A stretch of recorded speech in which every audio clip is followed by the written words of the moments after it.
The Book's Galaxy. Children of the Whirlwind. Chapter 1. It was an uninspiring bit of street, narrow, paved with cobble, hot and noisy in summer, reeking with unwholesome mud during the drizzling and snow-slimed months of winter. It looked anything this May afternoon except a starting place for drama. But then, the great dramas of life often avoid the splendid estates and trappings with which conventional romance would equip them, and have their beginnings in unlikeliest environment, and thence sweep on to a noble, consuming tragedy or to a glorious unfolding of souls. Life is a composite of contradictions, a puzzle to the wisest of us. The lily lifting its graceful purity aloft may have its roots in a dunghill. Samson's dead lion putrefying by a roadside is ever and again being found to be a storehouse of wild honey. We are too accustomed to the ordinary and the obvious to consider that beauty or worth may, after bitter travail, grow out of that which is ugly and unpromising. Thus, no one who looked on Maggie Carlyle and Larry Brainerd at their beginnings had even a guess what manner of persons were to develop from them, or what their stories were to be. The houses on the bit of street were all three-storied, and all of a uniform dingy, scaling redness. The house of the Duchess, on the left side as you came down the street toward the little square which squatted beside the East River, differed from the others only in that 3 balls of tarnished gilt swung before it and unredeemed pledges emanated a weekly lure from behind its dirt-streaked windows, and also in that the personality of the Duchess gave the house something of a character of its own. The street did business with her when pressed for funds, but it knew little definite about the Duchess except that she was shriveled and bent and almost wordless and was seemingly without emotions. But of course there were rumors. She was so old and had been so long in the drab little street that she was as much a legend as a real person. No one knew exactly how she had come by the name of Duchess. There were misty, unsupported stories that long, long ago she had been a shapely and royal figure in colored fleshings, and that her title had been given her in those her ruling days. Also, there was a vague story that she had come by the name through an old liking for the romances of that writer who put forth her, or his, or their, prolific extravagances under the exalted pseudonym of the Duchess. Also, there was a rumor that the title came from a former alleged habit of the Duchess of carrying beneath her shapeless dress a hoard of jewels worthy to be a duchy's heirlooms. But all these were just stories, no more. Down in this quarter of New York, nicknames come easily, and once applied they adhere to the end. Some believed that she was now the mere ashes of a woman, in whom lived only the last flickering spark, and some believed that beneath that drab and spent appearance there smoldered a great fire, which might blaze forth upon some occasion, but no one knew. As she was now, so she had always been, even in the memory of people considered old in the neighborhood. Beside the fact that she ran a pawn shop, which was reputed to be also a fence, there were only 2 or 3 other facts that were known to her neighbors. One was that in the far past there had been a daughter, and that while still a very young girl this daughter had disappeared. It was rumored that the Duchess had placed the daughter in a convent, and that later Tyre girl had married. But the daughter had never appeared again in the quarter. Another fact was that there was a grandson, a handsome young devil, who had come down occasionally to visit his grandmother, until he began his involuntary sojourn at Sing Sing. Another fact, this one the best known of all, was that 2 or 3 years before an impudent, willful young girl named Maggie Carlyle had come to live with her. It was rather a meager history. People wondered and talked of mystery, but perhaps the only mystery arose from the fact that the Duchess was the kind of woman who never volunteered information about her affairs, and the kind even the boldly curious hesitate to question. And down here it was, in this unlovely street, in the Duchess's unlovely house, that the drama of Maggie Carlyle and Larry Brainerd began its unpromising and stormy career. For, though they had thought of it little, their forebears had been sowers of the wind. They themselves had sown some of that careless seed and were to sow yet more, and there was to be the reaping of that seed's wild crop. Chapter 2. When Maggie entered the studio on the Duchess's 3rd floor, the big, red-haired, unkempt painter roared his rebukes at her. She stiffened, and in the resentment of her proud youth did not even offer an explanation. Nodding to her father and Barney Palmer, she silently crossed to the window and stood sullenly gazing over the single mongrel tree before the house and down the narrow street and across the little square, at the swirling black tide which raced through East River. That painter was a beast. Yes, and a fool. But quickly the painter was forgotten, and once more her mind reverted to Larry. At last Larry was coming back, only to have the painter, after a minute, interrupt her excited imagination with, "What's the matter with your tongue, Maggie? Generally you stab back with it quick enough?"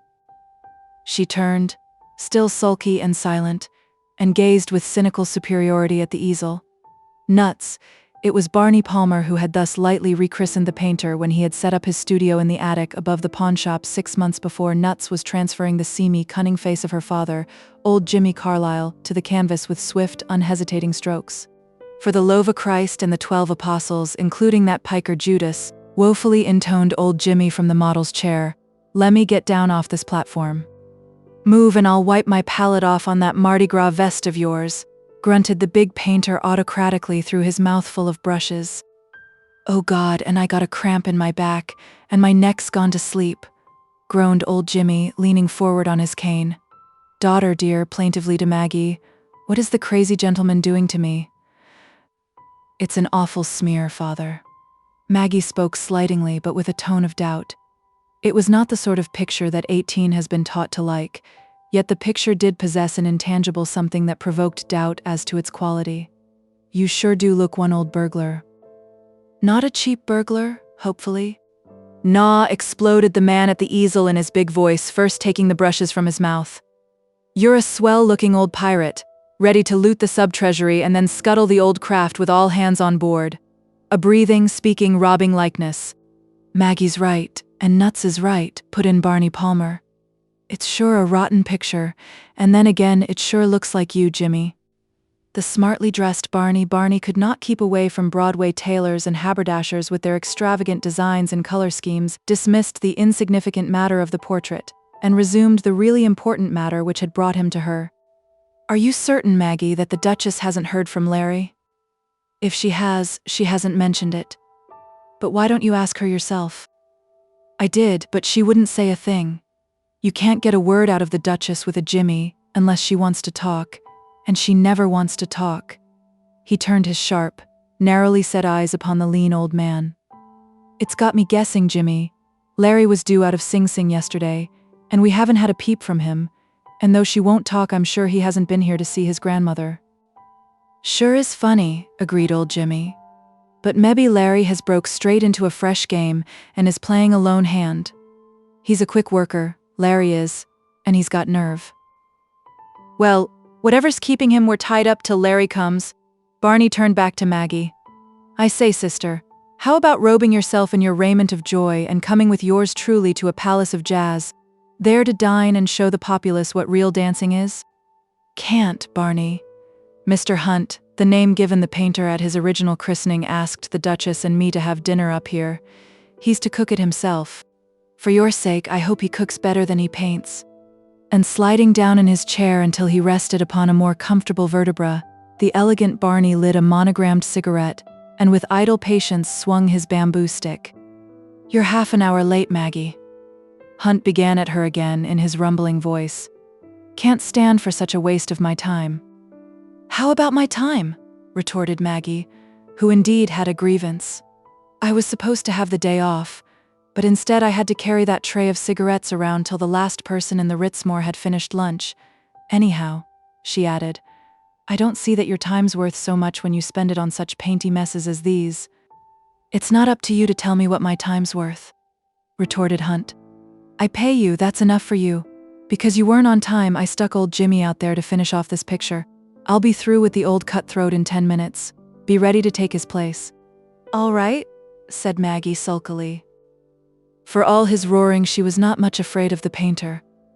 While his brushes flicked at, and streaked across, the canvas, she stood idly watching him. He was in paint-smeared baggy trousers and a soft shirt whose open collar gave a glimpse of a deep chest matted with hair and whose rolled-up sleeves revealed forearms that seemed absurdly large to be fiddling with those slender sticks. A crowbar would have seemed more in harmony.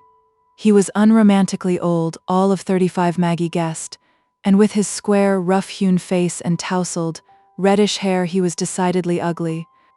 But for the fact that he really did work, though of course his work was foolish, and the fact that he paid his way, he bought little, but no one could beat him by so much as a penny in a bargain.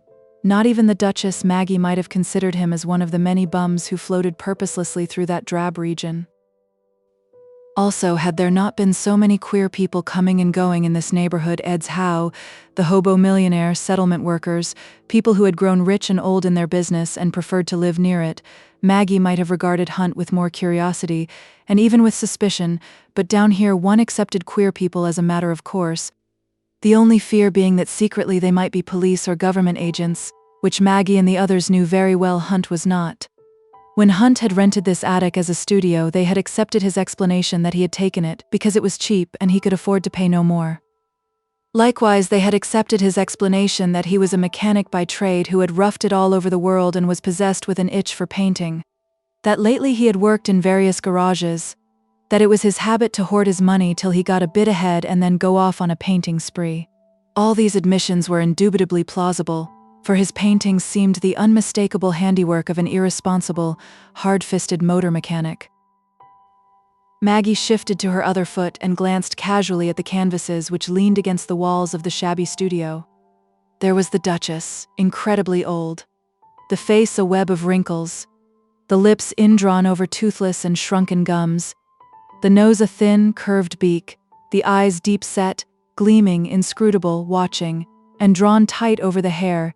Even Maggie did not know whether that hair was a wig or the Duchess's, the faded oriental shawl which was fastened beneath her chin and which fell over her thin, bent chest.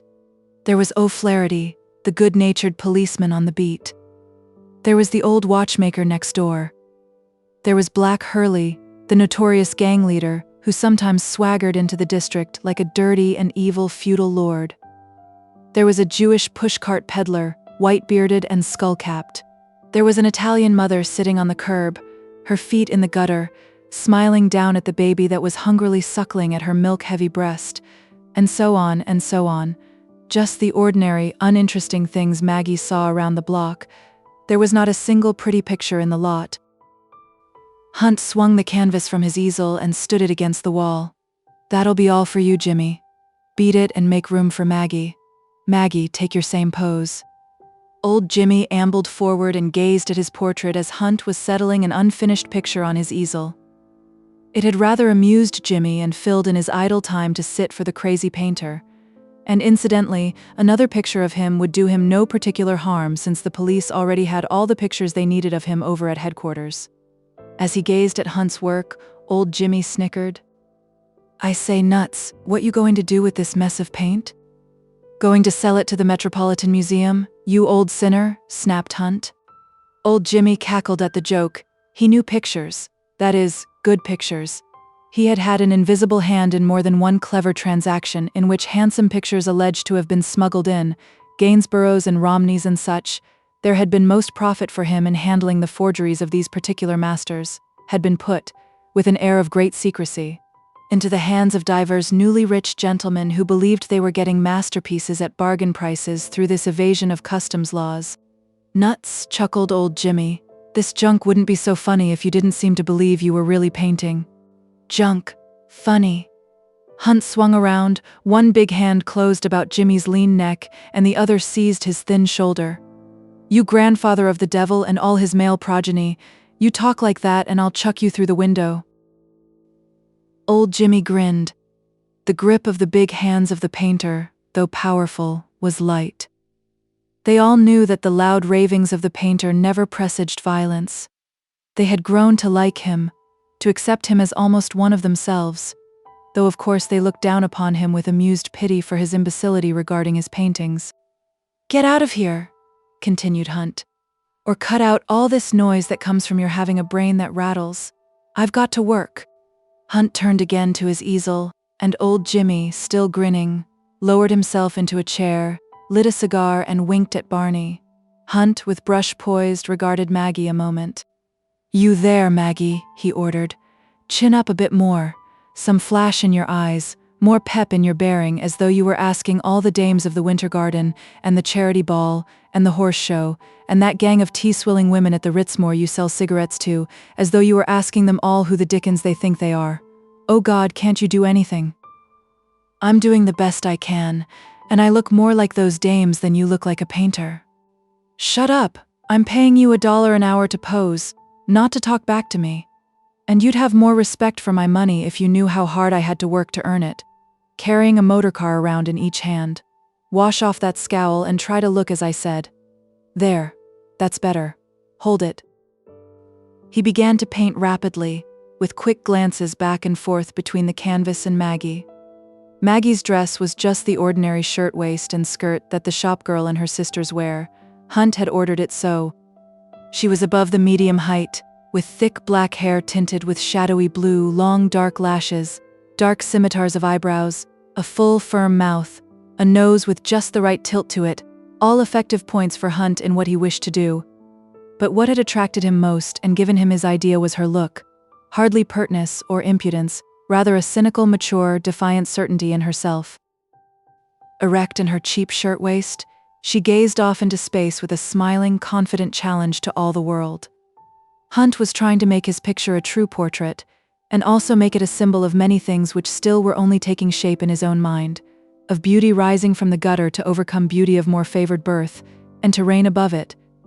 Also of a lower stratum surging up and breaking through the upper stratum, becoming a part of it or assimilating it or conquering it, leading families replaced by other families, classes replaced by other classes, nations replaced by other nations. Such was the inevitable social process, so read the records of the 50 or 60 centuries since history began to be written. Oh, he was trying to say a lot in this portrait of a girl of ordinary birth, even less than ordinary in her cheap shirtwaist and skirt. And it pleased the sardonic element in Hunt's unmoral nature that this Maggie, through whom he was trying to symbolize so much, he knew to be a petty larcenist, shoplifting and matters of similar consequence. She had been cynically frank about this to him, casual, almost boastful. Her possessing a bent towards such activities was hardly to be wondered at, with her having old Jimmy as her father, and the Duchess as a landlady, and having for acquaintances such gentlemen as Barney Palmer and this returning prison bird, Larry Brainerd. But petty crime, thought Hunt, would not be Maggie's forte if she developed her possibilities. With her looks, her boldness, her cleverness, she had the makings of a magnificent adventuress.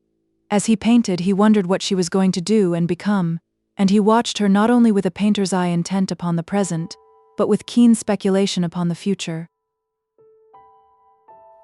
Chapter 3. Presently Hunt's mind shifted to Larry Brainerd, whom Barney Palmer and old Jimmy Carlyle had come here to see. Hunt had a mind curious about everything and everyone, and blustering, bullying creature though he was, he had the gift possessed by but few of audaciously thrusting himself into other people's affairs without arousing their resentment. He was keen to learn Maggie's attitude toward Larry, and he spoke not so much to gain knowledge of Larry as to draw her out. This Larry, what sort of chap is he, Maggie? As with most artists, talking did not interfere with Hunt's painting. Warm color slowly tinted Maggie's cheeks. He's clever, she said positively. You already know that. But I was only a girl when he was sent away. Hunt smiled at her idea of her present maturity, implied by her last sentence.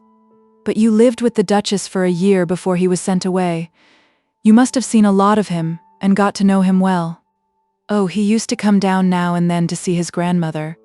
I was only 15 or 16 then, just a girl, and he didn't pay much attention to me.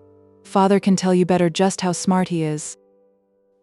Old Jimmy spoke up promptly. He knew Hunt was not a police stool, and he liked the painter as much as it was in him to like any man, so he felt none of the reserve or caution that might have controlled him in other company. You bet Larry's smart. Got the quickest brain of any con man in the business, and him only about 27 now. Some think I'm a smooth proposition myself, but Larry puts it all over me. That's why I'm willing to let him be my boss. He's a wonder at thinking up new stunts, and then at working out safe new ways of putting them across. But the police landed him at last, commented Hunt. Yes, but that was only because another man muffed his end of the job. The handsome Barney Palmer had been restless during old Jimmy's eulogy. "Oh, Larry's all to the good, but he's not the only party that's got real ideas." "Huh?" grunted old Jimmy. "But you'll remember that we haven't put over any big ones since Larry's been in stir." "That's been because you wouldn't listen to any of my ideas," retorted Barney. "And I handed out some peaches." Even during the period of Larry's active reign, it had irked Barney to accept another man as leader, and it had irked him even more during the interregnum, while Larry was guest of the state. For Barney believed in his own Napoleonic strain. "Don't let yourself get sore, Barney," old Jimmy said appeasingly. "You'll have plenty of chances to try out your ideas as the main guy before you cash in. You know the outfit wanted to lay low for a while, anyhow, but we'll be putting over a lot of the big stuff when Larry gets out." Hunt had noted a quick light come into Maggie's dark eyes while her father praised the absent leader. He himself suddenly perceived a new possibility. "Maggie, ever think about teaming up with Larry?" he demanded, with his audacious keenness. She flushed and hesitated. He did not wait for her slow-coming reply, but turned to her father. "Jimmy, did Larry ever use women in his stunts?" "Never. Whenever we suggested using a skirt, Larry absolutely said there was nothing doing. That's one point where he was all wrong. Nothing helps so much, when the sucker is at all sentimental, as a clever, good-looking woman. And Larry'll come around to it all right. He'll see the sense of it, now that he's older and has had 2 years to think things over." Old Jimmy nodded, showing his yellow teeth in a sly grin. "You said something a second ago, Maggie and Larry. They'll make a wonder of a team. I mean that she'll work under him with the rest of us. I've been thinking about it a long while. Maybe you haven't guessed it, but we've been coaching her for the part, and she's just about ripe. She's got the looks, and we can dress her right for whatever job's on hand. Oh, Larry'll put over some great things with Maggie." If Hunt felt that there was anything cynically unpaternal in this father planning for his daughter a career of crime, he gave no sign of it.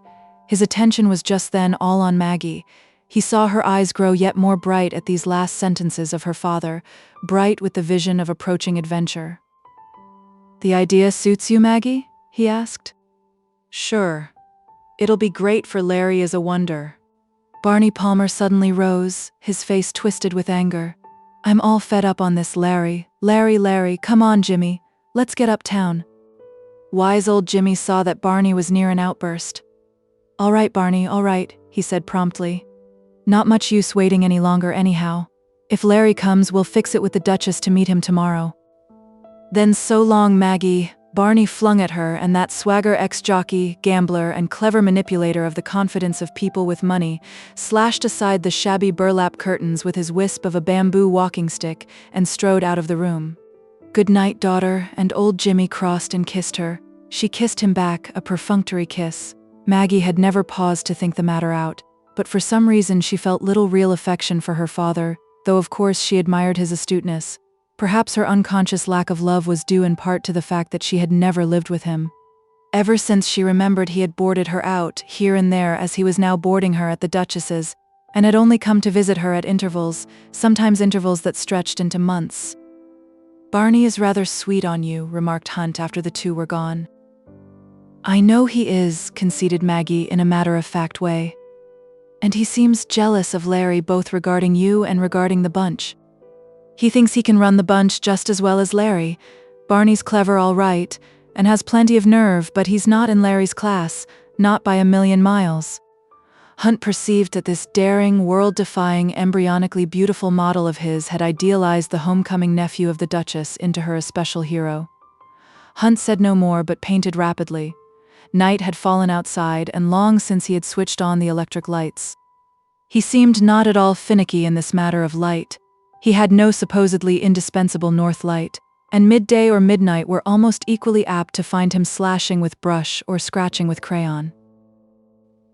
Presently the Duchess entered. No word was spoken. The Duchess, noteworthy for her mastery of silence, sank into a chair, a bent and shrunken image, nothing seemingly alive about her but her faintly gleaming, deep-set eyes. Several minutes passed, then Hunt lifted the canvas from the easel and stood it against the wall. "That's all for today, Maggie," he announced, pushing the easel to one side. "Duchess, you and this wild young thing spread the banquet table while I wash up." He disappeared into a corner shut off by burlap curtains. From within there issued the sound of splashing water and the sputtering roar of snatches of the toreador's song in a very big and very bad baritone. Maggie put out a hand and kept the Duchess from rising. "Sit still, I'll fix the table." Silently the Duchess acquiesced. Maggie had never felt any tenderness toward this strange, silent woman with whom she had lived for 3 years, but it was perhaps an indication of qualities within Maggie, whose existence she herself never even guessed, that she instinctively pushed the old woman aside from tasks which involved any physical effort. Maggie now swung the back of a laundry bench up to form a tabletop, and upon it proceeded to spread a cloth and arrange a medley of chipped dishes. As she moved swiftly and deftly about, the Duchess watching her with immobile features, these two made a strangely contrasting pair. One seemingly spent and at life's grayest end, the other electric with vitality and giving off the essence of life's unknown adventures. Hunt stepped out between the curtains, pulling on his coat. "You'll find that chow in my fireless cooker will beat the Ritz," he boasted. "The tenderest, fattest kind of a fatted calf for the returned prodigal." Maggie started. "The prodigal? You mean Larry is coming?" "Sure," grinned Hunt. "That's why we celebrate." Maggie wheeled upon the Duchess. "Is Larry really coming?" "Yes," said the old woman. But why the uncertainty about when he was coming back?" "Father and Barney thought he was due to get out yesterday. Just a mistake we all made about his release. His time was up this afternoon. But you told Barney and my father you hadn't heard from him." "I had heard," said the Duchess in her flat tone. "If they want to see him, they can see him tomorrow." When will he be here?" "Any minute," said the Duchess. Without a word, Maggie whirled about, and the next moment she was in her room on the floor below. She did not know what prompted her, but she had a frantic desire to get out of this plain shirtwaist and skirt and into something that would be striking. She considered her scanty wardrobe. Her father had recently spoken of handsome gowns and furnishings, but as yet these existed only in his words, and the pseudo-evening gowns which she had worn to restaurant dances with Barney she knew to be cheap and ineffective. Suddenly she remembered the things Hunt had given her, or had loaned her, the evening 4 months earlier when he had taken her to an artist's masquerade ball, though to her it had been a bitter disappointment when Hunt had carried her away before the unmasking at 12 o'clock. She tore off the offending waist and skirt, pulled from beneath the bed the pasteboard box containing her costume, and in 5 minutes of flying hands the transformation was completed. Her thick hair of burnished black was piled on top of her head in gracious disorder, and from it swayed a scarlet paper flower. About her lithe body, over a black satin skirt, swathing her in its graceful folds, clung a Spanish shawl of saffron-colored background with long brown silken fringe, and flowered all over with brown and red and peacock blue, and held in place by 3 huge barbaric pins jeweled with colored glass, one at either hip and upon her right shoulder, leaving her smooth shoulders bare and free. With no more than a glance to get the hasty effect, she hurried up to the studio. Hunt whistled at sight of her but made no remark. Flushed, she looked back at him defiantly. The Duchess gave no sign whatever of being aware of the transformation. Maggie, with excited touches, tried to improve her setting of the table, aquiver with expectancy and suspense at the nearness of the meeting, every nerve of audition strained to catch the first footfall upon the stairs. Hunt, watching her, could but wonder, in case Larry was the clever, dashing person that had been described, what would be the outcome when these two natures met and perhaps joined forces. Chapter 4. While the preparations for dinner were going on in the studio, down below Larry turned a corner and swung up the narrow street toward the pawnshop. He halted and peered in before entering. In doing this, he was obeying the caution that was his by instinct and training. Leaning over the counter within, and chatting with his grandmother's assistant, was Casey, one of the 2 plainclothesmen who had arrested him. Larry drew back. He was not afraid of Casey, or of Gay Vegan, Casey's partner, or of the whole police force, or of the state of New York. They had nothing on him. He had settled accounts by having done his bit. All the same, he preferred not to meet Casey just then, so he went down the street, crossed the cobbled plaza along the waterfront, and slipped through the darkness among the trucks out to the end of the pier. Under his feet, the East River splashed sluggishly against the piles, but out near the river's center he could see the tide swirling out to sea at 6 miles an hour, toward the great shadowy Manhattan Bridge crested with its splendid tiara of lights. He stretched himself and breathed deeply of the warm, free spring. It tasted good after 2 long years of the prison's sealed air. He would have liked to shed his clothing and dive down for a brisk fight with the tingling water. Larry had always taken pleasure in keeping his body fit. He had not cared for the gymnasiums of the ward clubs where he would have been welcome. In them there had been too much rough horseplay and foulness of mouth, and such had always been offensive to him. And though he had ever looked the gentleman, he had known that the New York Athletic Club and other similar clubs were not for him. They pried a bit too much into a candidate's social and professional standing. So he had turned to a club where really searching inquiries were rarely made. For years he had belonged to a branch of the Young Men's Christian Association located just off Broadway, and had played handball and boxed with chunky, slow-footed city detectives who were struggling to retain some physical activity, and with fat playwrights, and with Jewish theatrical managers, and with the few authentic Christians who occasionally strayed into the place and seemed ill at ease therein. He had liked this club for another reason. His sense of humor had often been highly excited by the thought of his being a member of the Young Men's Christian Association. Having this instinct for physical fitness, he had not greatly minded being a coal passer during the greater part of his stay at Sing Sing, better that than working in the knitting mills, so that now, though underfed and underweight, he was active and hard-muscled. Larry Brainerd could not have told why and just when he had turned to devious ways. He had never put that part of his life under the microscope. But the simple facts were that he had become an orphan at 15 and a broker's clerk at 19 after a course in a business college, and that experiences with wash sales and such devious and dubious practices of brokers, his high spirits, his instinct for pleasure, his desire for big winnings, these had swept him into a wild crowd before he had been old enough to take himself seriously, and had started him upon a brilliant career of adventures and unlawful money-making in whose excitement there had been no let-up until his arrest. He had never thought about such technical and highly academic subjects as right and wrong up to the day when Casey and Gavigan had slipped the handcuffs upon him. To laugh, to dance, to plan and direct clever coups, to spend the proceeds gaily and lavishly, to challenge the police with another daring coup, that had been life to him, a game that was all excitement. And now, after 2 years in which there had been plenty of time for thinking, his conscience still did not trouble him on the score of his offenses. He believed, and was largely right in this belief, that the suckers he had trimmed had all been out to secure unlawful gain, and to take cunning advantage of his supposedly foolish self, and of other dupes. He had been too clever for them, that was all. In desire and intent they had been as great cheats as himself.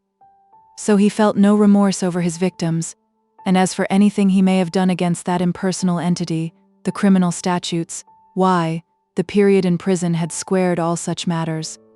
So he now faced life pleasantly and with carefree soul. Larry had turned away from the dark river and had started to retrace his way when he saw a man approaching through the darkness. Larry paused. The man drew near and halted exactly in front of Larry. By the swing of his body, Larry had recognized the man, and his own figure instinctively grew tense. "What you doing out here, Brainerd?" The voice was peremptory and rough. "Throwing kisses over at Brooklyn," Larry replied coolly. "And what are you doing out here, Gavigan?" "Following you. I wanted a quiet word with you. I've been right behind you ever since you hit New York. I knew you would be, you and Casey, but you haven't got anything on me." "I got plenty on you before, with Casey helping," retorted Gavigan. "And I'll get plenty on you again, now that I know you are the main guy of a clever outfit. You'll be starting some smooth game, but I'm going to be right after you every minute, and I'll get you. That's the news I wanted to slip you." "So," commented Larry drawlingly, "Casey's a fairly decent guy, considering his line, but, Gavigan, I don't see how Casey stands you as a partner, and, Gavigan, I don't see why the Board of Health lets you stay around the streets when putrefying matter causes so much disease." "None of your lip, young feller," growled Gavigan. He stepped closer, bulking over Larry. "You think you are such a damned smart talker and such a damned clever schemer, but I'll bet I'll have you locked up in 6 months. Anger boiled up within Larry against all the persons connected with his arrest, trial, and imprisonment. he had no particular resentment, except against this one man. He never could forget the time he and XVIII, he handcuffed, had been locked in a soundproof cell, and XVIII had given him the third degree, in this case a length of heavy rubber hose, applied with a powerful arm upon head and shoulders, in an effort to make him squeal upon his confederates. And that third degree was merely a sample of the material of which XVIII was made. Larry held his desire in leash. "So you bet you'll get me. I'll take that bet. Any figure you like. I've already got a new game cooked up, XVIII, cleverer than anything I've ever tried before." "Oh, I'll get you," XVIII growled again. "Oh no, you won't." And then Larry's old anger against XVIII got into his tongue and made it wag tauntingly. "You didn't get me the last time, that was a slip and police stools got me. All by yourself, XVIII, you couldn't get anything. Your brain's got flat tires and its motor doesn't fire and its clutch is broken. The only thing about it that still works is the horn. You've got a hell of a horn, XVIII, and it never stops blowing." A tug was nearing the dock, and by its light Larry saw the terrific swing that the enraged detective started. Larry swayed slightly aside, and as XVIII lunged by, Larry's right fist drove into XVIII's chin, drove with all the power of his dislike and all the strength of 5 years in a Young Men's Christian Association gymnasium and a year in a prison boiler room. XVIII went down and out. Larry gazed a moment at the dim, sprawling figure, then turned and made his way off the pier and again to the door of the pawnshop. Casey was gone. He could see no one within but old Isaac, the assistant. Larry opened the door and entered. "Hello, Isaac. Where's grandmother?" It is not a desirable trait in one connected with a pawn shop that is also reputed to be a fence, to show surprise or curiosity. So Isaac's reply was confined to a few facts and brief direction. Wondering, Larry mounted the stairway which opened from the confidential business room behind the pawn shop. It was common enough for his grandmother to rent out the third floor, but to a painter, and a crazy painter, that seemed strange. And yet more strange was it for her to be having dinner with the painter. Larry knocked at the door. A big male voice within gave order. "Be parlor maid, Maggie, and see who's there." The door opened and Larry half entered. Then he stopped, and in surprise gazed at the flushed, gleaming Maggie, slender and supple in the folds of the Spanish shawl. "Why, Maggie?" he exclaimed, holding out his hand. "Larry." She was thrillingly confused by his surprised admiration. For a moment they stood gazing at each other, holding hands. The clothes given him on leaving prison were of course atrocious, but in all else he measured up to her dreams, lithe, well-built, handsome, a laugh ready on his lips, and the very devil of daring in his smiling gray-blue eyes. "How you have grown up, Maggie," he said, still amazed. "That's all I've had to do for 2 years," she returned. "Come on in, Larry," said the Duchess. Larry shut the door, bowed with light grace as he had to pass in front of Maggie, and crossed to the Duchess. "Hello, grandmother," he said as though he had last seen her the day before. He held out his hand, the left one, and she took it in a mummified claw. In all his life he had never kissed his grandmother, nor did he remember ever having been kissed by her. "Glad you're back, Larry." She dropped his hand. "The man's name is Hunt." Larry turned to the painter. His laughing eyes could be sharp. They were penetratingly sharp now, and so were Hunt's eyes. Larry held out his hand, again the left. "And so you're the painter?" "They call me a painter," responded Hunt. "But none of them believe I'm a painter." Larry turned again to Maggie. "And so you're actually Maggie?" Meaning no offense, and there was a smiling audacity in his face that it would have been hard to have taken offense at. "I don't see how old Jimmy Carlyle's daughter got such looks without stealing them." "Well then," retorted Maggie, "I don't see how you got your looks unless—" She broke off and bit her tongue. She had been about to retort with the contrast between Larry's face and his shriveled, hook-nosed grandmother's. They all perceived her intention, however. Larry came instantly to her rescue with almost imperceptible ease. "Dinner," he exclaimed, gazing at the miscellany of dishes on the table. "Am I invited?" "Invited?" said Hunt. "You're the guest of honor."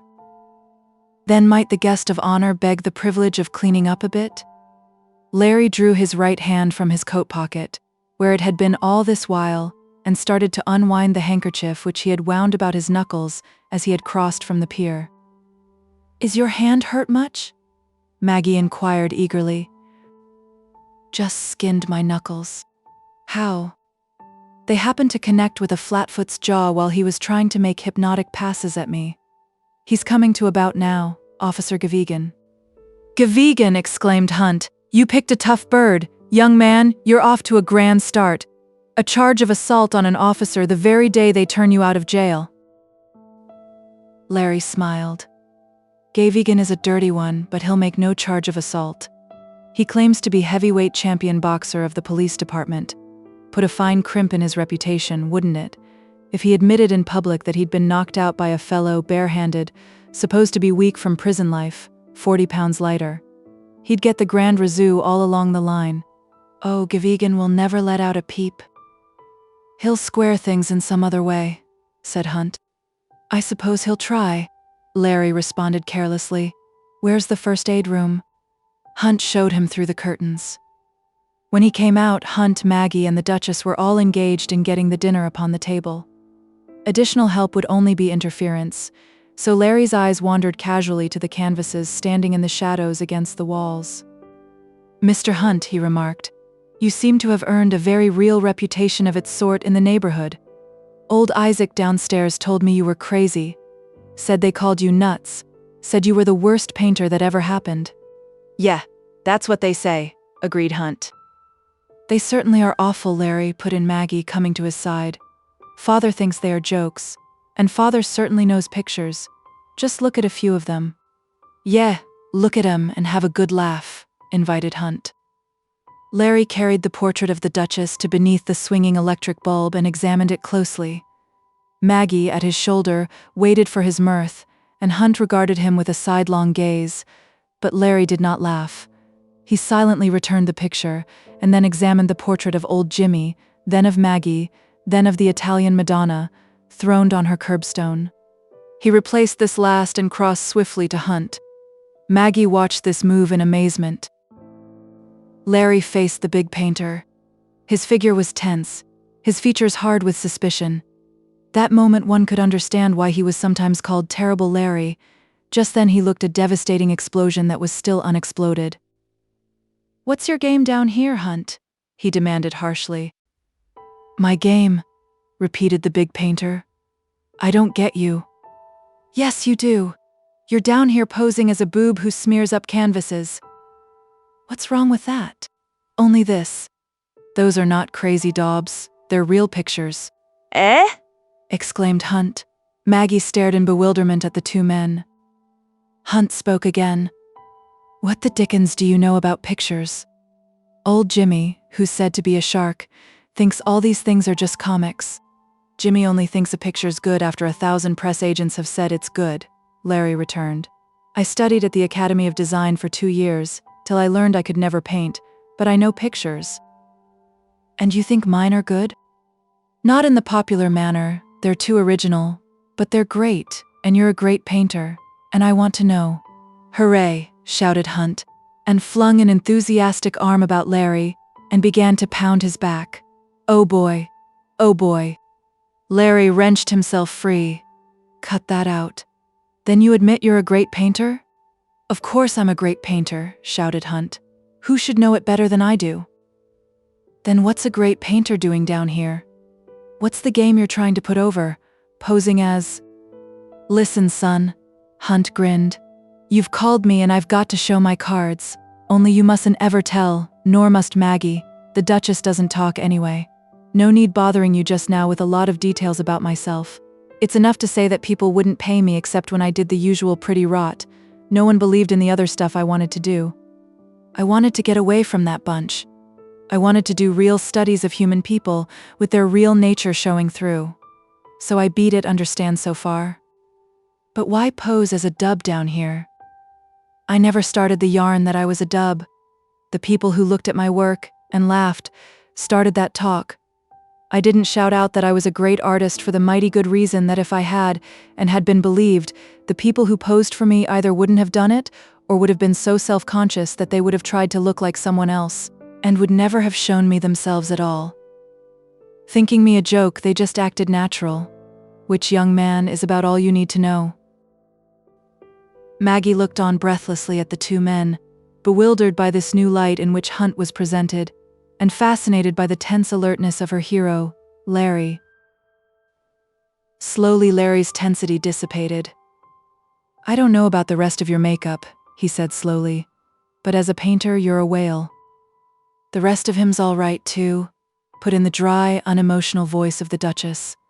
"Dinner's ready. Come on." As they moved to the table, Hunt clapped a big hand on Larry's shoulder. "And to think," he chuckled, "it took a crook fresh from Sing Sing to discover me as a great artist. You're clever, Larry, clever. Maggie, get the corkscrew into action and fill the glasses with the choicest vintage of H2O. A toast. Here's to Larry." Chapter 5. The dinner was simple. Beef stewed with potatoes and carrots and onions and pie and real coffee. But it measured up to Hunt's boast. The chef of the Ritz, limited to so simple a menu, could indeed have done no better, and Larry, after his prison fare, was dining as dine the gods. The irrepressible Hunt, trying to read this new specimen that had come under his observation, sought to draw Larry out. "Barney Palmer and old Jimmy were here this afternoon wanting to see you. They've got something big waiting for you. I suppose you're all ready to jump in and put it over with a wallop." "I'm going to put something over with a wallop, but I guess business will have to wait until Barney, Jimmy, and I have a talk. Can you spare me a little more of that stew?" His manner of speaking was a quiet announcement to Hunt that his plans were for the present a closed subject. Hunt felt balked, for this lean, alert, much-talked-of adventurer piqued him greatly, but he switched to other subjects, and during the rest of the meal did most of the talking. The Duchess was silent, and seemingly was concerned only with her food. Larry got in a fair portion of speech, but for the most part his attention, except for that required for eating, was fixed upon Maggie. How she had sprung up since he had last seen her. Almost a woman now, and destined to be a beauty. And more than just a beauty, she was colorful, vital, high-strung. Before he had gone away, he had regarded her with something akin to the negligent affection of an older brother. But this thing which was already beginning to surge up in him was altogether different, and he knew it. As for Maggie, when she looked at him, she flushed and her eyes grew bright. Larry was back, the brilliant, daring Larry. She was aware that she had been successful in startling and gripping his attention. Yes, they would do great things together. When the dinner was finished and the dishes washed, Larry gave voice to this new urge that had so quickly grown up within him. "What do you say, Maggie, to a little walk?" "All right," she replied eagerly. They went down the narrow stairway together. On the landing of the second floor, which contained only Maggie's bedroom and the Duchess's and a tiny kitchen, Maggie started to leave him to change into street clothes, but he caught her arm and said, "Come on." They descended the next flight and came into the back room behind the pawn shop, which the Duchess used as a combination of sitting room, office, and storeroom. About this musty museum hung or stood unredeemed seamen's jackets, men and women's evening wear, banjos, guitars, violins, umbrellas, and one huge green stuffed parrot sitting on top of the Duchess's safe. "I wanted to talk, not walk," he said. "Let's stay here." He took her hands and looked down on her steadily. Under the yellow gaslight, her face gleamed excitedly up into his. Her breath came quickly. "Well, sir, what do you think of me?" she demanded. "Have I changed much?" "Changed?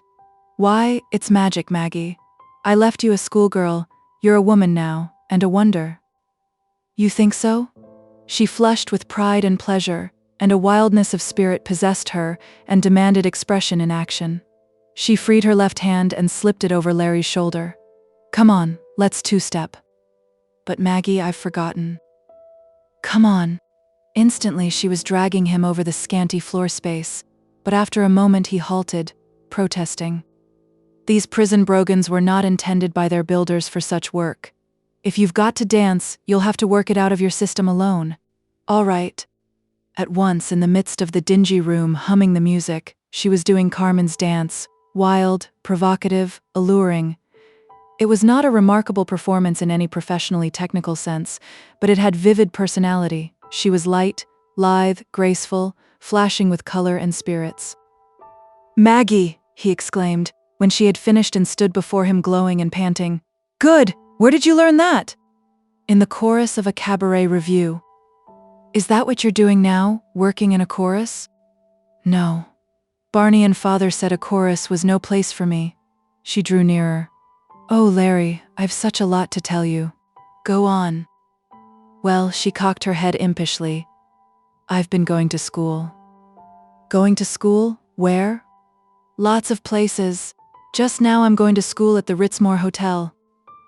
"At the Ritzmore Hotel?" He stared at her bewildered. "What are you learning there?" "To be a lady." She laughed at his increasing bewilderment. "A real lady, Larry," she went on excitedly. "Oh, it's such a wonderful idea. Father had never seemed to think much of me till the night I went to a masquerade ball with Mr. Hunt, and he and Barney saw me in these clothes. They had never seen me really dressed up before. Barney said it was an eye-opener. They saw how I could be of big use to you all. But to be that, I've got to be a lady, a real lady, who knows how to behave and wear real clothes. That's what they're doing now, making me a lady." "Making you a lady?" exclaimed Larry. "How?" "By putting me where I can watch real ladies and study them." Barney cut short my being in a chorus.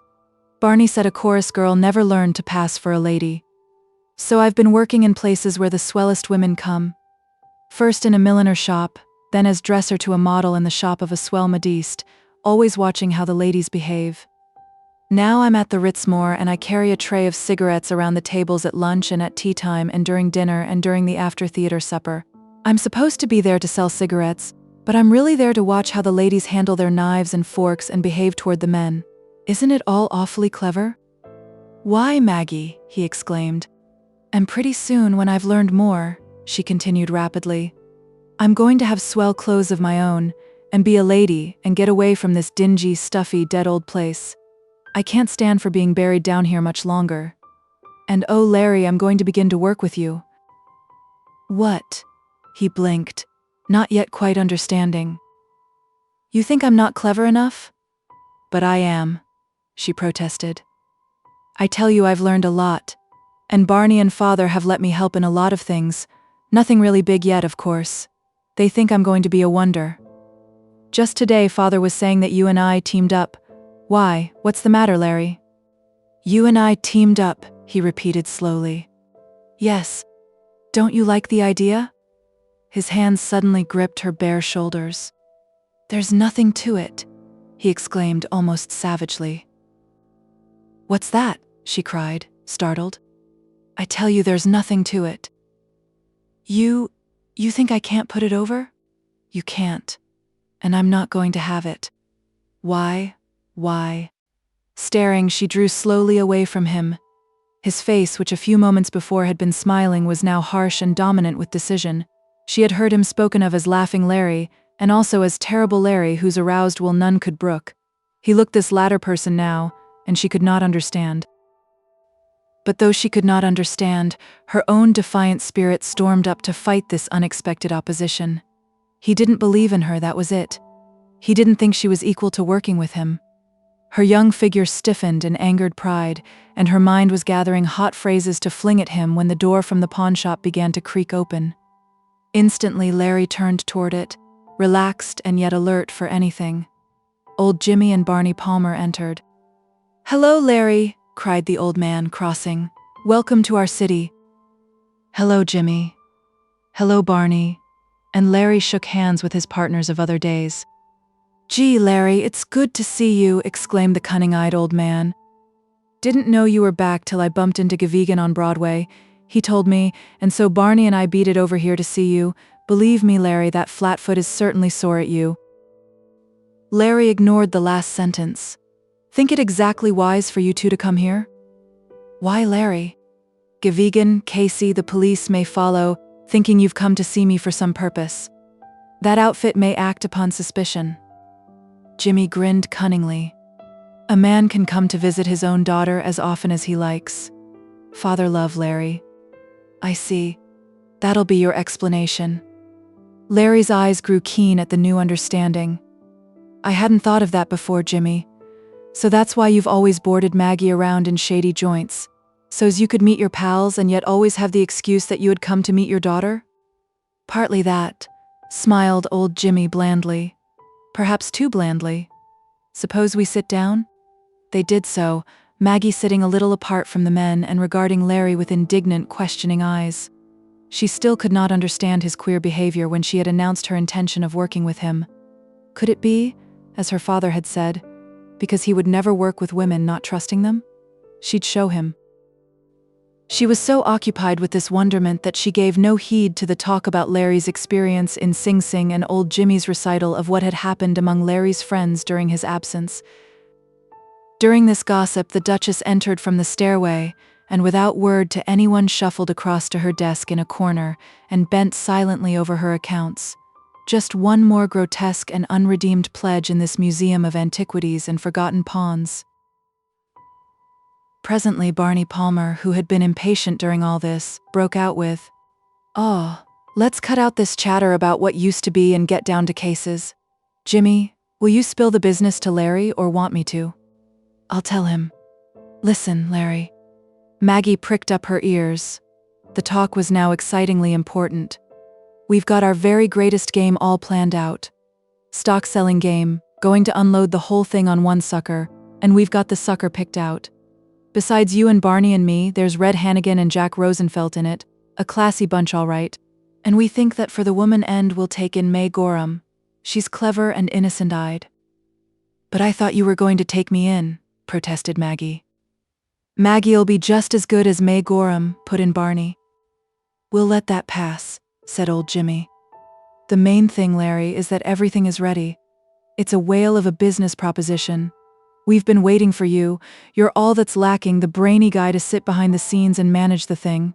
You've handled the bunch for a long time and they want you to handle this. For you're sure a wonder at business, Larry, none keener. Well, we've held this off waiting for you for a month. How about jumping right in?" All three eyed Larry. His lean face was expressionless. He lit a cigarette, rose and leaned against the Duchess's safe on which stood the green parrot, and gaze on the floor slowly exhaled smoke through his nostrils. "Well?" demanded Barney. Larry looked at the two men with quiet, even eyes. "Thanks to both of you. It's a great compliment. But I've had time to do a little planning myself up in Sing Sing, and I've worked out a game that's got this one beat a mile." "Hell," ejaculated Barney in wrathful disgust. "Jimmy, I told you we were wasting time waiting for him." "Hold on a second, Barney. If Larry's worked out a better game, he'll take us into it. But Larry, how can your game beat this one? Because there's more money in it. And because it's safer." "Safe? Aw, hell!" The smoldering jealousy and hatred glared out of Barney's greenish eyes. "I always knew you had a yellow streak. Something safe. Aw, hell!" "Don't blow up, Barney. What is the new game, Larry?" queried the old man. Larry regarded the two men steadfastly. He seemed reluctant to speak. "Well?" prompted old Jimmy. "Is it something you don't want to let us in on?" "Of course I'll let you in on it, and be glad to if you want to come in," Larry replied in his level tone. "As I said, I've thought it all out and it's a great proposition. Here's the game, I'm going to run straight." For a moment all three sat astounded by this quiet statement from their leader. Nothing he might have said could have been more unexpected, more stupefying. The Duchess alone moved. She turned her head and held her sunken eyes upon her grandson. Simultaneously, the two men and Maggie stood up. "The hell you say?" grated Barney Palmer. "Larry, you gone crazy?" cried old Jimmy. Maggie moved a pace nearer him. "Going to go straight?" she asked incredulously. "Listen, all of you," Larry said quietly. "No, Jimmy, I've not gone crazy. I'm merely going a little sane. You just said I was a wonder at business, Jimmy. I think I am myself. I thought it all over as a business proposition. Suppose we clean up 50 or 100,000 on a big deal. We've got to split it several ways, perhaps pay a big piece to the police for protection. Perhaps pay a lot of lawyers. and then perhaps get sent away for a year or several years during which we don't take in a nickel. I figured that over a term of years my average income was mighty small. As a businessman, it seemed to me that I was in a poor business, with no future. So I decided to get into a new business that had a future. That's the size of it. You're turning yellow. That's the real size of it, snarled Barney Palmer, half starting toward him. Better be a little careful, Barney, Larry warned with tightening jaw. You really mean, Larry, demanded old Jimmy, that you're going to drop us after us counting on you and waiting for you so long? I'm sorry about having kept you waiting, Jimmy, but we've parted definitely. Then Larry added, unless you want to travel my road. Your road, never, snapped Barney. And you, Jimmy? Larry inquired, his eyes on Barney's inflamed face. I don't see your proposition, and I'm too old a bird to start something new. No thanks. I'll stick to what I know. His next words, showing his long yellow teeth, were spoken slowly, but they were hard and had a cutting edge. You've got a sweet idea of what's straight, Larry, dropping us without a leader, just when we need a leader most. Larry's composed yet watchful gaze was still on Barney. You're not really left in such a bad way. Barney here is ready to take charge. You bet I am, Barney flamed at him, his hands clenching. And the bunch won't lose by the change, you bet. The bunch always thought you were an ace, and I always knew you were a two-spot, and now they'll see I was right that you were always yellow.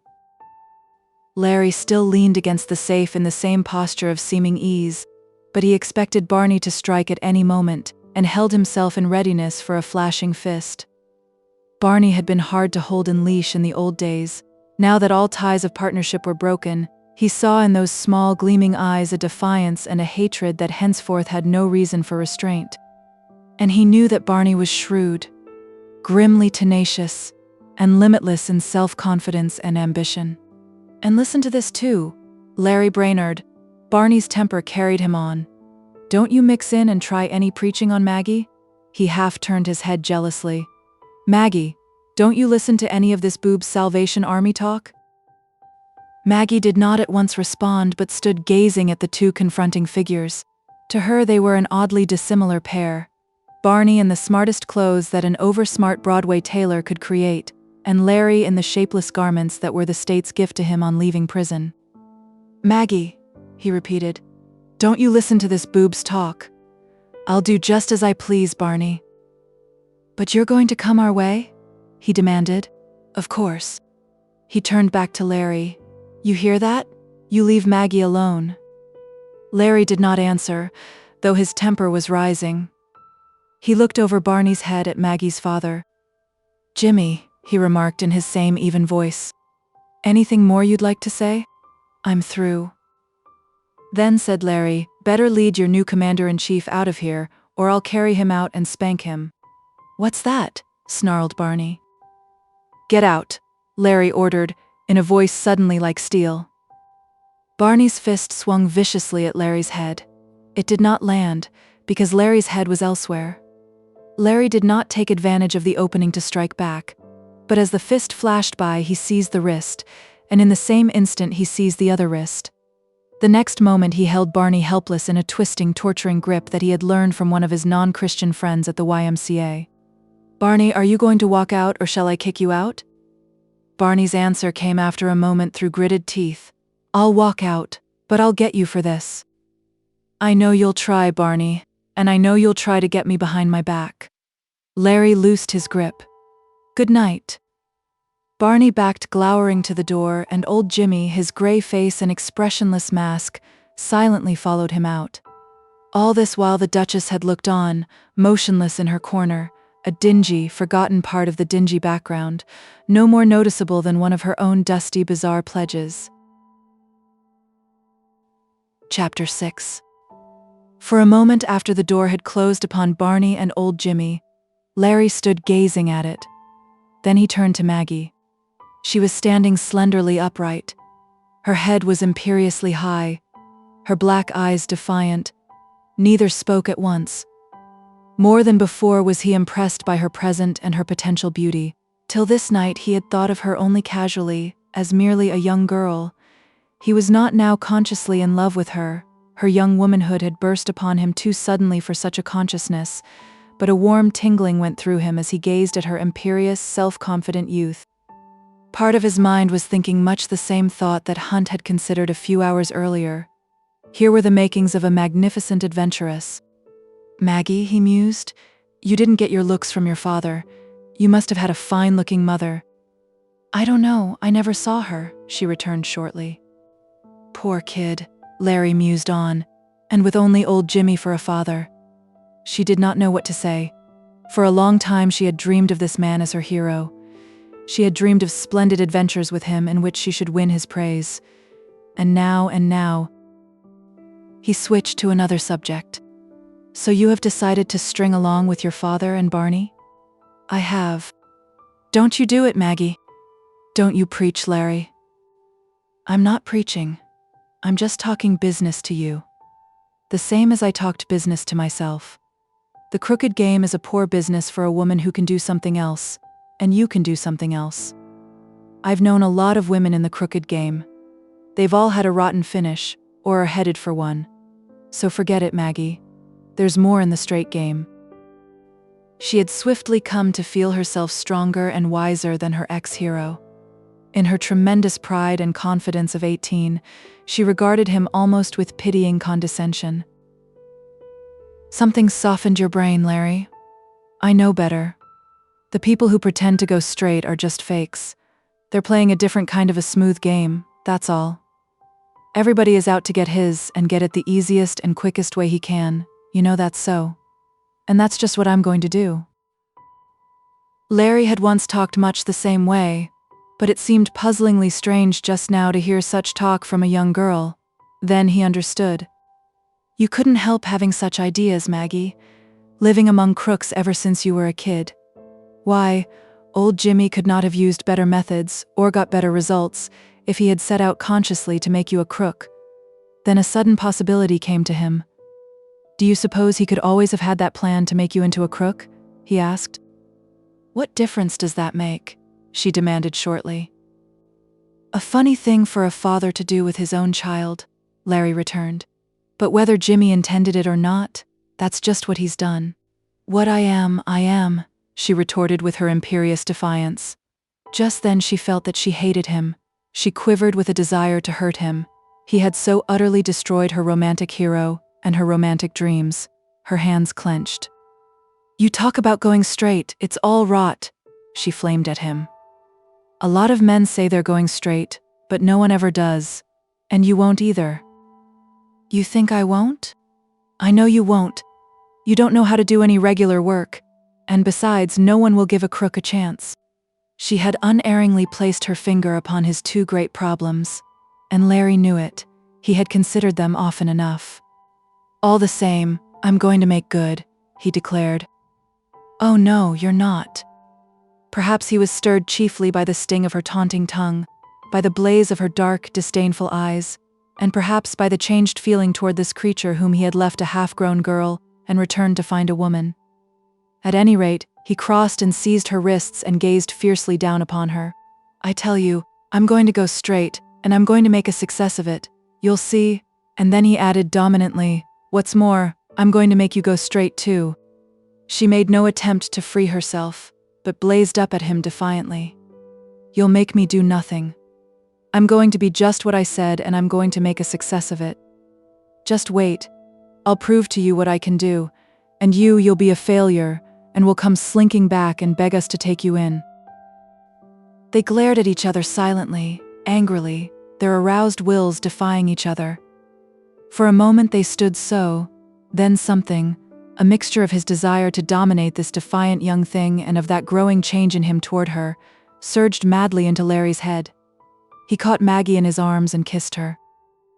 All the rigidity went suddenly from her figure, and she hung loose in his embrace. Their gazes held for a moment. She went pale, and quivering all through she looked up at him in startled, wide-eyed silence. As for Larry, a dizzying, throbbing emotion permeated his whole astonished being. Suddenly she pushed herself free from his relaxing arms, and backed away from him. "What did you do that for?" she whispered huskily. But she did not wait for his answer. She turned and hurried for the stairway. 3 steps up, she turned again and gazed down upon him. Her cheeks were once more flushed and her dark eyes blazing. "It's going to be just as I said," she flung at him. "I'm going to succeed, you're going to fail. You just wait and see." She turned and ran swiftly up the stairway and out of sight. Neither of them had been aware that the Duchess, a drab figure merged into a drab background, had regarded them fixedly during all this scene. And Larry was still unconscious that the old eyes were now watching him with their deep-set, expressionless fixity.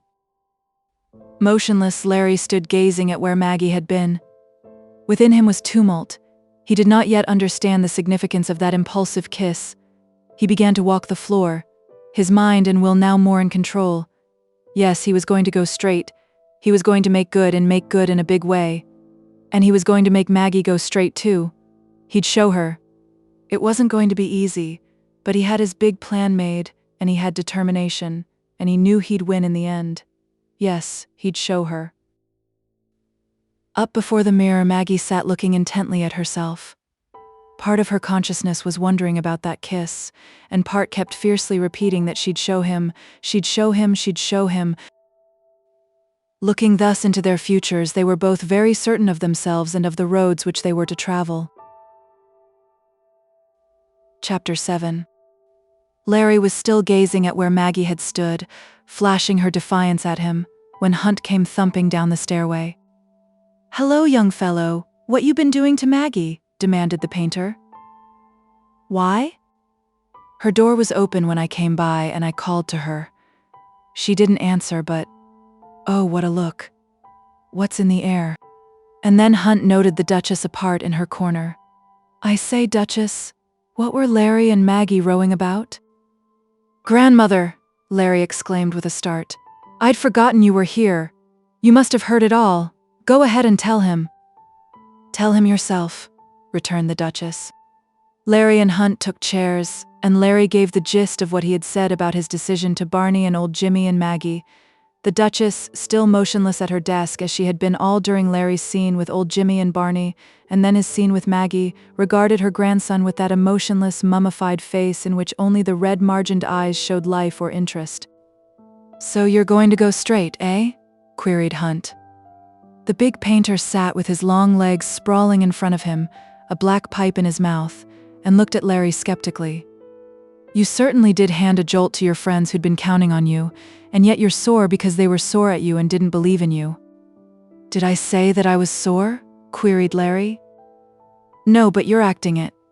And you're sore at Maggie because she didn't believe that you could make good or that you'd stick it out. Well, I don't believe you will either. You're a great painter, Hunt, and a great cook, but I don't give a damn what you believe." "Keep your shirt on, young fellow," Hunt responded, puffing imperturbably. "I say I believe you won't win out, but that's not saying I don't want you to win out. If that's what you want to do, go to it, and may luck be with you, and may the devil stay in hell. The morals of other people are out of my line, none of my business. I'm a painter, and it's my business to paint people as I find them." But Maggie certainly did put her finger on the tough spot in your proposition. For a crook to find a job and win the confidence of people, it's upgrade all the way, and it takes 10 men's nerve to stick it out to the top. Yep, Maggie was sure right. And then the Duchess broke her accustomed silence with her thin croak. "Never you mind Maggie. She thinks she knows everything, but she doesn't know anything." Larry looked in surprise at his grandmother. There was a flash in her old eyes, but the next moment the spark was gone. "Sure, you're up against it, but I'll be rooting for you." Hunt was grinning. "But say, young fellow, what made you decide to vote the other ticket?" Larry was trained at reading faces, and in the rough-hewn, grinning features of Hunt he read good fellowship. Larry swiftly responded in kind, for from the moment he had pulled the mask of being a fool from the painter and shown him to be a real artist, he had felt drawn toward this impecunious swashbuckler of the arts. So he now repeated the business motives which he had presented to Barney and old Jimmy. As Larry talked, he became more spontaneous, and after a time he was telling of the effect upon him of seeing various shrewd men locked up and unexorcised in prison. And presently his reminiscence settled upon one prison acquaintance, a man past middle age, clever in his generation, who had already done some 15 years of a long sentence. He was said Larry, grim, and he rarely spoke, but a close, wordless friendship had developed between them. Only once in an unusually relaxed mood had the old convict spoken of himself, but what he had then said had had a greater part in rousing Larry to his new decision than the words of any other man. "It was a queer story Joe let out," continued Larry. "Before he was sent away, he had a kid, just a baby whose mother was dead. He told me he wanted to have his kid brought up without ever knowing anything about the kind of people he knew and the kind of life he'd lived. He wanted it to grow up among decent people. He had money put away and he had an old friend, a pal, that he'd trust with anything. So he turned over his money and his baby to his friend and gave orders that the kid was to be brought up decent, sent to school, and that the kid was never to know anything about Joe. Of course, the baby was too young then ever to remember him. And when he gets out, he's going to keep absolutely clear of the kid's life. He wants his kid to have the best possible chance." "What is his whole name? And what was he sent up for?" queried the Duchess, that flickering fire of interest once more in her old eyes. "Joe Ellison. He was an old-time confidence man. He got caught in a jam, there had been drinking, there was some shooting, and he had attempted manslaughter tacked on to the charge of swindling. But Joe said everybody had been drinking and that the shooting was accidental." "Joe Ellison. I knew him," said the Duchess. "He was about the cleverest man of his day, but I never knew he had a child. Who was this best friend of his?" "Joe Ellison didn't mention his name," answered Larry. "You see, Joe spoke of his story only once, but he then said that he'd had letters once a month telling how fine the kid was getting on, till 3 or 4 years ago when he got word that his friend had died. The way things stand now, Joe won't know how to find the kid when he gets out even if he should want to find it, and he wouldn't know it even if he saw it. Up in Sing Sing when I had nothing else to do," concluded Larry. "I tell you, I thought a lot about that situation, for it certainly is some situation. Joe Ellison for 15 years in prison with just one big idea in his life, the idea being the one thing he felt he was really doing or ever could do, his very life built on that one idea, that outside somewhere was his kid growing up into a fine young person, never guessing it had such a father, and Joe never intending to see it again and not being able to know it if he ever should see it. I tell you, after learning Joe's story, it made me feel that I'd had enough of the old life." Again the Duchess spoke. "Did Joe ever mention its name?" "No, he just spoke of it as his kid." Larry was quiet a moment. "You see," he added, "I want to get settled before Joe comes out. His time's up in a few months, so that I can give him some sort of place near me. He's all right, Joe is, but he's too old to have any show at a fresh start if he tries to make it all on his own." "Larry, you haven't got such a tough piece of old brass for a heart yourself," commented Hunt. "What are your own plans?" "I know I've got the makings of a real businessman. I've already told you that," said Larry confidently. He had thought this out carefully during his days as a coal passer and his long nights upon the 18-inch bunk in his cell. "I've got a lot of the finishing touches. I know the high spots. What I need are the rudiments, the fundamentals, connecting links. You see, I had part of a business college training a long time before I went to work in a broker's office, stenography and typewriting. I've been a secretary in the warden's office the last few months, and I've brushed up on the old stuff and I'm pretty good. That ought to land me a job. Then I'm going to study nights. Of course, I'd get on faster if I could have private lessons with one of the head men of one of these real business schools. I'd mop up this stuff about organization and management mighty quick, for that business stuff comes natural to me. A bit of that sort of going to school would connect up and give a working unity to what I already know. But then I'll find a job and work the thing out some way. I'm in this to win out, and win out big." Once more the rarely heard voice of the Duchess sounded, and though thin it had a positive quality. "You're not going to take any job at first. First thing, you're going to give all your time to those private lessons." Larry gazed at the Duchess, surprised by the tone in which she spoke.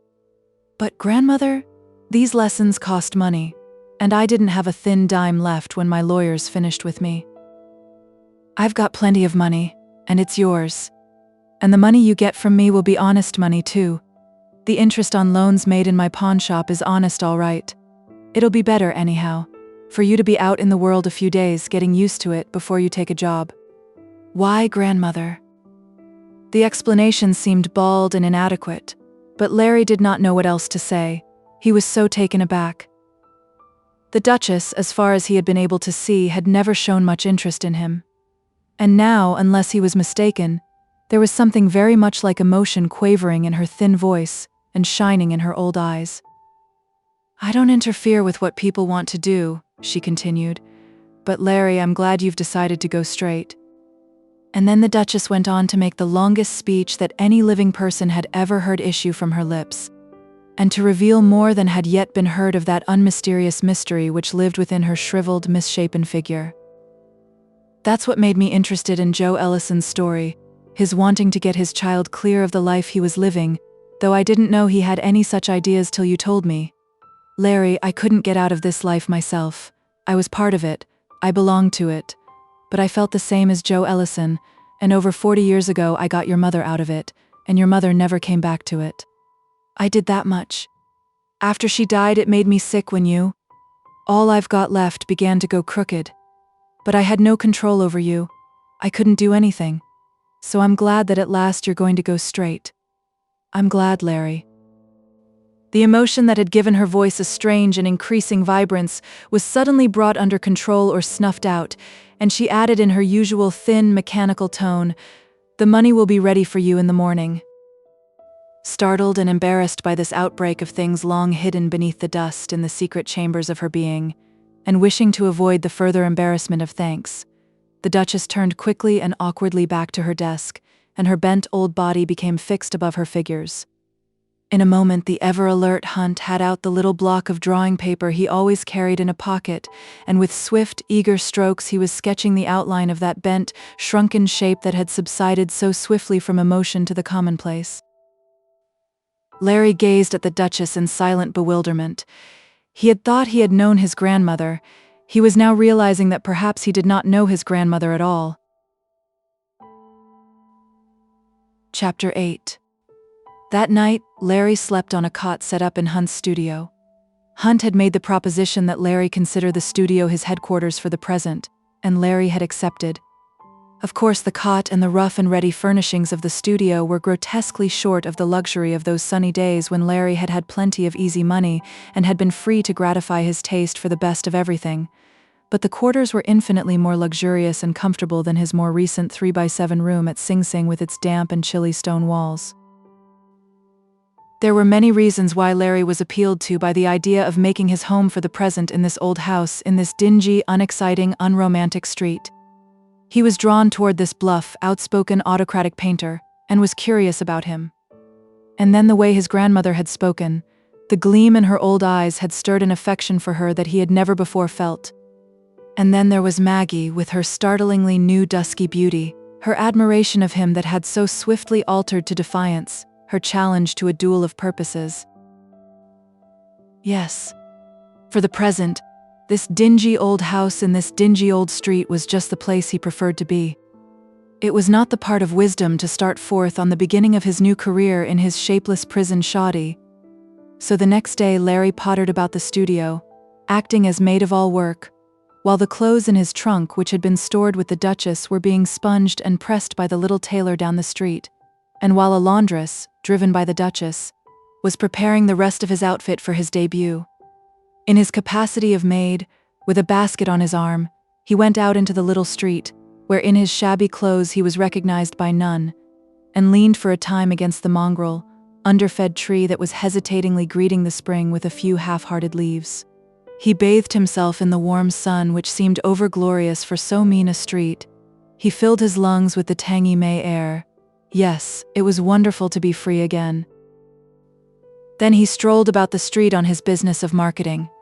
It amused him to be buying 3 pounds of potatoes, and a pound of chopped meat, and a package of macaroni, and to be counting Hunt's pennies, remembering those days when he had been a personage to head waiters, and had had his table reserved, and with a careless Midas's gesture had left $1, or 5 or 20, for the waiter's tip. When he climbed back into the studio, he watched Hunt slashing about with his paint. Hunt growled and roared at him and kidded him, and Larry came back at him with the same kind of verbal horseplay, after the fashion of men. Presently a relaxation, if not actual friendship, began to develop in their attitude toward each other. "Tell you what," Larry remarked. standing with legs wide apart, gazing at the picture of the Italian mother throned on the curb nursing her child. If I were dolled up all proper, I bet I could take some of this stuff out and sell it for real dough. Huh, nobody wants that stuff, snorted Hunt. It's too good, sell it, you're off your bean, young fellow. I can sell anything, my bucko, Larry returned evenly. All I need is a man who has plenty of money and a moderate willingness to listen. I've sold pictures of an oil derrick on a stock certificate, exact value nothing at all, for a masterpiece's price, so I guess I could sell a real picture. Oh, you shut up. The real trouble with you, commented Larry, is that, though you can paint as a businessman, as a promoter of your own stock, the suckling infant in that picture is a J. Pierpont Morgan of multiplied capacity compared to. Stop making that noise like a damned fool. This amiable pastime of throwing stones at each other was just then interrupted by the entrance of Maggie for an appointed sitting, before going to her business of carrying a tray of cigarettes about the Ritzmore. She gave Hunt a pleasant good morning, the pleasantness purposely stressed in order to make more emphatic her curt nod to Larry and the cold hostility of her eye.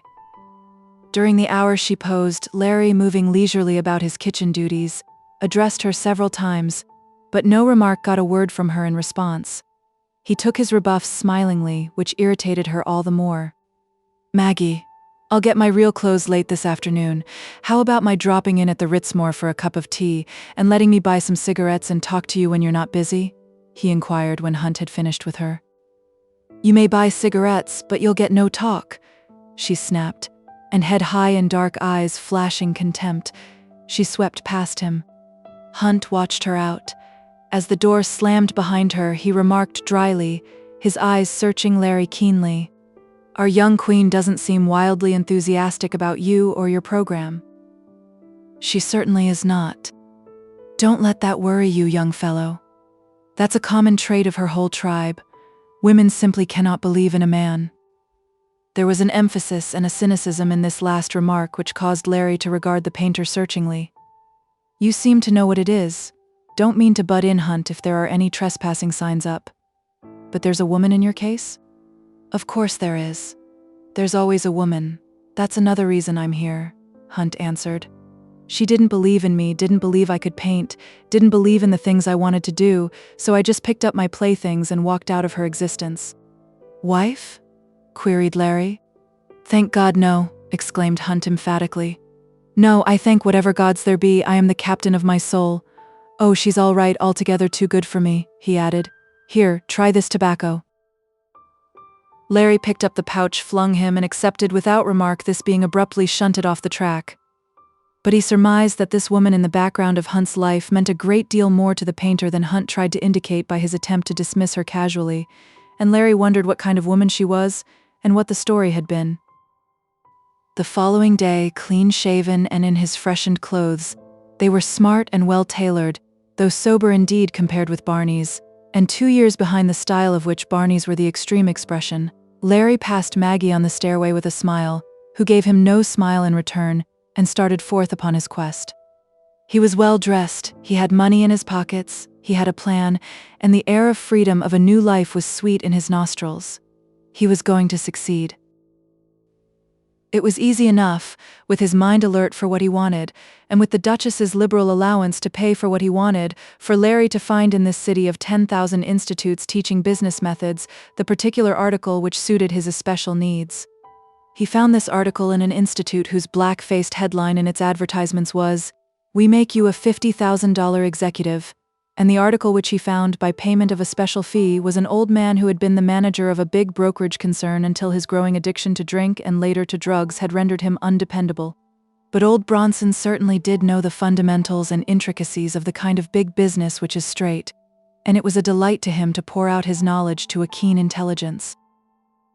Larry, in his own words, simply mopped it up.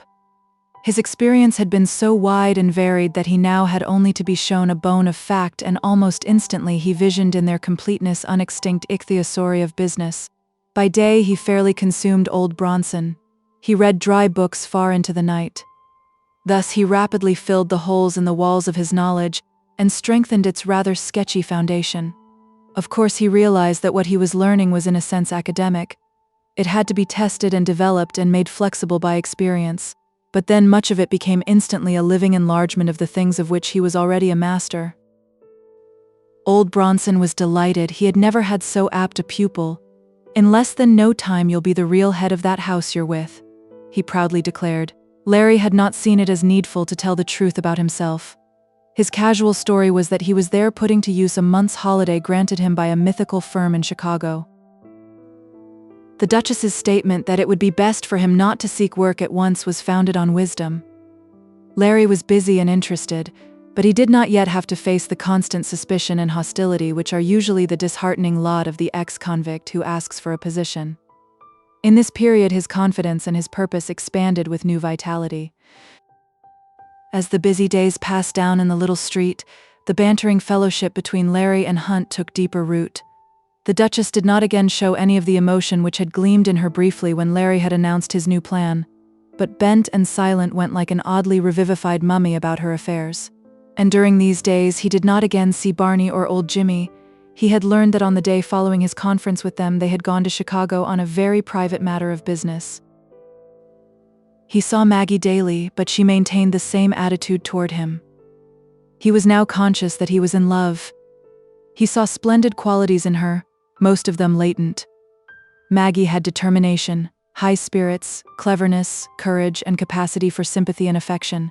She had head, heart, and beauty, the makings of an unusual woman, if only she could be swung into a different attitude of mind. But he realized that there was small chance indeed of his working any alteration in her, much less winning her admitted regard until he was definitely a success, until he had definitely proven himself right.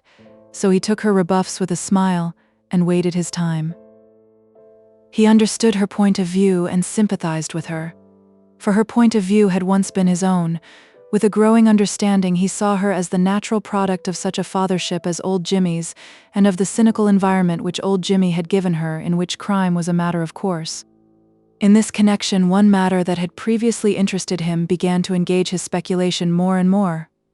All her life, until recently, old Jimmy had apparently shown little more concern over Maggie than one shows over a piece of baggage which is stored in this and that warehouse, and so valueless a piece of baggage in old Jimmy's case that it had always been stored in the worst warehouses. What was behind old Jimmy's new interest in his daughter? Old Jimmy had in late months awakened to the value to him of Maggie as a business proposition. That was Larry's answer to his own question. As for Maggie, during these days, the mere fact that Larry smiled at her and refused to get angry angered her all the more. Her anger at him, the manner in which he had refused her offered and long dreamed of partnership, would not permit her pride and self-confidence to consider any justification for him to enter her mind and argue in his behalf. The great dream she had nourished had been destroyed, and, moreover, he had proclaimed himself a fool. Yes, despite him and all he could do, she was going to go the brilliant, exciting way she had planned. In fairness to Maggie, it must be remembered that despite her assumed maturity and self-confident wisdom, she really was only 18, and perhaps did not yet fully know herself and had all the world yet to learn. And it must be remembered that she believed herself entirely in the right. This was a world where strength and cunning were the qualities that counted, and everyone was trying to outwit his neighbor, and all who acted otherwise were either weak-witted fools or else pretenders who saw in their hypocrisy the keenest game of all. Living under the influence of old Jimmy and later of Barney and of the environment in which she had been bred, these beliefs had come to be her religion. She was thoroughly orthodox and had the defensive and aggressive fervor which is the temper of militant orthodoxy.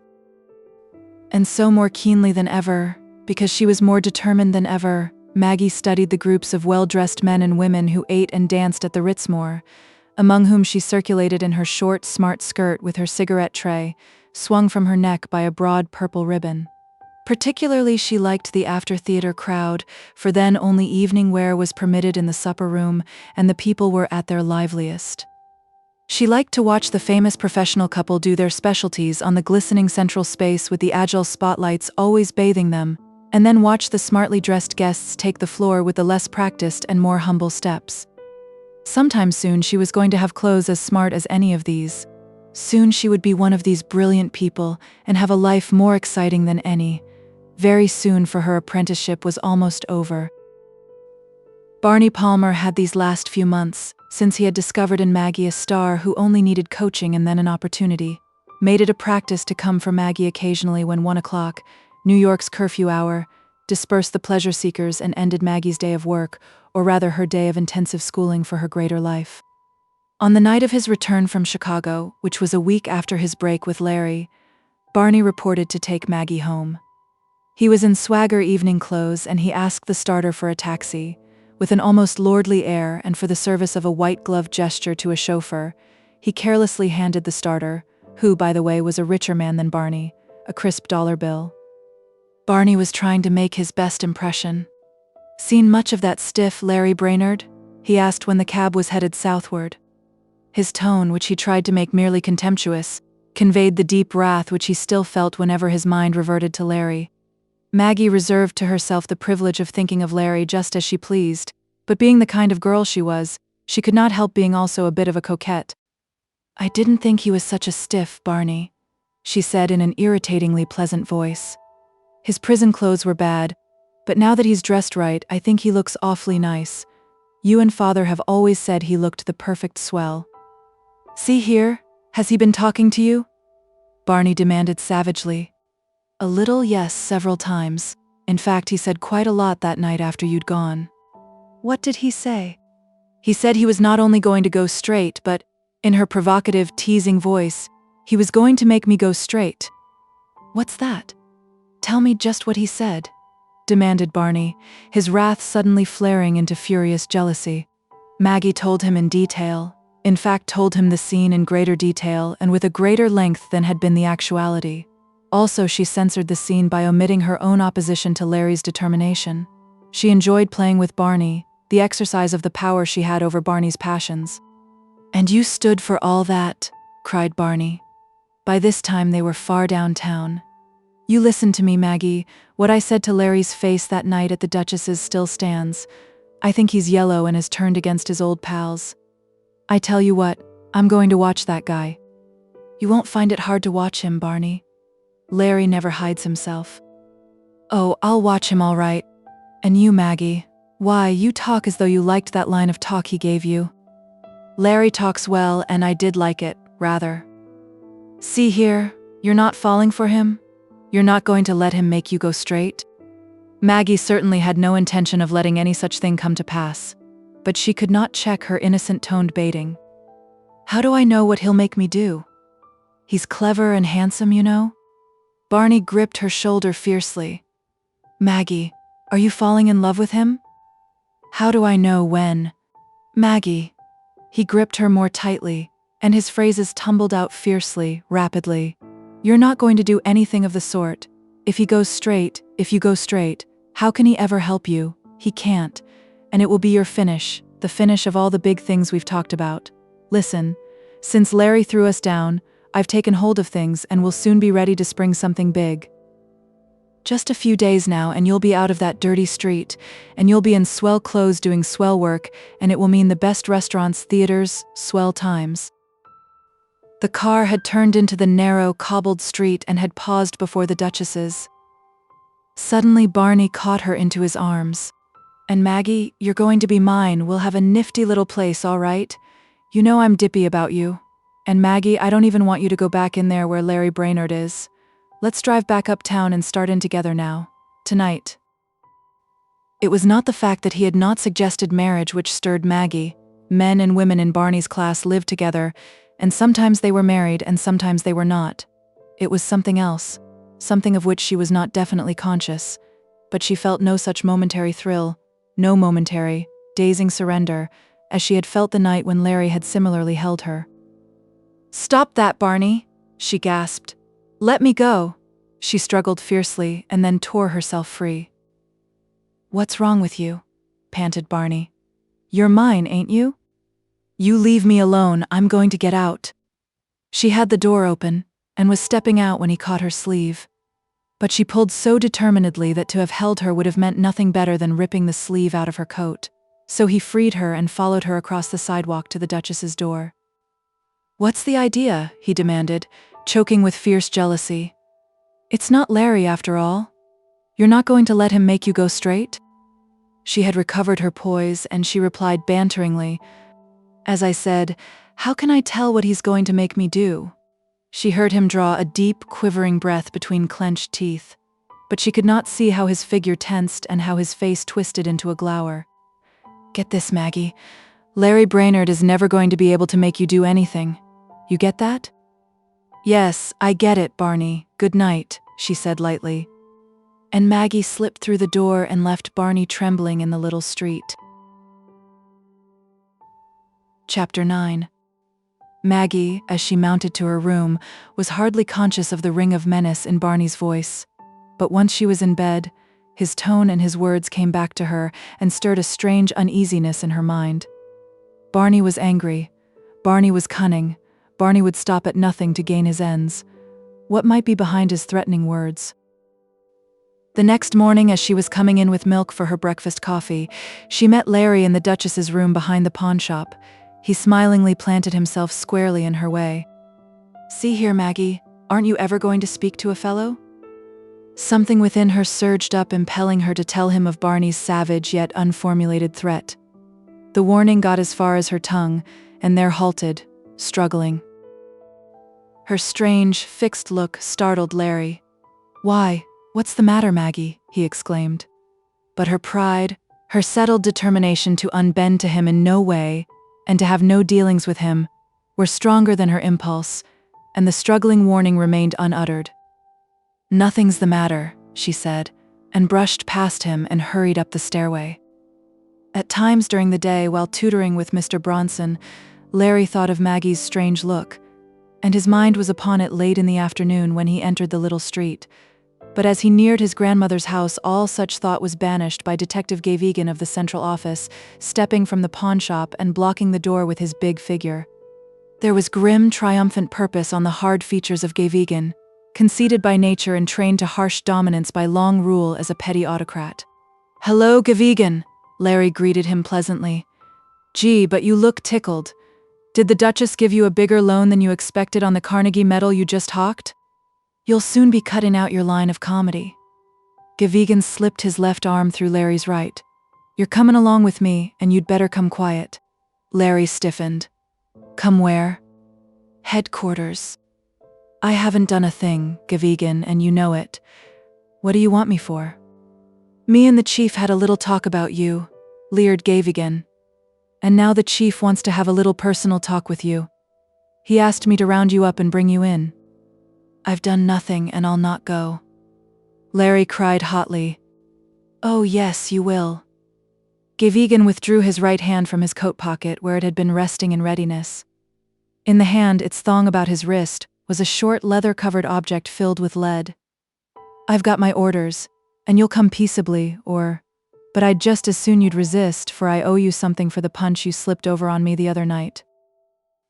Larry, taut with the desire to strike, gazed for a moment into the glowering face of the detective. VIII, gripping his right arm, with that bone-crushing slug-shot itching for instant use, was apparently master in the present circumstances. But before Larry's quick mind had decided upon a course, the door of the pawnshop opened and closed, and a voice said sharply, "Nothing doing on that rough stuff, VIII." The speaker was now on Larry's left side, a heavy-faced man in a black derby. "Larry better be a nice boy and come with us." "Oh, it's you, Casey," said Larry. "If you say I've got to go, I'll go for your one white copper, even if you do have VIII for a partner. Come on, what were we standing here for?" The trio made their way out of the narrow street, and after some 15 minutes of walking through the twisting byways of that part of the city, they passed through the granite doorway at headquarters and entered the office of Deputy Commissioner Barlow, Chief of the Detective Bureau. Barlow was talking over the telephone in a growling staccato, and the three men sat down. After a moment, Barlow banged the receiver upon its hook and turned upon them. He had a clenched, driving face with small, commanding eyes. It was his boast that he got results, that it was his policy to make people do what you told him. He had no other code. "Well, Brainerd," he snapped, "here you are again. What you up to now?" "Going to try the straight game, Chief?" returned Larry. "Don't try to put that old bunk over on me." "It's not bunk, Chief. It's the real stuff." "Cut it out, I say. Don't you suppose I had a clever bird like you picked up the minute you landed in the city, and have had you covered ever since?" And if you are going straight, what about the session you had with Barney Palmer and old Jimmy Carlyle the very night you blew in? And I'm on to this bluff of your going to that business institute. So come across, Brainerd. I've got your every move covered." "I've already come across, Chief," replied Larry, trying to keep his temper in the face of the other's bullying manner. "I told Barney and old Jimmy that I was through with the old game and through with them as pals at the old game. That's all there was to that meeting. I'm going to that business institute for the same reason that every other person goes there to learn. That's all there is to the whole business, Chief. I'm going to go straight." Chief Barlow hunched forward, his undershot jaw clenched on a cigar stub, regarded Larry steadily with his beady, autocratic eyes. Barlow was trained to penetrate to the inside of men's minds, and he recognized that Larry was in earnest. "You mean you think you're going to go straight?" Barlow remarked slowly and meaningly. "I know I'm going to go straight," Larry returned evenly, meeting squarely the gaze of the chief of detectives. "Do you realize, young man," Barlow continued in the same measured, significant tone, "that whether you go straight and how you go straight depends pretty much on me? Mind making that a little clearer, Chief? I'll show you part of my hand. Just remember that I'm holding back my high cards. I don't believe you're going to go straight, so we'll start with the proposition that you're not going to run straight and work on from there. You're clever, Brainerd. I hand you that, and all the classy crooks trust you. That's why I had picked you out for what I wanted long before you left Stir. Brainerd, you're wise enough to know that some of our best pinches come from tips handed us from the inside." Brainerd, the slow voice had now become incisive, mandatory. "You're not going to go straight. You're going to string along with Barney and old Jimmy and the rest of the bunch. We'll protect you, and you're going to slip us tips when something big is about to be pulled off." Larry, experienced with police methods though he was, could hardly believe this thing which was being proposed to him, Larry Brainerd, but he controlled himself. "If I get you, Chief, you are suggesting that I become a police stool?" "Exactly. We'll never tip your hand. And any little thing you pull off on your own, we'll not bother you about. And besides, we'll slip you a little dough regular on the quiet. And all you want me to do in exchange?" Larry asked quietly, "is to hand up my pals? That's all." Larry found it required his all of strength to control himself, but he did. "There are only 3 small objections to your proposition, Chief." "Yes? The first is, I shall not be a stool." "What's that?" "And the second is, I wouldn't squeal on a pal to you even if I were a crook. And the third is what I said in the beginning, I'm not going to be a crook." Barlow's squat, powerful figure arose menacingly. Casey also stood up. "I tell you, you are going to be a crook." Barlow's big fist crashed down on his desk in a tremendous exclamation point. "And you're going to work for me exactly as I tell you." "I have already given you my final word," said Larry. You, Barlow almost choked at this quiet defiance. His face turned red, his breath came in a fluttering snarl, his powerful shoulders hunched up as if he were about to strike, but he held back his physical blows. "That's your ultimatum? If you care to call it so, yes. Then here's mine. I told you I was holding back my high cards. Either you do as I say, and work with Gavigan and Casey, or you'll not be able to hold a job in New York. My men will see to that. And here's another high card. You do as I've said, or I'll hang some charge on you, one that'll stick, and back up the river you'll go for another stretch. There's an ultimatum for you to think about." It certainly was. Larry gazed into the harsh, glaring face, set in fierce determination. He knew that Barlow, as part of his policy, loved to break down the spirit of criminals, and he knew that nothing so roused Barlow as opposition from a man he considered in his power. Close beside the chief he saw the gloating, malignant face of Gavigan. Casey, who had been restless since the beginning of the scene, had moved to the window and was gazing down into Center Street. For a moment Larry did not reply. Barlow mistook Larry's silence for wavering, or the beginning of an inclination to yield. "You turn that over in your noodle," Barlow drove on. "You're going to go crooked, anyhow, so you might as well go crooked in the only way that's safe for you. I'm going to have Gavigan and Casey watch you, and if in the next few days you don't begin to string along with Barney and old Jimmy and that bunch, and if you don't get me word that your answer to my proposition is yes, hell's going to fall on you. Now get out of here." Larry got out. He was liquid lava of rage inside, but he had had enough to do with police power to know that it would help him not at all to permit an eruption against a police official while he was in the very heart of the police stronghold. He walked back toward his own street in a fury, beneath which was subconsciously an element of uneasiness, an uneasiness which would have been instantly roused to caution had he known that Barney Palmer had this hour and more been following him in a taxicab, and that across the street from the car's window Barney's sharp face had watched him enter police headquarters and had watched him emerge. Home reached, Larry briefly recounted his experience at headquarters to Hunt and the Duchess. The painter whistled. The Duchess blinked and said nothing at all. "Maggie was more right than she knew when she first said you were facing a tough proposition," exclaimed Hunt. "Believe me, young fellow, you're certainly up against it." "Can you beat it for irony?" said Larry, pacing the floor. "A man wants to go straight. His pals ask him to be a crook, and are sore because he won't be a crook. The police ask him to be a crook, and threaten him because he doesn't want to be a crook. Some situation." "Some situation," repeated Hunt. "What are you going to do?" "Do?" Larry halted, his face set with defiant determination. "I'm going to keep on doing exactly what I've been doing, and they can all go to hell." Chapter 10. For several days nothing seemed to be happening, though Larry had a sense that unknown forces were gathering on distant isothermal lines and bad weather was bearing down upon him.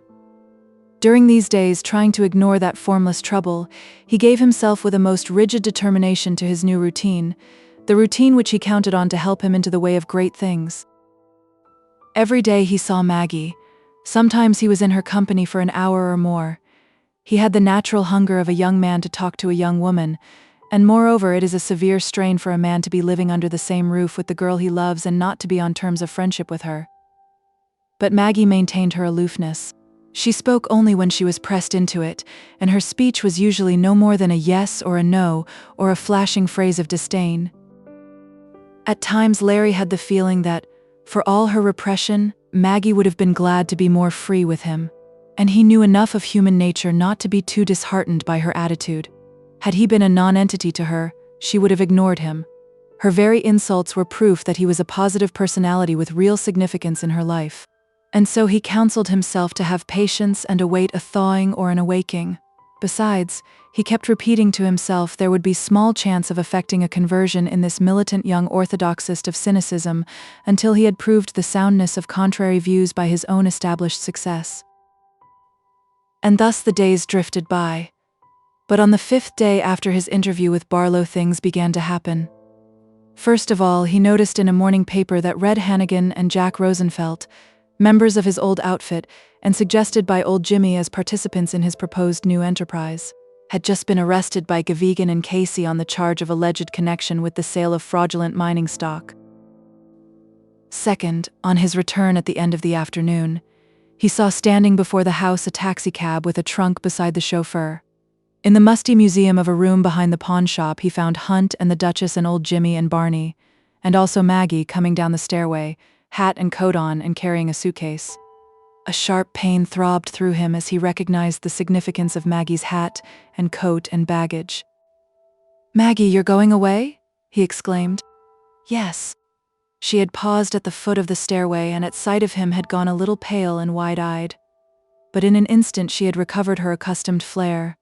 There came a proud lift to her head, a flash of scorn into her dark eyes. "At last I'm leaving this street for good," she said. "I told you that someday I was going out into the world and do big things. The time's come. I'm graduated. I'm going to begin real work, and I'm going to succeed, you see." "Maggie," he breathed. Then impulsively he started toward her authoritatively. "Maggie, I'm not going to let you do anything of the sort." But swiftly Barney had stepped in between them, old Jimmy just behind him. "Keep out of this," Barney snapped at Larry, a reddish blaze in his eyes. "Maggie's going away and you can't stop her. Do you think her father is going to let her stay down here any longer, where you can spout your preaching at her, and you all the time a stool and a squealer?" "What's that?" cried Larry. "I called you a stool," repeated the malignantly exultant Barney, alert for any move on the part of the suddenly tensed Larry. "And you are a stool. Didn't I see you myself go into headquarters with Casey and Gay Vegan where you sold yourself to Chief Barlow? Why, you damned!" Even before he spoke, Larry launched a furious swing straight from the hip at Barney's twisted face. But Barney had been expecting exactly that and was even the quicker. He caught Larry's wrist before it was fairly started, and thrust a dull-hued automatic into Larry's stomach. "Behave, damn you," gritted Barney, "or I'll blow your damned guts out. No, go ahead and try to hit me. I'd like nothing better than to kill you, you rat, and have a good plea of self-defense." Larry let his hands unclench and fall to his sides. "You've got the drop on me, Barney, but you're a liar." "You bet I got the drop on you. And not only with my gun, I've got it on you about being a stool. Everybody knows you are a stool, and what's more, they know you are a squealer." "A squealer?" Larry stiffened again. "A stool and a squealer." Barney fairly hurled at Larry these two most despised epithets of his world. "You've done your job swell as a stool, and squealed on Red Hannigan and Jack Rosenfeld and turned them up for the police." "You believe I had anything to do with their arrest?" exclaimed Larry. Barney laughed in his derision. "Of course we believe it," put in old Jimmy, his seamed, cunning face now ruthlessly hard. "And what's more, we know it." "And what's still more," Barney taunted, "Maggie believes it too." Larry turned to Maggie. Her face was now drawn, with staring eyes. "Maggie, do you believe it?" he demanded. For a moment she neither spoke nor moved. Then slowly she nodded. "But Maggie," he protested, "I didn't do it. Barlow did ask me to be a stool, but I turned him down. Aside from that, I know no more of this than you do." "Of course you'd deny it, we were waiting for that," sneered Barney. "Jimmy, we've wasted enough time here. Take Maggie's bag and let's be moving on." Old Jimmy picked up Maggie's suitcase, and slipping a hand through her arm led her across the room. She did not even say goodbye to Hunt or the Duchess, or even glance at them, but went out silently, her drawn, staring look on Larry alone. Barney backed after them, his automatic still held in readiness. "I'm letting you down damned easy, Brainerd," he said, hate glittering in his eyes, "but there's some who won't be so nice." With that he closed the door. Until that moment both Hunt and the Duchess had said nothing. Now the Duchess spoke up. "I'm glad they've taken Maggie away, Larry. I've seen the way you've come to feel about her, and she's not the right sort for you." But Larry was still too dazed by the way in which Maggie had walked out of his life to make any response. "But there's a lot in what Barney said about there being some who wouldn't be easy on you," continued the Duchess. "That word had been brought me before Barney showed up, so I had this ready for you." From a slit pocket in her baggy skirt, the Duchess drew out a pistol and handed it to Larry. "What's this for?" Larry asked. "I was told that word had gone out to the Gingerbuck gang to get you," answered the Duchess. "Barney has some secret connection with the Gingerbucks. His saying that you were a stool and a squealer is not the only thing he's got against you. He's jealous of you on account of everything, especially Maggie, so you'll need that gun."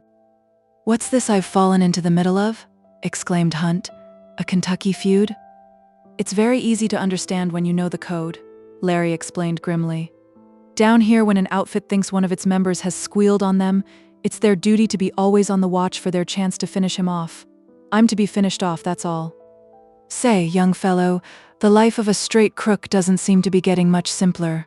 Why, man, you hardly dare to stir from the house. What are you going to do?" "Going to go around my business, always with the pleasant anticipation of a bullet in my back when some fellow thinks it's safe for him to shoot." The three of them discussed this latest development over their dinner, which they had together up in Hunt's studio. But despite all their talk of his danger, a very real and near danger, Larry's mind was more upon Maggie, who had thus suddenly been wrenched out of his life. He remembered her excited, boastful talk of their first evening. Her period of schooling was indeed now over. She was now committed to her rosily imagined adventure, in which she saw herself as a splendid lady, and with Barney Palmer as her guiding influence. Dinner had been finished, and Hunt was trying to give Larry such cheer as, "Buck up, young fellow, you know the worst. There's nothing else that can happen," when the lie direct was given to his phrases by heavy steps running up the stairway and the opening and closing of the door. There stood Officer Casey, heaving for breath. Instinctively, Larry drew his pistol. "Casey, what are you here for?" "Get rid of that gat. Don't be found with a gun on," ordered Casey, "and beat it. You've got less than 5 minutes to make your getaway." "My getaway? What's up?" "You haven't come across as the chief ordered you to, and he's out to give you just what he said he would," Casey said rapidly, his speech broken by panting. "There's been a stick-up, with assault that may be changed to attempted manslaughter, and the chief has 3 men who swear you're the guilty party.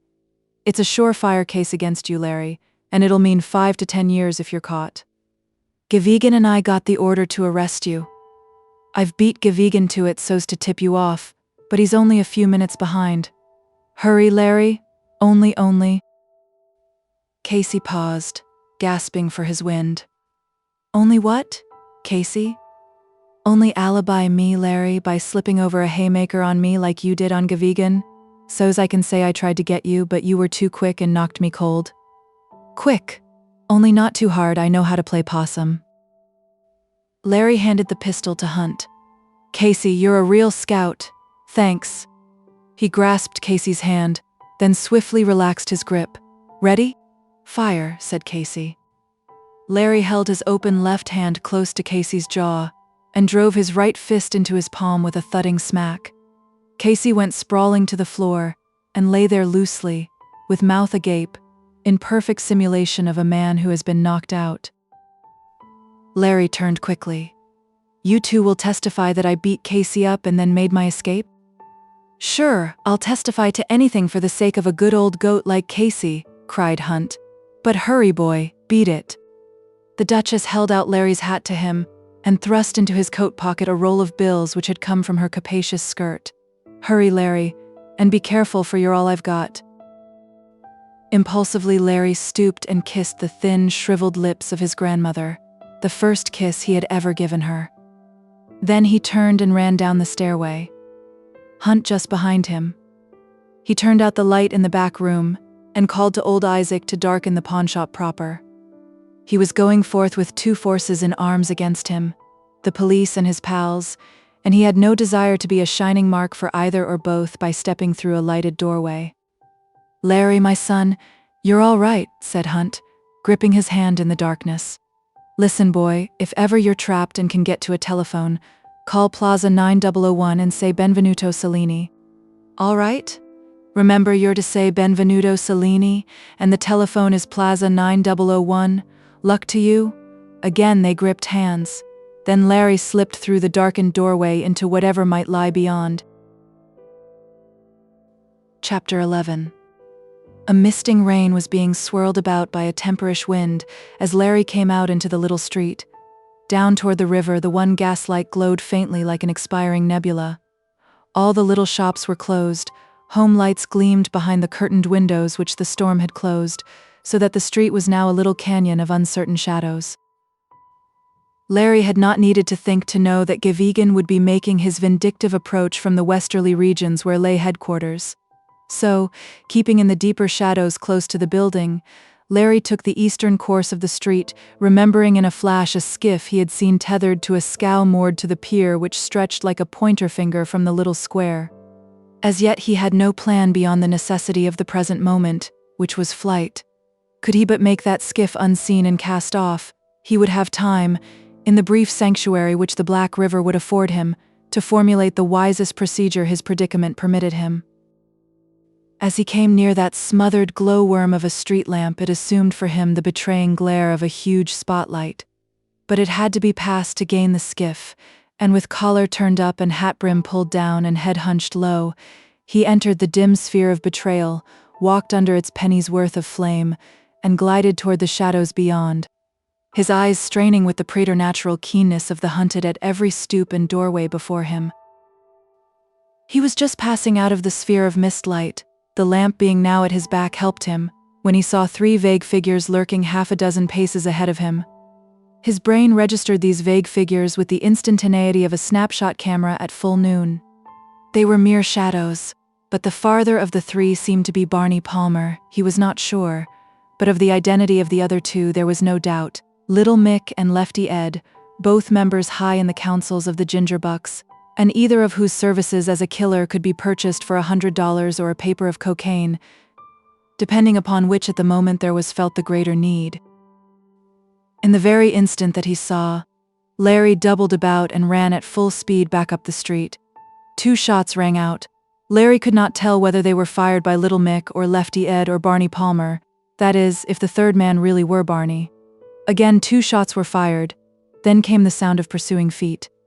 Luckily, not one of the bullets had touched Larry, for the New York professional gunman is the premier bad shot of all the world, and cannot count upon his marksmanship, unless he can get his weapon solidly anchored against his man, or can sneak around to the rear and pot his unsuspecting victim in the back. As Larry neared the pawnshop with the intention of making his escape through the western stretch of the street, he saw that old Isaac has switched on the lights, and he also saw Officer Gavigan bearing down in his direction. They sighted each other in the same instant, and Gavigan let out a roar and started for him. Caught between 2 opposing forces, Larry again had no time to plan. Rather, there was nothing he could plan, for only one way was open to him. He dashed into the pawnshop and into the back room. At the Duchess's desk, Hunt was scribbling at furious speed. "I'm caught. Hunt, Gavigan's coming," he gasped and ran up the stairs, Hunt following and stuffing his scribblings into a pocket. As Larry passed the open studio door, he saw Casey sitting up. "Down on the floor with you, Casey. Hunt, work over him to bring him to, and stall Gavigan for a while if you can."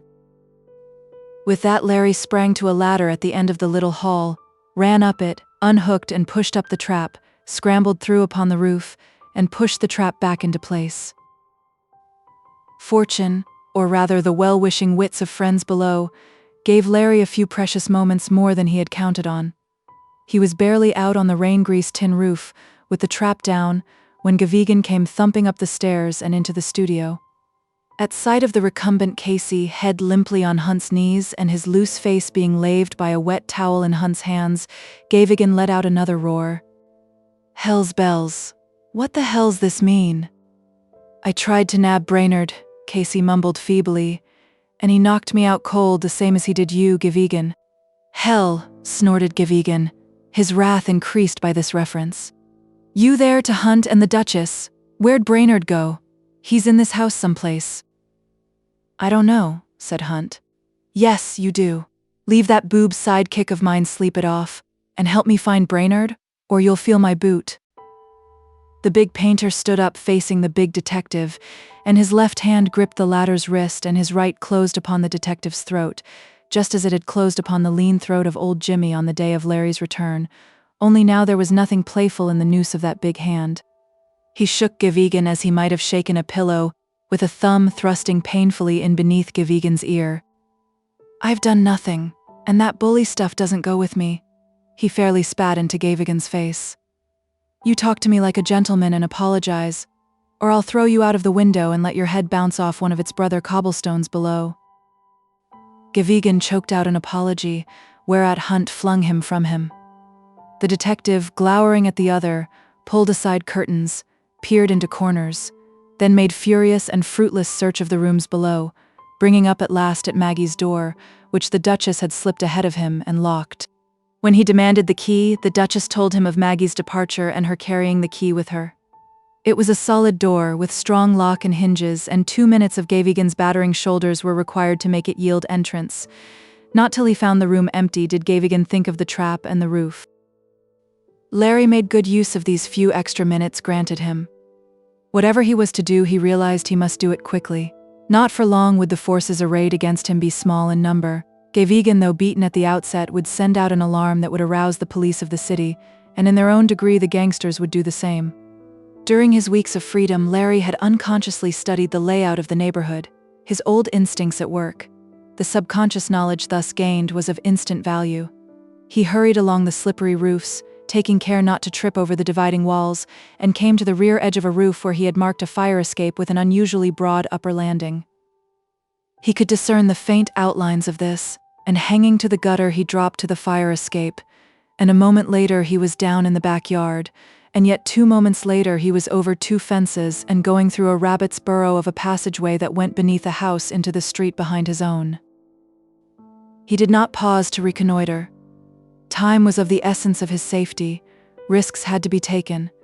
He plunged out of his hole around the first corner, around the next, and thus wove in and out, working westward, till at last, on turning a corner into a lighted street, he saw possible relief in 2 stray taxicabs before a little East Side restaurant, one of which was just leaving. "Taxi," he called breathlessly. The chauffeur of the moving car swung back beside the curb and opened the door. But even as he started to enter, he saw little Mick and Lefty Ed turn into the street behind him. However, the brightness of this street ill accorded with the anonymity with which their art is most safely and profitably practiced, so Larry got in without a bullet flicking at him. 42nd Street and Broadway, he called to the chauffeur as he closed the door. The car started off. Looking back through the little window, he saw Lefty Ed enter the other taxicab, and saw little Mick standing on the curb. He understood. Little Mick was to send out the alarm, while Lefty was to follow the trail. Let Lefty follow. At least Larry now had a few minutes to consider some plan which should look beyond the safety of the immediate moment. He was well dressed, albeit somewhat wet and soiled. He had money in his pockets. What should he do? Yes. What should he do? The more he considered it, the more ineluctable did his situation become. By now Gavigan had sent out his alarm. Within a few moments every policeman on duty would have instructions to watch for him. He might escape for the time at least, these allies of his one-time pals, by going to a hotel and taking a room there. But to walk into a hotel would be to walk into arrest. On the other hand, he might evade the police if he sought refuge in one of his old haunts, or perhaps with old Bronson, but then his angered pals knew of these haunts, and to enter one of them would be to offer himself freely to their vengeance. There were other cities, but then how was he to get to them? He saw Manhattan for what it was to a man who was a fugitive from justice and injustice. An island, a trap, with only a few outlets and inlets for its millions, 2 railway stations, a few ferries, a few bridges, a few tunnels, and at every one of them policemen watching for him. He could not leave New York. And yet how in God's name was he to stay here? He thought of Maggie. So she wanted the life of dazzling excitement, of brilliant adventure, did she? He wondered how she would like a little of the real thing, such as this. As he neared 42nd Street, he still was without definite plan which would guarantee him safety, and there was Lefty hanging on doggedly. An idea came which would at least extend his respite and give him more time for thought. He opened the door of his cab and thrust a $10 note into the instinctively ready hand of his driver. "Keep the change and give me a swing once around Central Park, slowing down on those hilly turns on the west side." "I gotcha." The car entered the park at the plaza and sped up the shining, almost empty drive. Larry kept watch, now on the trailing Lefty, now on the best chance for execution of his idea, all the way up the east side and around the turn at the north end. As the car, now southbound, swung up the hill near 105th Street, at whose crest there is a sharp curve with thick-growing, overhanging trees, Larry opened the right door and said, "Show me a little speed, driver, as soon as you pass this curve." "I gotcha," replied the chauffeur. The slowing car hugged the inside of the sharp turn, Larry holding the door open and waiting his moment. The instant the taxi made the curve, Lefty's car was cut from view, and that instant Larry sprang from the running board, slamming the door behind him, landed on soft earth and scuttled in among the trees. Crouching in the shadows, he saw his car speed away as per his orders, and the moment after he saw Lefty's car, evidently taken by surprise by this obvious attempt at escape, leap forward in hot pursuit. Larry slipped farther in among the trees and sat down, his back against a tree. This was better. For the time he was safe. He drew a long breath. Then for a moment what he had just been through this last hour came back to him in an almost amusing light, as something grotesquely impossible, much like those helter-skelter, utterly unreal chases which, with slight variations of personalities and costumes, were the chief plots for the motion picture drama in its crude childhood. But though there seemed a likeness, there was a tremendous difference, for this was real, Everyone was in earnest. Again he thought of Maggie. What would she think? What would be her attitude if she knew the truth about him? The truth about those she had gone with and the life she had gone into? Would she be inclined toward him? Would she help him? Again he thought of what he should do. Now that he commanded a composure which had not been his during the stress of his flight, he examined every aspect with greater care. But the conclusions of composure were the same as those of excitement. He could not gain entrance to one of the great hotels and remain in his room, unidentified among its thousands of strangers. He could not find asylum in one of his old haunts. He dared not try to leave Manhattan. He was a prisoner, whose only privilege was a larger but most uncertain liberty. And that liberty was becoming penetratingly uncomfortable. An hour had passed. The ground on which he sat was wet and cold, and the misty air was assuming a distressing kinship with departed winter and was making shivering assaults upon his bones. At the best, he realized, he could not hope to remain secure in this cultivated wilderness beyond daylight. With the coming of morning, he would certainly be the prey of either his pals or the police, and if they did not beat him from his hiding, plain mortal hunger would drive him out into the open streets. If he was to do anything at all, he must do it while he still had the moderate protection of the night. And then for the first time there came to him remembrance of Hunt's rapid injunction, given him in the hurly-burly of escape when no thoughts could impress the upper surface of his mind save those of the immediate moment. If you're trapped, call Plaza 9001 and say Benvenuto Cellini. Larry had no idea what that swift instruction might be about, and the chance seemed a slender, fantastical one, even if he could safely get to a public telephone. But it seemed his only chance. He arose and, keeping as much as he could to the wilder regions of the park, and making the utmost use of shadows when he had to cross a path or a drive, he stole southward. He remembered a drugstore at 84th Street and Columbus Avenue, peculiarly suited to his purpose, for it had a side entrance on 84th Street and was in a neighborhood where policemen were infrequent. Fortune favored him. At length he reached 84th Street and peered over the wall. Central Park West was practically empty of automobiles, for the theaters had not yet discharged their crowds and no policeman was in sight. He vaulted the wall. A minute later he was in a booth in the drugstore, had dropped his nickel in the slot, and was asking for Plaza 9001. "Hello, sir," responded the very correct voice of a man. "Benvenuto Cellini," said Larry. "Hold the wire, sir," said the voice. Larry held the wire, wondering. After a moment, the same correct voice asked where Larry was speaking from. Larry gave the exact information. "Stay right in the booth and keep on talking. Say anything you like, the wire here will be kept open," continued the voice. "We'll not keep you waiting long, sir." The voice ceased. Larry began to chat about topics of the day, about invented friends and engagements, well knowing that his stream of talk was not being heard unless Central was listening in, and knowing also that to anyone looking into the glass door of his booth, he was giving a most unsuspicious appearance of a busy man. And while he talked, his wonder grew. What was about to happen? What was this Benvenuto Cellini business all about? He had been talking for 15 minutes or more when the glass door of the booth was opened from without, and a man's voice remarked, "When you are through, sir, we will be going." The voice was the same he had heard over the wire. Larry hung up and followed the man out the side door, noting only that he had a lean, respectful face. At the curb stood a limousine, the door of which was opened by the man for Larry. Larry stepped in. "Are you followed, sir?" inquired the man. "I don't know. We'd better make certain. If you are, we'll lose them, sir. We'll stop somewhere and change our license plates again."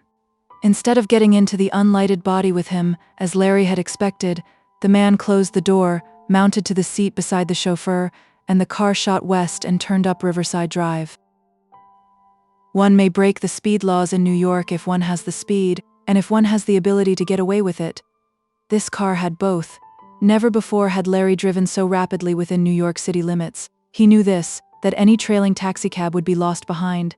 At 245th Street, the car swung into Van Cortlandt Park and switched off all lights. 2 minutes later, they halted in a dark stretch of one of the byroads of the park. "We'll be stopping only a minute, sir, to put on our right number plates," the man opened the door to explain. Within the minute they were away again, now proceeding more leisurely, in the easy manner of a private car going about its private business, though the interior of the car was discreetly dark, and Larry huddled discreetly into a corner. Thus they drove over the grand boulevards and recrossed the Harlem River, and presently drew up in front of a great apartment house in Park Avenue. The man opened the door. "Walk right in, sir, as though you belong here. The doorman and the elevatorman are prepared." They might be prepared, but Larry certainly was not, and he shot up the elevator to the top floor with mounting bewilderment. The man unlocked the door of an apartment, ushered Larry in, took his wet hat, then ushered the dazed Larry through the corner of a dim-lit drawing room and through another door. "You are to wait here, sir," said the man, and quietly withdrew. Larry looked about him. He took in but a few details, but he knew enough about the better fittings of life to realize that he was in the presence of both money and the best of taste. He noted the log fire in the broad fireplace, comfortable chairs, the imported rugs on the gleaming floor, the shelves of books which climbed to the ceiling, a quaint writing desk in one corner which seemed to belong to another country and another century, but which was perfectly at home in this room. On the desk he saw standing a leather-framed photograph which seemed familiar. He crossed and picked it up. Indeed, it was familiar. It was a photograph of Hunt, not in the shabby, shapeless garments he wore down at the Duchess's, but Hunt accoutered as might be a man accustomed to such a room as this, though in this picture there was the same strong chin, the same belligerent, good-natured eyes. Now how and where did that impecunious, rough-neck painter fit into? But the dazed question Larry was asking was interrupted by a voice from the door, the thick voice of a man. "Who the hell are you?" Larry whirled about. In the doorway stood a tall, bellicose young gentleman of perhaps 24 or 5, in evening dress, flushed of face, holding unsteadily to the door jamb. "I beg your pardon," said Larry. "And what the hell you doing here?" continued the belligerent young gentleman. "I'd be obliged to you if you could tell me," said Larry. "Trying to stall, are you?" declared the young gentleman with a scowling profundity. "No go, got to come out your corner and fight, and I'm goin' lick you." The young man crossed unsteadily to Larry and took a fighting pose. "Put him up," he ordered. This was certainly a night of strange adventure, thought Larry. His wild escape, his coming to this unknown place, and now this befuddled young fellow intent upon battle with him. "Let's fight tomorrow," Larry suggested soothingly. "Put him up," ordered the other. "If you don't know what you're doing here, I'll show you what you're doing here." But he was not to show Larry, for while he was uttering his last words, trying to steady himself in a crouch for the delivery of a blow, a voice sounded sharply from the doorway, a woman's voice. "Dick." The young man slowly turned, but Larry had seen her first. He had no chance to take her in. That first moment, beyond noting that she was slender and young and exquisitely gowned, for she swept straight across to them. "Dick, you're drunk again!" she exclaimed. "Wrong, sis," he corrected in an injured tone. "It's same drunk." "Dick, you go to bed." "Now, sis, you go to bed." The young man wavered before her commanding gaze. "Just as you say, just as you say," he mumbled, and went unsteadily toward the door. The young woman watched him out, and then turned her troubled face back to Larry. "I'm sorry Dick behaved to you as he did." And then before Larry could make answer, her clouded look was gone. "So you're here at last, Mr. Brainerd." She held her hand out, smiling a smile that by some magic seemed to envelop him within an immediate friendship. "I'm Miss Sherwood." He noted that the slender, tapering hand had almost a man's strength of grip. "You needn't tell me anything about yourself," she added, "for I already know a lot, all I need to know about you and about Maggie Carlyle. You see, an hour ago a messenger brought me a long letter he'd written about you," and she nodded to the photograph Larry was still holding. You know him?" Larry stammered. She answered with a whimsical smile, "Yes, isn't he a grand, foolish old dear? He's such a roistering, bragging personage that I've named him Benvenuto Cellini, though he's neither liar nor thief. He must have told you what I called him." So that explained this password of Benvenuto Cellini. No, he didn't explain anything. There was no time. I don't know where he is, she continued. Please don't tell me. I don't want to know until he wants me to know. Larry had been making a swift appraisal of her. She was perhaps 30, fair, with golden brown hair held in place by a large comb of wrought gold, with violet blue eyes, wearing a low-cut gown of violet chiffon velvet and dull gold shoes. Larry's instinct told him that here was a patrician, a thoroughbred, with poise, with a knowledge of the world, with whimsical humor, with a kindly understanding of people, with steel in her, and with a smiling readiness for almost any situation. I think no one will find you, at least for the present, her pleasantly modulated voice continued. There are so many things I want to talk over with you. Perhaps I can help about Maggie. I hope you don't mind my talking about her. Larry could not imagine anyone taking offense at anything this brilliant apparition might possibly say, but we'll put off our talk until tomorrow. It's late, and you're wet and cold, and besides, my aunt is having one of her bad spells and thinks she needs me. Judkins will see to you. Good night. Good night, said Larry. She moved gracefully out, almost floated, Larry would have said. The next moment the man was with him who had been his escort here, and led Larry into a spacious bedroom with bath attached. 10 minutes later, Judkins made his exit, carrying Larry's outer clothes, and another 10 minutes later, after a hot bath, and garbed in silk pajamas which Judkins had produced, Larry was in the softest and freshest bed that had ever held him. But sleep did not come to Larry for a long time. He lay wondering about this golden-haired, poiseful Miss Sherwood. She was undoubtedly the woman in the back of Hunt's life, and he wondered about Hunt, who he really was, what had really driven him into this strange exile. And he wondered about Maggie, what she might be doing, what from this strange new vantage point he might do for her and with her. And he wondered how his own complex situation was going to work itself out. And still wondering, Larry at length fell asleep. Chapter 12. When Larry awoke the next morning, he blinked for several bewildered moments about his bedroom, so unlike his cell at Sing Sing, and so unlike Hunt's helter-skelter studio down at the Duchess's which he had shared, before he realized that this big, airy chamber and this miracle of a bed on which he lay were realities, and not a mere continuation of a dream of fantastic and body-flattering wealth. Then his mind turned back a page in the book of his life, and he lay considering the events of the previous evening, the scene with Barney and old Jimmy and Maggie. They're all denouncing him as a police stool pigeon and a squealer, and Maggie's defiant departure to begin her long-dreamed-of career as a leading woman and perhaps star in what she saw as great and thrilling adventures.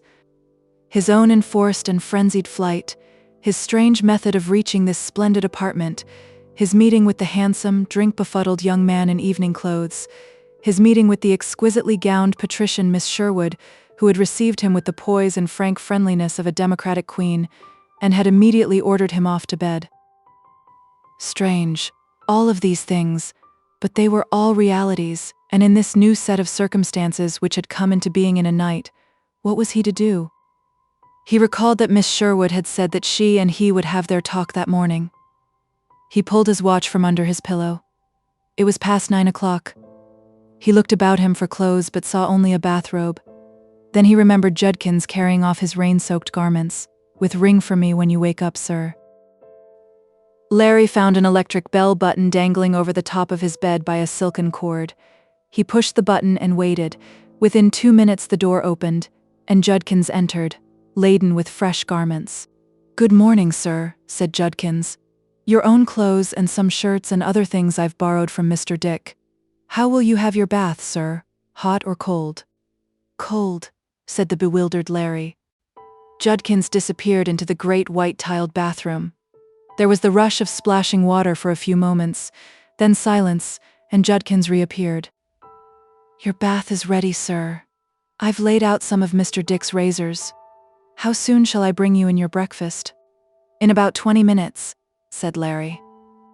Exactly 20 minutes later, Judkins carried in a tray and set it on a table beside a window looking down into Park Avenue. "Miss Sherwood asked me to tell you she would see you in the library at 10 o'clock, sir, where she saw you last night," said Judkins, and noiselessly was gone. freshly shaven, tingling from his bath, with a sense of being garbed flawlessly, though in garments partly alien. Larry addressed himself to the breakfast of grapefruit, omelette, toast and coffee, served on Sèvres china with covers of old silver. In his more prosperous eras, Larry had enjoyed the best private service that the best hotels in New York had to sell. But their best had been coarse and slovenly compared to this. He would eat for a minute or two, then get up and look at his carefully dressed self in the full-length mirror, then gaze from his high, exclusive window down into Park Avenue with its stream of cars comfortably carrying their occupants toward 10 o'clock jobs in Wall or Broad streets, and then he would return to his breakfast. This was amazing, bewildering. He was toward the end of his omelette when a knock sounded at his door. Thinking Judkins had returned, he called, "Come in," but instead of Judkins, the opening door admitted the belligerent young man in rumpled evening clothes of the previous night. Now he wore a silk dressing gown of a flamboyant peacock blue, his feet showed bare in toe slippers, his wavy yellowish hair had the tousled effect of a very recent separation from a pillow. A cigarette depended from the corner of his mouth. Larry started to rise, but the young man arrested the motion with a gesture of mock imperativeness.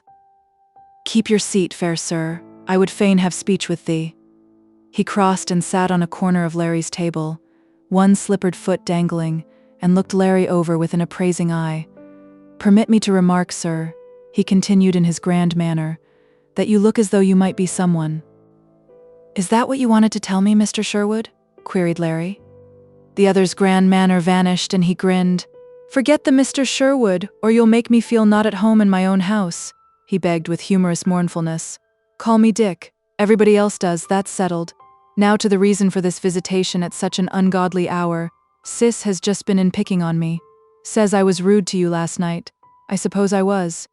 I'd had several from my private stock early in the evening, and several more around in jovial Manhattan joints where prohibition hasn't checked the flow of happiness, if you know the countersign. The cumulative effect you saw, and were the victim of. I apologize, sir." "That's all right, mister." "Dick is what I said," interrupted the other. Dick, then. It's all right, I understand. "Thanks. I'll call you Old Captain Nemo for short. Sis didn't tell me your name or anything about you, and she said I wasn't to ask you questions. But whatever Isabel does is usually 100% right. She said I'd probably be seeing a lot of you, so I'll introduce myself. You'd learn all about me from someone else. Anyhow, so you might as well learn about me from me and get an impartial and unbiased statement. Clever of me, ain't it, to beat him to it?" Larry found himself smiling back into the ingratiating, irresponsible, boyish face. "I suppose so. I'll shoot you the whole works at once. Name: Richard Livingston Sherwood. Years 24, but alleged not yet to have reached the age of discretion. One of our young flying heroes who helped save France and make the world safe for something or other by flapping his wings over the endless alkali of Texas. Occupation: gentleman farmer." "You a farmer?" exclaimed Larry. "A gentleman farmer," corrected Dick. "The difference between a farmer and a gentleman farmer, Captain Nemo, is that a gentleman farmer makes no profit on his crops. Now my friends say I'm losing an awful lot of money and am sowing an awfully big crop, and according to them, instead of practicing sensible crop rotation, I'm a foolish one-crop farmer, and my one crop is wild oats." "I see," said Larry. "Of course I do a little something else on the side. Avocation. I'm in the brokerage business, but my chief business is looking after the Sherwood interests. You see, my father died 10 years before she did. My mother, being dotty about the innate superiority of the male, left me in control of practically everything, and I do as well by it as the more important occupation of farming will permit, which completes the racy history of myself. I'm sorry I can't reciprocate. That's all right, Captain Nemo. There's plenty of time, and it doesn't make any difference anyhow." For all his light manner and careless chatter, Larry had a sense that Dick had been sizing him up all this while. That, in fact, to do this was the real purpose of the present call. Dick slipped to his feet. "If you're just now a bit shy on duds, as I understand you are, why, we're about the same size. Tell Judkins what you want, and make him give you plenty. What time you got?" "Just 10 o'clock. By heck time, a farmer was pulling on his overalls and going forth to his dew-gemmed toil." "And time for me to be seeing your sister," said Larry, rising. "Come on.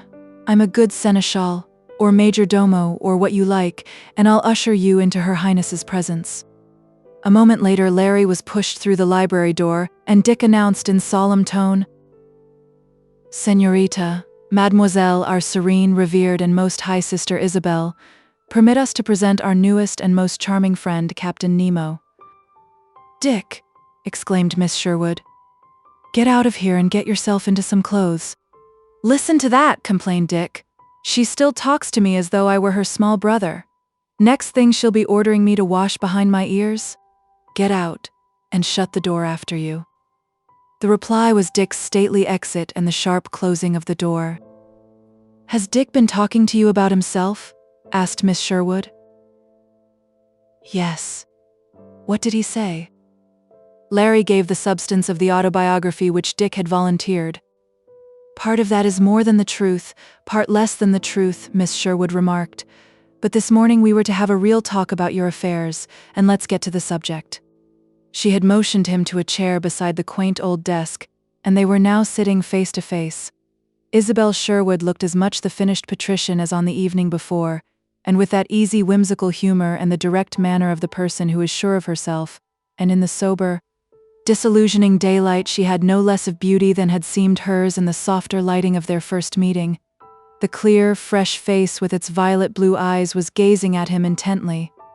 Larry realized that she was looking into the very soul of him, and he sat silent during this estimate, which he recognized she had the right to make.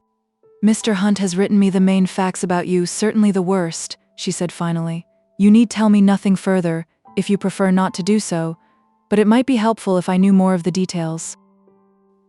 Larry felt that there was no information he was not willing to give this clear-eyed, charming woman, and so he told her all that had happened since his return from Sing Sing, including his falling in love with Maggie, the nature of their conflict, her departure into the ways of her ambition. "You are certainly facing a lot of difficult propositions." Miss Sherwood checked them off on her fingers. "The police are after you. Your old friends are after you. You do not dare be caught. You want to clear yourself. You want to make a business success. You want to eradicate Maggie's present ambitions and remove her from her present influences." "That is the correct total," said Larry. "Certainly a large total. Of them all, which is the most important item?" Larry considered. "Maggie," he confessed.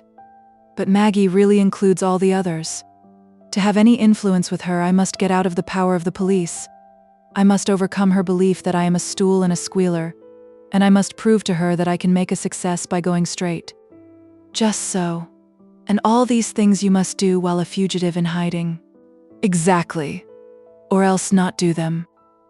The most pressing thing, I judge, is to have a safe and permanent place to hide, and to have work which may lead to an opportunity to prove yourself a success."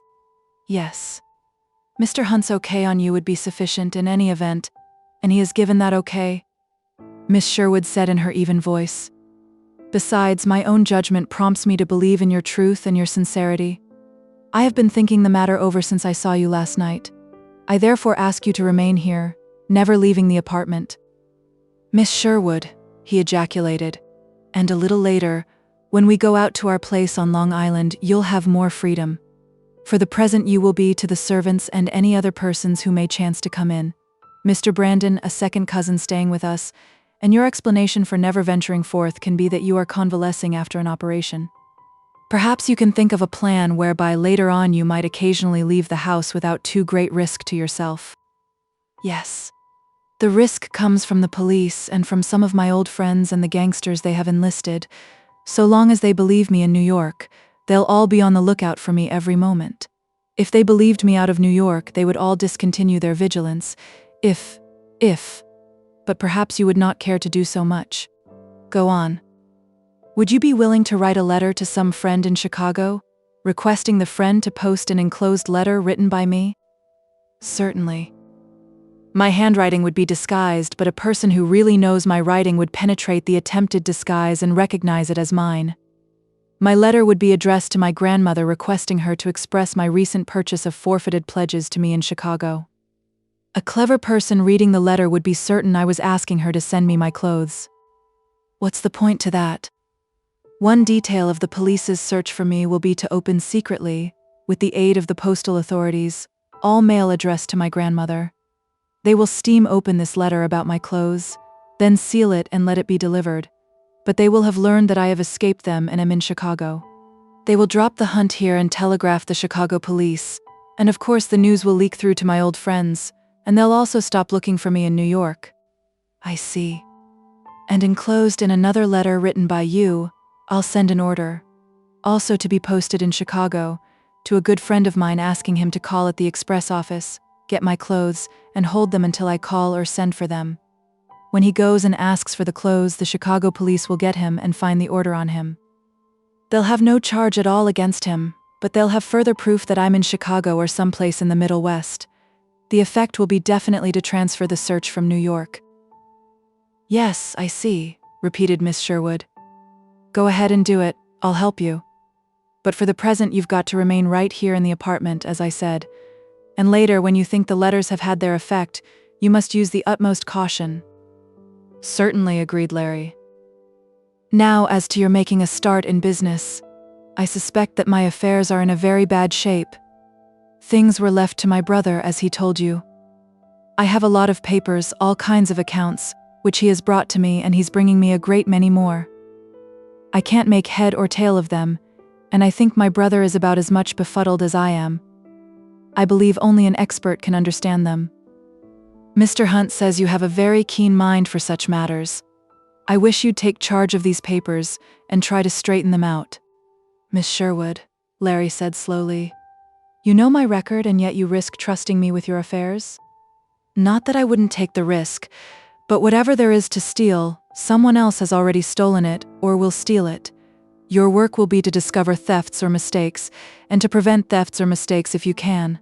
You see, I am not placing any actual control over stealable property in you, not yet. Well, what do you say? I can only say, Miss Sherwood, that you are more than good, and that I am more than grateful, and that I shall do my best. Miss Sherwood regarded him thoughtfully for a long space. Then she said, I'm going to place something further in your hands, for if you are as clever as I think you are, and if life has taught you as much as I think it has, I believe you can help me a lot. My brother Dick is wild and reckless. I wish you'd look out for him and try to hold him in check where you can. That is, if this isn't placing too great a duty on you. That's not a duty, it's a compliment. Then that will be all for the present. I'll see you again in an hour or two, when I shall have some things ready to turn over to you. Back in his bedroom, Larry walked exultantly to and fro. He had security, and at last he had a chance, perhaps the chance he had been yearning for, through which he was ultimately to prove himself a success. He wondered yet more about Miss Sherwood, and again about her and Hunt. Miss Sherwood was clever, gracious, everything a man could want in a woman, and he guessed that behind her humorous references to Hunt, there was a deep feeling for the big painter who was living almost like a tramp in the attic of the Duchess's little house. And Larry knew Miss Sherwood was the only woman in Hunt's life. Hunt had said as much. They were everything to each other. They trusted each other. Yet there was some wide breach between the two. Evidently his own crisis had forced the only communication which had passed between the two for months. He wondered what that breach could be, and what had been its cause. And then an idea began to open its possibilities. What a splendid return if, somehow, he could do something that would help bring together these two persons who had befriended him. But most of the time, while he waited for Miss Sherwood to summon him again, he wondered about Maggie. Yes, as he had told Miss Sherwood, Maggie was the most important problem of his life. All his many other problems were important only in the degree that they aided or hindered the solution of Maggie. Where was she? What was she doing? How was he in this pleasant prison which he dared not leave, ever to overcome her scorn of him, and ever to divert her from that dangerous career in which her proud and excited young vision saw only the brilliant and profitable adventure of high romance? Chapter 13. When Maggie rode away forever from the house of the Duchess with Barney Palmer and her father, after the denunciation of Larry by the three of them as a stool and a squealer, she was the thrilled container of about as many diversified emotions as often bubble and swirl in a young girl at one and the same time. There was anger and contempt toward Larry. Larry, who had weakly thrown aside a career in which he was a master, and who had added to that bad the worse of being a traitor. There was the lifting sense that at last she had graduated, that at last she was set free from the drab and petty things of life, that at last she was riding forth into the great brilliant world in which everything happened, forth into the fascinating, bewildering unknown. Barney and old Jimmy talked to each other as the taxicab bumped through the cobbled streets, their talk being for the most part maledictions against Larry Brainerd. But their words were meaningless sounds to the silent Maggie, all of whose throbbing faculties were just then merged into an excited endeavor to perceive the glorious outlines of the destiny toward which she rode. However, as the cab turned into Lafayette Place and rolled northward, her curiosity about the unknown became conscious and articulate. "Where am I going?" she asked. "First of all, to a nice, quiet hotel." It was Barney who answered. Somehow Barney had naturally moved into the position of leader, and as naturally her father had receded to second place. "We've got everything fixed, Maggie. Rooms reserved and a companion waiting there for you." "A companion," exclaimed Maggie. "What for?"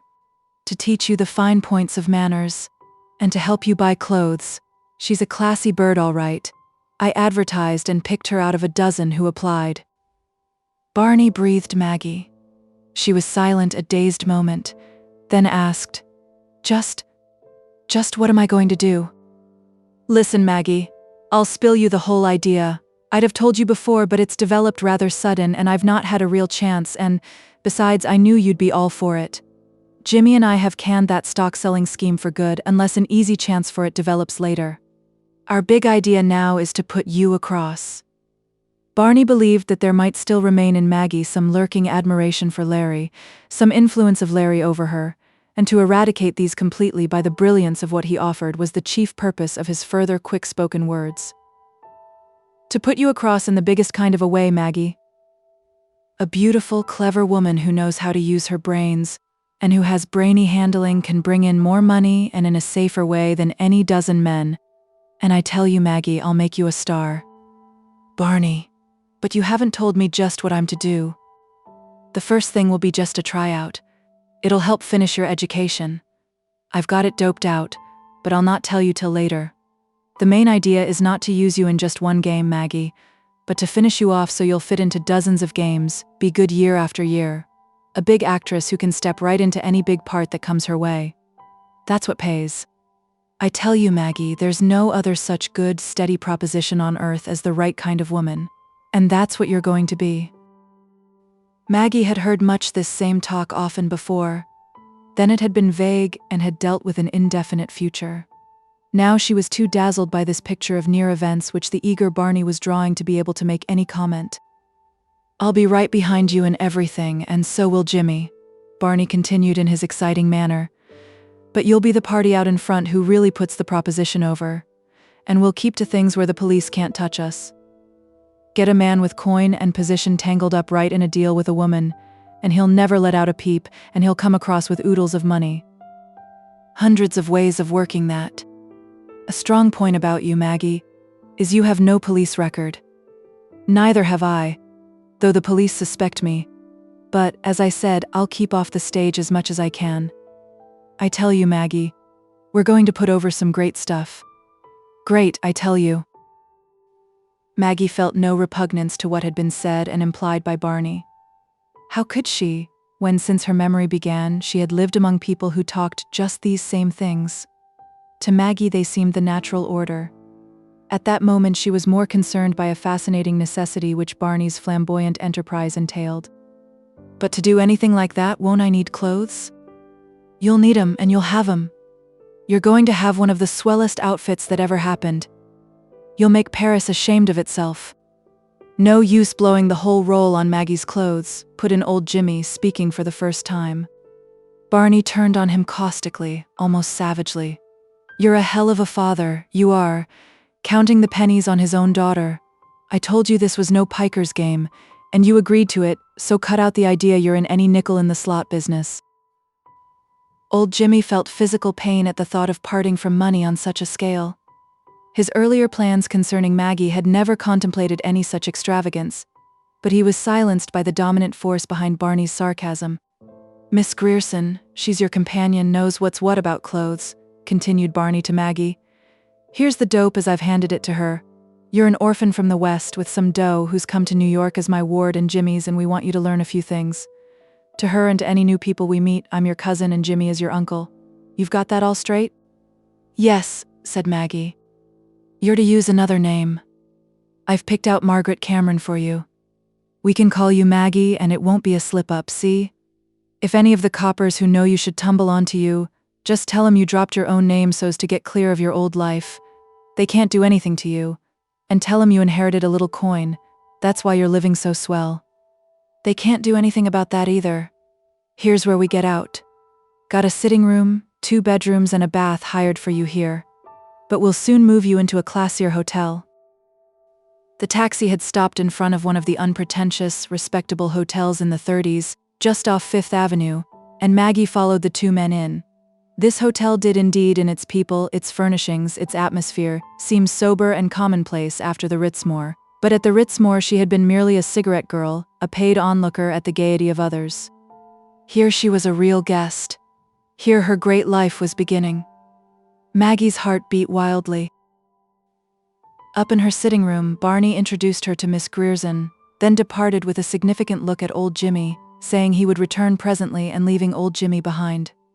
Old Jimmy withdrew into a corner, turned to the racing part of the Evening Telegram, which, with the corresponding section of the Morning Telegraph, was his sole reading, and left Maggie to the society of Miss Grierson.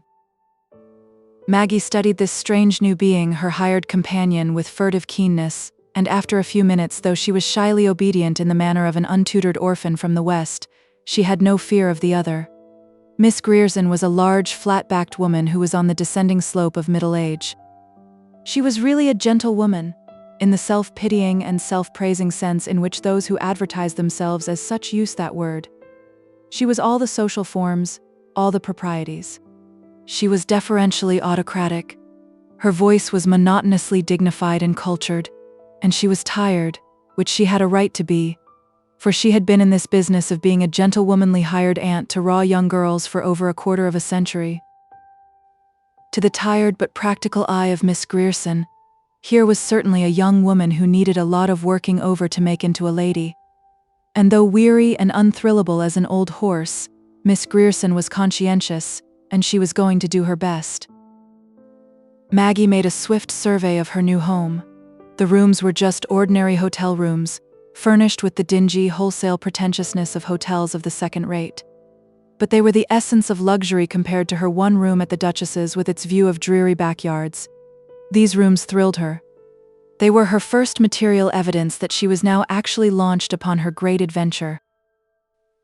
Maggie had dinner in her sitting room with old Jimmy and Miss Grierson, and of that dinner, mediocre and sloppy and chilled by its transit of 12 stories from the kitchen, Miss Grierson, by way of an introductory lesson, made an august function, almost diagrammatic in its educational details.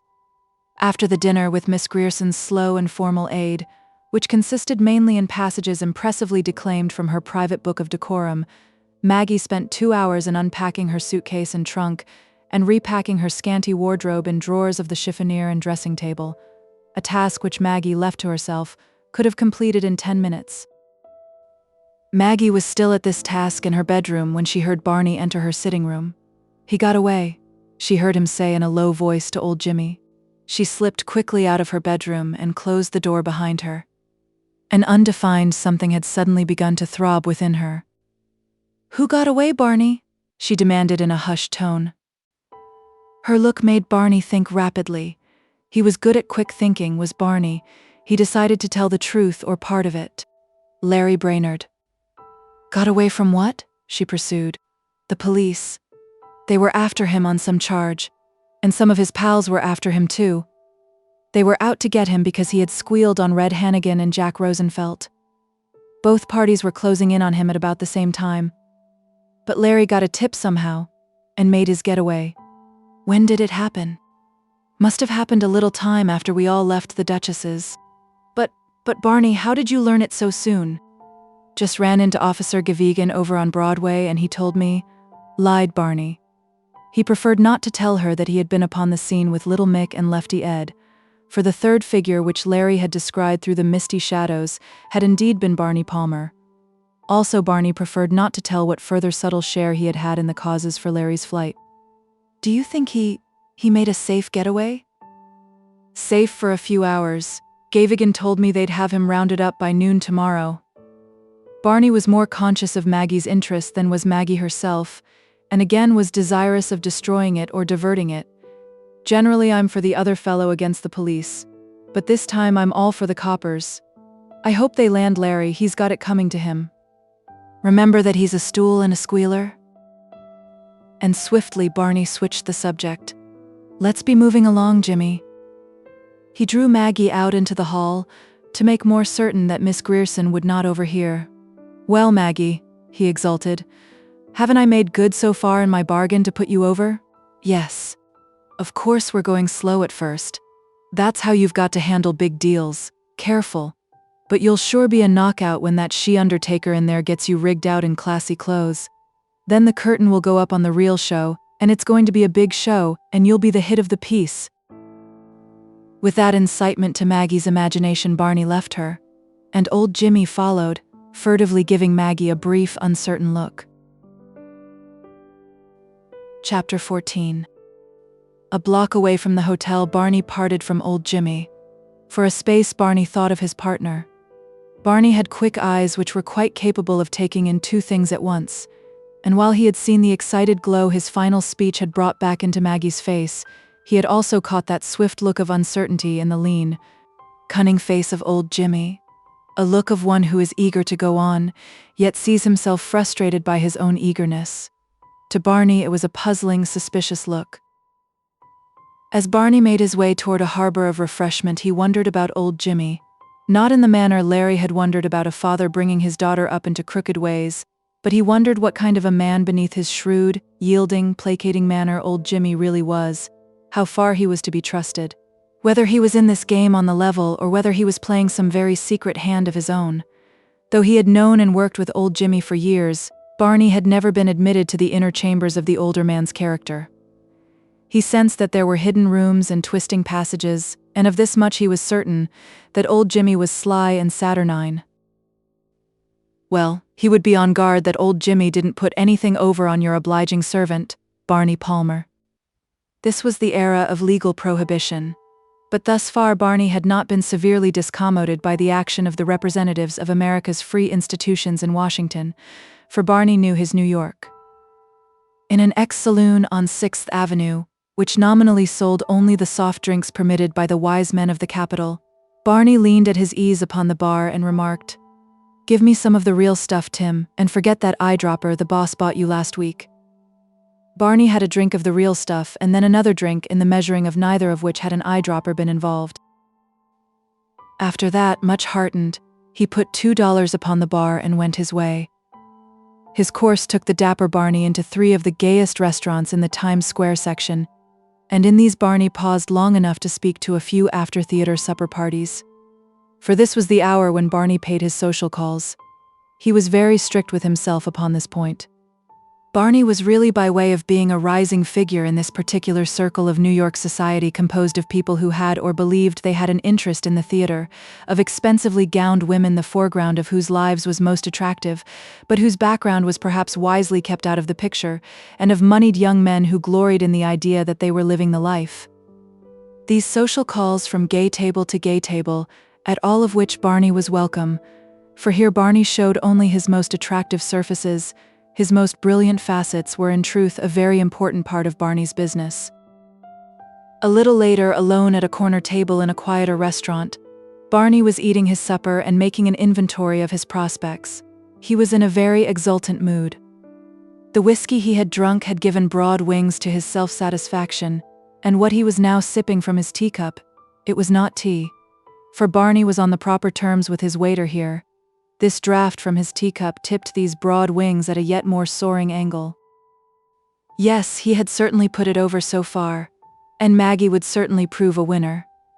Those fair women he had chatted with as he had moved from table to table, why, they'd be less than dirt compared to Maggie when Maggie was rigged out and readied up, and the stage was set, and it had been he, Barney Palmer, who had been the first to discover Maggie's latent possibilities.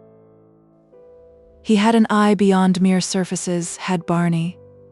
He had used women in the past in putting over many of his more private transactions, and had done so partly for the reason that using women so was eminently safe, this despite his violent outburst of sneering disdain at Larry when the latter had spoken of safety.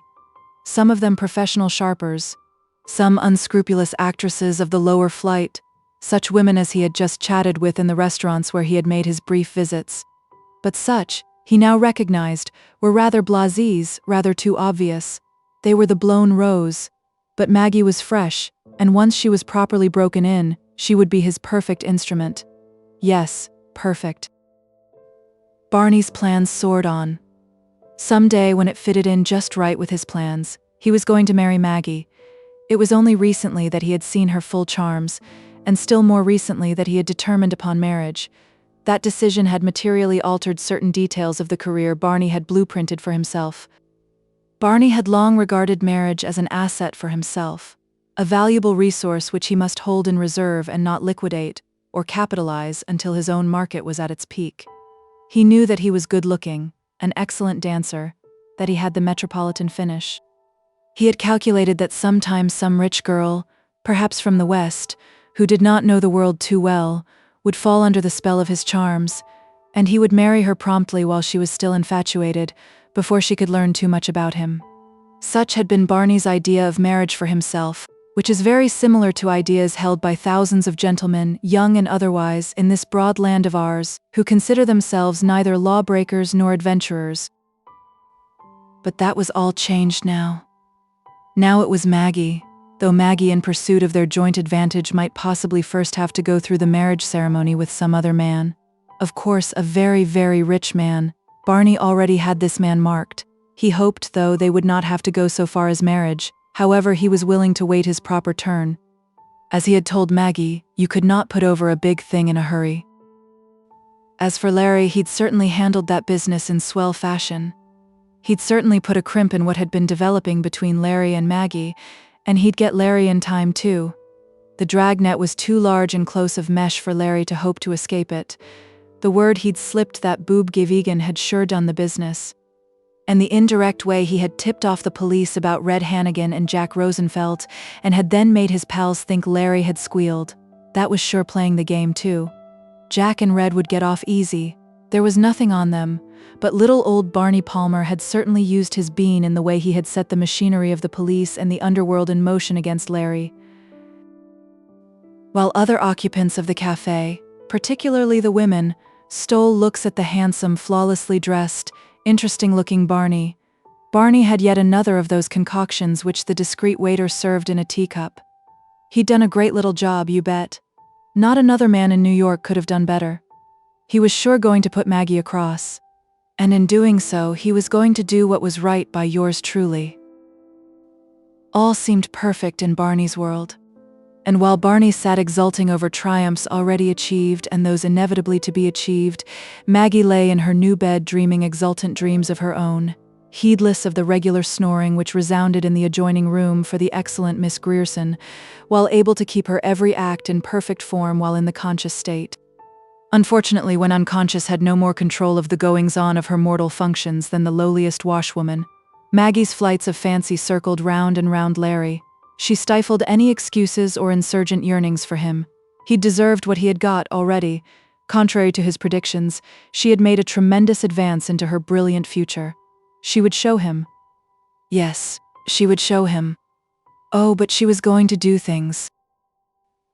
But while she dreamed thus, shaping a magnificent destiny, an independent, self-engineered young woman, so very, very confident of the great future she was going to achieve through the supremacy of her own will and her own abilities, no slightest surmise came into her mind that Barney Palmer was making plans by which her will was to count as naught, and by which he was to be the master of her fate, and that the furtive, yielding old Jimmy was also dreaming a patient dream in which she was to be a mere chess piece which was to capture a long-cherished game. And yet, after all, Maggie's dreams, aside from the peculiar twist life had given them, were fundamentally just the ordinary dreams of youth, of willful, confident youth, to whom but a small part of the world has yet been opened, who in fact does not yet half know its own nature. Chapter 15. No prison could have been more agreeable, that is, no prison from which Maggie was omitted, than this in which Larry was now confined. He had the run of the apartment. Dick Sherwood outfitted him liberally with clothing from his superabundance of the best. Judkins and the other servants treated him as the member of the family which they had been informed he was. The lively Dick, with his puppy-like friendliness, asked never an uncomfortable question, and placed Larry almost on the footing of a chum. And the whimsically smiling Miss Sherwood treated Larry exactly as she might have treated any well-bred gentleman, and in every detail made good on her promise to give him a chance. In fact, in all his life Larry had never lived so well. As for Miss Sherwood's aunt, a sister of Miss Sherwood's mother and a figure of pale, absent-minded dignity, she kept very much to her own sitting room. She was a recent convert to the younger English novelists, and was forced to her seclusion by the amazing fecundity with which they kept repopulating her reading table. Larry she accepted with a hazy, preoccupied politeness, eager always to get back to the more substantial characters of her latest fiction. Of course, Miss Sherwood did not make of Larry a complete confidant. For all her smiling, easy frankness, he knew that there were many doors of her being which she never unlocked for him. What he saw was so interesting that he could not help being interested about the rest. Of course, many details were open to him. She was an excellent sportswoman, a rare dancer. There were many men interested in her. She dined out almost every other evening at some social affair blooming belatedly in May. Most of her friends were already settled in their country homes. And she was still in town only because her place on Long Island was in disorder due to a 2-month delay in the completion of alterations caused by labor difficulties. She had made a study of beetles. She had a tiny vivarium in the apartment, and here she would sit studying her pets with an interest and patience not unlike that of old Fabre upon his stony farm. Also, as Larry learned from her accounts, there was a day nursery on the East Side whose lack of a deficit was due to her. All in all, she was a healthy, normal, intelligent, unself-sacrificing woman who belonged distinctly to her own day, who gave a great deal to life, and who took a great deal from life. Often Larry wished she would speak of Hunt. He was curious about Hunt, of whom he thought daily, and such talk might yield him information about the blustering, big-hearted painter who was gypsying it down at the Duchess's. But as the days passed, she never mentioned Hunt again, not even to ask where he was or what he was doing. She was adhering very strictly to the remark she had made the night Larry came here. "I don't want to know until he wants me to know," and so Hunt remained the same incomplete picture to Larry. The painter was indubitably at home in such surroundings as these, and he was at home as a roistering, hard-working vagabond at the Duchess's, but all the vast spaces between were utterly blank, except for the sketchy remarks Hunt had made concerning himself. Larry had guessed that hurt pride was the reason for Hunt's vanishment from the world which had known him, but he knew hurt pride was not Miss Sherwood's motive for making no inquiries. Anger? No. Jealousy? No. Some insult offered her? No. Larry went through the category of ordinary motives, of possible happenings, but he could find none which would reconcile her very keen and kindly feeling for Hunt with her abstinence from all inquiries. From his first day in his sanctuary, Larry spent long hours every day over the accounts and documents Miss Sherwood had put in his hands. They were indeed a tangle. Originally, the Sherwood estate had consisted of solid real estate holdings, but now that Larry had before him the records of holdings and of various dealings, he learned that the character of the Sherwood fortune had altered greatly. Miss Sherwood's father had neglected the care of this sober business in favor of speculative investment and even outright gambling in stocks, and Dick, possessing this strain of his father and lacking his father's experience, had and was speculating even more wildly. Larry had followed the market since he had been in a broker's office almost 10 years earlier, so he knew what stock values had been and had some idea of what they were now. The records and some of the stock Larry found in the safe recalled the reputation of the elder Sherwood. He had been known as a spirited, daring man who would buy anything or sell anything. He had been several times victimized by sharp traders, some of these out-and-out confidence men. Studying these old records, Larry remembered that the elder Sherwood a dozen years before had lost $100,000 in a mining deal which old Jimmy Carlyle had helped manipulate. Larry found hundreds and hundreds of thousands of stock in the safe that were just so much waste paper. and he found records of other hundreds of thousands in safety deposit vaults that had no greater value. The real estate, the more solid, and to the male Sherwoods the less interesting part of the fortune, had long been in the care of agents, and since Larry was prohibited from going out and studying the condition and true value of these holdings, he had to depend upon the book valuations and the agents' reports and letters. Upon the basis of these valuations, he estimated that some holdings were returning a loss, some a bare 1.5%, and some running as high as 15%. Larry found many complaints from tenants, some threatening letters from the building department for failure to make ordered alterations to comply with new building laws, and some rather perfunctory letters of advice and recommendation from the agents themselves. From Miss Sherwood, Larry learned that the agents were old men, friends of her father since youth, that they had both made comfortable fortunes which they had no incentive to increase. Larry judged that there was no dishonesty on the part of the agents, only laxity, and an easy adherence to the methods of their earlier years when there had not been so much competition nor so many building laws. All the same, Larry judged that the real estate holdings were in a bad way. Larry liked the days and days of this work, although the farther he went the worse did the tangle seem. It was the kind of work for which his faculties fitted him, and this was his first chance to use his faculties upon large affairs in an honest way. Thus far his work was all diagnostic.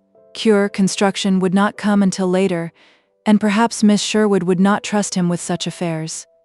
This investigation, this checking up, involved no risk on her part, as she had frankly told him. The other would. It would mean at least partial control of property, the handling of funds. Miss Sherwood had many sessions with him.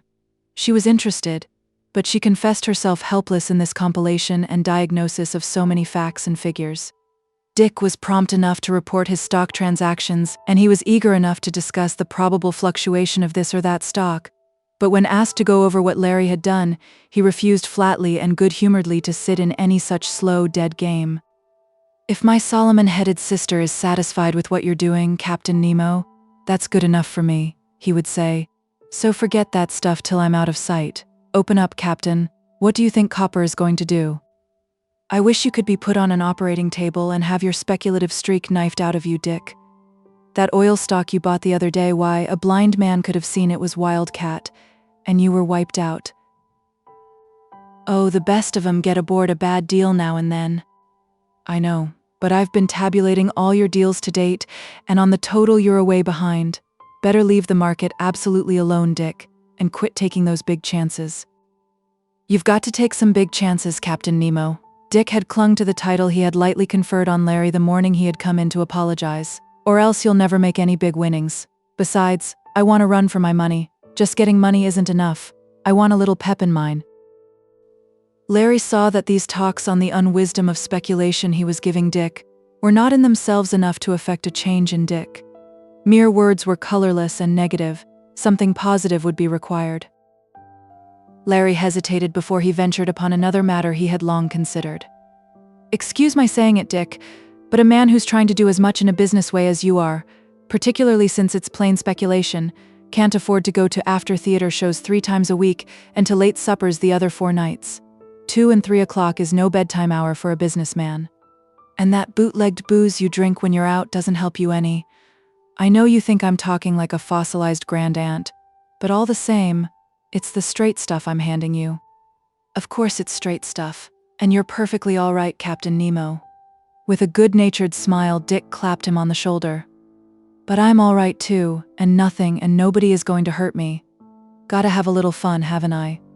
As for the booze, I'm merely making hay while the sun shines. Soon there'll be no sun. I mean no booze." Larry dropped the subject. In his old, unprincipled days, his practice had been much what he had suggested to Dick: as little drink as possible, and as few late nights as possible. He had needed all his wits all the time. In this matter of hilarious late hours, as in the matter of speculation, Larry recognized words alone, however good, would have little effect upon the pleasure-loving, friendly, likable Dick. An event, some big experience, would be required to check him short and bring him to his senses. While Larry was keeping at this grind, something was happening to Larry of which he was not then conscious, something which was part of the big development in him that was in time to lead him far. A confidence man is essentially a sure-thing gambler. It had been Larry's practice, before the law had tripped him up, to study every detail of an enterprise he was planning to undertake, to know the psychology of the individuals with whom he was dealing, to eliminate every perceivable uncertainty. That was what had made almost all of his deals sure things. Strip a clever knave of all intent or inclination for knavery, and leave all his other qualities and practices intact and eager, and you have the makings of a sure-thing businessman, a man who does not cheat others, and who takes precious care that his every move is sound and forward-looking. Aside from the moral element involved, the difference between the two is largely a difference in percentage. Say the difference between 1,000% profit and 6% profit. The element of trying to play a safe thing still remains. This transformation of character under the stimulus of hard, steady work upon a tangled thing, which contained the germ of great constructive possibilities for someone, was what was happening unconsciously to Larry. Chapter 16. All this while Maggie, and what he was to do about her, and how do it, was in Larry's mind. Even this work he was doing for Miss Sherwood, he was doing also for Maggie in the hope that in some unseen way it might lead him to her and help lead her to herself. There were difficulties enough between them, God knew, but of them all two were forever presenting themselves as foremost. First, he did not dare go openly to see her, and second, even if he so dared, he did not know where she was. When he had been with the Sherwoods some 3 weeks, Larry determined upon a preliminary measure. By this time he knew that the letters mailed from Chicago, according to the plan he had arranged with Miss Sherwood, had had their contemplated effect. He knew that he was supposed by his enemies to be in Chicago or some other western point, and that New York was off its guard as far as he was concerned. His preliminary measure was to discover, if possible, Maggie's whereabouts. The Duchess seemed to him the most likely source of information. He dared not write asking her for this, for he was certain her mail was still being scrutinized. The safest method would be to call at the pawnshop in person, the police and his old friends, and the Gingerbucks would expect anything else before they would expect him to return to his grandmother's. Of course, he must use all precautions. Incidentally, he was prompted to this method by his desire to see his grandmother and Hunt. He had an idea or two which he had been mulling over that concerned the artist. He chose a night when a steady, blowing rain had driven all but limousined and most necessitous traffic from the streets. The rain was excused for a long raincoat with high collar which buttoned under his nose, and a cap which pulled down to his eyes, and an umbrella which masked him from every direct glance. Thus abetted and equipped he came, after a taxi ride and a walk, into his grandmother's street. It was as seemingly deserted as on that tumultuous night when he had left it, and on this occasion no figures sprang out of the cover of shadows, shooting and cursing. He had calculated correctly, and unmolested he gained the pawnshop door, passed the solemn-eyed, incurious Isaac, and entered the room behind. His grandmother sat over her accounts at her desk in a corner among her curios. Hunt, smoking a black pipe, was using his tireless right hand in a rapid sketch of her. Another of those swift, few-stroked, vivid character notes which were about his studio by the hundreds. The Duchess saw Larry first, and she greeted him in the same unsurprised, emotionless manner as on the night he had come back from Sing Sing. "Good evening, Larry," said she. "Good evening, grandmother," he returned. Hunt came to his feet, knocking over a chair in so doing, and gripped Larry's hand. "Hello, here's our wandering boy tonight. How are you, son?" "First rate, you old paint slinger. And you?" "Hitting all 12 cylinders and taking everything on high. But say, listen, youngster, how about your copper friends and those gun-toting schoolmates of yours? Missed them so far. Better keep on missing 'em?" Hunt regarded him intently for a moment, then asked abruptly, "Never heard one way or another, but did you use that telephone number I gave you?" "Yes." "Miss Sherwood take care of you?" "Yes." "Still there?" "Yes." Again Hunt was silent for a moment. Larry expected questions about Miss Sherwood, for he knew the quality of the painter's interest, but Hunt seemed quite as determined to avoid any personal question relating to Miss Sherwood as she had been about personal questions relating to him, for his next remark was, "Young fellow, still keeping all those commandments you wrote for yourself?" "So far, my bucko." Keep on keeping 'em and write yourself a few more, and you'll have a brand new Decalogue, and we'll have a little Moses of our own. But in the meantime, son, what's the great idea of coming down here? For one thing, I came to ask for a couple of your paintings. My paintings? Hunt regarded the other suspiciously. What the hell you want my paintings for? They might make good towels if I can scrape the paint off. Oh, cut out the vaudeville stuff. I asked you what you wanted my paintings for. Give me a straight answer. All right, here's your straight answer. I want your paintings to sell them. Sell my paintings. Say, are you trying to say something still funnier?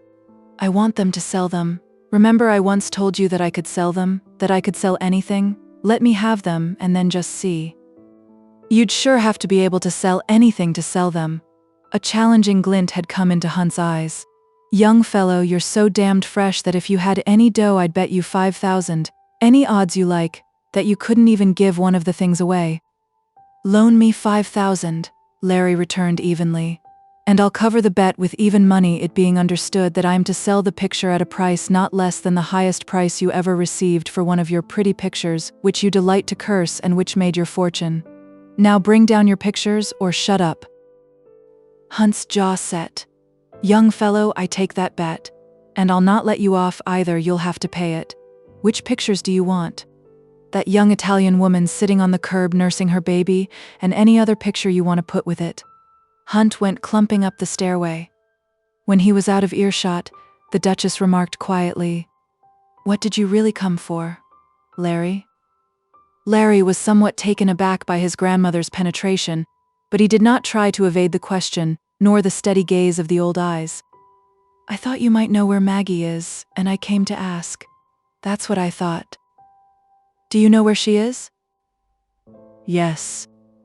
"Where is she?" The old eyes were still steady upon him. "I don't know that I should tell you. I want you to get on, and the less you have to do with Maggie, the better for you." "I'd like to know, grandmother." The Duchess considered for a long space. "After all, you're of age, and you've got to decide what's best for yourself. I'll tell you. Maggie was here the other day, dressed simple, to get some letters she'd forgotten to take, and which I couldn't find. We had a talk. Maggie is living at the Grantham under the name of Margaret Cameron. She has a suite there." "A suite at the Grantham?" exclaimed Larry, astounded. "Why, the Grantham is in the same class with the Ritzmore, where she used to work, or the Plaza. A suite at the Grantham." And then Larry gave a twitching start. "At the Grantham alone?" "Not alone. No. But it's not what just came into your mind. It's a woman that's with her, a hired companion, and they're doing everything on a swell scale." "What's Maggie up to?" "She didn't tell me, except to say that the plan was a big one. She was all excited over it. If you want to know just what it is, ask Barney Palmer and old Jimmy." "Barney and old Jimmy," ejaculated Larry. "And then Barney and old Jimmy and a suite at the Grantham." At that moment, Hunt came back down the stairway, carrying a roll wrapped in brown paper. "Here you are, young fellow," he announced. "Demounted 'em so the junk would be easier to handle. The Dago mother you asked for, the second painting, may be one you'd like to have for your own private gallery. I'm not going to let you get away with your bluff, and don't you forget it." "Duchess, don't you think he'd better beat it before Gavigan and his loving friends take a tumble to his presence and mess up the neighborhood?" "Yes," said the Duchess. "Good night, Larry." "Good night," said he. Mechanically, he took the roll of paintings and slipped it under his raincoat. Mechanically, he shook hands. Mechanically, he got out of the pawnshop. Mechanically, he took all precautions in getting out of the little rain-driven street and in getting into a taxicab, which he captured over near Cooper Institute. All his mind was upon what the Duchess had told him and upon a new idea which was throbbingly growing into a purpose. Maggie and Barney and old Jimmy. Maggie and in a suite at the Grantham. What Larry now did as he got into the taxi, he would have called footless and foolhardy an hour before, and at any other hour his judgment might have restrained him. But just now he seemed controlled by a force greater than smooth-running judgment, a composite of many forces, by sudden jealousy, by a sudden desire to shield Maggie, by a sudden desire to see her. So as he stepped into the taxi, he said, "The Grantham, quick." Chapter 17. The taxi went rocking up 4th Avenue. But now that decision was made and he was headed toward Maggie, a little of judgment reasserted itself.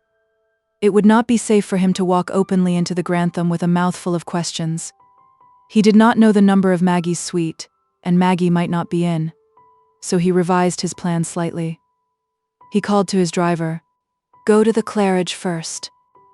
5 minutes later, the taxi was in 44th Street and Larry was stepping out. Fortune favored him in one fact, or perhaps his subconscious mind had based his plan upon this fact. The time was 10:30, the theaters still held their crowds. The streets were empty, the restaurants were practically unoccupied. He was incurring the minimum of risk. "Wait for me," he ordered the driver. "I'll be out in 5 minutes."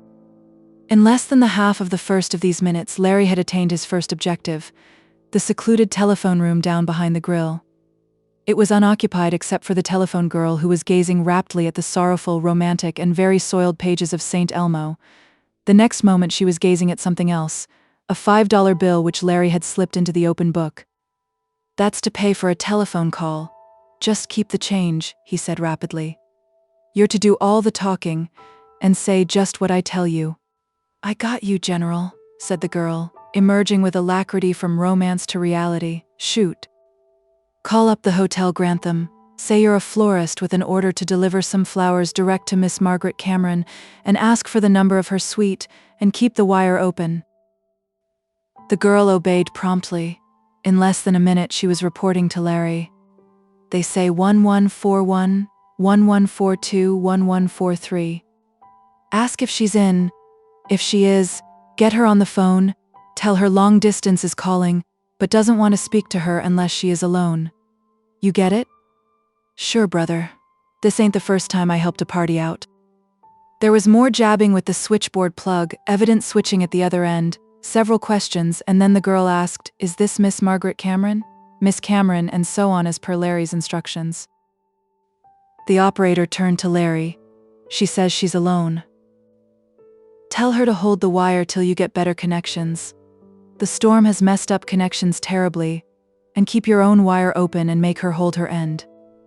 As Larry went out, he heard his instructions being executed while an adept hand safely banked the bill inside her shirtwaist.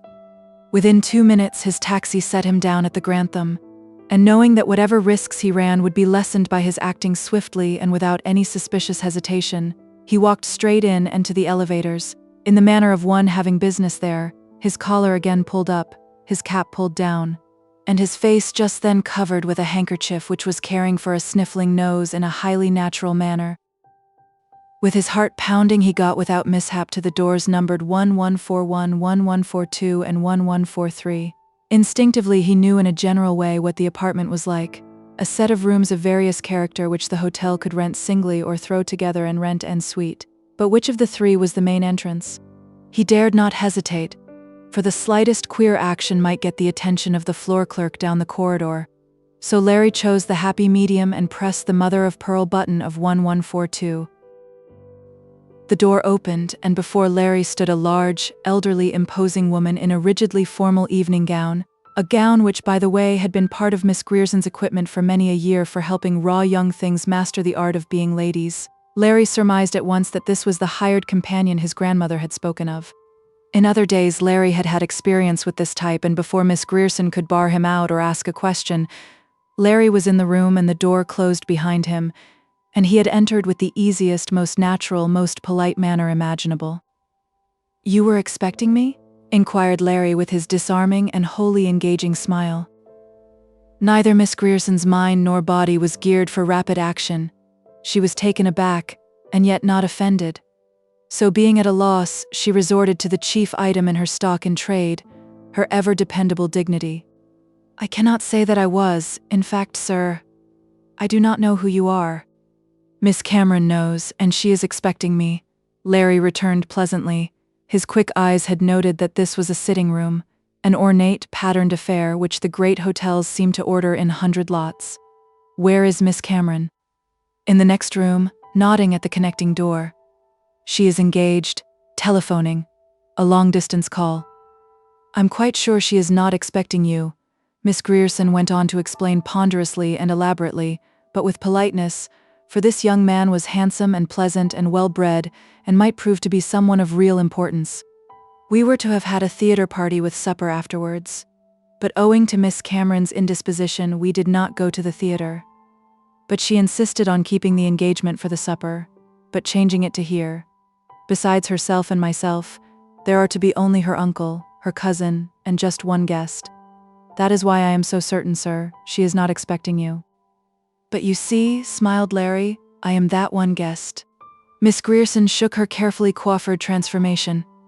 I've met the guest who is coming, and I certainly have not met you. Then she must have asked two of us. Anyhow, I'll just speak to her, and if I'm mistaken and de trop, I'll withdraw. And ere Miss Grierson could even stir up an intention to intervene further, this well-mannered young man had smiled his disarming smile and bowed to her and had passed through the door, closing it behind him. He halted, the knob in his hand. Maggie was standing sidewise to him, holding a telephone in her hand, its receiver at her ear. She must have supposed that it was Miss Grierson who had so quietly entered, for she did not look around. Yes, I'm still waiting, she was saying impatiently. Can't you ever get that connection? Larry had seen Maggie only in the plain dark suit which she had worn to her daily business of selling cigarettes at the Ritzmore, and once, on the night of his return from Sing Sing, in that staged gypsy costume, which though effective was cheap and impromptu and did not at all lift her out of the environment of the Duchess's ancient and grimy house.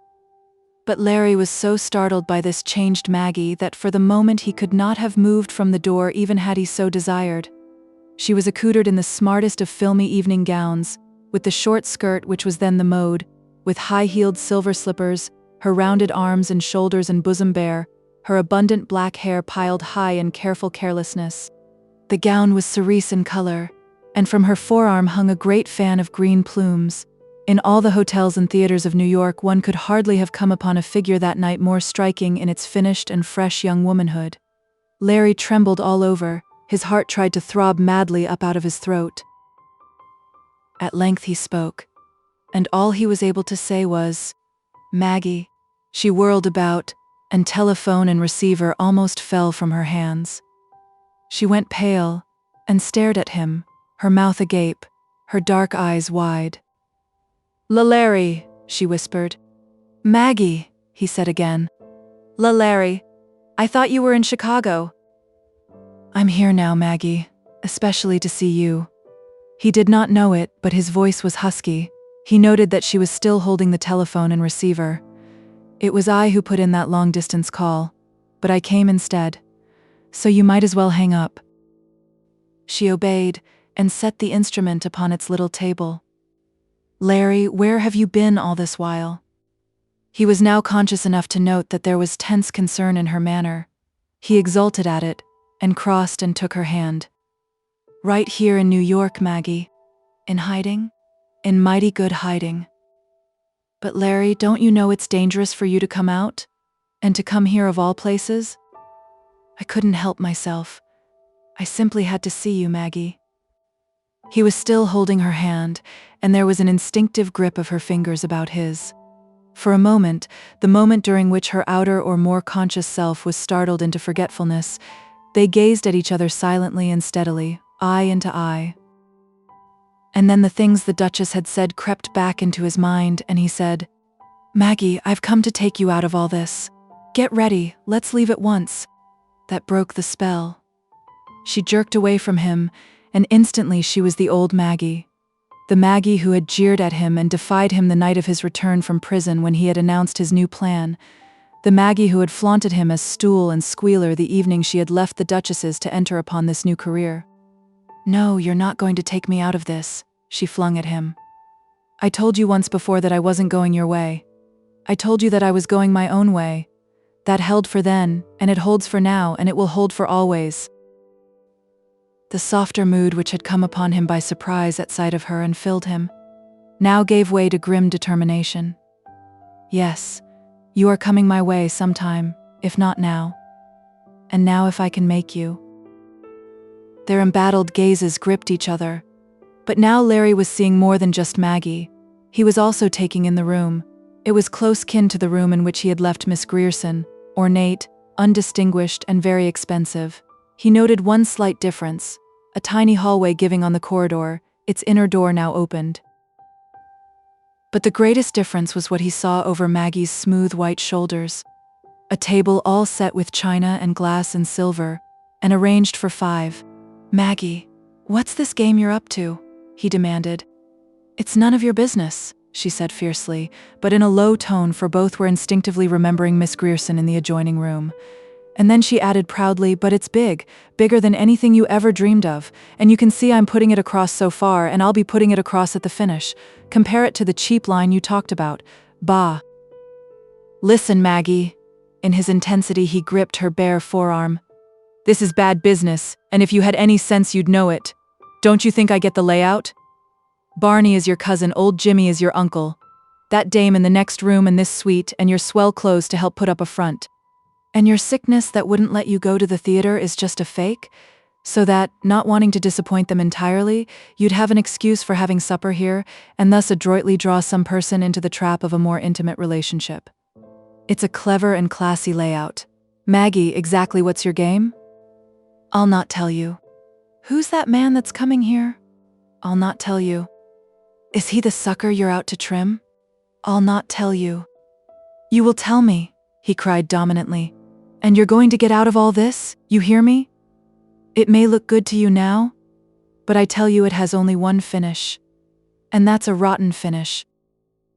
She tore free from his punishing grip, and pantingly glared at him, her former defiance now an egoistic fury. I won't have you interfering with my life. You fake preacher, you stool, you squealer. She flung at him madly. Stool squealer, she repeated. I tell you I'm going my own way, and it's a big way, and I tell you again nothing you can say or do can stop me. If I could have my best wish, all I'd wish for would be something to keep you from always interfering, something to get you out of my way. Panting, she paused. Her tense figure, with hands closing and unclosing, expressed the very acme of furious defiance, of desire to annihilate, of ultimate hatred. Larry was astounded by the very extent, the profundity of her passion, and so they stood, silent except for their quick breathing, eyes fixed upon eyes, for several moments. And then a key sounded in the outer door of the little hallway. Instantly there was an almost unbelievable transformation in Maggie. From an imperious, uncontrollable fury, she changed to a white, quivering thing.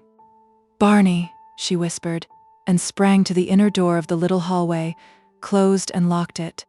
She turned on Larry a face that was ghastly in its pallor. Barney always carries a pistol, she whispered. They had heard the outer door close with a click of its automatic lock. They now heard the knob of the inner door turn and tugged at, and then heard Barney call, What's the matter, Maggie?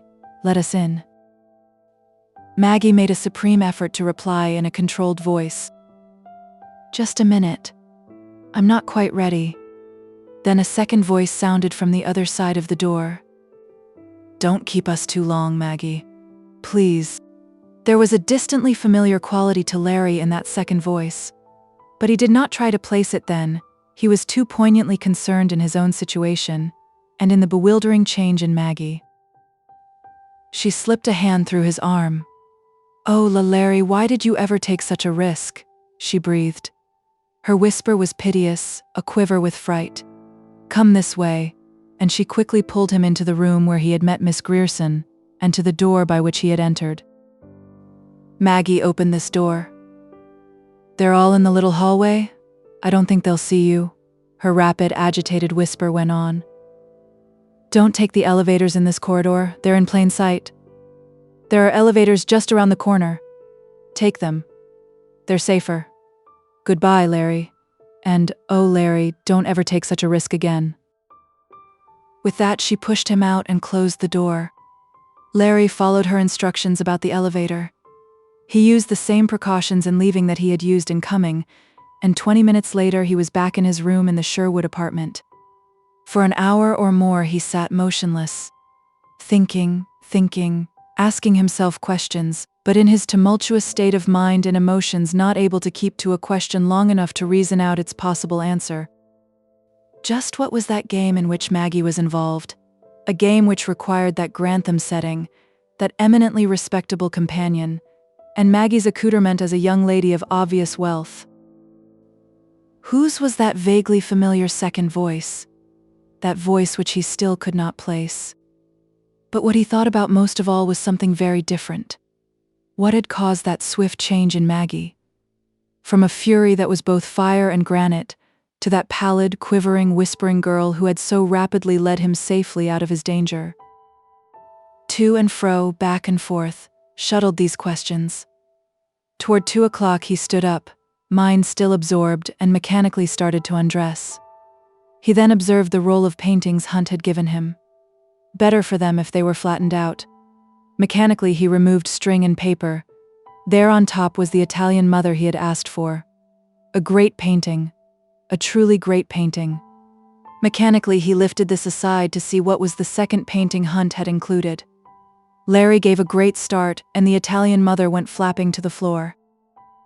The second painting was of Maggie, the one on which Hunt had been working the day Larry had come back.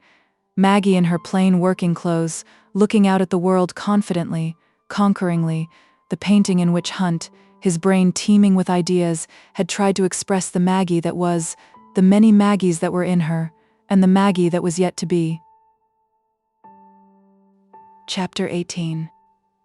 The next morning Larry tried to force his mind to attend strictly to Miss Sherwood's affairs, but in this effort he was less than 50% effective. His experience of the night before had been too exciting, too provocative of speculation, too involved with what he frankly recognized to be the major interest of his life, to allow him to apply himself with perfect and unperturbed concentration to the day's routine.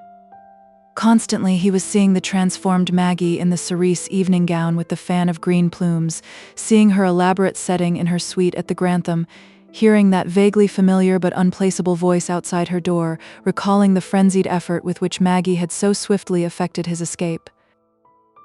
This last matter puzzled him greatly. If she were so angered at him as she had declared, if she so distrusted him, why had she not given him up when she had had him at her mercy? Could it be that, despite her words, she had an unacknowledged liking for him? He did not dare let himself believe this. Again and again he thought of this adventure in whose very middle Maggie now was, and of whose successful issue she had proudly boasted to him. It was indeed something big, as she had said. That establishment at the Grantham was proof of this. Larry could now perceive the adventure's general outlines. There was nothing original in what he perceived, and the plan, so far as he could see it, would not have interested him in the least as a novel creation of the brain were not Maggie its central figure, and were not Barney and old Jimmy her directing agents. A pretty woman was being used as a lure to some rich man, and his infatuation for her was to cause him to part with a great deal of money, some variation of this ancient idea, which has 1,000 variations. That was the plan. Obviously, the enterprise was not directed at some gross victim whose palate might permit his swallowing anything. If any one item essentially proved this, it was the item of the overwhelmingly respectable chaperone.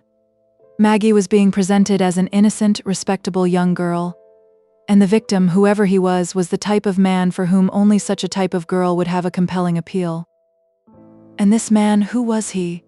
Ever and again he tried to place the man's voice, with its faintly familiar quality, but it kept dodging away like a dream one cannot quite recall. The whole business made Larry rage within himself. Maggie to be used in such a way. He did not blame Maggie, for he understood her. Also he loved her. She was young, proud, willful, had been trained to regard such adventures as colorful and legitimate, and had not lived long enough for experience to teach her otherwise. No, Maggie was not to blame. But old Jimmy. He would like to twist old Jimmy's neck. But then old Jimmy was Maggie's father, and the mere fact of old Jimmy being Maggie's father would, he knew, safeguard the old man from his wrath even were he at liberty to go forth and act. He cursed his enforced seclusion. If only he were free to go out and do his best in the open. But then, even if he were, his best endeavors would have little influence upon Maggie, with her despising and distrusting him as she did, and with her so determined to go ahead in her own way. Once during the morning, he slipped from the library into his room and gazed at the portrait of Maggie that Hunt had given him the night before. Maggie, self-confident, willful, a beautiful nobody who was staring the world out of countenance, a Maggie that was 1,000 possible Maggies. and as he gazed, he thought of the wager he had made with Hunt and of his own rather scatterbrained plannings concerning it. He removed Maggie's portrait from the fellowship of the picture of the Italian mother and hid it in his chiffonier. Whatever he might do in his endeavor to make good his boast to Hunt, for the present he would regard Maggie's portrait as his private property. To use the painting as he had vaguely planned, before he had been surprised to find it Maggie's portrait, would be to pass it on into other possession where it might become public, where, through some chance, the Maggie of the working girl's cheap shirtwaist might be identified with the rich Miss Cameron of the Grantham, to Maggie's great discomfiture, and possibly to her entanglement with the police. When Miss Sherwood came into the library a little later, Larry tried to put Maggie and all matters pertaining to his previous night's adventure out of his mind. He had enough other affairs which he was trying adroitly to handle, for instance, Miss Sherwood and Hunt, and when his business talk with her was ended, he remarked, "I saw Mr. Hunt last evening." He watched her closely, but he could detect no flash of interest at Hunt's name. "You went down to your grandmother's?" "Yes." "That was a very great risk for you to take," she reproved him. "I'm glad you got back safely." Despite the disturbance Maggie had been to his thoughts, part of his brain had been trying to make plans to forward this other aim. So he now told Miss Sherwood of his wager with Hunt and his bringing away a picture. He said one picture. He wanted to awaken the suppressed interest each had in the other, to help bridge or close the chasm which he sensed had opened between them. So he brought the picture of the Italian mother from his room. She regarded it critically, but with no sign of approval or disapproval. "What do you think of it?" she asked. "It's a most remarkable piece of work," he said emphatically, wishing he could bring in that picture of Maggie as additional evidence supporting his opinion. She made no further comment, and it was up to Larry to keep the conversation alive.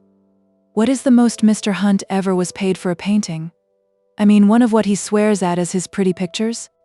"I believe about $2,000. That was part of the information necessary to Larry's plan.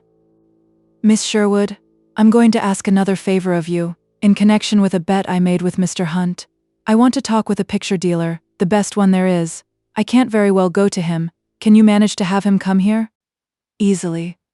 I know the man best for your purpose. I'll telephone, and if he's in New York, he'll come to see you this afternoon." "Thank you." She started out, then turned. "Better finish your business with him today if you can. We go to the country tomorrow or the day after. I've just had word that the workmen are finally out of the house, though the grounds, of course, are in bad shape and will probably remain so. With this labor situation, it's practically impossible to get men." Larry remembered something else. "Miss Sherwood, you recall my once speaking about a man I got to be friends with in prison, Joe Ellison?" "Yes. I've written him, under an assumed name of course, and have had an answer. He'll be out in a very few days now. He's through with his old ways. I know he'd like nothing better than a quiet place to work, off to himself somewhere. I'm sure you can trust him. We'll arrange to have him come out to Cedar Crest." "Oh, don't think I'm being generous or sentimental," she interrupted smilingly as he started to thank her. "I'd be glad to put 2 or 3 more ex-convicts to work on our place if I could get them, and so would my friends. They can't get workmen of any kind." That afternoon the picture dealer came. Miss Sherwood introduced Larry to him as Mr. Brandon, her cousin, and then left the two men together. Larry appraised Mr. Graham as a shrewd man who knew his business and who would like to score a triumph in his own particular field. He decided that the dealer had to be handled with a great deal of frankness, and with some stiff bluffing which must appear equally frank.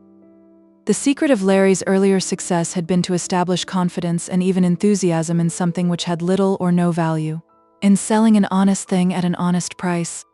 The first and fundamental procedure was the same: to establish confidence and, if possible, enthusiasm. From the moment of introduction, Larry quietly assumed the manner of an art collector who was very sure of himself, which manner was abetted by the setting of the Sherwood Library. He felt something of the old zest when wits had been matched against wits, even though this was to be a strictly honorable enterprise. "You know the work of Mr. Jerome Hunt?" he asked.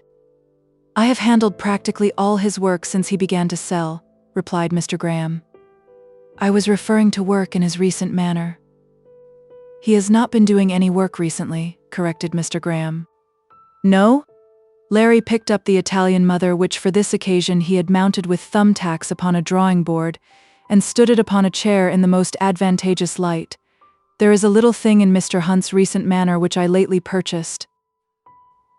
Mr. Graham regarded the painting long and critically.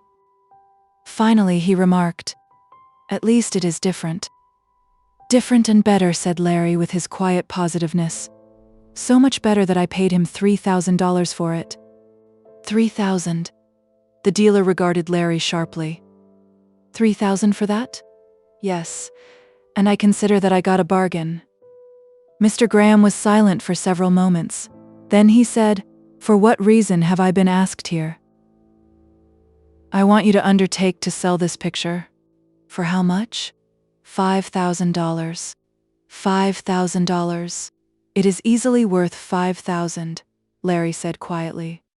"If you value it so highly, why do you want to sell?" "I am pressed by the present money shortage. Also, I secured a second picture when I got this one. That second picture I shall not sell. You should have no difficulty in selling this," Larry continued, "if you handle the matter right. Think of how people have started again to talk about Gauguin, about his starting to paint in a new manner down there in the Marquesas Islands, of his trading a picture for a stick of furniture or selling it for a few hundred francs, which same paintings are now each worth a small fortune. Capitalize this Gauguin talk, also the talk about poor Mad Blakesley. You've got a new sensation. One all your own." "You can't start a sensation with one painting," Mr. Graham remarked dryly. This had been the very remark Larry had adroitly been trying to draw from the dealer. "Why, that's so," he exclaimed. And then, as if the thought had only that moment come to him, why not have an exhibition of paintings done in his new manner? He's got a studio full of things just as characteristic as this one.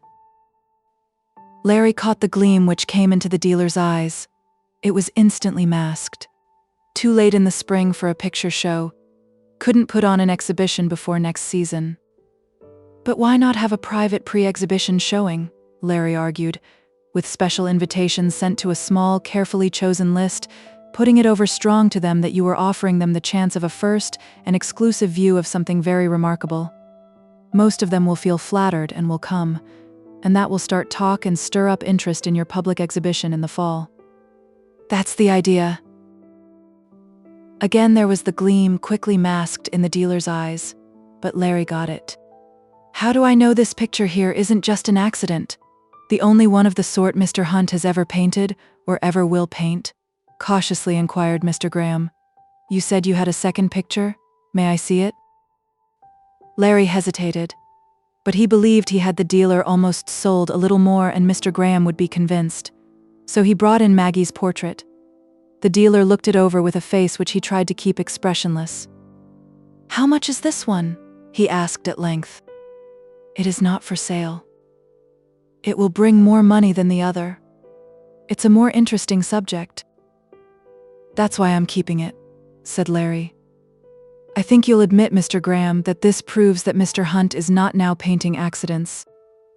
"You're right." The mask suddenly dropped from Mr. Graham's face.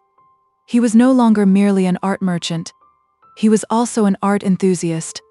"Hunt has struck something bold and fresh, and I think I can put him over. I'll try that scheme you mentioned. Tell me where I can find him, and I'll see him at once. That picture has got to be sold before I give you his address. No use seeing him until then. He'd laugh at you and not listen to anything. He's sore at the world, thinks it doesn't understand him. An actual sale would be the only argument that would have weight with him. All right? I'll buy the picture myself. Hunt and I have had a falling out, and I'd like him to have proof that I believe in him." Again, Mr. Graham was the art merchant. "Though of course I can't pay the $5,000 you ask. Hunt's new manner may catch on and it may not. It's a big gamble." "What will you pay?" "What you paid for it, $3,000. That's an awful drop from what I expected. When can you pay it?" "I'll send you my check by an assistant as soon as I get back to my place.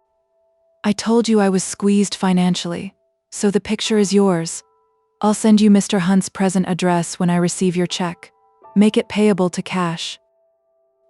When Mr. Graham had gone with the Italian mother, it was then the very end of the afternoon. Larry wondered if his plan to draw Hunt out of his hermitage was going to succeed, and wondered what would be the result, if any, upon the relationship between Hunt and Miss Sherwood if Hunt should come openly back into his world and acclaimed success, and come with the changed attitude toward everyone and everything that recognition bestows. But something was to make Larry wonder even more a few minutes later. Dick, that habitual late riser, had had to hurry away that morning without speaking to him. Now, when he came home toward 6 o'clock, Dick shouted cheerily from the hallway, "Ahoy, where you anchored, Captain Nemo?" Larry did not answer. He sat over his papers as one frozen. He knew now whose had been the elusively familiar voice he had heard outside Maggie's door. It was Dick Sherwood's. Dick paused without to take some messages from Judkins, and Larry's mind raced feverishly. Dick Sherwood was the victim Maggie and Barney and old Jimmy were so cautiously and elaborately trying to trim. It seemed an impossible coincidence. But no, not impossible after all. Their net had been spread for just such game, a young man, impressionable, pleasure-loving, with plenty of money and with no strings tied to his spending of it. That Barney should have made his acquaintance was easily explained. To establish acquaintance with such persons as Dick was Barney's specialty. What more natural than that the high-spirited, irresponsible Dick should fall into this trap? Or indeed that he should have been picked out in advance as the ideal victim and have been drawn into it? "Hello there," grumbled Dick, entering. "Why didn't you answer a shipmate's hail?" "I heard you, but just then I was adding a column of figures, and I knew you'd look in." At that moment, Larry noted the portrait of Maggie, looking up from the chair beside him. With a swiftness which he tried to disguise into a mechanical action, he seized the painting and rolled it up, face inside. "What's that you've got?" demanded Dick. "Just a little daub of my own." "So you paint too? What else can you do? Let's have a look." "It's too rotten. I'd rather let you see something else, though all my stuff is bad." "You wouldn't do any little thing, would you, to brighten this tiredest hour in the day of a tired businessman?" complained Dick. "I've really been a businessman today, Captain. Worked like the devil or an angel, whichever works the harder." He lit a cigarette and settled with a sigh on the corner of Larry's desk. Larry regarded him with a stranger and more contradicting mixture of feelings than he had ever thought to contain. Solicitude for Dick, jealousy of him, and the instinct to protect Maggie. This last seemed to Larry grotesquely absurd the instant it seethed up in him. But there the instinct was Dick treating Maggie right? "How was the show last night, Dick?"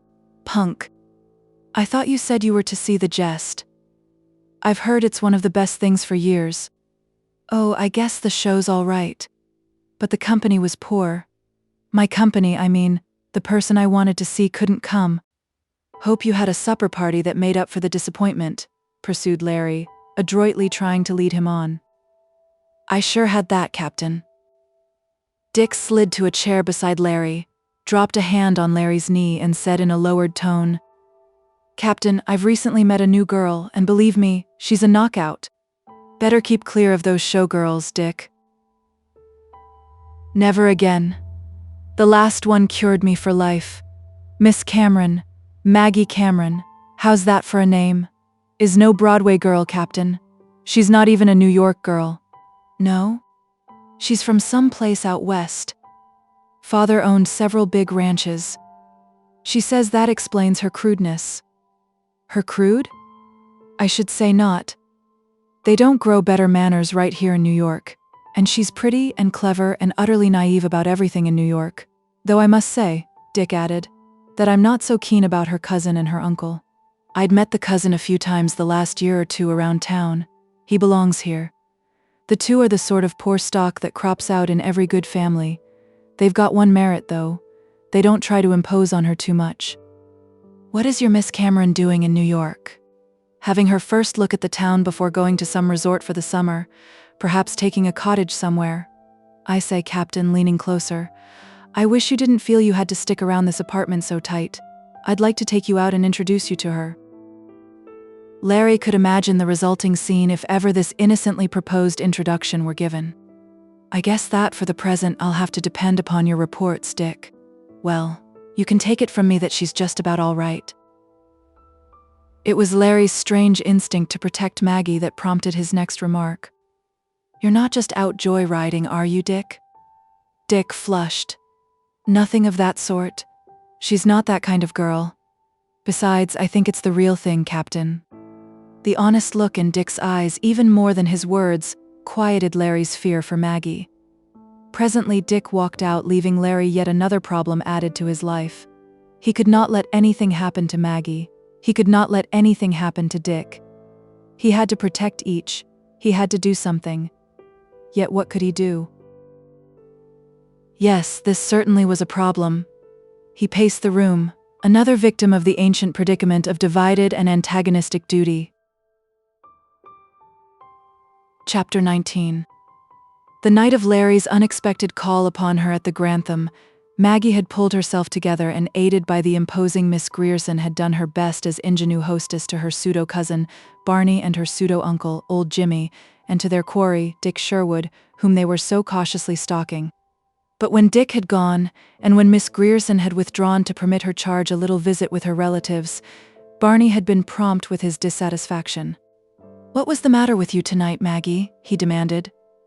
"You didn't play up to your usual form." "If you don't like the way I did it, you may get someone else," Maggie snapped back. "Ah, don't get sore. If I'm stage managing this show, I guess it's my business to tell you how to act the part, and to tell you when you're endangering the success of the piece by giving a poor performance.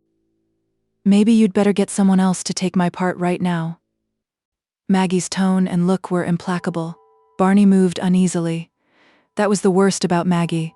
She wouldn't take advice from anyone unless the advice were a coincidence with or an enlargement of her own wishes, and she was particularly temperish tonight. He hastened to appease her. "I guess the best of us have our off days. It's all right," unless Barney hesitated, business fear and jealousy suddenly seizing him. "Unless the way you acted tonight means you don't intend to go through with it?" "Why shouldn't I go through with it?" "No reason, unless you acted as you did tonight because," again Barney hesitated, again jealousy prompted him on, "because you've heard in some way from Larry Brainerd. Have you heard from Larry?" Maggie met his gaze without flinching. She would take the necessary measures in the morning with Miss Grierson to keep that lady from indiscreet talking. "I have not heard from Larry, and if I had, it wouldn't be any of your business, Barney Palmer." He chose to ignore the verbal slap in his face of her last phrase. "No, I guess you haven't heard from Larry, and I guess none of us will hear from him, not for a long time. He's certainly fixed himself for fair." "He sure has," agreed old Jimmy. Maggie said nothing. "Seems to me we've got this young Sherwood hooked," said old Jimmy, who had been impatient during this unprofitable bickering. "Seems to me it's time to settle just how we're going to get his dough. How about it, Barney?" "Plenty of time for that, Jimmy. This is a big fish, and we've got to be absolutely sure we've got him hooked so he can't get off. We've got to play safe here. It's worth waiting for, believe me. Besides, all the while Maggie's getting practice. Seems to me we ought to make our cleanup quick. So that, see here? You think you got some other swell game you want to use Maggie in?" Old Jimmy's shifty gaze wavered before Barney's glare. "No. But she's my daughter, ain't she?" "Yes. But who's running this?" Barney demanded. Thank heavens, old Jimmy was one person he did not have to treat like a prima donna. "You are. Then shut up and let me run it."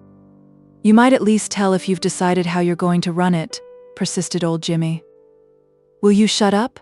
snapped Barney. Old Jimmy said no more. And having asserted his supremacy over at least one of the two, Barney relented and condescended to talk, lounging back in his chair with that self-conscious grace which had helped make him a figure of increasing note in the gayer restaurants of New York. It did not enter into Barney's calculations, present or for the future, to make Maggie the mistress of any man. Not that Barney was restrained by moral considerations. The thing was just bad business. Such a woman makes but comparatively little, and what is worse, if she chooses, she makes it all for herself. And Barney, in his cynical wisdom of his poor world, further knew that the average man enticed into this poor trap, after the woman has said yes, and after the first brief freshness has lost its bloom, becomes a tight wad, and there is little real money to be got from him for anyone. "It's like this. Once we've got this Sherwood bird safely hooked," expanded Barney with the air of an authority, flicking off his cigarette ash with his best restaurant manner. We can play the game 100 ways, but the marriage proposition is the best bet, and there are 2 best ways of working that. Which do you think we ought to use, Barney? Inquired old Jimmy. But Barney went on as if the older man had not asked a question. Both ways depend upon Sherwood being crazy in love, and upon his coming across with a proposal and sticking to it. The first way, after being proposed to, Maggie must break down and confess she's married to a man she doesn't love and who doesn't love her. This husband would probably give her a divorce, but he's a cagey guy and is out for the coin, and if he smelled that she wanted to remarry someone with money, he would demand a large price for her freedom. Maggie must further confess that she really has no money, and is therefore helpless. Then Sherwood offers to meet the terms of this brute of a husband. If Sherwood falls for this, we shove in a dummy husband who takes Sherwood's dough, and a big bank roll it will be, and that'll be the last Sherwood'll ever see of Maggie. Old Jimmy nodded. When it's worked right, that always brings home the kale. The only question is, continued Barney, can Maggie put that stuff over? How about it, Maggie? Think you're good enough to handle a proposition like that? Looking the handsome Barney straight in the eyes, Maggie for the moment thought only of his desire to manage her and of the challenge in his tone. Larry and the appeal he had made to her were forgotten, as was also Dick Sherwood. Anything you're good enough to think up, Barney Palmer? I guess I'm good enough to put over, she answered coolly. And then, what's the other way? She asked. Old stuff. Have to be a sure enough marriage. Sherwoods are big-time people, you know. A sister who's a regular somebody. After marriage, family permitted to learn truth, perhaps something much worse than truth. Family horrified. They pay Maggie a big wad for a separation, same as so many horrified families get rid of daughters-in-law they don't like. Which of the ways suits you best, Maggie? Maggie shrugged her shoulders with indifference. It suited her present mood to maintain her attitude of being equal to any enterprise. Which do you like best, Barney? Old Jimmy asked. The second is safer. But then it's slower, and there would be lawyers' fees which would eat into our profits, and then because of the publicity we might have to wait some time before it would be safe to use Maggie again. The first plan isn't so complicated. It's quick, and at once we've got Maggie free to use in other operations. The first looks the best bet to me, but, as I said, we don't have to decide yet. We can let developments help make the actual decision for us. Barney did not add that a further reason for his objecting to the second plan was that he didn't want Maggie actually tied in marriage to any man. That was a relationship his hopes were reserving for himself. Barney's inborn desire for acknowledged chieftainship again craved assertion and pressed him on to say, You see, Maggie, how much depends on you. You've got a whale of a chance for a beginner. I hope you take a big brace over tonight and play up to the possibilities of your part. You take care of your end and I'll take care of mine, was her sharp retort. Barney was flustered for a moment by his second failure to dominate Maggie. Oh, well, we'll not row, he tried to say easily. We understand each other, and we're each trying to help the other fellow's game. That's the main point. The 2 men left, Jimmy without kissing his daughter goodnight. This caused Maggie no surprise. A kiss, not the lack of it, would have been the thing that would have excited wonder in Maggie. Barney went away well satisfied on the whole with the manner in which the affair was progressing, and with his management of it and of Maggie. Maggie was obstinate, to be sure, but he'd soon work that out of her. He was now fully convinced of the soundness of his explanation of Maggie's poor performance of that night. She had just had an off day. As for Maggie, after they had gone, she sat up long, thinking, and her thoughts reverted irresistibly to Larry. His visit had been most distracting, but she was not going to let it affect her purpose. If anything, she was more determined than ever to be what she had told him she was going to be, to prove to him that he could not influence her. She tried to keep her mind off Larry, but she could not. He was for her so many questions. How had he escaped? Thrown off both police and old friends? Where was he now? What was he doing? And when and how was he going to reappear and interfere? For Maggie had no doubt, now that she knew him to be in New York, that he would come again, and again try to check her. And there was a matter which she no more understood than Larry, and this was another of her questions. Why had she gone into a panic and aided his escape? Of course, she now and then thought of Dick Sherwood. She rather liked Dick, but thus far she regarded him exactly as her scheme of life had presented him to her, as a pleasant dupe who, in an exciting play in which she had the thrilling lead, was to be parted from his money. She was rather sorry for him, but this was business, and her sorrow was not going to interfere with what she was going to do. Maggie Cameron, at this period of her life, was not deeply introspective. She did not realize what, according to other standards, this thing was which she was doing. She was merely functioning as she had been taught to function, and if any change was beginning in her, she was thus far wholly unconscious of it. Chapter 20. Larry's new problem was the most difficult and delicate dilemma of his life. This divided loyalty, to balk Maggie and the two men behind her without revealing the truth about Maggie to Dick, to protect Dick without betraying Maggie. It certainly was a trying, baffling situation. He had no such foolish idea that he could change Maggie by exposing her. At best, he would merely render her incapable of continuing this particular course. He would increase her bitterness and hostility to him. Anyhow, according to the remnants of his old code, that wouldn't be playing fair, particularly after her aiding his escape when he had been trapped. Upon only one point was he clear, and on this he became more settled with every hour. Whatever he did, he must do with the idea of a fundamental awakening in Maggie. Merely to foil her in this one scheme would be to solve the lesser part of his problem. Maggie would be left unchanged, or if changed at all, the change would be toward a greater hardness, and his major problem would be made more difficult of solution. He considered many ways. He thought of seeing Maggie again and once more appealing to her. That he vetoed, not because of the danger to himself, but because he knew Maggie would not see him, and if he again did break in upon her unexpectedly, in her obstinate pride she would heed nothing he said. He thought of seeing Barney and old Jimmy and somehow so throwing the fear of God into that pair that they would withdraw Maggie from the present enterprise. But even if he succeeded in so hazardous an undertaking, again Maggie would be left unchanged. He thought of showing Miss Sherwood the hidden portrait of Maggie, of telling her all and asking her aid. But this he also vetoed, for it seemed a betrayal of Maggie. He kept going back to one plan. Not a plan exactly, but the idea upon which the right plan might be based. If only he could adroitly, with his hand remaining unseen, place Maggie in a situation where circumstances would appeal conqueringly to her best self, to her latent sense of honor. That was the idea. But cudgel his brain as he would, Larry could not just then develop a working plan whose foundation was that idea. But even if Larry had had a brilliant plan, it would hardly have been possible for him to have devoted himself to its execution. For 2 days after his visit to Maggie at the Grantham, the Sherwoods moved out to their summer place some 40 miles from the city on the north shore of Long Island, and Larry was so occupied with routine duties pertaining to this migration that at the moment he had time for little else. Cedar Crest was individual yet typical of the better class of Long Island summer residences. It was a long white building of many piazzas and many wings, set on a bluff looking over the Sound, with a broad stretch of silken lawn, and about it gardens in their June glory, and behind the house a couple of 100 acres of scrub pine. On the following day, according to a plan that had been worked out between Larry and Miss Sherwood, Joe Ellison appeared at Cedar Crest and was given the assistant gardener's cottage, which stood apart on the bluff some 300 yards east of the house.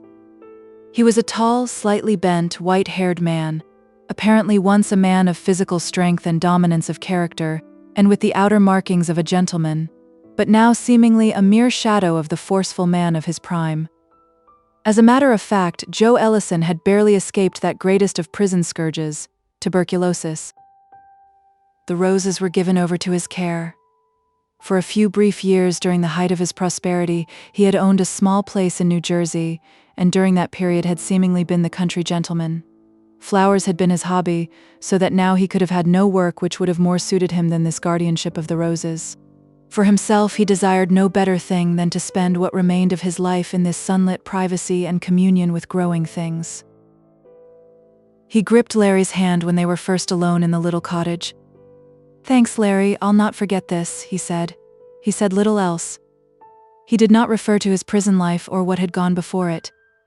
He had never asked Larry, even while in prison together, about Larry's previous activities and associates, and he asked no questions now. Apparently, it was the desire of this silent man to have the bones of his own past remain buried and to leave undisturbed the graves of others' mistakes.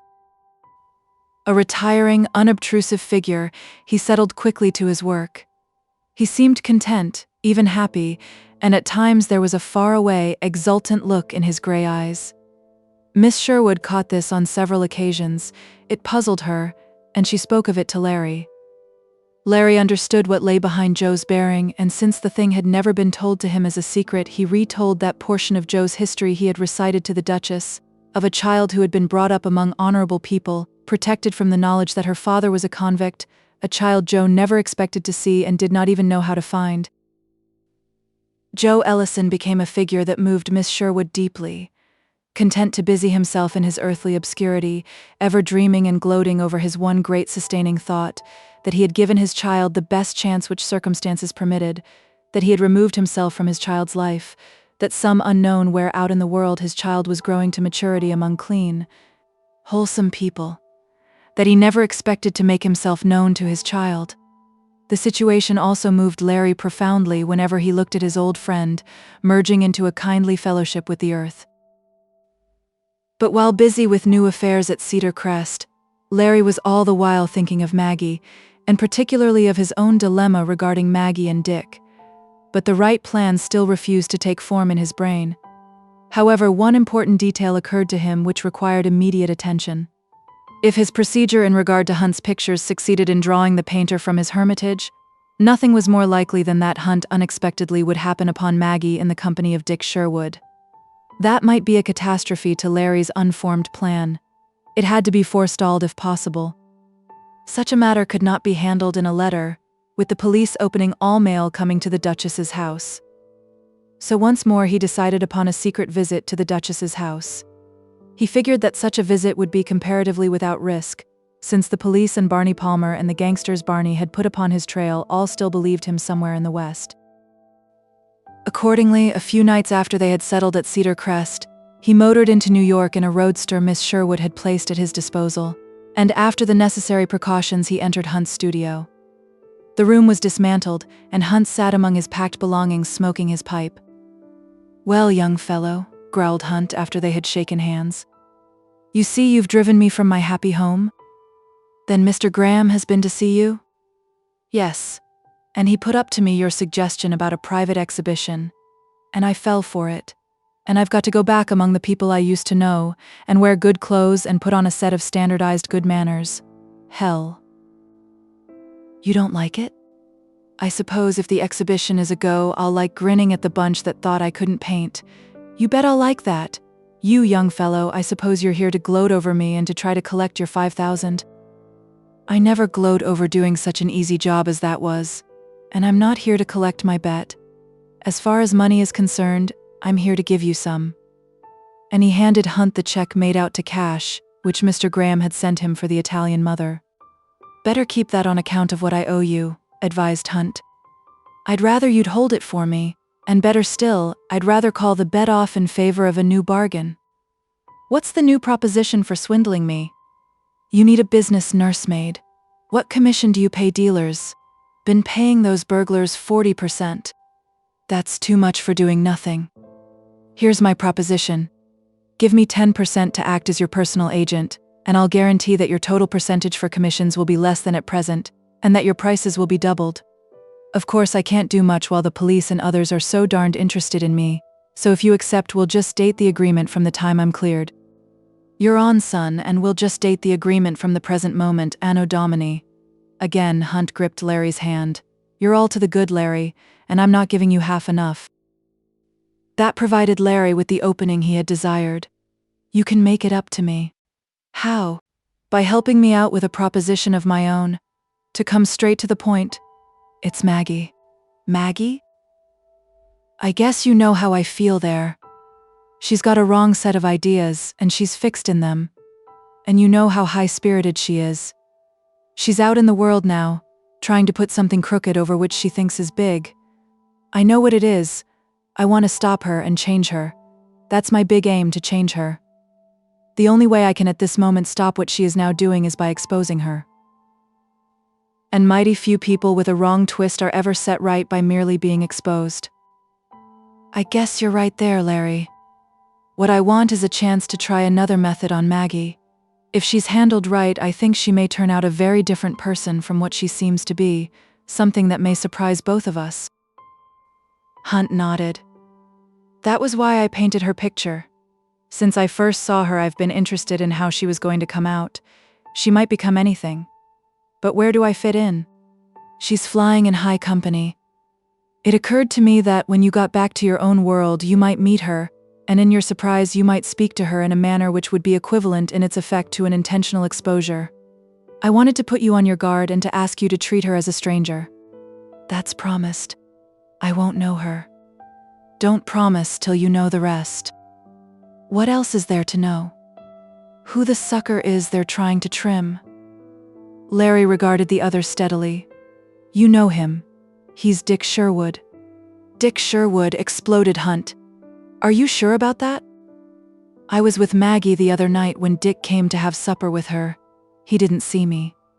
Besides, Dick has told me about her. How did they ever get hold of Dick? Dick's the easiest kind of fish for two such smooth men as Barney and old Jimmy when they've got a clever, good-looking girl as bait, and when they know how to use her. He's generous, easily impressed, thinks he is a wise man of the world, and is really very gullible. Have they got him hooked? Hard and fast. It won't be his fault if they don't land him. The painter gazed at Larry with a hard look. Then he demanded abruptly, Show Miss Sherwood that picture of Maggie I painted? No, I had my reasons. What you going to do with it? Keep it and pay you your top price for it when I've got the money. Told Miss Sherwood what's doing about Dick? No. Why not? I thought of doing it, then I decided against it. For the same reason I just gave you, that it might lead to exposure, and that exposure would defeat my plans. You seem to be forgetting that your plan leaves Dick in danger. Dick deserves some consideration. And I'm giving it to him, argued Larry. I'm thinking of him as much as of Maggie, or almost as much. His sister and friends have pulled him out of a lot of scrapes. He's not a bit wiser or better for that kind of help. And it's not going to do him any good whatever to have someone step in and take care of him again. He's been a good friend to me, but he's a dear fool. I want to handle this so he'll get a jolt that will waken him up. Make him take his responsibilities more seriously. Make him able to take care of himself. Huh? Grunted Hunt. You've certainly picked out a few man-sized jobs for yourself. To make a success of the straight life for yourself. To come out ahead of the police and your old pals. To make Maggie love the 10 Commandments. To put me across. To make Dick into a level-headed citizen. Any other little item you'd like to take on? Larry ignored the irony of the question. Some of those things I'm going to do, he said confidently. And any I see I'm going to fail in, I'll get warning to the people involved. But to come back to your promise, are you willing to give your promise now that you know all the facts? Hunt pulled for a long moment at his pipe. Then he said almost gruffly, I guess you've guessed that Isabel Sherwood is about the most important person in the world to me? That was the nearest Hunt had ever come to telling that he loved Miss Sherwood. Larry nodded. I'm in bad there already. Suppose your foot slips and everything about Dick goes wrong. What'll be my situation when she learns I've known all along and have just stood by quietly and let things happen? See what I'll be letting myself in for? I do, said Larry, his spirits sinking. And of course I can understand your decision not to give your promise. Who said I wouldn't give my promise? Demanded Hunt. Of course I give my promise. All I said was that the weather bureau of my bad toe predicts that there's likely to be a storm because of this, and I want you to use your brain, son. I want you to use your brain. He upreared his big, shag-haired figure and gripped Larry's hand. You're all right, Larry, and here's wishing you luck. Now get to hell out of here before Gavigan and Casey drop in for a cup of tea, or your old friends begin target practice with their hip artillery. I want a little quiet in which to finish my packing. And say, son, he added, as he pushed Larry through the door, don't fall dead at the sight of me when you see me next, for I'm likely to be walking around inside all the finery and vanity of Fifth Avenue. Chapter 21. Larry came down the stairway from Hunt's studio in a mood of high elation. Through Hunt's promise of cooperation, he had at least made a start in his unformed plan regarding Maggie. Somehow he'd work out and put across the rest of it. Then Hunt's prediction of the trouble that might rise through his silence recurred to Larry. Indeed, that was a delicate situation, containing all kinds of possible disasters for himself as well as for Hunt. He would have to be most watchful, most careful, or he would find himself entangled in worse circumstances than at present. As he came down into the little back room, his grandmother was sitting over her interminable accounts, each of which represented a little profit to herself, some a little relief to many, some a tragedy to a few, and many of which were in code, for these represented transactions of a character which no pawnshop, particularly one reputed to be a fence, wishes ever to have understood by those presumptive busybodies, the police. When Larry had first entered, she had merely given him an unsurprised good evening and permitted him to pass on. But now, as he told her good night and turned to leave, she said in her thin, monotonous voice, "Sit down for a minute, Larry. I want to talk to you." Larry obeyed. "Yes, grandmother." But the Duchess did not at once speak. She held her red-rimmed, unblinking eyes on him steadily. Larry waited patiently. Though she was so composed, so self-contained, Larry knew her well enough to know that what was passing in her mind was something of deep importance, at least to her. At length she spoke. "You saw Maggie that night you hurried away from here?" "Yes, grandmother." "Have you heard from her since or from Barney or old Jimmy?" The Duchess shook her head. "Do you mind telling me what happened that night, and what Maggie's doing?"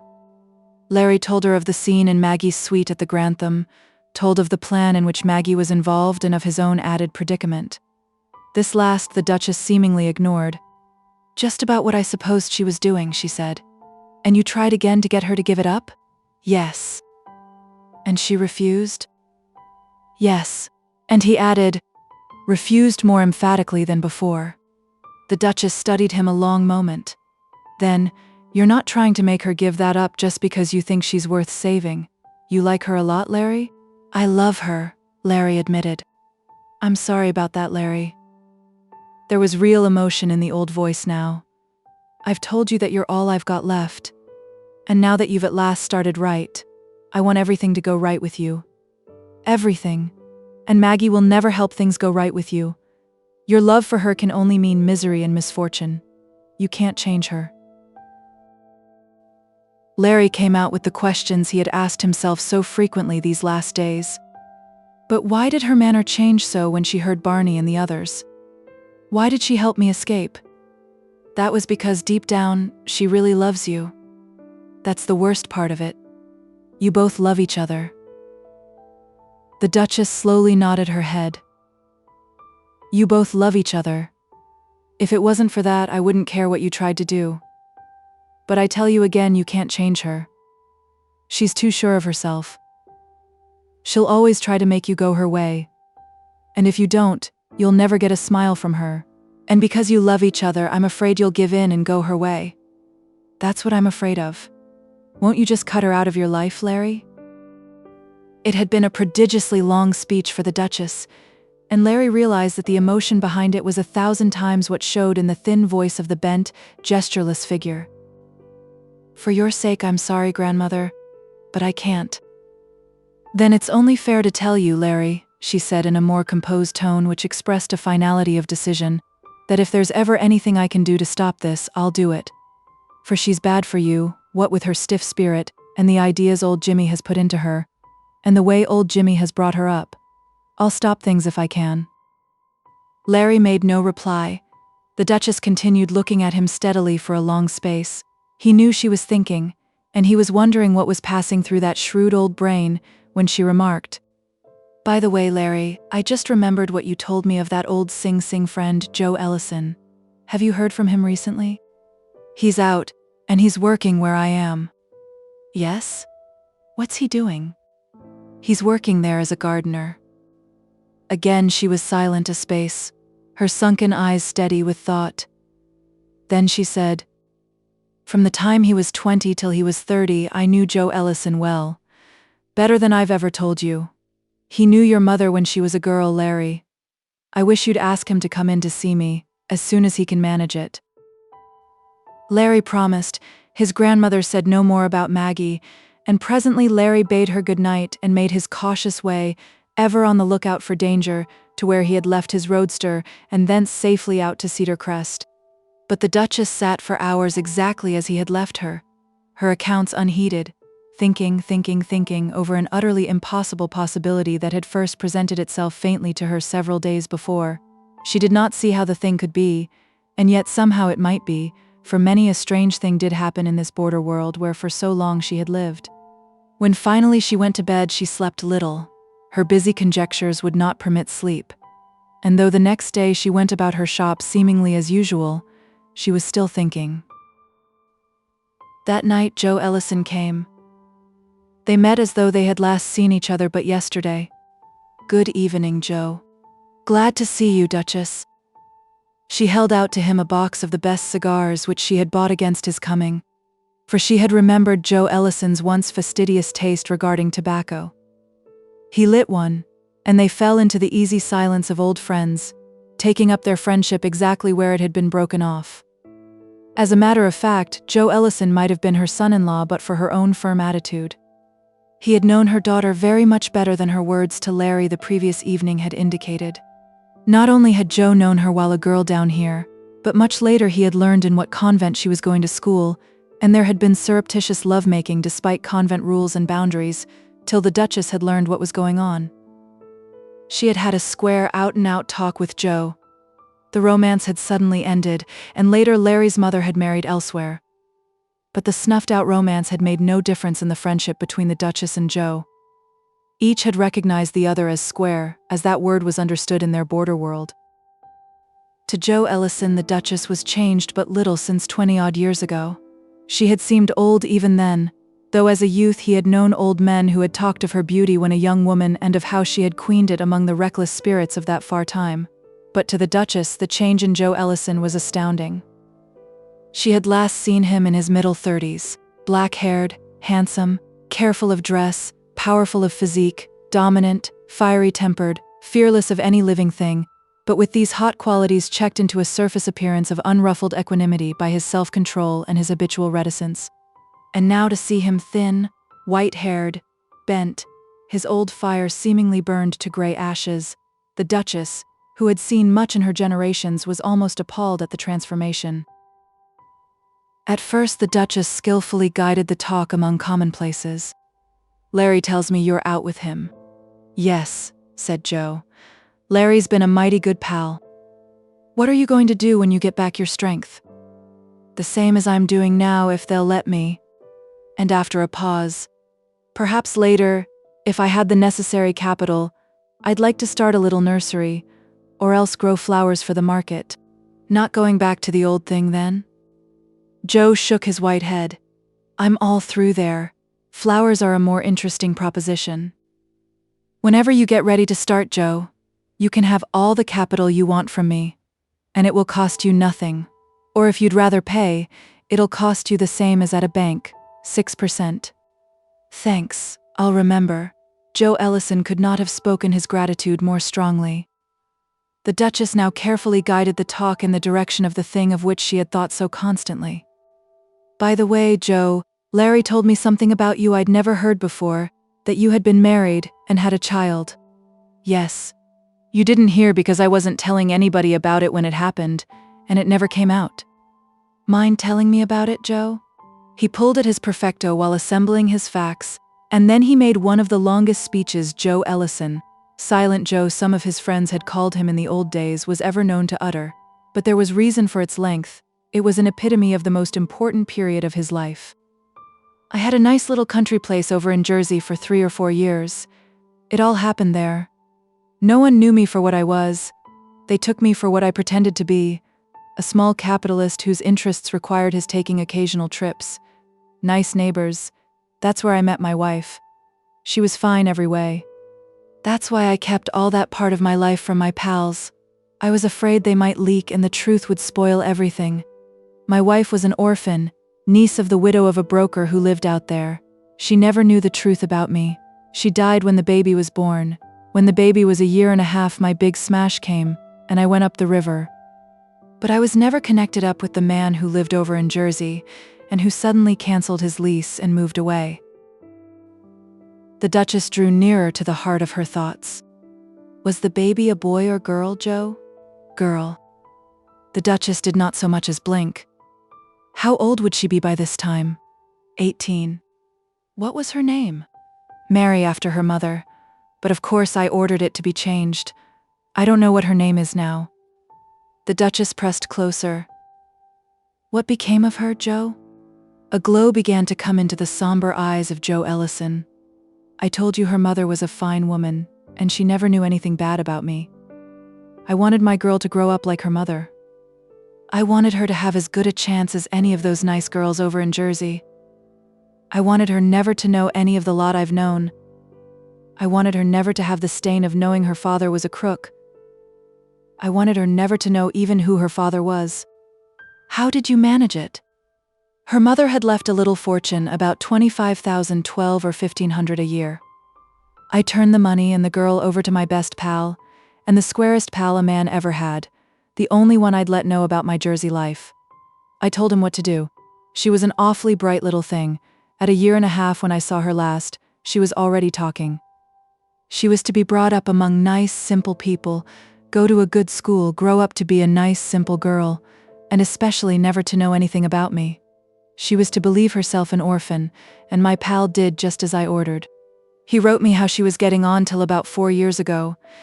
Then I had news that he was dead and that the trust fund had been transferred to a firm of lawyers, though I wasn't given the name of the lawyers. That doesn't make any difference since she's getting the money just the same. What was your pal's name, Joe? Jimmy Carlyle. The Duchess had been certain what this name would be, but nevertheless she could not repress a start. What's the matter? Joe asked sharply.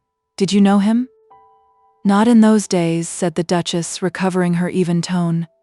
Though I got to know him later. By the way, she added casually, did Jimmy Carlyle have any children of his own? Not before I went away. He wasn't even married. There was now no slightest doubt left in the Duchess's mind. Maggie was really Joe Ellison's daughter. Joe Ellison went on, the glow of his sunken eyes becoming yet more exalted. He was almost voicing his thoughts to himself alone, for his friendship with the Duchess was so old that her presence was no inhibition. His low words were almost identical in substance with what Larry had told, a summary of what had come to be his one great hope and dream, the nearest thing he had to a religion. Somewhere in a nice place, my girl is now growing up like her mother. Clean of everything I was and I knew, she must be practically a woman now. I don't know where she is, there's now no way for me to learn, and I don't want to know. And I don't want her ever to know about me. I don't ever want to be the cause of making her feel disgraced, or of dragging her down from among the people where she belongs. The Duchess gave no visible sign of emotion, but her ancient heartstrings were set vibrating by that tense, low-pitched voice. She had a momentary impulse to tell him the truth. But just then the Duchess was a confusion of many conflicting impulses, and the balance of their strength was for the moment against telling, so she said nothing. Their talk drifted back to commonplaces, and presently Joe Ellison went away. The Duchess sat motionless at her desk, again thinking, and when Joe Ellison was back in his gardener's cottage at Cedar Crest and was happily asleep, she still sat where he had left her. During her generations of looking upon life from the inside, she had seen the truth of many strange situations of which the world had learned only the wildest rumors or the most respectable versions, but during the long night hours, perhaps because the affair touched her so closely, this seemed to her the strangest situation she had ever known. A father believing with the firm belief of established certainty that his daughter had been brought up free from all taint of his own life, carefully bred among the best of people. In reality, the girl brought up in a criminal atmosphere, with criminal ideas implanted in her as normal ideas, and carefully trained in criminal ways and ambitions, and neither father nor daughter having a guess of the truth. Indeed, it was a strange situation, a situation charged with all kinds of unforeseeable results. The Duchess now understood the unfatherly disregard old Jimmy had shown for the ordinary welfare of Maggie. Not being her father, he had not cared. Superficially at least, Jimmy Carlyle must have been a much more plausible individual 20 years earlier, to have won the implicit trust of Joe Ellison and to have become his foremost friend. She understood one reason why old Jimmy had always boarded Maggie in the cheapest and lowest places. His hidden cupidity had thereby been pocketing about $1,000 a year of trust money for over 16 years. But there was one queer problem here to which the Duchess could not at this time see the answer. If Jimmy Carlyle had wished to gratify his cupidity and double-cross his friend, why had he not at the very start placed Maggie in an orphanage, where she would have been neither charge nor cost to him, and thus have had the use of every penny of the trust fund? Why had he chosen to keep her by him, and train her carefully to be exactly what her father had most wished her not to be? There must have been some motive in the furtive, tortuous mind of old Jimmy, that now would perhaps forever remain a mystery. Of course she saw, or thought she saw, the reason for the report of old Jimmy's death to Joe Ellison. That report had been sent to escape an accounting. As she sat through the night hours, the Duchess for the first time felt warmth creep over her for Maggie. She saw Maggie in the light of a victim. If Maggie had been brought up as her father had planned, she might now be much the girl her father dreamed her. But old Jimmy had entered the scheme of things. Yes, the audacious, willful, confident Maggie, bent on conquering the world in the way old Jimmy and later Barney Palmer had taught her, was really just a poor, misguided victim who should have had a far different fate. And now the Duchess came to one of the greatest problems of her life. What should she do? Considering the facts that Joe Ellison wished the life of a recluse and desired to avoid all talk of the old days, the chances were that he would never happen upon the real state of affairs. Only she and old Jimmy knew the essentials of the situation, and very likely Jimmy did not yet know that the friend who had once trusted him was now a free man. She felt as though she held in her hands the strings of destiny. Should she tell the truth? She pondered long. All her considerations were given weight according to what she saw as their possible effect upon Larry. For Larry was the one person left whom she loved, and on him were fixed the aspirations of these her final years. Therefore her thoughts and arguments were myopic, almost necessarily specious. She wanted to see justice done, of course. But most of all, she wanted what was best for Larry. If she told the truth, it might result in some kind of temporary breakdown in Maggie's attitude which would bring her and Larry together. That would be disastrous. If not disastrous at once, certainly in the end. Maggie was a victim and undoubtedly deserved sympathy. But others should not be sacrificed merely because Maggie had suffered an injury. She had been too long under the tutelage of old Jimmy, and his teachings were now too thoroughly the fiber of her very being for her to alter permanently. She might change temporarily under the urge of an emotional revelation, but she would surely revert to her present self. There was no doubt of that. And the Duchess gave weight to other considerations, all human, yet all in some measure specious. Joe Ellison was happy in his dream, and would be happy in it all the rest of his life. Why tell the truth and destroy his precious illusion, especially when there was no chance to change Maggie? And further, she recalled the terrific temper that had lived within the composed demeanor of Joe Ellison. The fires of that temper could not yet be all burned out. If she told the truth, told that Jimmy Carlyle was still alive, that might be just touching the trigger of a devastating tragedy, might be disaster for all. What would be the use when no one would have been benefited? And so, in the wisdom of her old head and the entanglements of her old heart, the Duchess decided she would never tell, and that loving human decision she was to cling to through the stress of times to come. But even while she was thus deciding upon a measure to checkmate them both, Larry was pacing his room at Cedar Crest, at last excitedly evolving the elusive plan which was to bring Maggie to her senses and also to him, and Maggie, all unconscious of this new element which had entered as a potential factor in her existence, all unconscious of how far she had been guided from the course which had been charted for her, was lying awake at the Grantham after a late party at which Dick Sherwood had been her escort, and was exulting pridefully over the seemingly near consummation of the plan that was to show Larry Brainerd how wrong he was, and that was to establish her as the cleverest woman in her line, better even than Barney or old Jimmy believed her. And thus separate wills each strove to direct their own lives and other lives according to their own separate plans, little thinking to what extent they were all entangled in a common destiny, and thinking not at all of the further seed that was being sown for the harvest time of the Whirlwind. Chapter 22. After Larry's many days and nights of futile searching of his brain for a plan that would accord with his fundamental idea for awakening the unguessed other self of Maggie, the plan, which finally came to him complete in all its details in a single moment, was so simple and obvious that he marveled it could have been plainly before his eyes all this while without his ever seeing it. Of course, the plan was dangerous and of doubtful issue. It had to be so because it involved the reactions of strong-tempered persons as yet unacquainted who would have no foreknowledge of the design behind their new relationship, and because its success or failure, which might also mean his own complete failure, the complete loss of all he had thus far gained, depended largely upon the twist of events which he could not foresee and therefore could not guide.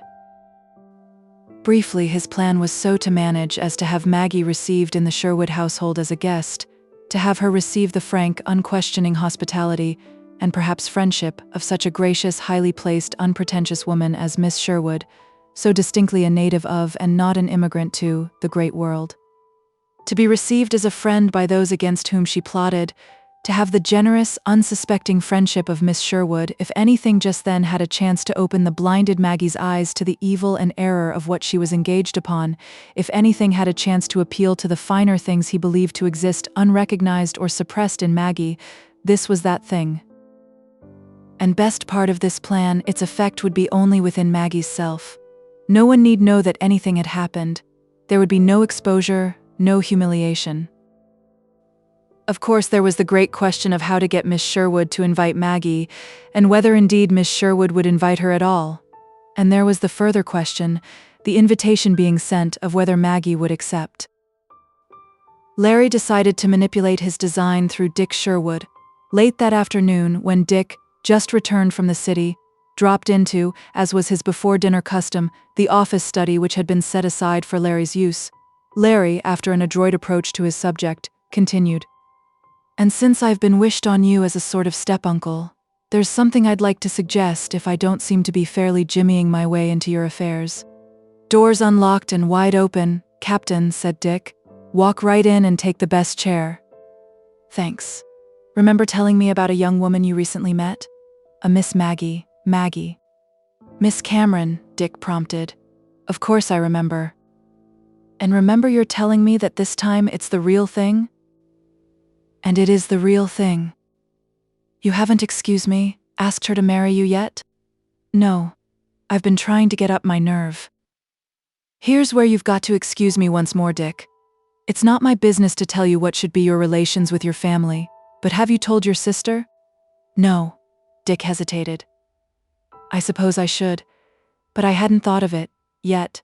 You see, again Dick hesitated. Yes? Prompted Larry. There are her relatives, that cousin and uncle.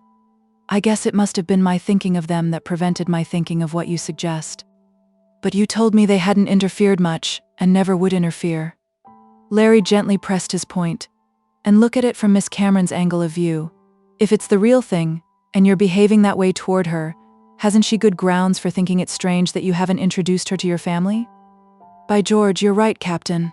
I'll see to that at once. Of course, Dick, Larry went on, carefully feeling his way. You know much better than I the proper way to do such things, but don't you think it would be rather nice, when you tell your sister, that you suggest to her that she invite Miss Cameron out here for a little visit? If they are to meet, I know Miss Cameron, or any girl, would take it as more of a tribute to be received in your own home than merely to meet in a big commonplace hotel. Right again, Captain. I'd tell Isabel tonight, and ask her to send the invitation. Only I'm booked to scoot right back to the city for a little party as soon as I get some things together, and I'll stay overnight in the apartment. But I'll attend to the thing tomorrow night, sure. May I ask just one favor in the meantime? One favor? A dozen, Captain. I'll take the other 11 later. Just now I only ask, since you haven't proposed, that you won't commit yourself any further, in any way, with Miss Cameron until after you've told your sister, and until after Miss Cameron has been out here. Oh, I say now, protested Dick. I am merely suggesting that affairs remain in statu quo until after Miss Cameron's visit with your sister. That's not asking much of you, Dick, nor asking it for a very long time. Oh, of course I'll do it, Captain, grumbled Dick affectionately. You've got me where I'll do almost anything you want me to do. But Dick did not speak to his sister the following evening. The next morning news came to Miss Sherwood of a friend's illness, and she and her novel-reading aunt hurried off at once on what was to prove to be a week's absence.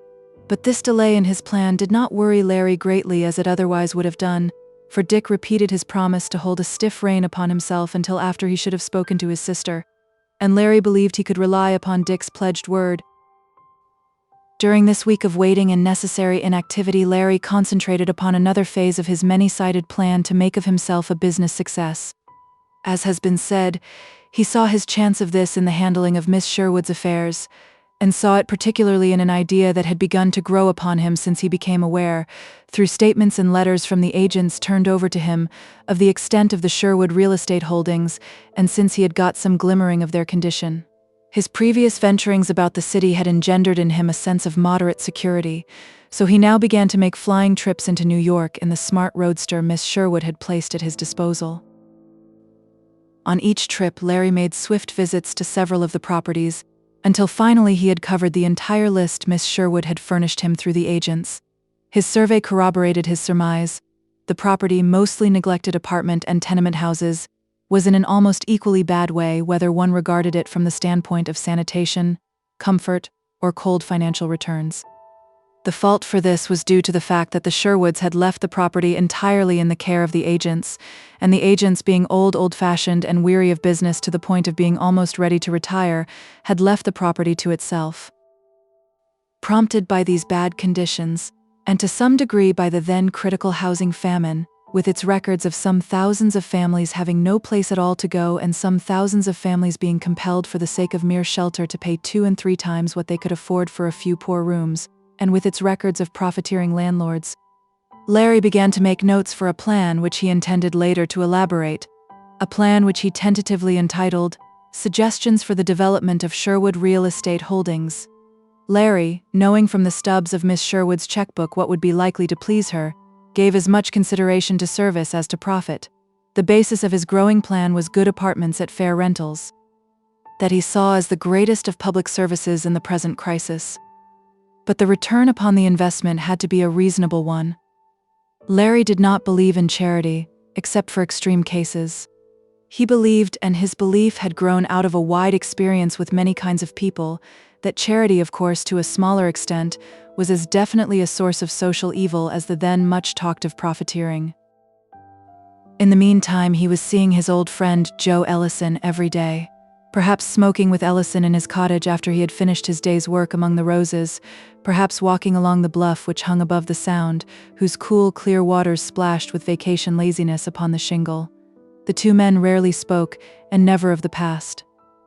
Larry was well acquainted with and understood the older man's deep-rooted wish to avoid all talk bearing upon deeds and associates of other days. That was a part of his life and a phase of existence that Joe Ellison was trying to forget, and Larry by his silence deferred to his friend's desire. On the day after Joe Ellison's visit to the Duchess, Larry had received a note from his grandmother, addressed, of course, to Mr. Brandon. There was no danger in her writing Larry if she took adequate precautions. Mail addressed to Cedar Crest was not bothered by postal and police officials. It was only mail which came to the house of the Duchess which received the attention of these gentlemen. The note was one which the Duchess, after that night of thought which had so shaken her old heart, had decided to be a necessity if her plan of never telling of her discovery of Maggie's real paternity were to be a success. The major portion of her note dwelt upon a generality with which Larry already was acquainted: Joe's desire to keep clear of all talk touching upon the deeds and the people of his past. And then in a careless-seeming last sentence the Duchess packed the carefully calculated substance of her entire note. It may not be very important, but particularly avoid ever mentioning the mere name of Jimmy Carlyle. They used to know each other, and their acquaintance is about the bitterest thing Joe Ellison has to remember. Of course he'd never mention old Jimmy Carlyle, Larry said to himself as he destroyed the note, never guessing, in making this natural response to what seemed a most natural request, that he had become an unconscious partner in the plan of the warm-hearted, scheming Duchess. There was one detail of Joe Ellison's behavior which aroused Larry's mild curiosity. Directly beneath one of Joe's gardens, hardly 100 yards away, was a bit of beach and a pavilion which were used in common by the families from the surrounding estates.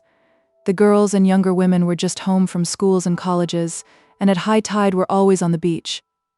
At this period, whenever he was at Cedar Crest, Larry saw Joe, his work apparently forgotten, gazing fixedly down upon the young figures splashing about the water in their bright bathing suits or lounging about the pavilion in their smart summer frocks. This interest made Larry wonder, though to be sure not very seriously, for he had never a guess of how deep Joe's interest was. He did not know, could not know that that tall, fixed figure, with its one absorbing idea, was thinking of his daughter. He could not know that Joe Ellison, emotionally elated and with a hungry, self-denying affection that reached out toward them all, was seeing his daughter as just such a girl as one of these simple, wholesome, well-brought-up. He could not know that Joe, in a way, perceived his daughter in every nice young woman he saw. Toward evening of the 7th day of her visit, Miss Sherwood returned. Larry was on the piazza when the car bearing her swept into the white graveled curve of the drive. The car was a handsome, powerful roadster. Larry had started out to be of such assistance as he could, when the figure at the wheel, a man, sprang from the car and helped Miss Sherwood alight. Larry saw that the man was Hunt, such a different Hunt, and he had begun a quick retreat when Hunt's voice called after him. "You there, wait a minute. I want a little chin-chin with you." Larry halted. He could not help overhearing the few words that passed between Hunt and Miss Sherwood. "Thank you ever so much," she said in her even voice. "Then you're coming? I promised, didn't I? Then goodbye." "Goodbye." They shook hands friendly enough, but rather formally, and Miss Sherwood turned to the house. Hunt called to Larry. "Come here, son." Larry crossed to the big painter who was standing beside the power-bulged hood of his low-swung car. "Happened to drop in where she was. Brought her home, aunt following in that hearse with its 5-foot cushions she always rides in," Hunt explained. "And then, well, I suppose you've got to give me the once-over. Hurry up and get it done with." Larry obeyed. Hunt's wild hair had been smartly barbered. He had on a swagger dust coat, and beneath it flannels of the smartest cut. Further, he bore himself as if smart clothes and smart cars had always been items of his equipment. "Well, young fellow, spill it," he commanded. "What do I look like?" "Like Solomon in all his glory. No, more like the he-dressmaker of the Queen of Sheba. I'm going to run you up every telephone post we come to for that insult. Hop in, son, and we'll take a little voyage around the earth in 80 seconds. Larry got in. Once out of the drive, the car leaped away as though intent upon keeping to Hunt's timetable. But after a mile or two, Hunt quieted the roaring monster to a conversational pace. "Get one of the invitations to my show?" he asked. "Yes. Several days ago. That dealer certainly got it up in great shape. You must have hypnotized Graham. That old paint pirate is giving the engine all the gas she'll stand, and believe me, he's sure getting up a lot of speed." Hunt grinned. "That private pre-exhibition show you suggested is proving the best publicity idea Graham ever had in his musty old shop. Everywhere I go, people are talking about the darned thing. Every man, woman, and child, also unmarried females of both sexes, who got invitations are coming, and those who didn't get 'em are trying to bribe the traffic cop at 42nd Street to let 'em in." Hunt paused for a chuckle. "And I'm having the time of my young life with the people who always thought I couldn't paint, and who are now trying to sidle up to me on the suspicion that possibly after all I can paint. What's got that bunch buffaloed is the fact that Graham has let it leak out that I'm likely to make bales of money from my painting. The idea of anyone making money out of painting, that's too much for their heads. Oh, this is the life, Larry." Larry started to congratulate him, but was instantly interrupted with, "I admit I'm a painter, and always will admit it. But this present thing is all you're doing. We'll try to square things sometime. But I didn't ask you to come along to hear verbostical acrobatics about myself. I asked you to learn if you'd worked out your plan yet regarding Maggie?" "Yes." And Larry proceeded to give the details of his design. "Regular psychological stuff," exclaimed Hunt. "And then say you're some stage manager, or rather same playwright. Playwrights that know tell me it's one of their most difficult tricks to get all their leading characters on the stage at the same time. And here you've got it all fixed to bring on Miss Sherwood, Dick, Maggie, yourself, and the all-important me, for don't forget I shall be slipping out to Cedar Crest occasionally. As for myself, remarked Larry, I shall remain very much behind the scenes. Maggie'll never see me. Well, here's hoping you're good enough playwright to manage your characters so they won't run away from you and mix up an ending you never dreamed of. The car paused again in the drive and Larry got out. I say, Larry, Hunt whispered eagerly, who's that tall, white-haired man working over there among the roses? Joe Ellison. He's that man I told you about my getting to know in Sing Sing, remember? Oh, yes. The crook who was having his baby brought up to be a real person. Say, he's a sure enough character. Lordy, but I'd love to paint that face. So long, son. The car swung around the drive and roared away. Larry mounted to the piazza. Dick was waiting for him and excitedly drew him down to one corner that Crimson Ramblers had woven into a nook for confidences. Captain, old scout, he said in a low, happy voice, I've just told sister. Put the whole proposition up to her, just as you told me. She took it like a regular fellow. Your whole idea was 100% right. Sis is inside now getting off that invitation to Miss Cameron, asking her to come out day after tomorrow. Larry involuntarily caught the veranda railing. I hope it works out for the best, he said. Oh, it will, no doubt of it, cried the exultant Dick. And Captain, if it does, it'll be all you're doing. Chapter 23. When Miss Sherwood's invitation reached Maggie, Barney and old Jimmy were with her. The pair had growled a lot, though not directly at Maggie, at the seeming lack of progress Maggie had made during the past week. Barney was a firm enough believer in his rogue's creed of first getting your fish securely hooked, but on the other hand, there was the danger, if the hooked fish be allowed to remain too long in the water, that it would disastrously shake itself free of the barb and swim away. That was what Barney was afraid had been happening with Dick Sherwood. Therefore, he was thinking of returning to his abandoned scheme of selling stock to Dick. He might get Dick's money in that way, though of course not so much money, and of course not so safely. And another item which for some time had not been pleasing Barney was that Larry Brainerd had not yet been finally taken care of, either by the police or by that unofficial force to which he had given orders. So he had good reason for permitting himself the relaxation of scowling when he was not on public exhibition.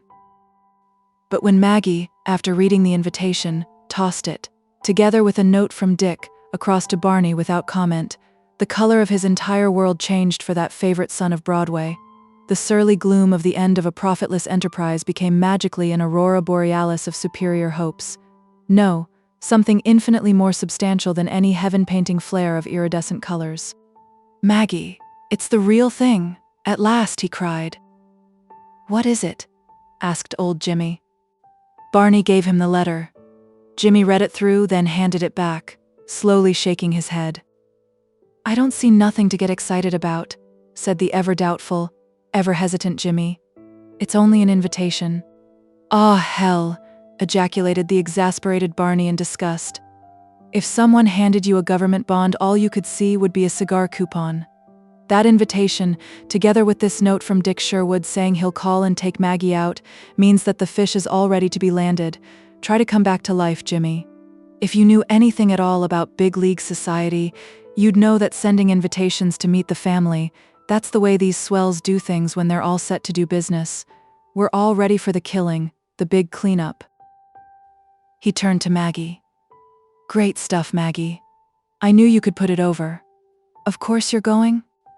Of course, replied Maggie with a composure which was wholly of her manner. A sudden doubt came out of this glory to becloud Barney's mastermind. I don't know, he said slowly. It's one proposition to make one of these men swells believe that a woman is the real thing, and it's another proposition to put it over on one of these women swells. They've got eyes for every little detail, and they know the difference between the genuine article and an imitation. I've heard a lot about this Miss Sherwood. They say she's one of the cleverest of the swells. Think you can walk into her house and put it over on her, Maggie? Of course, why not? Answered Maggie, again with that composure which was prompted by her pride's desire to make Barney and everyone else believe her equal to any situation. Barney's animation returned. All right. If you think you can swing it, you can swing it, and the job's the same as finished and we're made. left to herself, and the imposing propriety and magnificent stupidity of Miss Grierson, Maggie made no attempt to keep up her appearance of confidence. All her thoughts were upon this opportunity, which insisted upon looking to her like a menace. She tried to whip her self-confidence, of which she was so proud, into a condition of constant pregnancy. But the plain fact was that Maggie, the misguided child of a stolen birthright, whose soaring spirit was striving so hard to live up to the traditions and conventions of cynicism, whose young ambition it was to outshine and surpass all possible competitors in this world in which she had been placed, who in her pride believed she knew so much of life, the plain fact was that Maggie was in a state bordering on funk. This invitation from Miss Sherwood was an ordeal she had never counted on. She had watched the fine ladies at the millinery shop and while selling cigarettes at the Ritzmore, when she had been modeling her manners, and had believed herself just as fine a lady as they, but that had been in the abstract. Now she was face to face with a situation that was painfully concrete, a real test she had to place herself into close contrast with, and under the close observation of, a real lady and in that lady's own home. And in all her life she had not once been in a fine home. In fine hotels, yes, but fine hotels were the common refuge of butcher, baker, floorwalker, thief, swell, and each had approximately the same attention, and all she now felt she had really learned were a few such matters as the use of table silver and finger bowls. It came to her that Barney, in his moment of doubt, had spoken more soundly than he had imagined when he had said that it was easier to fool a man about a woman than it was to fool a woman. How tragically true that was. While trying to learn to be a lady by working in smart shops, she had learned that the occasional man who had ventured in after woman's gear was hopelessly ignorant and bought whatever was skillfully thrust upon him, but that it was impossible to slip an inferior or unsuitable or outdated article over on the woman who really knew. And Miss Sherwood was the kind of woman who really knew, who knew everything. Could she possibly pass herself off on Miss Sherwood as the genuine article? Could Larry have foreseen the very real misery for any doubt of her own qualities, any fear of her ability to carry herself well in any situation, are among the most acute of a proud woman's miseries, which for some 24 hours was brought upon Maggie by the well-meant intrigue of which he was pulling the hidden strings. He might, because of his love for Maggie, have discarded his design even while he was creating it, and have sought a measure pregnant with less distress. But perhaps it was just as well that Larry did not know. Perhaps even it was just as well that he did not know what his grandmother knew. Maggie's pride would not let her evade the risk, and her instinct for self-preservation dictated that she should reduce the risk to its minimum. So she wrote her acceptance. Miss Grierson attended to the phrasing of her note, but expressed her regret that she would be able to come only for the tea hour. Drinking tea must be much the same, reasoned Maggie, whether it be drunk in a smart hotel or in a smart country home.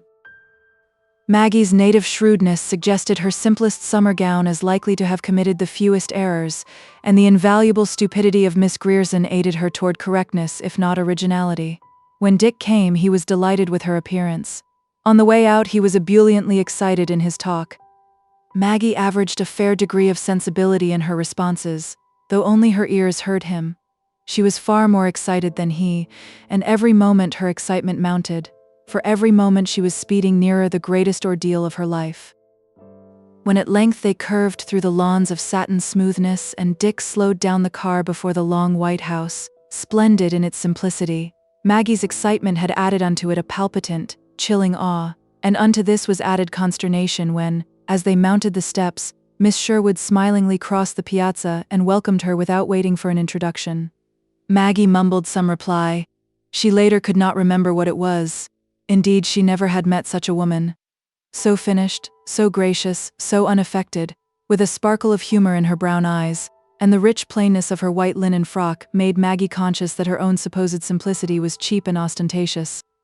If Miss Sherwood had received her with hostility, doubt, or even chilled civility, the situation would have been easier. The aroused Maggie would then have made use of her own great endowment of hauteur and self-esteem. But to be received with this frank cordiality, on a basis of equality with this finished woman that left Maggie for the moment without arms. She had, in her high moments, believed herself an adventuress whose poise and plans nothing could unbalance. Now she found herself suddenly just a young girl of 18 who didn't know what to do. Had Maggie but known it, that sudden unconscious confusion, which seemed to betray her, was really more effective for her purpose than would have been the best of conscious acting. It established her at once as an unstagey ingenue, simple, unspoiled, unacquainted with the formulas and formalities of the world.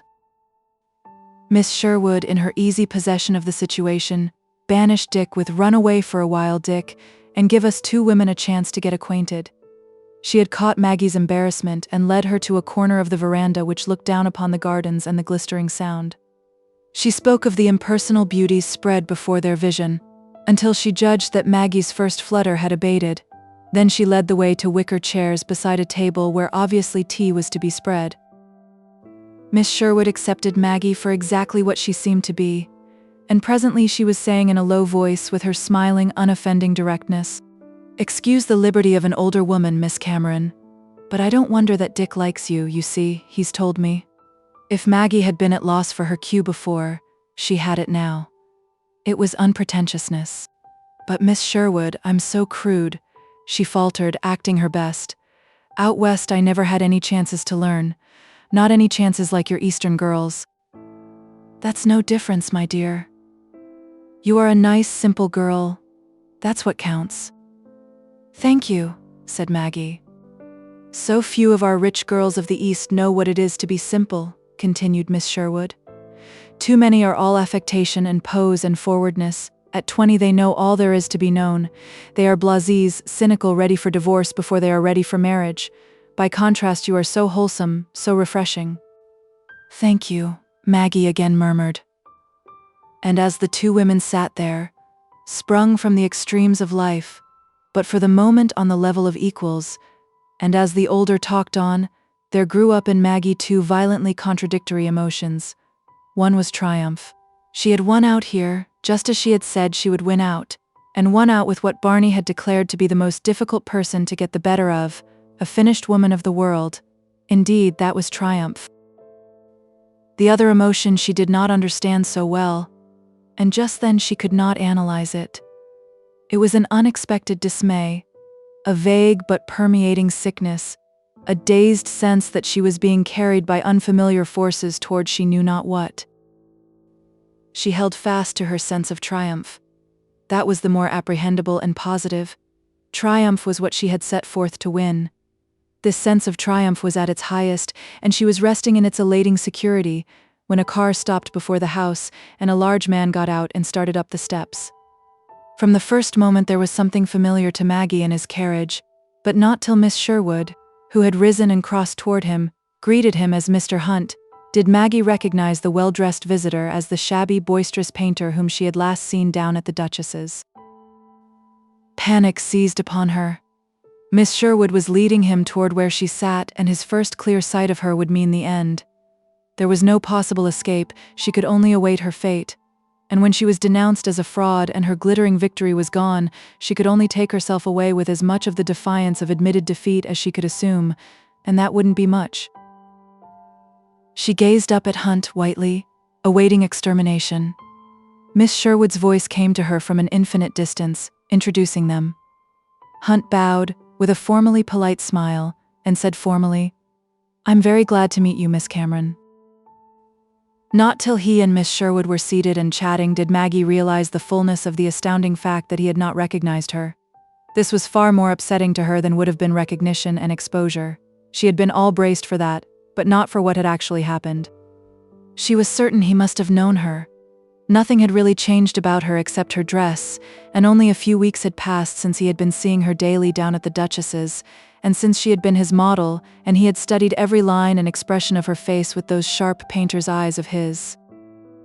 And so as the two chatted, she putting in a stumbling phrase when they turned to her, Maggie Carlyle, Maggie Cameron, Maggie Ellison, that gallant and all-confident adventuress who till the present had never admitted herself seriously disturbed by a problem, sat limply in her chair, a very young girl indeed, and wondered how this thing could possibly be. Chapter 24. Presently Miss Sherwood said something about tea, excused herself, and disappeared within the house. Maggie saw that Hunt watched Miss Sherwood till she was safely within doors. Then she was aware that he was gazing steadily at her. Then she saw him execute a slow, solemn wink. Maggie almost sprang from her chair. "Shall we take a little stroll, Miss Cameron?" Hunt asked. "I think it will be some time before Miss Sherwood will want us for tea." "Yes, thank you," Maggie stammered. Hunt led her down a walk of white gravel to where a circle of Hiawatha roses were trained into a graceful mosque, now daintily glorious with its solid covering of yellow-hearted red blooms. Within this retreat was a rustic bench, and on this Hunt seated her and took a place beside her. He looked her over with the cool, direct, studious eyes which reminded her of his gaze when he had been painting her. "Well, Maggie," he finally commented, "you certainly look the part you picked out for yourself, and you seem to be putting it over. Always had an idea you could handle something big if you went after it. How do you like the life, being a swell lady crook?"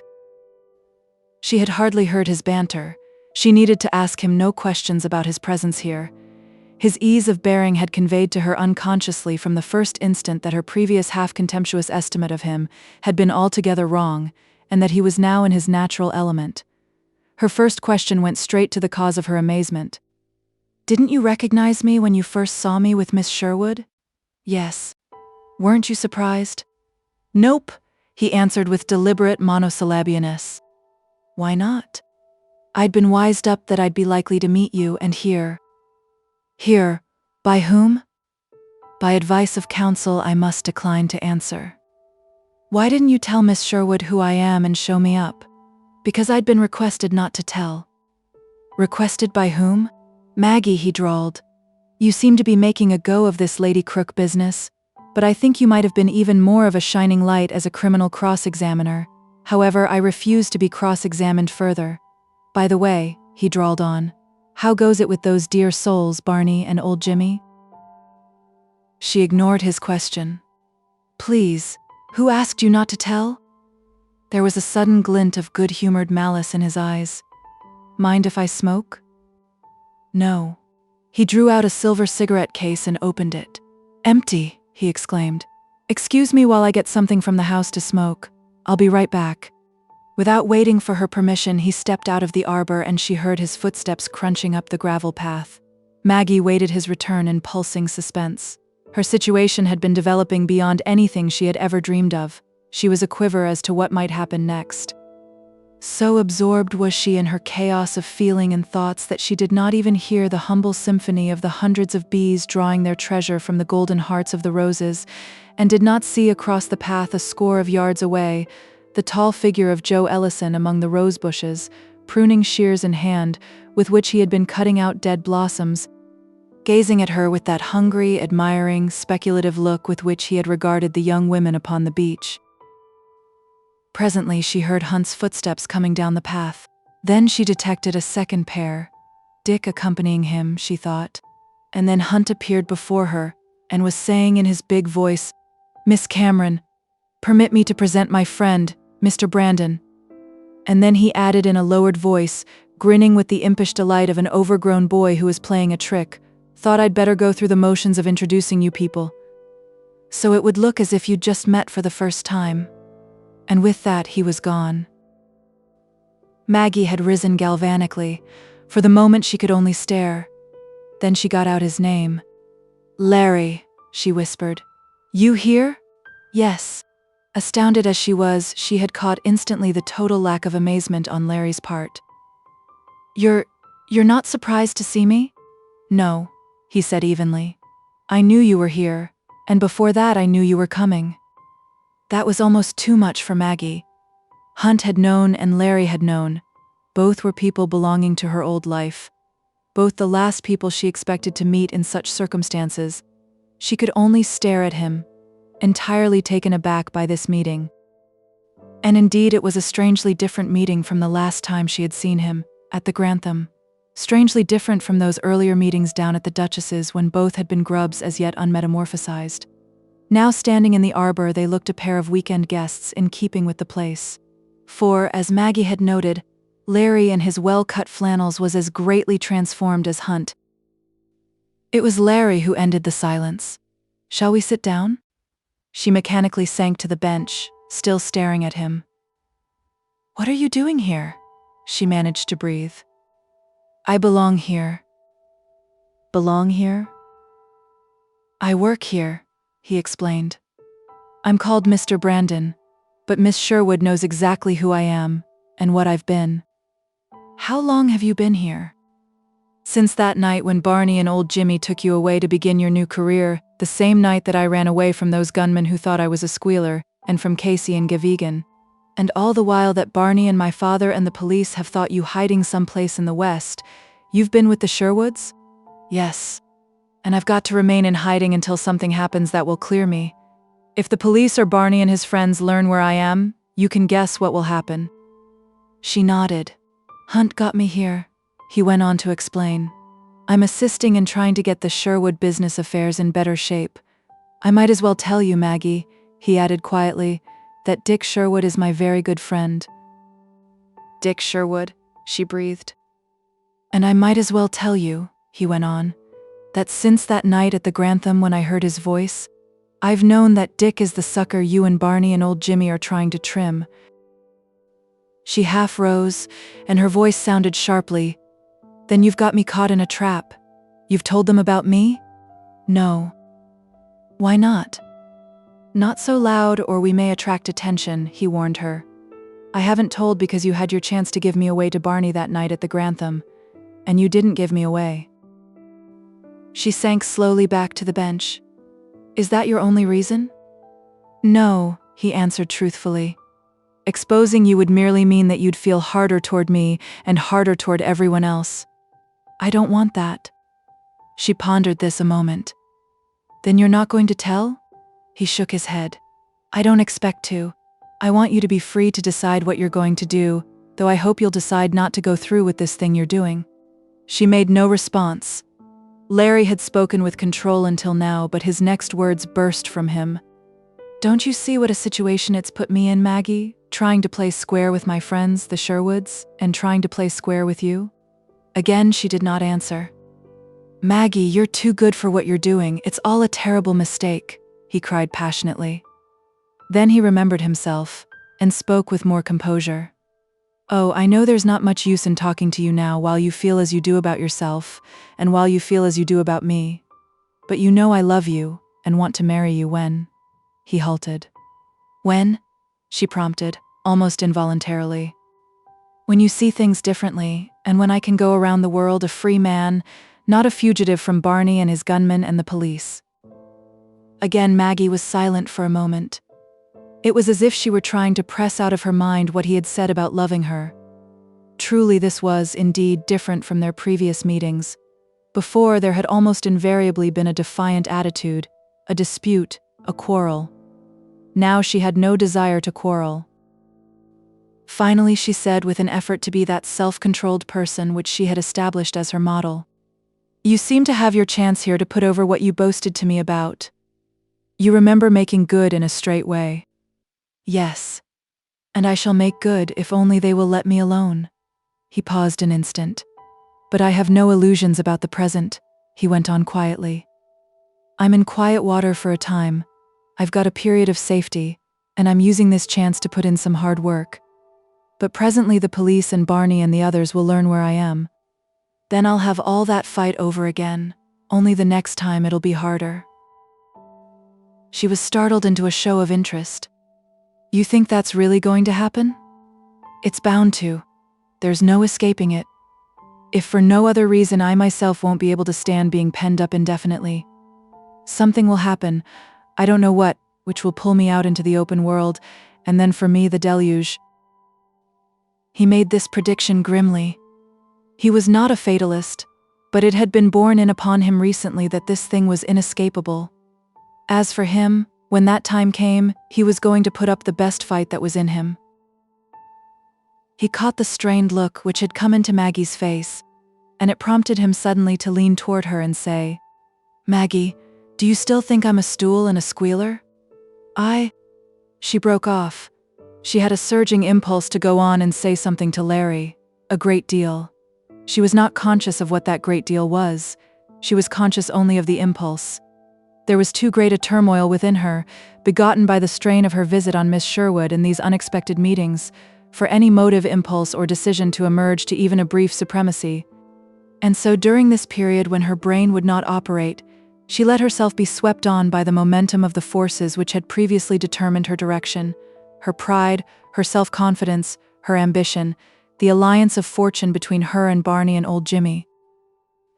They were sitting in this silence when footsteps again sounded on the gravel, and a shadow blotted the arbor floor. "Excuse me, Larry," said a man's voice. Sure. What is it, Joe? Before her, Maggie saw the tall, thin man in overalls, his removed, broad-brimmed hat revealing his white hair, whom she had noticed a little earlier working among the flowers.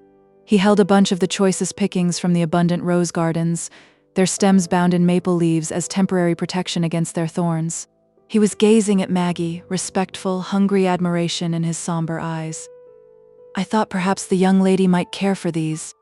He held out the roses to her, and then quickly, to forestall refusal, "I cut out more than we can use for the house, and I'd like to have you have them." "Thank you." And Maggie took the flowers. For an instant their eyes held. In every outward circumstance the event was a commonplace. This meeting of father and daughter, not knowing each other. It was hardly more than a commonplace to Maggie, just a tall, white-haired gardener respectfully offering her roses. And it was hardly more to Joe Ellison, just a tribute evoked by his hungry interest in every well-seeming girl of the approximate age of his daughter. At the moment's end, Joe Ellison had bowed and started back for his flower beds. "Who is that man?" asked Maggie, gazing after him. "I never saw such eyes." "We used to be pals in Sing Sing," Larry replied.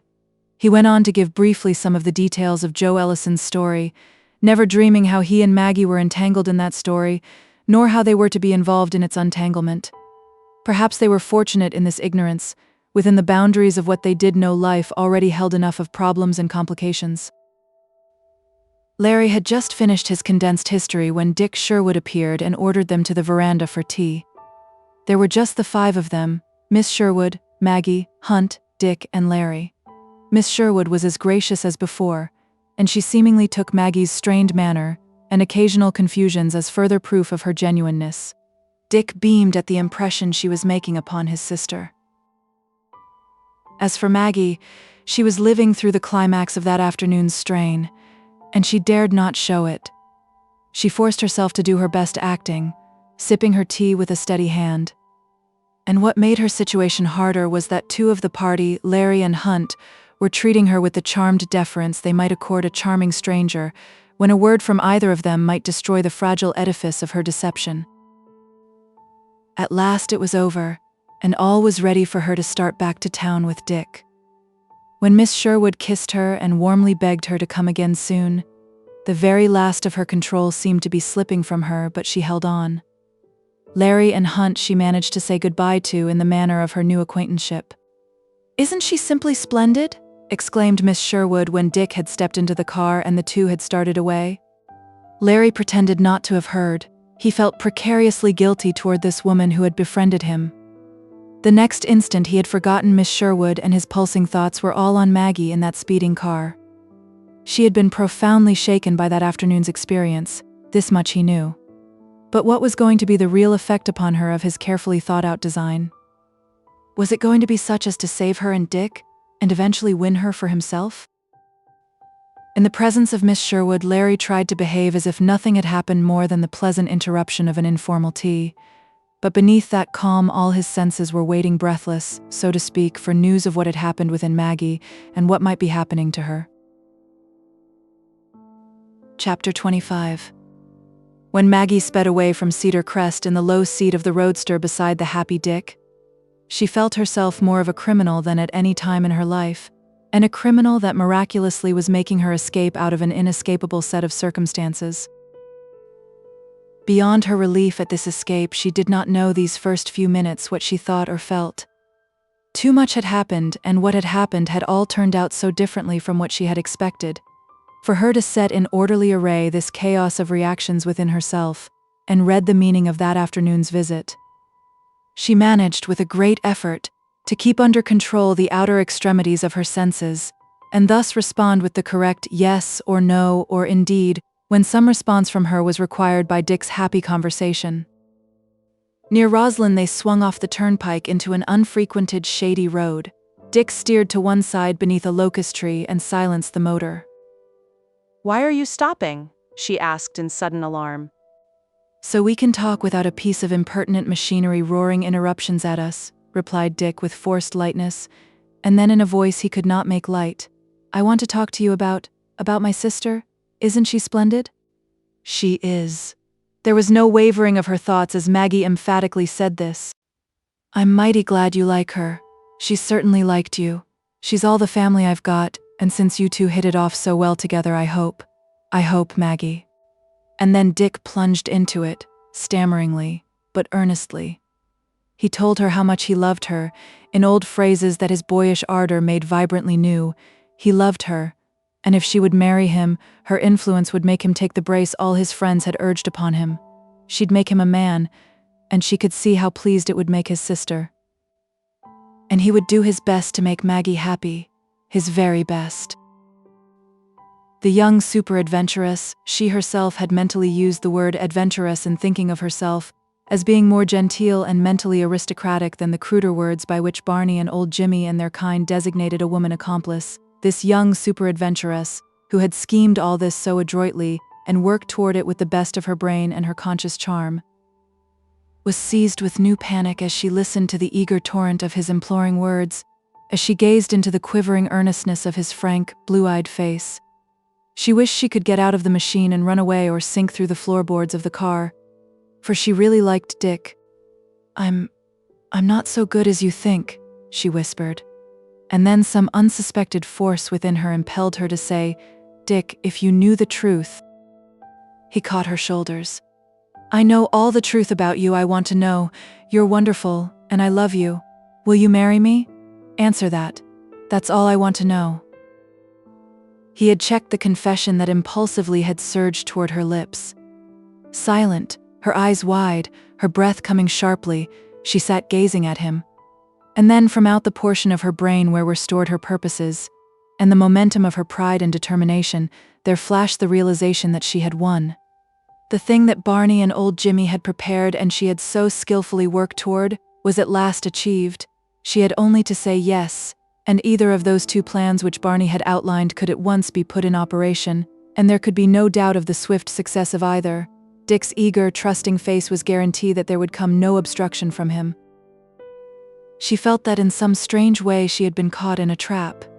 Yes, what they had worked for, they had won, and yet in this moment of winning, as elements of her vast dizziness, Maggie felt sick and ashamed, felt a frenzied desire to run away from the whole affair. For Maggie, cynical, all-confident, and 18, was proving really a very poor adventuress. "Please, Maggie," his imploring voice broke in upon her. "Won't you answer me? You like me, don't you? You'll marry me, won't you?" "I like you, Dick," she choked out, and it was some slight comfort to her to be telling this much of the truth. But I can't marry you." "Maggie." It was a cry of surprised pain, and the pain in his voice shot acutely into her. "From the way you acted toward me, I thought, I hoped." He sharply halted the accusation which had risen to his lips. "I'm not going to take that answer as final, Maggie," he said doggedly. "I'm going to give you more time to think it over, more time for me to try, then I'll ask you again." That which prompted Maggie's response was a mixture of impulses, the desire and this offered opportunity to escape, and a faint reassertion of the momentum of her purpose. For with one such as Maggie, the set purposes may be seemingly overwhelmed, but death comes hard. "All right," she breathed rapidly. "Only please get me back as quickly as you can. I'm to have dinner with my cousin, and I'll be very late." Dick drove her into the city in almost unbroken silence and left her at the great doors of the Grantham, a bustle with a dozen lackeys in purple livery. She stood a moment and watched him drive away. He really was a nice boy, Dick. As she shot up the elevator, she thought of a hitherto forgotten element of that afternoon's bewildering situation. Barney Palmer. And Barney was, she knew, now up in her sitting room, impatiently waiting for her report of what he had good reason to believe would prove a successful experience. If she told the truth that Dick had proposed just as they had planned for him to do, and she had refused him, why Barney? She seemed caught on every side. Maggie got into her suite by way of her bedroom. She wanted time to gather her wits for meeting Barney. When Miss Grierson told her that her cousin was still waiting to take her to dinner, she requested her companion to inform Barney that she would be in as soon as she had dressed. She wasted all the time she legitimately could in changing into a dinner gown, and when at length she stepped into her sitting room, she was to Barney's eye the same cool Maggie as always. Barney rose as she entered. He was in smart dinner jacket. These days Barney was wearing the smartest of everything that money could secure. There was a shadow of impatience on his face, but it was instantly dissipated by Maggie's self-composed, direct-eyed beauty. "How'd you come out with Miss Sherwood?" he whispered eagerly. "Well enough for her to kiss me goodbye and beg me to come again. I've got to hand it to you, Maggie. You're sure some swell actress, you've sure got class." His dark eyes gleamed on her with half a dozen pleasures: admiration of what she was in herself, admiration of what she had just achieved, anticipation of results, many results, anticipation of what she was later to mean to him in a personal way. "If you can put it over on a swell like Miss Sherwood, you can put it over on anyone," he exulted. "As soon as we clean up this job in hand, we'll move on to one big thing after another." And then out came the question Maggie had been bracing herself for: how about Dick Sherwood? Did he finally come across with that proposal? No, Maggie answered steadily. "No, why not?" exclaimed Barney sharply. "I thought that was all that was holding him back, waiting for his sister to look you over and give you her okay." Maggie had decided that her air of cool, indifferent certainty was the best manner to use in this situation with Barney, so she shrugged her white shoulders. "How can I tell what makes a man do something, and what makes him not do it? But did he seem any less interested in you than before?" Barney pursued. "No," replied Maggie. "Then maybe he's just waiting to get up his nerve. He'll ask you, all right, nothing there for us to worry about. Come on, let's have dinner. I'm starved." On the roof of the Grantham they were excellently served, for Barney knew how to order a dinner, and he knew the art, which is an alchemistic mixture of suave diplomacy and the insinuated power and purpose of murder, of handling head waiters and their sub-autocrats. Having no other business in hand, Barney devoted himself to that business which ran like a core through all his businesses, paying court to Maggie. And when Barney wished to be a courtier, there were few of his class who could give a better superficial interpretation of the role, and in this particular instance he was at the advantage of being in earnest. He forced the most expensive tidbits announced by the dinner card upon Maggie. He gallantly and very gracefully put on and removed, as required by circumstances, the green cobweb of a scarf Maggie had brought to the roof as protection against the elements, and when he took the dancing floor with her, he swung her about and hopped up and down and stepped in and out with all the skill of a master of the modern perversion of dancing. Barney was really good enough to have been a professional dancer had his desires not led him toward what seemed to him a more exciting and more profitable career. Maggie, not to rouse Barney's suspicions, played her role as well as he did his own. And most of the other diners, a fraction of the changing 200,000 or 300,000 people from the South and West who choose New York as the best of all summer resorts, gazed upon this handsome couple with their intricate steps which were timed with such effortless and enviable accuracy, and excitedly believed that they were beholding two distinguished specimens of what their home papers persisted in calling New York's 400. Maggie got back to her room with the feeling that she had staved off Barney and her numerous other dilemmas for the immediate present. Her chief thought in the many events of the day had been only to escape her dangers and difficulties for the moment. All the time she had known that her real thinking, her real decisions were for a later time when she was not so driven by the press of unexpected circumstances. That less stressful time was now beginning. What was she to do next? What were to be her final decisions? And what, in all this strange ferment, was likely to germinate as possible forces against her? She mulled these things over for several days, during which Dick came to see her twice, and twice proposed, and was twice put off. She had quiet now, and was most of the time alone. But that clarity which she had expected, that quickness and surety of purpose which she had always believed to be unfailingly hers, refused to come. She tried to have it otherwise, but the outstanding figure in her meditations was Larry. Larry, who had not exposed her at the Sherwoods, and whose influence had caused Hunt also not to expose her, Larry, who without deception was on a familiar footing at the Sherwoods, where she had been received only through trickery. Larry, a fugitive in danger from so many enemies. Perhaps after all undeserved enemies, Larry, who looked to be making good on his boast to achieve success through honesty. Larry, who had again told her that he loved her. She liked Dick Sherwood, she really did. But Larry, that was something different.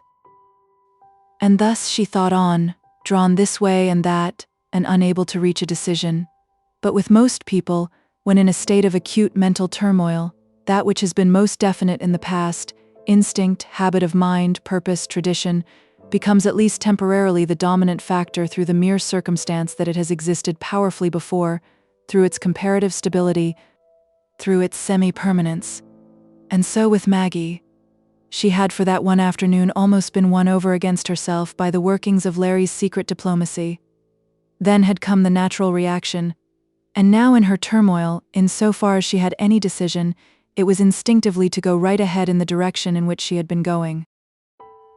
But on the 6th day of her uncertainty, just after Dick had called on her, and she had provisionally accepted an invitation to Cedar Crest for the following afternoon, a danger which she had half seen from the start burst upon her without a moment's warning.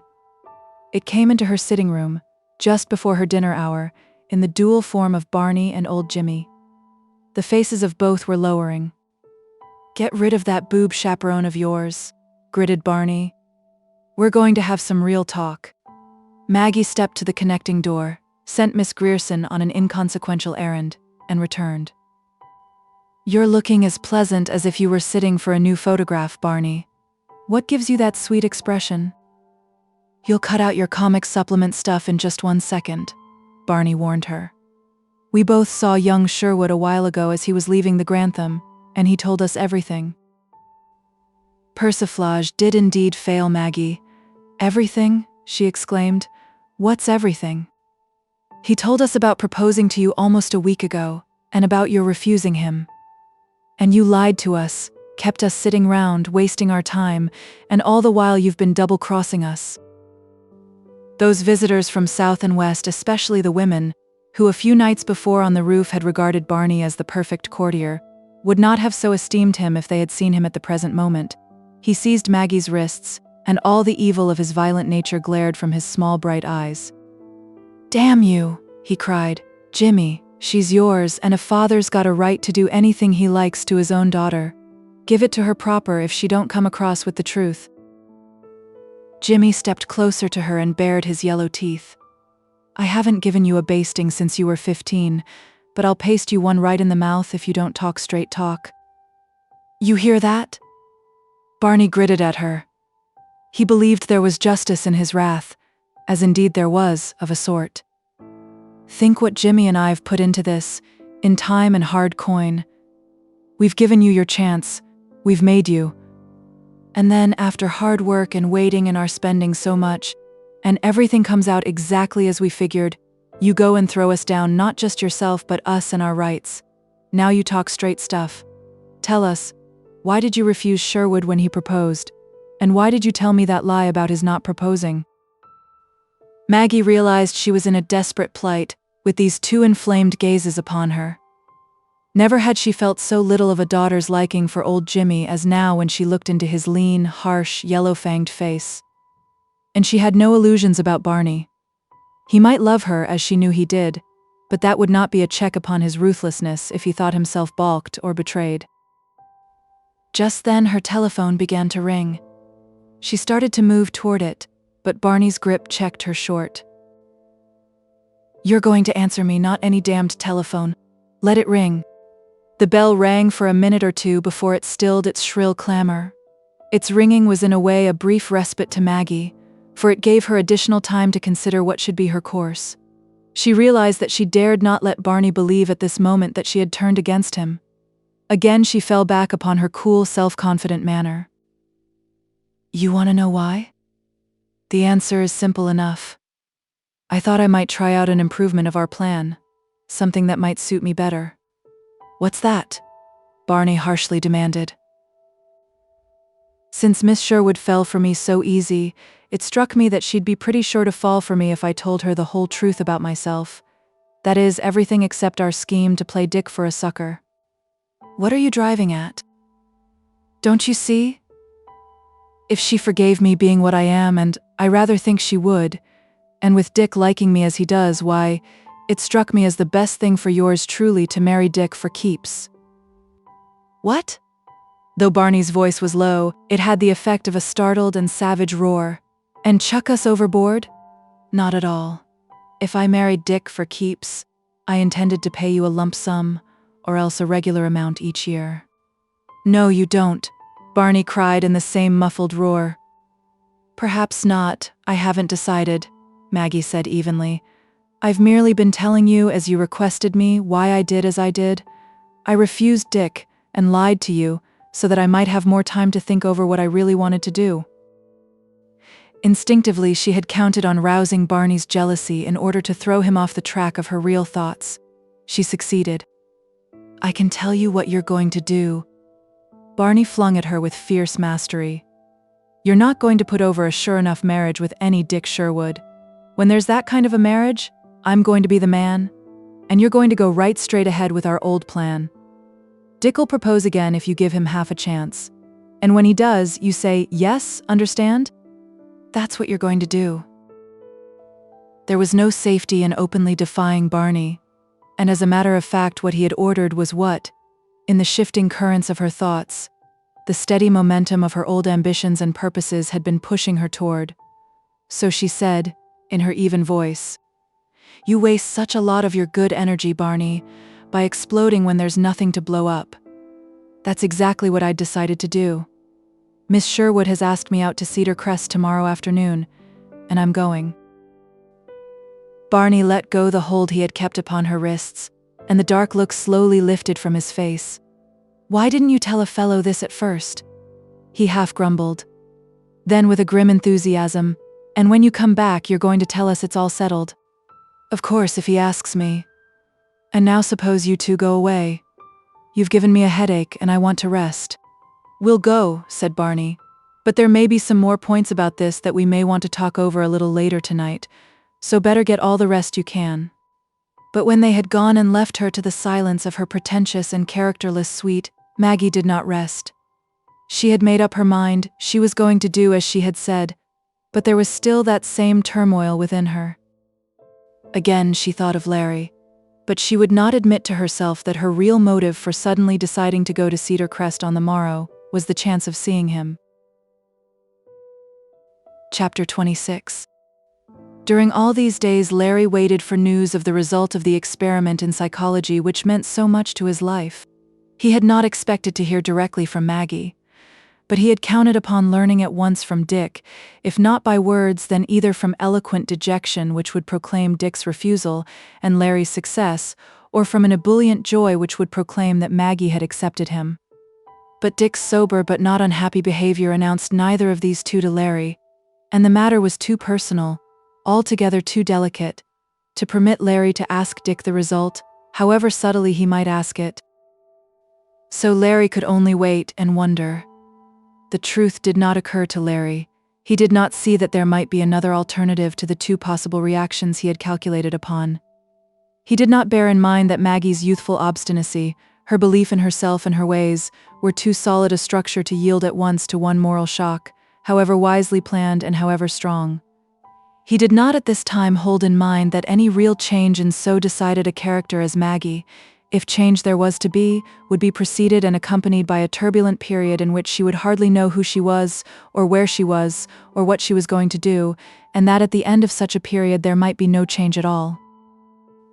Inasmuch as just then Maggie was his major interest, it seemed to Larry in his safe seclusion that he was merely marking time, and marking time with feet that were frantically impatient. He felt he could not stand much longer his own inactivity and his ignorance of what Maggie was doing and what was happening to her. He could not remain in this sanctuary pulling strings, and very long and fragile strings, and strings which might be the mistaken ones for any much greater period. He felt that he simply had to walk out of this splendid safety, back into the dangers from which he had fled, where he might at least have the possible advantage of being in the very midst of Maggie's affairs and fight for her more openly, and have a more direct influence upon her. He knew that sooner or later he was going to throw caution aside and appear suddenly among his enemies, unless something of a definite character developed. But for these slow, irritating days he held himself in check with difficulty, hoping that things might come to him, that he would not have to go forth to them. He had brought Hunt's portrait of Maggie to Cedar Crest in the bottom of his trunk and kept it locked in his chiffonier. During these days, more frequently than before, he would take out the portrait and in the security of his locked room would gaze long at that keen-visioned portrayal of her many characters. No doubt of it, there was a possible splendid woman there. And no doubt of it, he loved that woman utterly. During these days of his ignorance, while Maggie was struggling in the darkness of her unexplored being, Larry drove himself grimly at the business to which, under happier circumstances, he would have gone under the irresistible suasion of pure joy. One afternoon he presented to Miss Sherwood an outline for his growing plan for the development of the Sherwood properties on the basis of good homes at fair rentals. He discovered that in spite of her generous giving, she had much the same attitude toward charity as his own, that the only sound charity, except for those temporarily or permanently handicapped or disabled, was the giving of honest values for honest returns, and that was not charity at all. The project of reforming the shiftless character of the Sherwood properties, and of relieving even in a small degree New York's housing congestion, appealed at once to her imagination and her sensible idealism. "A splendid plan," she exclaimed, regarding Larry with those wise, humorous eyes of hers, which were now very serious and penetrating. "You have been working much harder than I had thought, and if you will pardon my saying it, you have more of the soundly humane vision which big business enterprise should have than I had thought." "Thank you," said Larry. "That's a splendid dream," she continued. "But it will take hard work to translate that dream into a reality.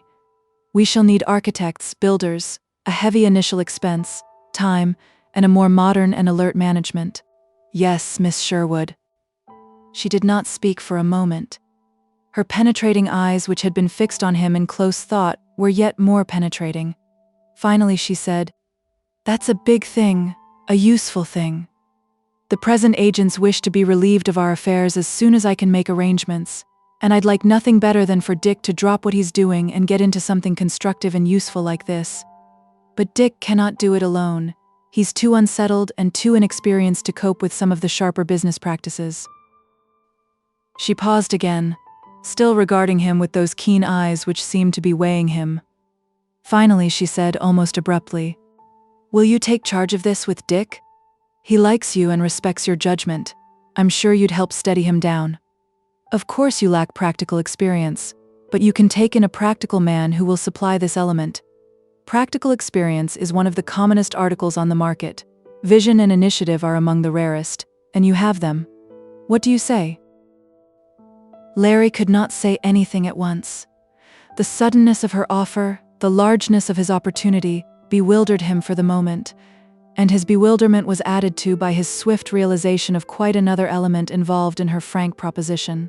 He was now engaged in the enterprise of foisting a bogus article, Maggie, upon this woman who was offering him her complete confidence, an enterprise of most questionable ethics and very dubious issue. If he accepted her offer, and the result of this enterprise were disaster, what would Miss Sherwood then think of him? He took refuge in evasion. "I'm not going to try to tell you how much I appreciate your proposition, Miss Sherwood. But do you mind if I hold back my answer for the present and think it over? Anyhow, to do all that is required, I must be able to work in the open, and I can't do that until I get free of my entanglements with the police and my old acquaintances." Thus it was agreed upon. Miss Sherwood turned to another subject. The pre-public show of Hunt's pictures had opened the previous day. "When you were in the city yesterday, did you get in to see Mr. Hunt's exhibition?" "No," he answered. "Although I wanted to. But you know I've already seen all of Mr. Hunt's pictures that Mr. Graham has in his gallery." "How was the opening?" "Crowded with guests." And since they had been told that the pictures were unusual and good, of course the people were enthusiastic. "What kind of prices was Mr. Graham quoting?" "He wasn't quoting any.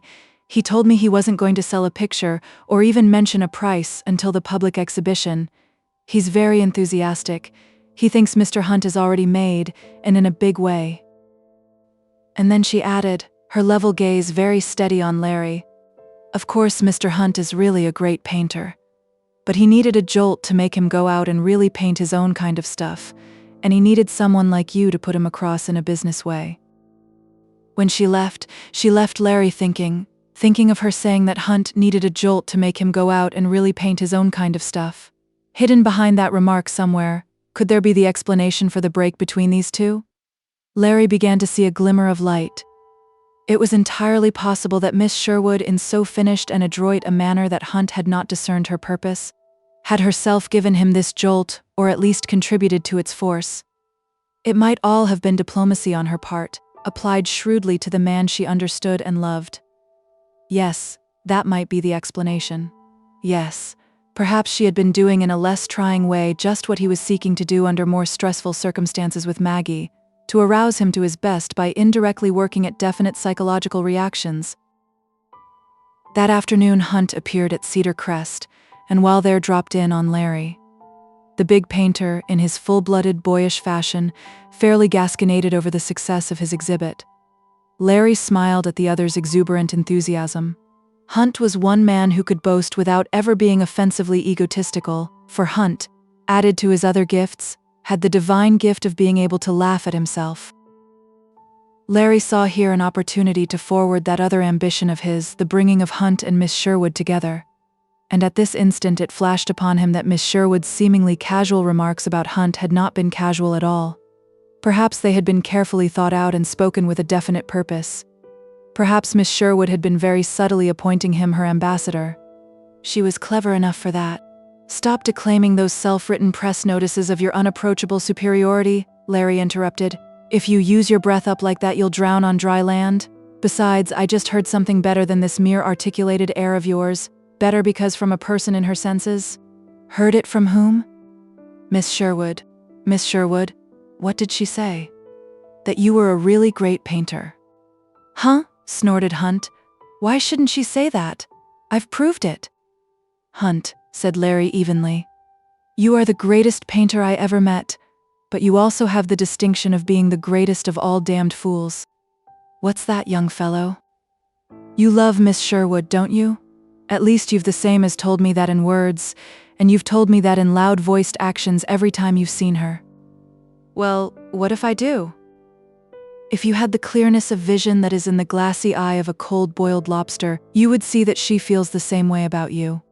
"See here, Larry," all the boisterous quality had gone from Hunt's voice, and it was low-pitched and a bit unsteady.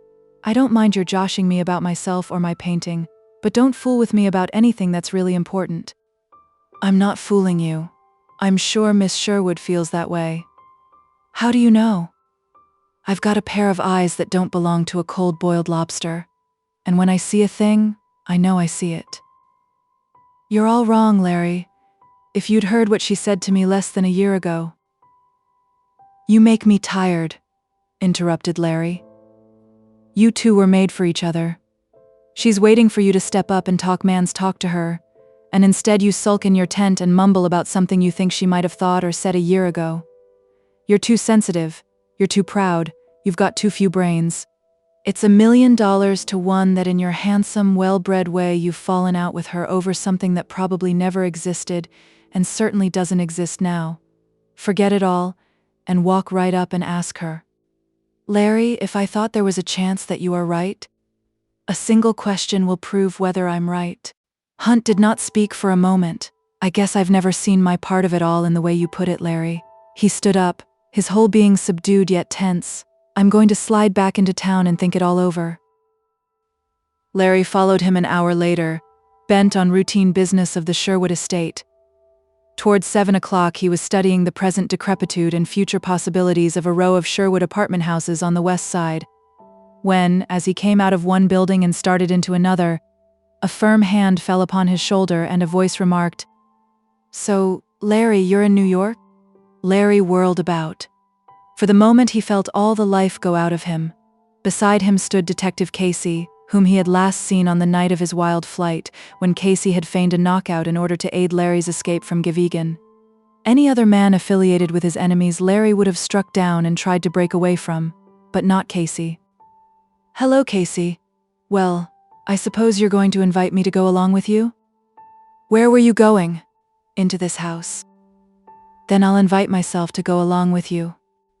He quickly pushed Larry before him into the hallway, which was empty since all the tenants were at their dinner. Larry remembered the scene down in Deputy Police Commissioner Barlow's office, when the chief of detectives had demanded that he become a stool pigeon working under Gavigan and Casey, and the grilling and the threats, more than fulfilled, which had followed.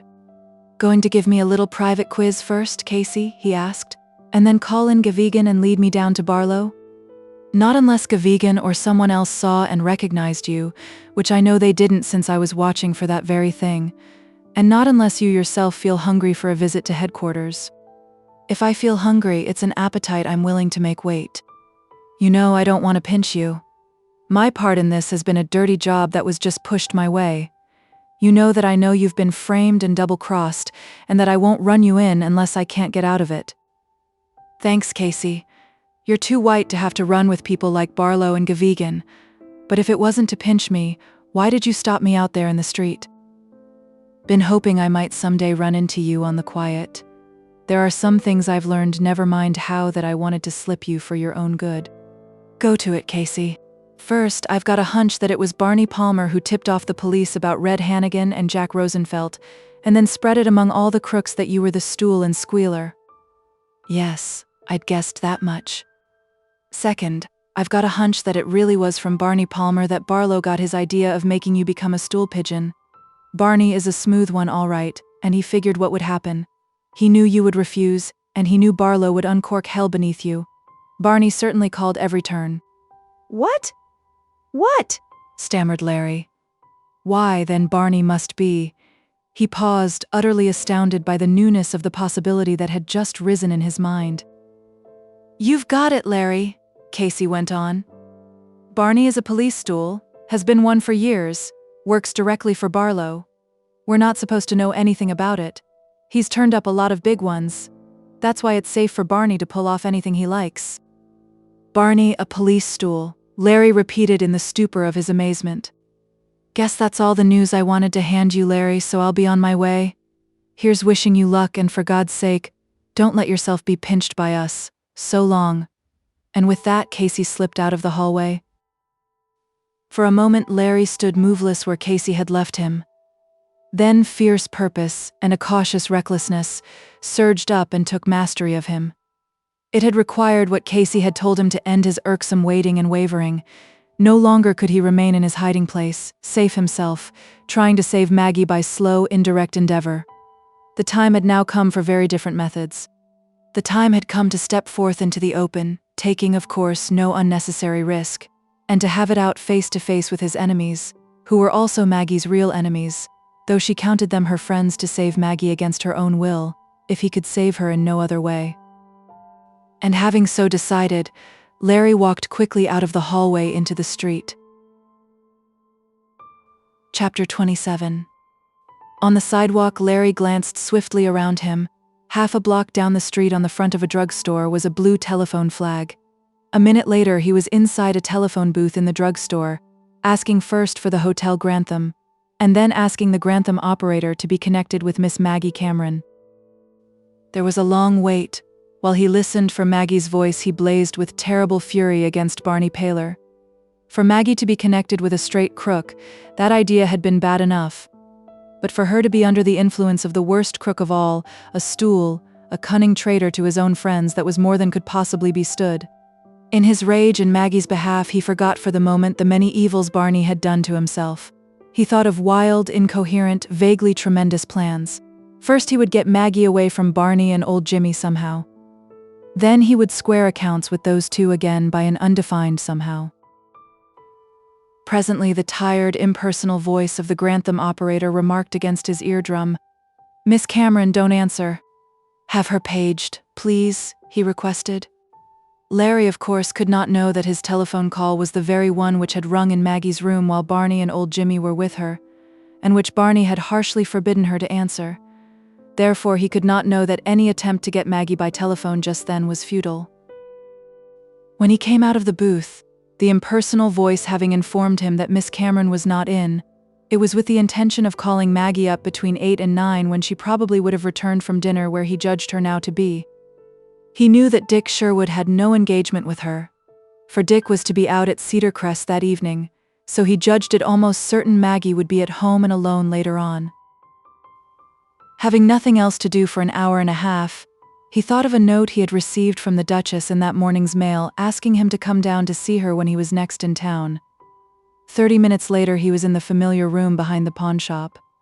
The Duchess asked him if he had eaten, and on his reply that he had not and did not care to, instead of proceeding to the business of her letter, she mumbled something and went into the pawnshop. She left Larry for the very simple reason that now that she had him here, she was uncertain what she should say and how far she should go. Unknown to either, one thread of the drama of Larry and Maggie was being spun in the brain and heart of the Duchess, and being spun with pain to her and in very great doubt. True, she had definitely decided for Larry's welfare that the facts about Maggie's parentage should never be known from her, and since the only other person who could tell the truth was Jimmy Carlyle, and his interests were all apparently in favor of silence, then it followed that the truth would never be known from anyone. But having so decided, and decided definitely and finally, the Duchess had proceeded to wonder if she had decided wisely. Day and night.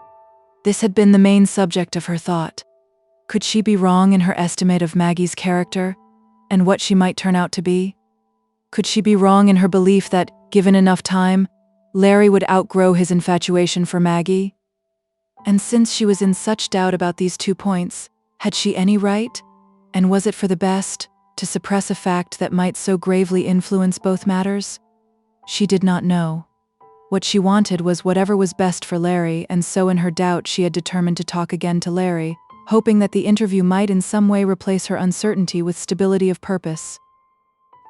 Presently she returned to the inner room, and in her direct way and using the fewest possible words, which had created for her her reputation of a woman who never spoke, and who was packed with strange secrets, she asked Larry what he had done concerning Maggie. He told her of the plan he had evolved, of Maggie's visit to Cedar Crest, of his ignorance of Maggie's reactions. To all this his grandmother made response neither by word nor by change of expression. He then went on to tell her of what he had just learned from Casey of Barney's maneuvering his misfortunes. The old head nodded. "Yes, Barney's just that sort," she said in her flat monotone. And then she came to the purpose of her sending for him. "How do you feel about Maggie now?" "The same as before." "You love her?" "Yes, and always will," he said firmly. She was silent once more. Then, "What are you going to do next?" "Break things up between her and Barney and her father. Get her away from them." She asked no further questions. Larry was as settled as a man could be. But was Maggie worthwhile? That was the great question still unanswered. "Just what did you want me for, grandmother?" he asked her finally. "Something which I thought might have developed, but which hasn't." And so she let him go away without telling him, and wishing to shape things for the best for him, she was troubled by the same doubts as before. His visit with his grandmother had had no meaning to Larry, since he had no guess of the struggle going on within that ancient, inscrutable figure. The visit had for him merely served to fill in a nervous, useless hour. His rage against Barney had all the while possessed him too thoroughly for him to give more than the mere surface of his mind to what had passed between his grandmother and himself. And when he had left her, his rage at Barney's treachery and his impetuous desire to snatch Maggie away from her present influences so stormed within him that his usually cautious judgment was blown away and recklessness swept like a gale into control of him.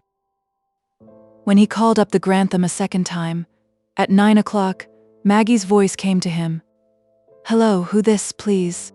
"Mr. Brandon." He heard a stilted "oh" at the other end of the line. "I'm coming right up to see you," he said. I don't think you." "I'll be there in then minutes," Larry interrupted the startled voice and hung up. He counted that Maggie, after his sparing her at Cedar Crest, would receive him and treat him at least no worse than an enemy with whom there was a half-hour's truce. Sure enough, when he rang the bell of her suite, Maggie herself admitted him to her sitting room. She was taut and pale, her look neither friendly nor unfriendly. "Don't you know the risk you're running?" she whispered when the door was closed. "Coming here like this? In the open?" "The time has come for risks, Maggie," he announced. "But you were safe enough where you were. Why take such risks?" "For your sake." "My sake?" "To take you away from these people you're tied up with. Take you away now." At an earlier time, this would have been a fuse to a detonation of defiance from her. But now she said nothing at all, and that was something. Since I've come out into the open, everything's going to be in the open. Listen, Maggie. The impulse had suddenly come upon him, since his plan to awaken Maggie by her psychological reactions had apparently failed, to tell her everything. Listen, Maggie. I'm going to lay all my cards on the table and show you every card I've played. You were invited to come out to Cedar Crest because I schemed to have you come. And the reason I schemed to have you invited was, I reasoned that being received in such a frank, generous, unsuspecting way, by a woman like Miss Sherwood, would make you sick of what you were doing and you would drop it of your own accord. But it seems I reasoned wrong. So you were behind that? She breathed. I was, though I couldn't have done it if Dick Sherwood hadn't been honestly infatuated with you. But now I'm through with working undercover, through with indirect methods. From now on every play's in the open and it's straight to the point with everything. So get ready, I'm going to take you away from Barney and old Jimmy. The mention of these two names had a swift and magical effect upon her. But instead of arousing belligerency, they aroused an almost frantic agitation. You must leave at once, Larry. Barney and my father were here before dinner, and they've just telephoned they were coming back. Coming back. That's the best argument you could make for my staying. But Larry, they both have keys, and Barney always carries a gun. I stay here, unless you leave with me. Listen to some more, Maggie. I laid all the cards on the table. Do you know the kind of people you're tied up with? I'll not say anything about your father, for I guess you know all there is to know. But Barney Palmer, he's the lowest kind of crook that breathes. There's been a lot of talk about squealers and police stools. Well, the big squealer, the big stool, is Barney Palmer. I don't believe it, she cried involuntarily. It's true. I've got it straight. Barney wanted to smash me, because I'd made up my mind to quit the old game, and because he wanted to get me out of his way with you. So he framed it up so that I appeared to be a squealer, and started the gangmen after me. And he put Barlow up to the idea of forcing me to be a stool, and then framing me when I refused. It was Barney who fixed things so I had to go to jail or be shot up or run away. It was Barney Palmer who squealed on Red Hannigan and Jack Rosenfeld, and who's been squealing on his other pals. And that's the sort you're stringing along with. She gazed at him in appalled half-conviction. He remained silent to let his truth sink in. They were standing so, face to face, when a key grated in the outer door of the little hallway as on the occasion of Larry's first visit here. And as on that occasion, Maggie sprang swiftly forward and shot home the bolt of the inner door. Then she turned and caught Larry's arm. It's Barney. I told you he was coming, she whispered. Oh, why didn't you go before? Come on. She tried to drag him toward her bedroom door, through which she had once helped him escape. But this time he was not to be moved. I stay right here, he said to her. There was the sound of a futile effort to turn the lock of the inner door. Then Barney's voice called out, What's the matter, Maggie? Open the door. Maggie, still clutching Larry's resisting arm, stood gasping in wide-eyed consternation. Open the door for them, Maggie, Larry whispered. I'll not do it, she whispered back. Open it, or I will, he ordered. Their gazes held a moment longer while Barney rattled at the lock. Then slowly, falteringly, her amazed eyes over her shoulder upon him, Maggie crossed and unlocked the door. Barney entered. Old Jimmy just bent him. I say, Maggie, what was the big idea in keeping us? He was beginning in a grumbling tone, when he saw Larry just beyond her. His complaint broke off in mid-breath. He stopped short and his dark face twitched with his surprise. Larry Brainerd, he finally exclaimed. Old Jimmy, suddenly tense, blinked and said nothing. Hello, Barney. Hello, Jimmy. Larry greeted his former allies, putting on an air of geniality. Been a long time since we three met. Don't stand there in the door. Come right in. Barney was keen enough to see, though Larry's attitude was careless and his tone light, that his eyes were bright and hard.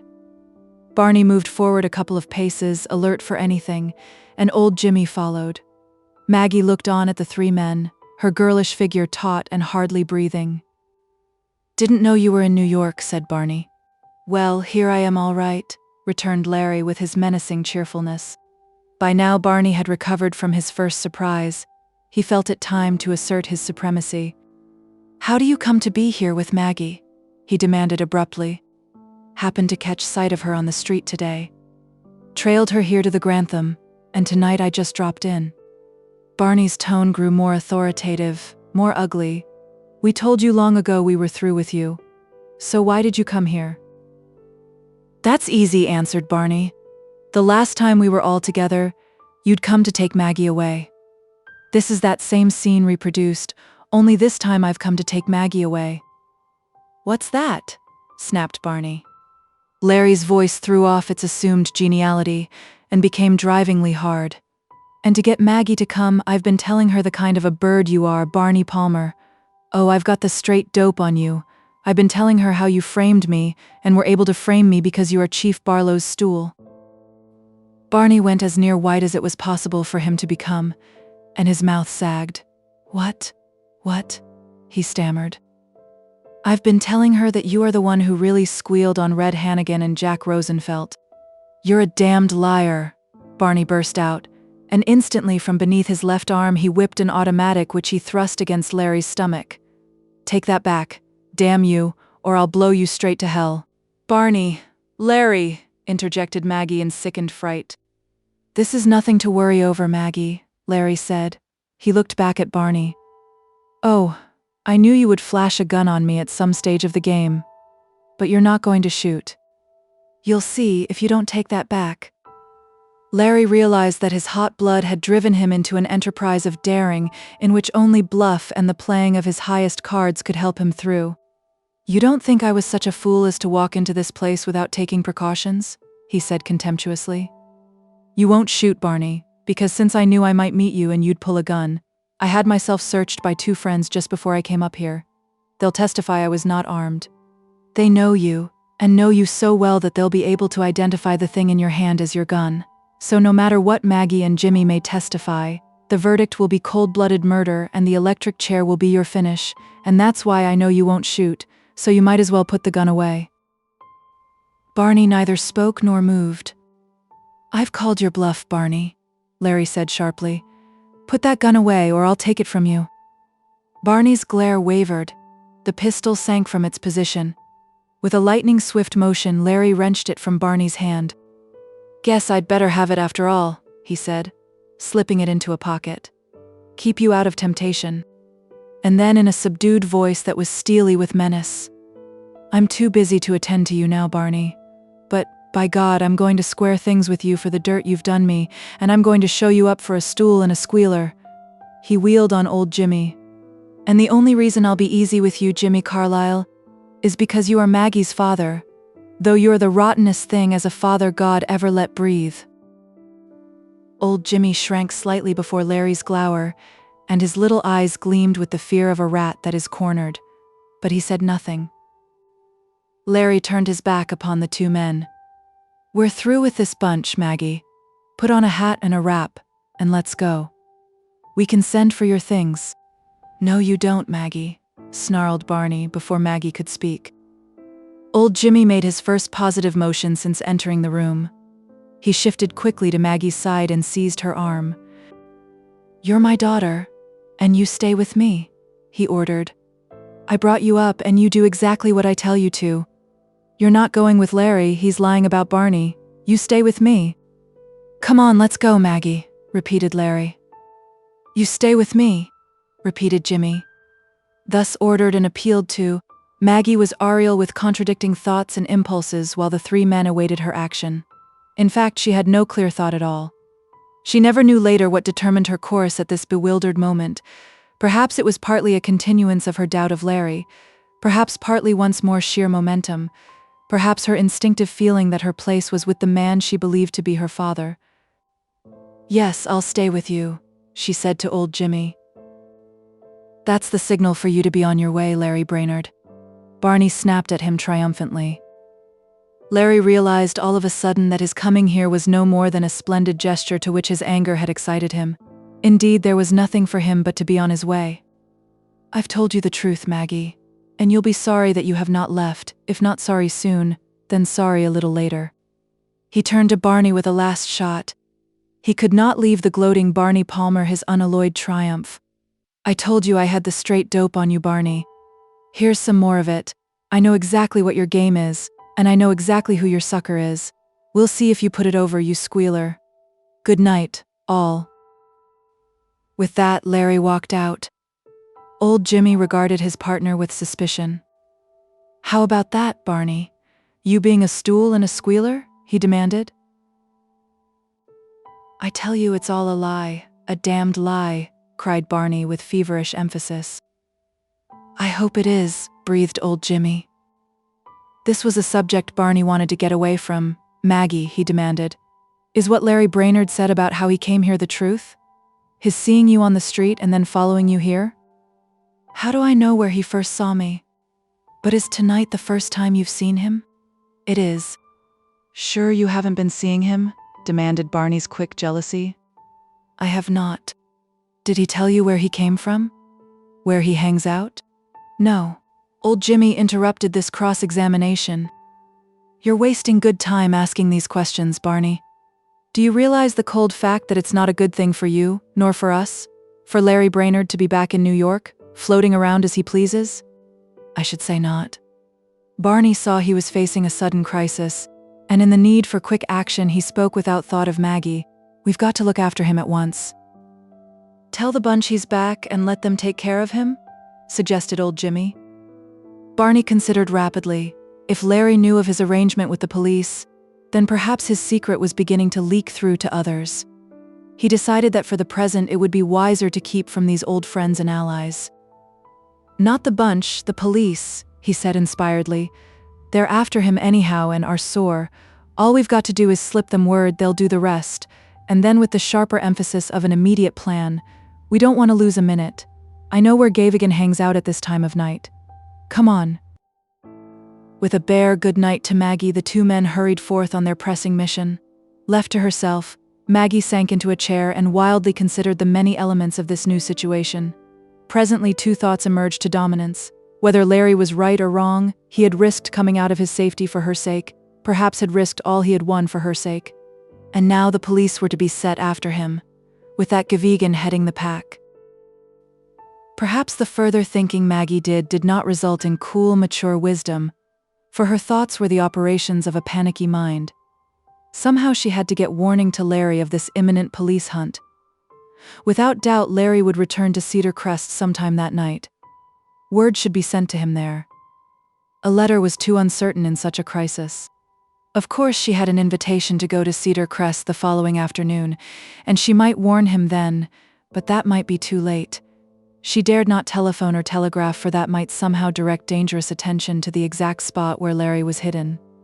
Also, she had an instinct, operating unconsciously long before she had any thought of what she was eventually to do, not to let Barney or old Jimmy find out or even guess that she had warned Larry not yet.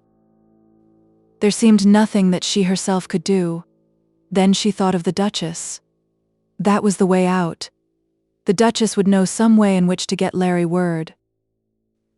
5 minutes later, in her plainest suit and hat, Maggie in a taxicab was rolling down toward the Duchess's from where, only a few months back, she had started forth upon her great career. Chapter 28.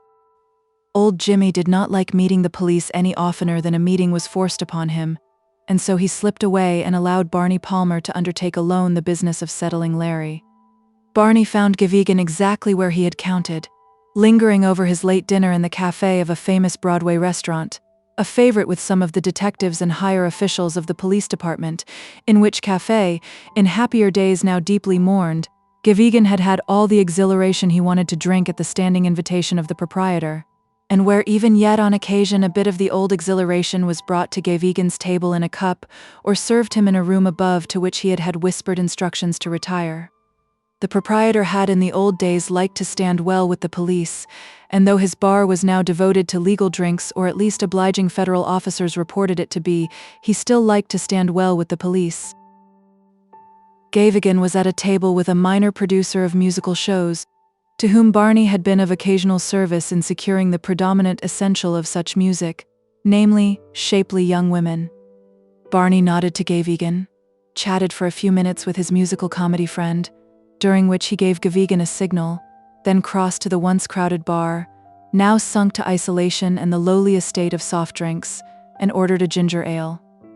Not until then did he notice Barlow, chief of the detective bureau, at a corner table. Barney gave no sign of recognition, and Barlow, after a casual glance at him, returned to his food. Barney, in solitude at one end of the bar, slowly sipped with a sort of indignation against his kickless purchase. Presently Gavigan was beside him, having most convincing ill luck in his attempts to light his cigar from a box of splintering safety matches which stood at that end of the bar. "Well, what is it?" Gavigan whispered out of that corner of his mouth which was not occupied by his cigar. He did not look at Barney.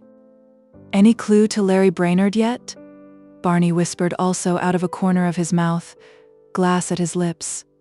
Likewise, he seemed not to notice the man beside him. "Naw, still out west somewhere.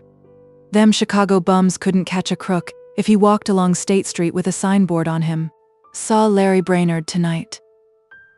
Gavigan had difficulty in maintaining his attitude of non-awareness of his barmate. "Where?" "Right here in New York." "What? Where'd you see him?" "Coming out of the Grantham." "When?" 15 minutes ago." "Know where he went to? Where he hangs out? Know anything else?" "That's everything. Thought I'd better slip it to you as quick as I could." "This time that bird'll not get away?" growled Gavigan, still in a whisper. 24 hours and he'll be in the cooler." Finally Gavigan managed to get a flame from one of those irritatingly splintery Swedish matches made in Japan. Cigar alight, he walked over to Barlow's table. He conversed with his chief a moment or two, then went out. After a minute Barney saw Chief Barlow crossing toward the bar. Barney seemed not to notice this movement. Barlow likewise paused beside him to light a cigar, and from the side of the chief's mouth there issued, "Room 613. Barlow passed on. Presently Barney finished the dreary drudgery of drink and sauntered out. 5 minutes later, having exercised the proper caution, he was in room 613, and the door was locked. "What's this dope you just handed Gavigan about Larry Brainerd?" demanded Barlow. Barney gave his information again, but this time more fully. Of course, he omitted all mention of Maggie and the enterprise which Larry had sought to interrupt. It was part of the tacit understanding between these two that Barlow should have no knowledge of Barney's professional doings, unless such knowledge should be forced upon him by events or people too strong to be ignored. "Did Brainerd drop any clue that might give us a lead as to where he's hiding out?" Barney remembered something Larry had said half an hour before, which he had considered mere boasting. He said he knew I had some game on, and he said he knew who the sucker was I was planning to trim. "Did he say who the sucker was?" "No." If Larry Brainerd really did know, then who would he be having in mind? Barney hesitated, but he perceived that this was a question which had to be answered. "Young Dick Sherwood, of the swell Sherwood family, you know?" Barlow did not pursue the subject. According to his arrangement with Barney, the latter's private activities were none of his business. "I'll get busy with the dragnet. We'll land Brainerd this time," said Barlow. And then with a grim look at Barney, "But Larry Brainerd's not what I got you up here to talk about, Palmer. I wanted to talk about 2 words to you and say 'em to you right between your eyes." "Go ahead, Chief." "First, you ain't been worth a damn to me for several months. You've given me no value received for me keeping my men off of you. You haven't turned up a single thing." "Come now, Chief. You're forgetting about Red Hannigan and Jack Rosenfelt. Chicken feed. They're out on bail, and when their cases come up, they'll beat them. Besides, you didn't give me that tip to help me. You gave it to me so that you could fix things to put Larry Brainerd in bad with all his old friends. You did that to help yourself. Shut up. Don't try to deny it. I know." Barney did not attempt denial. Barlow went on. "And the second thing I want to tell you, and tell you hard, is this. You gotta turn in some business. The easy way you've been going makes it look like you forgot I've got hold of you where the hair's long. Young man, you'd better remember that I've got you cold for that Gregory stock business, you and old Jimmy Carlisle. Got all the papers in a safety deposit vault, and got 3 witnesses doing stretches in Sing Sing. Keep on telling yourself all that, and keep on telling yourself that, if you don't come across, Someday soon I'll suddenly discover that you're the guilty party in that Gregory affair, and I'll bring down those witnesses I've got cached in Sing Sing." Barney moved uneasily in his chair. He knew the bargain he had made, and did not like to dwell upon the conditions under which he was a licensed adventurer. "No need to rag me like this, Chief," he protested. "Sure, I remember all you've said, and you're not going to have cause to be sore much longer. There'll be plenty doing. See that there is, and see that you don't pull any raw work, and see that you don't let your foot slip. For if you do, you know what'll happen to you. Now get out." Barney got out, again protesting that he would not be found failing. He was not greatly disturbed by what Barlow had said. Every so often there had to be just such sessions, and every so often Barlow had to let off just such steam. Barney's errand was done. The police of the city were on Larry's trail, and his share in the matter was and would remain unknown. Thus far all was well. He had no doubt of Larry's early capture, now that he was back in New York, and now that the whole police force had been promptly warned and were hotly after him, and now that all avenues of exit would instantly be, in fact by this time were, under surveillance and closed against him, and now that every refuge of the criminal world was only a trap for him. No, there wasn't a doubt of Larry's early capture. There couldn't be, and once Larry was locked up, things would be much better. Barlow would see that Larry didn't talk undesirable things, or at least that such talk was not heard. It wasn't exactly pleasant or safe having Larry at large, free to blurt out to the wrong persons those things about Barney's being a stool and a squealer. Greatly comforted, though eager for news of the chase, Barney started on his evening's routine of visiting the gayer restaurants. Business is business, and a man suffers when he neglects it.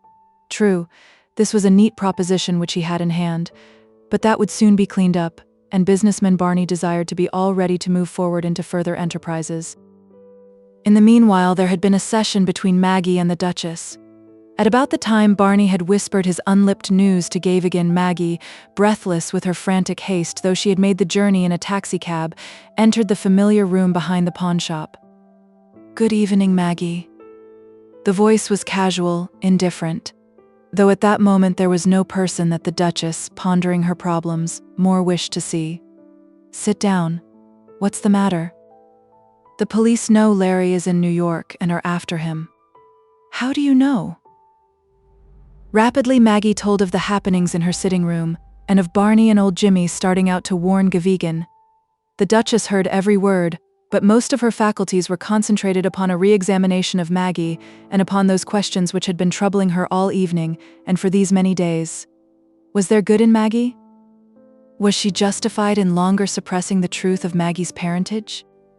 "Why are you telling me all this?" the Duchess asked, when Maggie had finished her rapid recital. "Why? Isn't it plain? I want you to get warning to Larry that the police are after him. Why not do it yourself? I'm going out where he is tomorrow, but that may be too late." Maggie gave her other reasons, such as they were. The old woman's eyes never left Maggie's flushed face, and yet never showed any interest. "I thought you were tied up with Barney and old Jimmy," the Duchess commented. "Why are you going against them in this, and trying to help Larry? What's the difference why I'm doing it?" Maggie cried with feverish impatience. "So long as I'm trying to help him out of this." "Don't you realize," continued the calm old voice, "that Larry must already know, as a matter of course, that the police and all the old crowd are after him? Perhaps he does, and perhaps he doesn't. All the same, he should know for certain. The big point is, will you get Larry word?" A moment passed and the Duchess did not speak. In fact, this time she had not heard Maggie, so intent was she in trying to look through Maggie's dark, eager eyes to the very core of Maggie's being. "Will you get Larry word?" Maggie repeated impatiently. The Duchess came out of her study. There was a sudden thrill within her, but it did not show in her voice. "Yes. At once? As soon as telling him will do any good. And now you better hurry back to your hotel, if you don't want Barney and old Jimmy to suspect what you've been up to. Though why you still want to hang on to that pair, knowing what they are, is more than I can guess." She stood up. "Wait a minute," she said as Maggie started for the door. Maggie turned back, and for another moment the Duchess silently peered deep into Maggie's eyes. Then she said shortly, almost sharply, "At your age I was twice as pretty as you are, and twice as clever, and I played much the same game. Look what I got out of life. Good night." And abruptly the Duchess wheeled about and mounted the stairway. 20 minutes later, Maggie was back at the Grantham, her absence unobserved. Though palpitant over Larry's fate, she had the satisfaction of having achieved with Larry's grandmother what she had set forth to achieve. She did not know, could not know, that what she had accepted as her achievement was inconsequential compared to what had actually been achieved by her spontaneous appearance before the troubled Duchess. Chapter 29. As the Duchess had gazed into Maggie's excited, imploring eyes, it had been borne in upon her carefully judging and painfully hesitant mind that there was better than a 50% chance that Larry was right in his estimate of Maggie. That Maggie's inclination toward criminal adventure, her supreme self-confidence, all her bravado, were but the superficial though strong tendencies developed by her unfortunate environment. That within that cynical, worldly shell there were the vital and plastic makings of a real woman. And so the long-troubled Duchess, who to her acquaintances had always seemed as unemotional as the dust-coated, moth-eaten parrot which stood in mummified aloofness upon her safe, had made a momentous decision that had sent through her old veins the thrilling sap of a great crisis, a great suspense. She had tried to guide destiny. She was now through with such endeavor.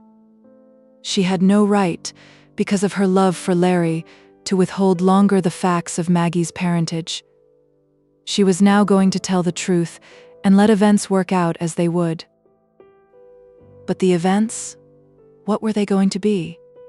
For a moment the Duchess had been impelled to tell the truth straight out to Maggie, but she had caught herself in time. This whole affair was Larry's affair, and the truth belonged to him to be used as he saw fit. So when she had told Maggie that she would get word to Larry, it was this truth which she had had in mind, and only in a very minor way the news which Maggie had brought. This was, of course, such a truth as could be safely communicated only by word of mouth. The Duchess realized that Larry no longer dared come to her, and that therefore she must manage somehow to get to him, and get to him without betraying his whereabouts. There was little chance that the police would search her place, or greatly bother her. To the police mind, now that Larry was aware he was known to be in New York, the pawn shop would obviously be the last place in which he would seek refuge or through which he would have dealings. Nevertheless, the Duchess deemed it wise to lose no moment and to neglect no possible caution.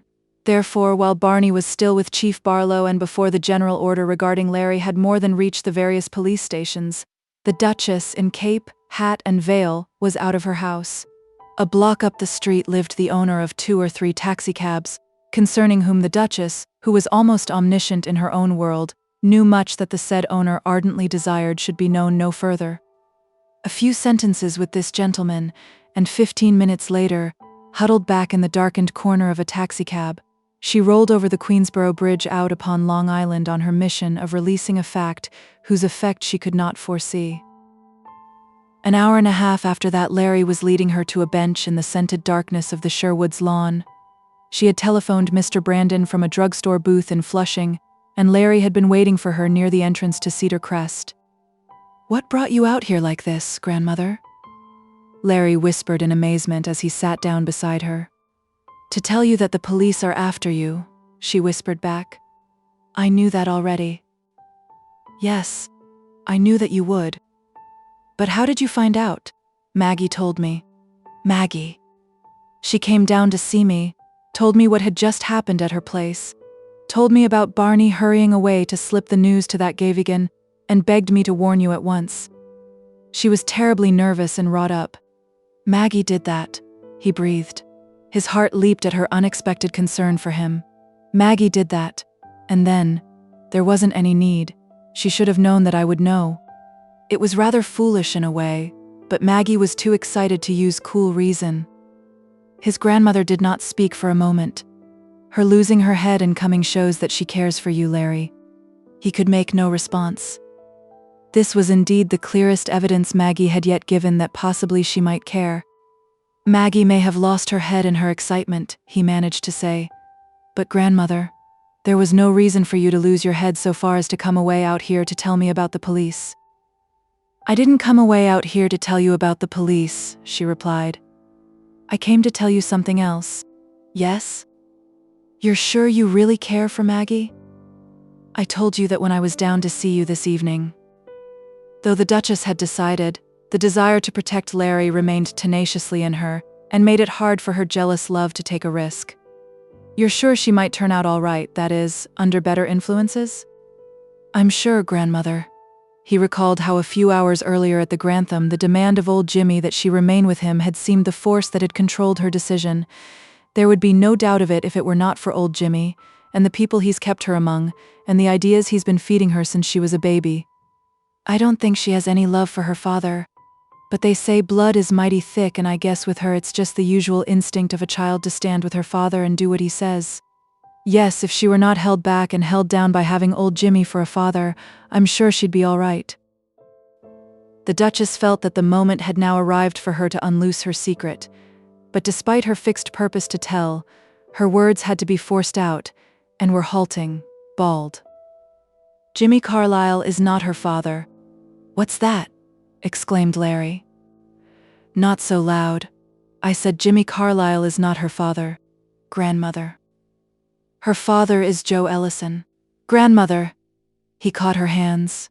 Why? But for a moment his utter dumbfoundment paralyzed his speech. You're sure of that?" he finally got out. "Yes." She went on and told of how her suspicion had been aroused, of her interview with Joe Ellison, which had transmuted suspicion into certainty, of her theory of the motives which had actuated Jimmy Carlyle in so perverting the directions of the man who had held Jimmy as his most trusted friend. Larry was fairly stunned by this recital of what had been done, and he was further stunned as he realized the fullness of what now seemed to be the circumstances. "God, think of it," he breathed. "Maggie trying to be a great adventuress because she was brought up that way, because she thinks her father wants her to be that, and having never a guess of the truth, and Joe Ellison believing that his daughter is a nice, simple girl, happily ignorant of the life he tried to shield her from, and having never a guess of the truth. What a situation.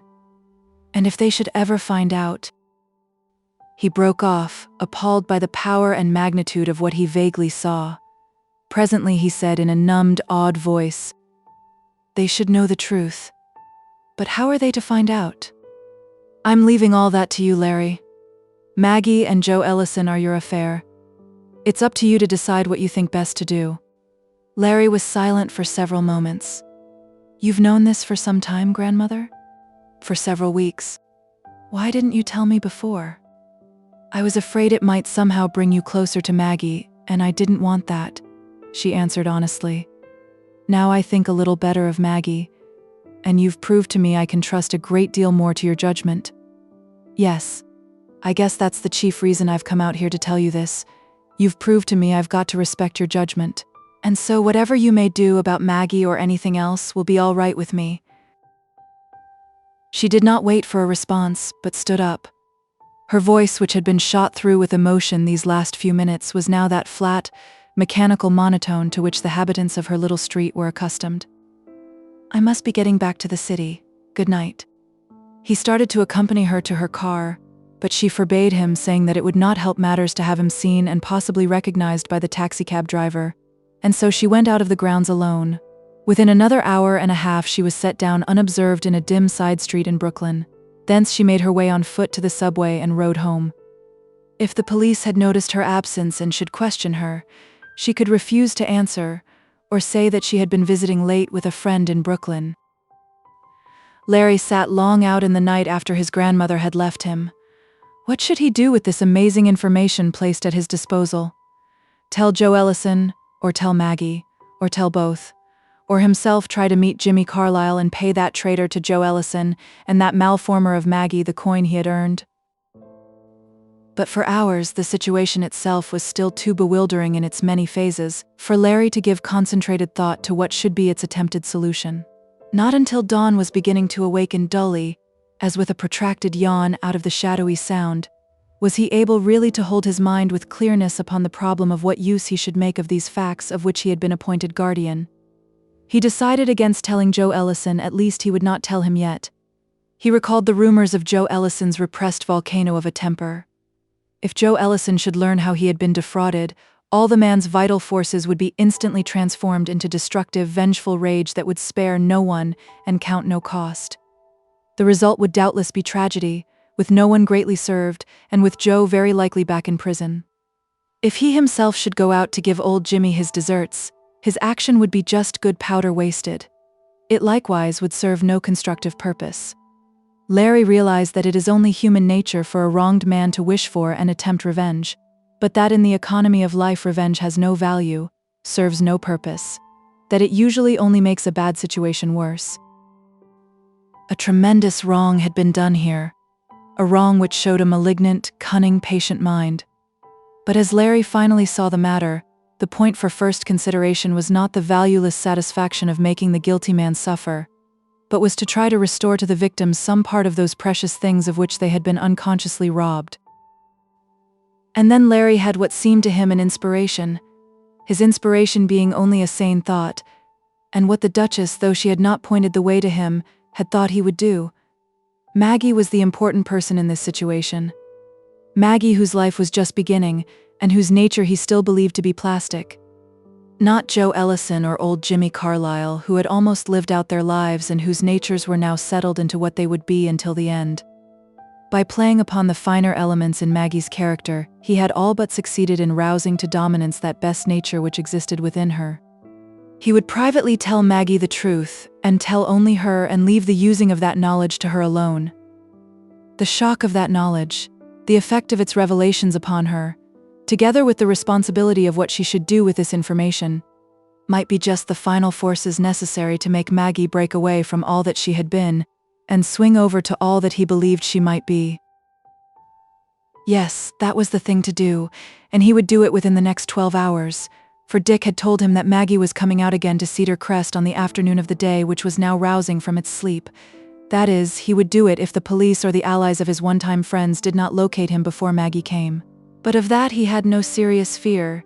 He knew he had made a clean getaway from the Grantham, and that the shrewd Duchess had left no scent by which those bloodhounds of the police department could trail her. Larry did not even try to sleep. He knew it would be of no avail. Back in his own room he sat going over the situation and his decision. He tingled with the sense of the tremendous power which had been delivered into his hands. Yes, tremendous.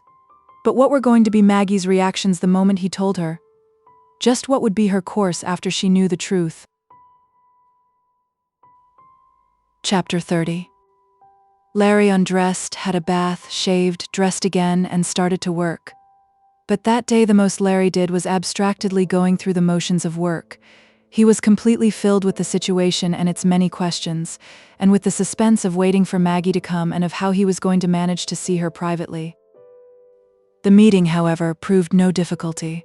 For Maggie, who arrived at 4, had come primarily on Larry's account, and she herself maneuvered the encounter. While they were on the piazza, Dick having gone into the house for a fresh supply of cigarettes, and Miss Sherwood being in an animated discussion with Hunt, Maggie said, "Miss Sherwood, I've never had a real look down at the Sound from the edge of your bluff. Do you mind if Mr. Brandon shows me?" "Not at all. Tea won't be served for half an hour, so take your time. Have Mr. Brandon show you the view from just the other side of that old rose bench. That's the best view." They walked away chatting mechanically until they were in a garden seat behind the rose bench. The rose bench was a rather sorry affair, for it had been set out in this exposed place by a former gardener who had forgotten that the direct winds from the Sound are malgracious to roses. However, it screened the two and was far enough removed so that ordinary tones would not carry to the house. "Did your grandmother get you word about the police?" Maggie asked with suppressed excitement as soon as they were seated. "Yes. She came out here about midnight." "Then why, while you still had time, didn't you get farther away from New York than this? If I'm to be caught, I'm to be caught. In the meantime, this is as safe a place as any other for me. Besides, I wanted to have at least one more talk with you, after something new grandmother told me about you." "Something new about me?" echoed Maggie, startled by his grave tone. "What?" "About your father," he said, watching closely for the effect upon her of his revelations. What about my father? What's he been doing that I don't know about? "You do not know a single thing that your father has done. What? Because you do not know who your father is. What? She gasped. Listen, Maggie, what I'm going to tell you may seem unbelievable, but you've got to believe it, because it's the truth. I can see that you have proofs if you want proofs, but you can accept what I tell you as absolute facts. You are by birth a very different person from what you believe yourself. Your father is not Jimmy Carlisle, and your mother— Larry! She tensely gripped his arm. Your mother was of a good family. I imagine something like Miss Sherwood's kind, though not so rich and not having such social standing. She died when you were born. She never knew what your father's business actually was. He passed for a country gentleman. He was about the smoothest and biggest crook of his time, and a straight crook if there is such a thing. Larry, she breathed. He kept this gentleman farmer side of his life and his marriage entirely hidden from his crook acquaintances, that is, from all except one whom he trusted as his most loyal friend. Before you were old enough to remember, he was tripped up and sent away on a 20-year sentence. And he's still in prison? Whispered Maggie. Larry did not heed the interruption. He had developed the highest kind of ambition for you. He wanted you to grow up a fine, simple woman like your mother, something like Miss Sherwood. He did not want you ever to know the sort of life he had known, and he did not want you to be handicapped by the knowledge that you had a crook for a father. He still had intact your mother's fortune, a small one, but an honest one. So he put you and the money in the hands of his trusted friend, with the instructions that you were to be brought up as the girls of the nicest families are brought up, and believing yourself an orphan. That friend of his, Larry? She whispered tensely. Jimmy Carlisle. Ooh. I don't know what Jimmy Carlisle's motives were for what he has done. Perhaps to get your money. Perhaps some grudge against your father, which he was afraid to show while your father was free, for your father was always his master. But old Jimmy has brought you up exactly contrary to the orders he received. If revenge was old Jimmy's motive, his cunning, cowardly brain could not have conceived a more diabolical revenge, one that would hurt your father more. Till a few years ago, when word was sent to your father that old Jimmy was dead, Jimmy regularly wrote your father about the success of his plan, about how splendidly you were developing and getting on with the best people. And your father, I knew him in prison, now believes you have grown up into exactly the kind of young woman he planned. Larry, she choked in a numbed voice. Larry, your father is now as happy as it is possible for him to be, for he has lived for years and still lives in the belief that his great dream, the only big thing left for him to do, has come to pass. That somewhere out in the world is his daughter, grown into a nice, simple, wholesome young woman, with a clean, wholesome life before her. And though she is the one thing in all the world to him, he never intends to see her again for fear that his seeing her might somehow result in an accident that would destroy her happy ignorance. Maggie, can you conceive the tremendous meaning to your father of what he believes he has created? And can you conceive the tremendous difference between the dream he lives upon and the reality? She was white, staring, wilted. For once, all the defiance, self-confidence, bravado melted out of her, and she was just an appalled and frightened young girl.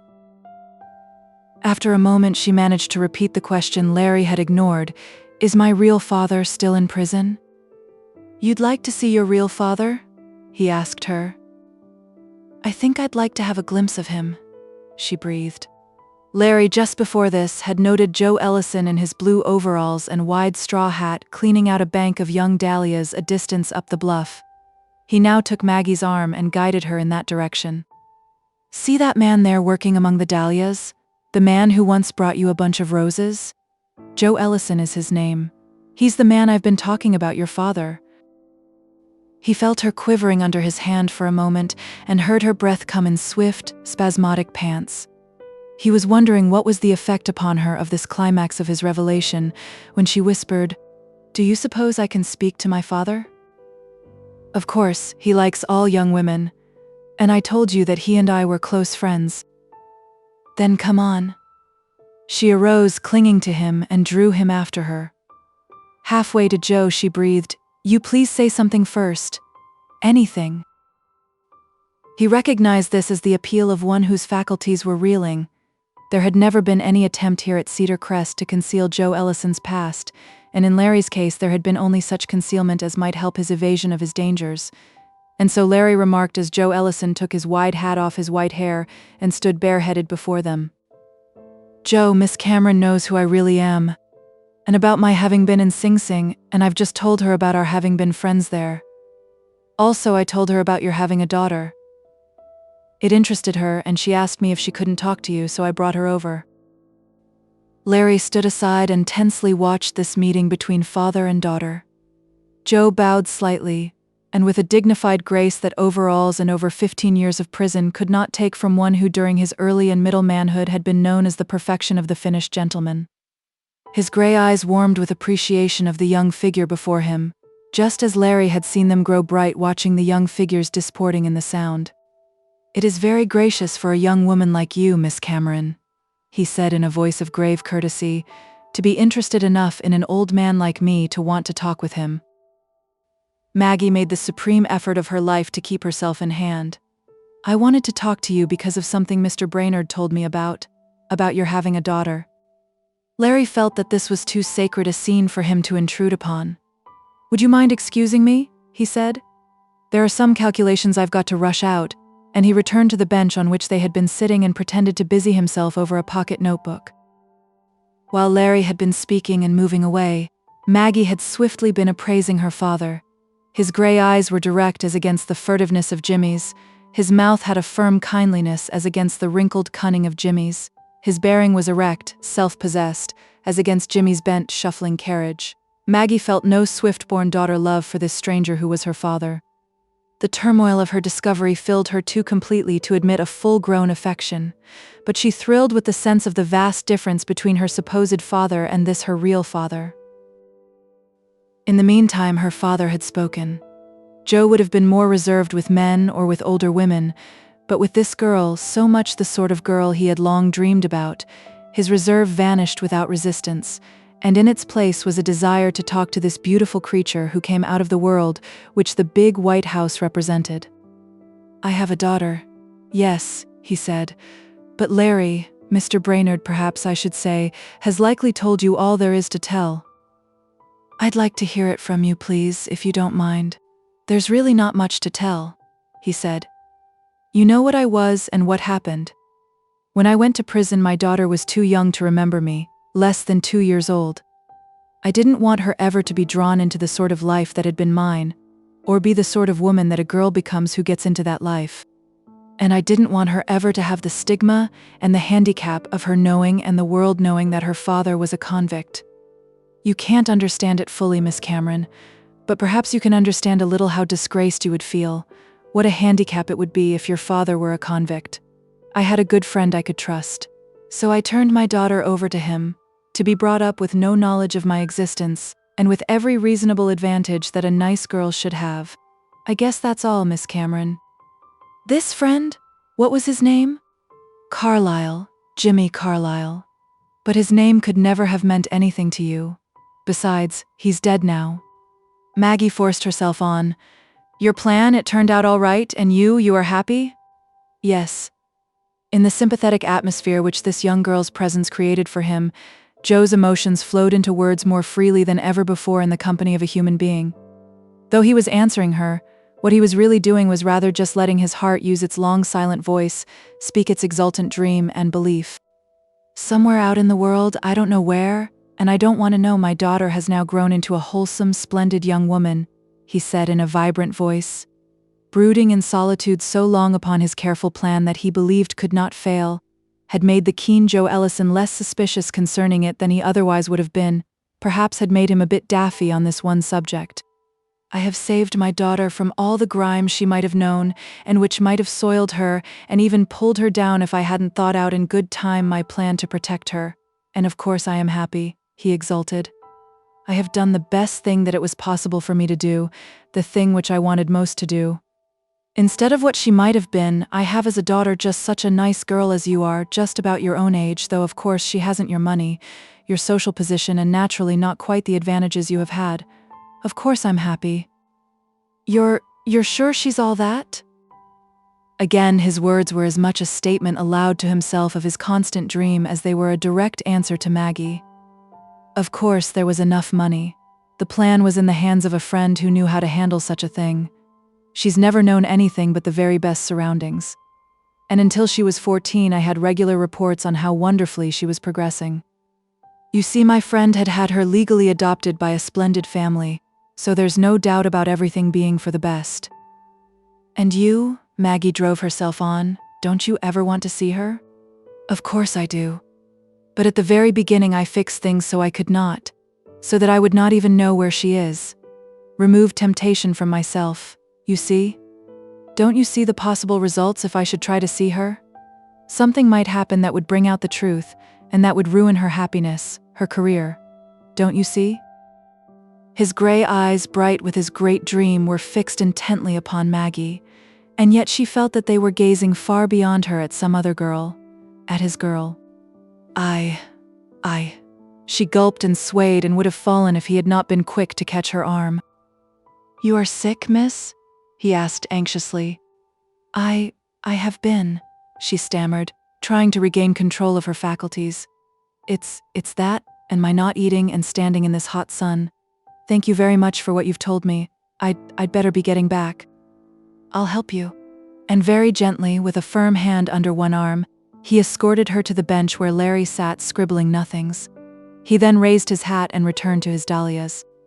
Well? Queried Larry when they were alone. I can't stand it to stay here and talk to these people, she replied in an agonized whisper. I must get away from here quick, so that I can think. May I come with you? No, Larry, I must be alone. Please, Larry, please get into the house and manage to fake a telephone message for me, calling me back to New York at once. All right? And Larry hurried away.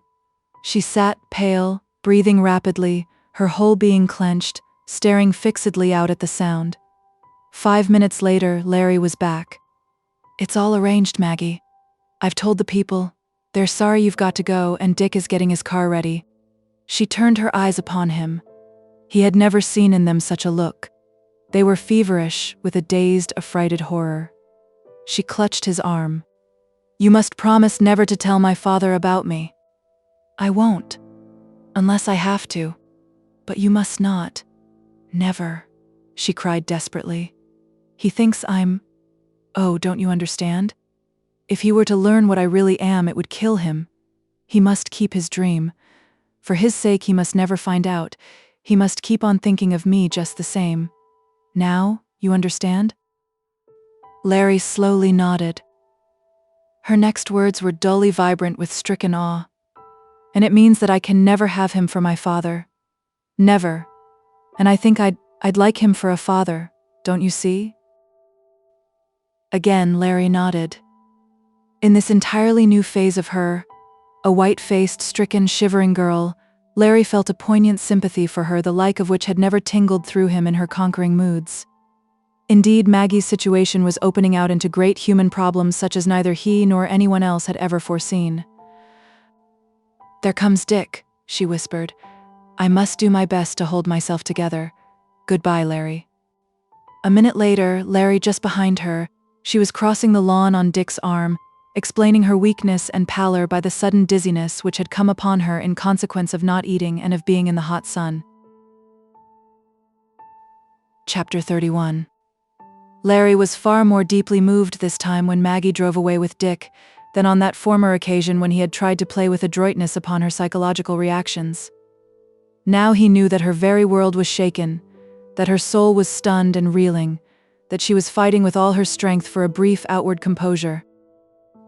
He had loved her for months, but he had never so loved her as in this hour when all her artificial defenses had been battered down, and she had been just a bewildered, agonized girl, with just the emotions and first thoughts that any other normal girl would have had under the same circumstances. His great desire had been to be with her, to comfort her, help her, but he realized that she had been correct in her instinct to be by herself for a while, to try to comprehend it all, to try to think her way out. When Maggie was out of sight, he excused himself from having tea, left Hunt and Miss Sherwood upon the veranda, and sought his study. But though he had neglected his work the whole day, he now gave it no attention.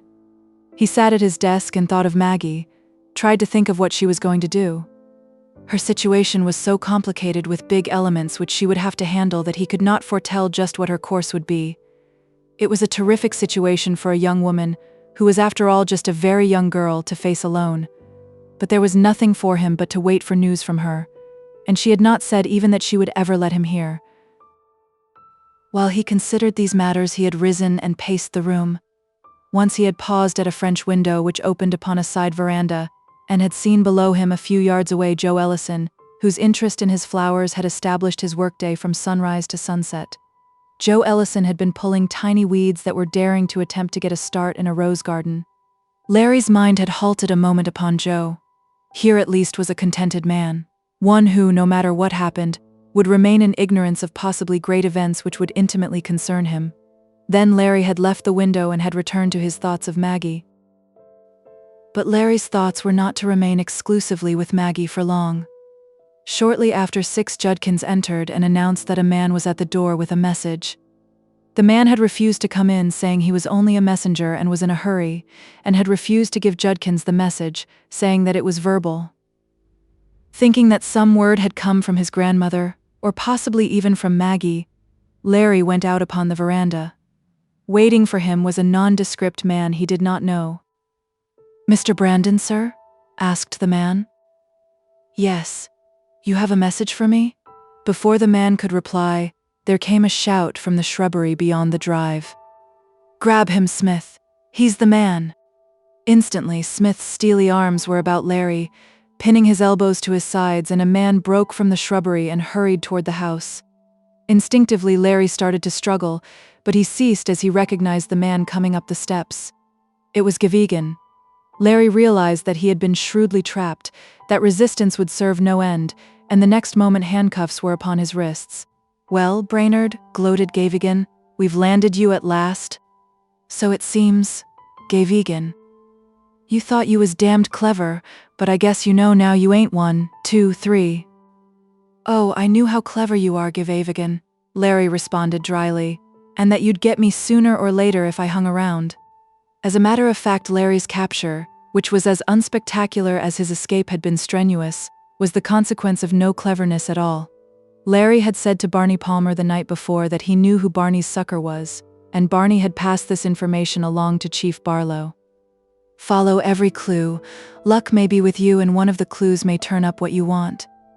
This is in substance an unwritten rule of routine procedure, which affects those magnificent police solutions which are presented as more mysterious than the original mystery, for it is well for the public to believe that its police officers are unfailingly more clever than its criminals. Barlow had done some routine thinking. If Larry Brainerd knew Dick Sherwood was the sucker, then watching Dick Sherwood might possibly reveal the whereabouts of Larry Brainerd. Barlow had passed this tip along to XVIII. XVIII had grumbled to himself that it was only 1,000 to 1 shot, but luck had been with him and his long shot had won. Miss Sherwood, Hunt behind her, had been drawn by the sound of voices around to the side of the veranda where stood the 4 men. "What are you doing?" she now sharply demanded of XVIII. "Don't like to make any unpleasant scene, Miss Sherwood, but I've got to tell you that this so-called Brandon is a well-known crook." XVIII enjoyed few things more than astounding people with unpleasant facts. His real name is Brainard, he's done time, and now he's wanted by the New York police for a tough job he pulled. "I knew all that long ago," said Miss Sherwood. "Eh? What?" stammered XVIII. "Mr. Brainard told me all that the first time I saw him." "Hello, XVIII," said Hunt, stepping forward. "Well, I'll be, if you ain't that crazy." Again the ability to express himself coherently and with restraint failed XVIII. "If you ain't that painter that lived down at the Duchess's?" "Right." XVIII, as a detective always should be, and Larry Brainerd was then and is now my friend. Miss Sherwood again spoke up sharply.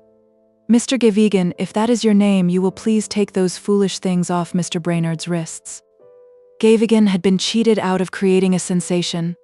That discomfiture perhaps made him even more dogged than he was by nature. "Sorry, miss, but he's charged with having committed a crime and is a fugitive from justice, and I can't. I'll be his security. Take them off." "Sorry to refuse you again, miss, but he's a dangerous man, got away once before. My orders is to take no risks that'll give him another chance for a getaway." Miss Sherwood turned to Larry. I'll go into town with you, and so will Mr. Hunt. I'll see that you get bail and a good lawyer." "Thank you, Miss Sherwood," Larry said. "Gavigan, I guess we're ready to start." "Not just yet, Brainerd. Sorry, Miss Sherwood, but we've got a search warrant for your place. We just want to have a look at the room Brainerd used. No telling what kind of crooked stuff he's been up to. And to make the search warrant okay, I had it issued in this county and brought along a county officer to serve it. Show it to the Lady Smith." "I have no desire to see it, Mr. Gavigan. I have more interest in watching you while you go through my things." And giving Gavigan a look which made an unaccustomed flush run up that officer's thick neck and redden his square face, she led the way into Larry's study. "This is the room where Mr. Brainerd works," she said. "Through that door is his bedroom. Everything here except his clothing is my property. I shall hold you rigidly responsible for any disorder you may create or any damage you may do. Now you may go ahead." "Let's have all your keys, Brainerd," Gavigan choked out. Larry handed them over. With Miss Sherwood, Hunt, and Larry looking silently on, the two men began their examination. They began with the papers on Larry's desk and in its drawers, and in all his life Gavigan had not been so considerate in a search as he now was with Miss Sherwood's blue eyes coldly upon him. They unlocked cabinets, scrutinized their contents, shook out books, examined the backs of pictures, took up rugs, then passed into Larry's bedroom. Miss Sherwood made no move to follow the officers into that more intimate apartment, and the other two watchers remained with her. A minute passed. Then Gavigan re-entered, a puzzled, half-triumphant look on his red face, holding out a square of paint-covered canvas. "Found this thing in Brainerd's chiffonier. What's it doing out here?" There was not an instant's doubt as to what the thing was. Larry started, and Hunt started, and Miss Sherwood started, but it was Miss Sherwood who first spoke. "Why, it's a portrait of Miss Cameron in costume, and painted by Mr. Hunt." In amazement, she turned first upon Larry and upon Hunt. "When did you ever paint her portrait? When you did not meet Miss Cameron till you met her here? And Mr. Brainerd, how do you come to possess Miss Cameron's portrait?" It was Gavigan who spoke up promptly, and not either of the two suddenly discomfited men. And Gavigan instantly sensed in the situation a chance to get even for the humiliation his self-esteem had just suffered. "Miss Cameron nothing. Her real name is Maggie Carlyle, and she used to live at a dump of a pawnshop down on the east side run by Brainerd's grandmother. Brainerd knew her there, and so did Mr. Hunt." But gasped Miss Sherwood, "she's been coming out here as Maggie Cameron." "I tell you your Maggie Cameron is Maggie Carlyle," said Gavigan gloatingly. "I've known her for years. Her father is old Jimmy Carlyle, a notorious crook, and she's mixed up right now with her father and some others in a crooked game. And Brainerd here used to be sweet on her, and probably still is. And if he's been letting her come here, without telling you who she is, well, I guess you know the answer. Didn't I tell you, miss, that give me a chance and I'd turn up something against this guy Brainerd?" Miss Sherwood's face was white, but set with grim accusation that was only waiting to pronounce swift judgment. "Mr. Hunt, is it true that Miss Cameron is this Maggie Carlyle the officer mentions, and that you knew it all the while?" "Yes," began the painter. "Don't blame him, Miss Sherwood," Larry interrupted. "He didn't tell you because I begged him not to as a favor to me. Blame me for everything." Her judgment upon Hunt was pronounced with cold finality, her eyes straight into Hunt's. "Whatever may have been Mr. Hunt's motives, I unalterably hold him to blame." She turned upon Larry. The face which he had only seen in gracious moods was as inflexibly stern as a prosecuting attorney's. "We're going to go right to the bottom of this, Mr. Brainerd. You two have known all along that this Miss Cameron was really the Maggie Carlyle this officer speaks of?" "Yes." "And you have known all along that she was the daughter of this notorious criminal, old Jimmy Carlyle?" The impulse surged up in Larry to tell the newly learned truth about Maggie, but he remembered Maggie's injunction that the truth must never be known. He checked his revelation just in time. "Yes." "And is it true that Maggie Carlyle is herself what is known as a crook? Or has had crooked inclinations or plans?" "It's like this, Miss Sherwood. A direct answer, please." "Yes." "And is it true, as this officer has suggested, that you were in love with her yourself?" "Yes." You are aware of my brother's infatuation for her? That he has asked her to marry him? Yes. Her voice now sounded more terrible to Larry. I took you in to give you a chance. And your repayment has been that, knowing all these things, you have kept silent and let me and my brother be imposed upon by a swindling operation. And who knows, since you admit that you love the girl, that you have not been a partner in the conspiracy from the first. That's exactly the idea, miss, put in XVIII. Larry had foreseen many possible wrong turns which his plan might take, but he was appalled by the utter unexpectedness of the actual disaster, and yet he recognized that the evidence justified Miss Sherwood's judgment of him. It all made him seem an ingrate and a swindler. For the moment Larry was so overwhelmed that he made no attempt to speak, and since for once XVIII was content merely to gloat over his triumph, there was stiff silence in the room until Miss Sherwood said in the cold voice of a judge after a jury has brought in a verdict of guilty, "Of course, if you think there is anything you may say for yourself, Mr. Brainerd, you now have the chance to say it." "I have much to say, but I can't blame you if you refuse to believe most of it," Larry said desperately, fighting for what seemed his last chance. "I loved Maggie Carlyle. I believed she had splendid qualities, only she was dominated by the twisted ideas old Jimmy Carlyle had planted in her.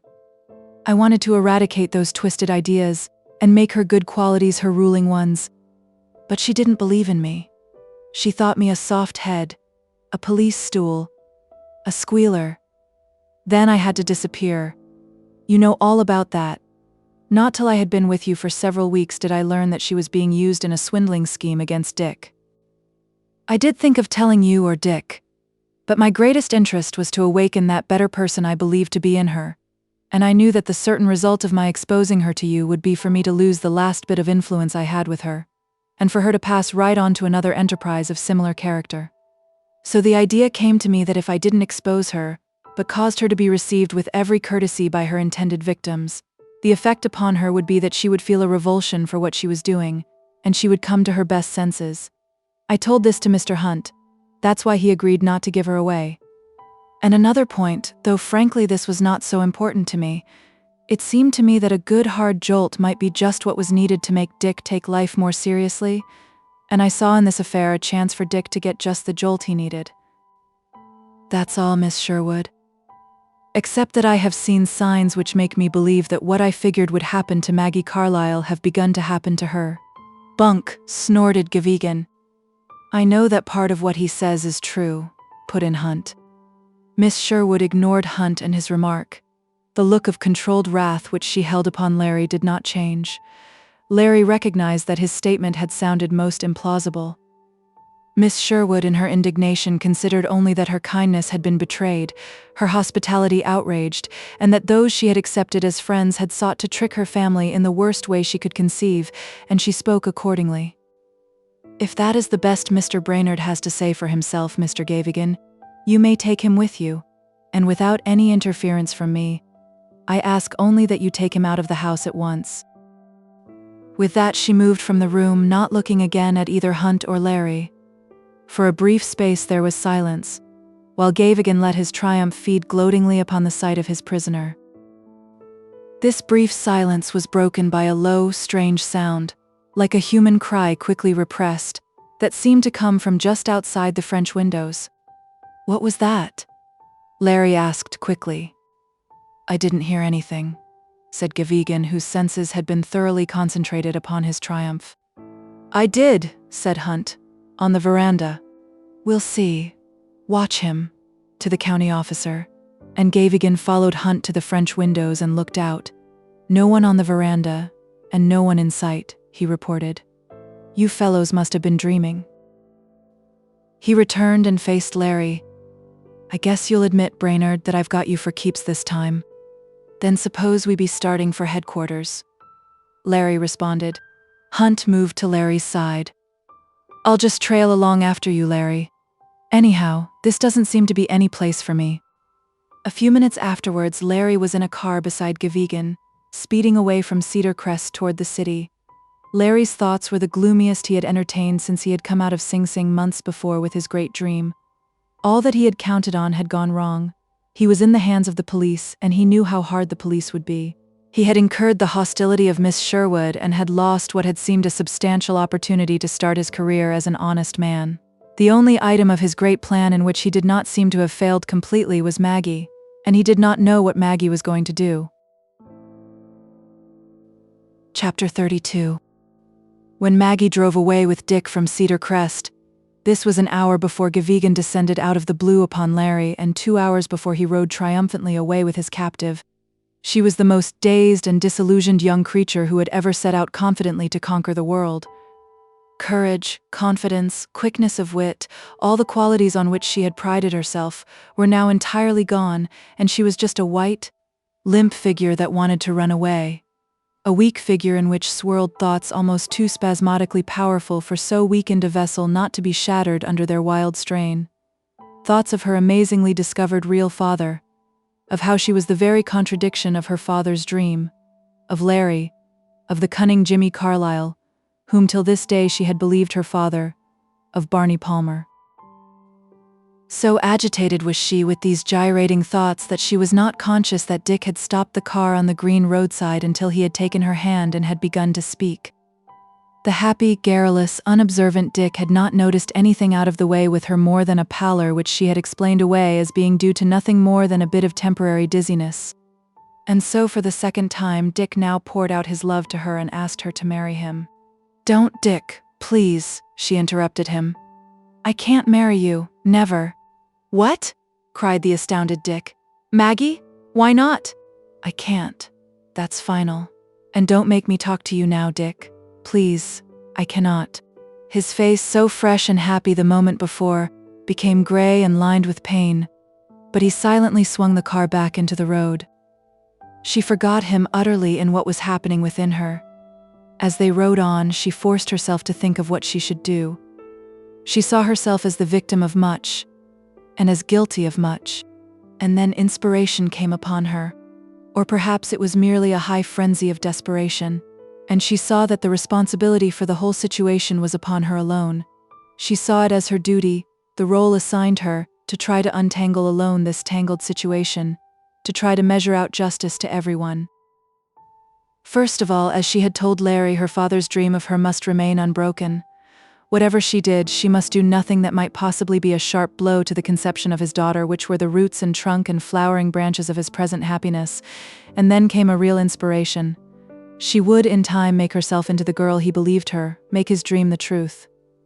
She would get rid of old Jimmy and Barney, would cut loose from everything pertaining to her former life, would disappear and live for a year or two in the kind of environment in which he believed he had placed her, and would reappear and claim him for her father. And for his own sake, he should never know the truth. 2 years more and he should have the actuality, where he now had only the dream. But before she was free to enter upon this plan, before she could vanish out of the knowledge of all who had known her, there was a great duty to Larry Brainerd which she must discharge. He was hunted by the police, he was hunted by his former pals, and he was in his predicament fundamentally because of her. Therefore, it was her foremost duty to clear Larry Brainerd. Yes, she would do that first, somehow. She was considering this problem of how she was to clear Larry, who had tried to awaken her, who had shielded her, who loved her, when Dick slowed his car down in front of the Grantham and helped her out. As he said a subdued goodbye and was stepping back into his car, an impulse surged up into her. An impulse of this different Maggie whose birth was being attended by such bewildering emotions and decisions. "Dick, won't you please come up for just a little while?" 3 minutes later, they were in her sitting room. Cap in hand, Dick awaited her words in the misery of silence. Her look was drawn but direct. "Back in the road, Dick. You asked me why I couldn't marry you. I asked you up here to tell you." "Yes?" he queried dully. "One reason is that, though I like you, I don't like you that way. The more important reason to you is that I am a fraud." "A fraud?" he exclaimed incredulously. It had come to her as she was leaving the car, that the place to start her new life was to start right, or quit right, with Dick. "A fraud," she repeated. "An imposter. There is no Maggie Cameron. I am born of no good family from the West. I have no money. I have always lived in New York, most of the time down on the East Side. I used to work in a Fifth Avenue millinery shop. till 3 months ago I sold cigarettes in one of the big hotels." "What of that?" cried Dick. "That is the nicest part of what I have to tell you," she continued relentlessly. "My supposed relatives, Jimmy Carlyle and Barney Palmer, are no relatives at all, but are two clever confidence men. I have been in with them, working on a scheme they have framed. Everything I have seemed to be, everything I have done, even this expensive apartment, have all been parts of that scheme. The idea of that scheme was to swindle some rich man out of a lot of money through my playing on his susceptibilities." "Maggie," he gasped. "More concretely, the idea was to trick some rich man into falling in love with me, to get him to propose, then to have me confess that I was already married, but to a man who would give me a divorce if he were paid enough. The rich man would then drive a bargain with my supposed husband, pay over a lot of money, after which Barney, old Jimmy and I would disappear with our profits."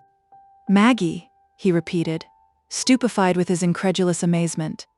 But the unflinching gaze she held upon him convinced him she was speaking the truth.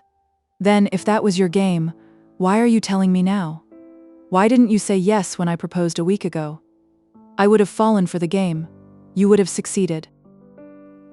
Not till that moment did Maggie realize the full truth. Not till then did she realize the solid influence Larry Brainerd had been in the background of her life all these months. "I didn't go through with it because of Larry Brainerd." "Larry Brainerd." His astonishment increased. "You know Larry Brainerd, then? I've known him for several years. And you've been coming out, and he's been pretending not to know you. Of course, I knew what Larry Brainerd has been. But is he in this too? No, he's exactly what you think him. From the start he's been trying to keep me out of this. He was behind my coming to your house. He's told me so. His reason for getting me there was his belief that my being treated by you and your sister as I was would make me ashamed of myself and make me want to quit what I was doing. And I think he was right, partly. And Larry, he's the reason you're telling me now? I think so. But there are other reasons. Making a clean breast of things though she was, she felt she dared not trust Dick with the secret of her father. I wanted to clear things up as far as I was responsible. That's one reason I'm telling you. There was the chance you might sometime find out that Larry had known me and suspect him. I wanted you to know the truth of what he'd really done. And I wanted to tell you the truth about myself, so you'd despise and forget me, instead of perhaps carrying around romantic delusions about me after I've gone. And there's another reason. I'd like to tell you, for you've been everything that's fine to me, if it won't offend you."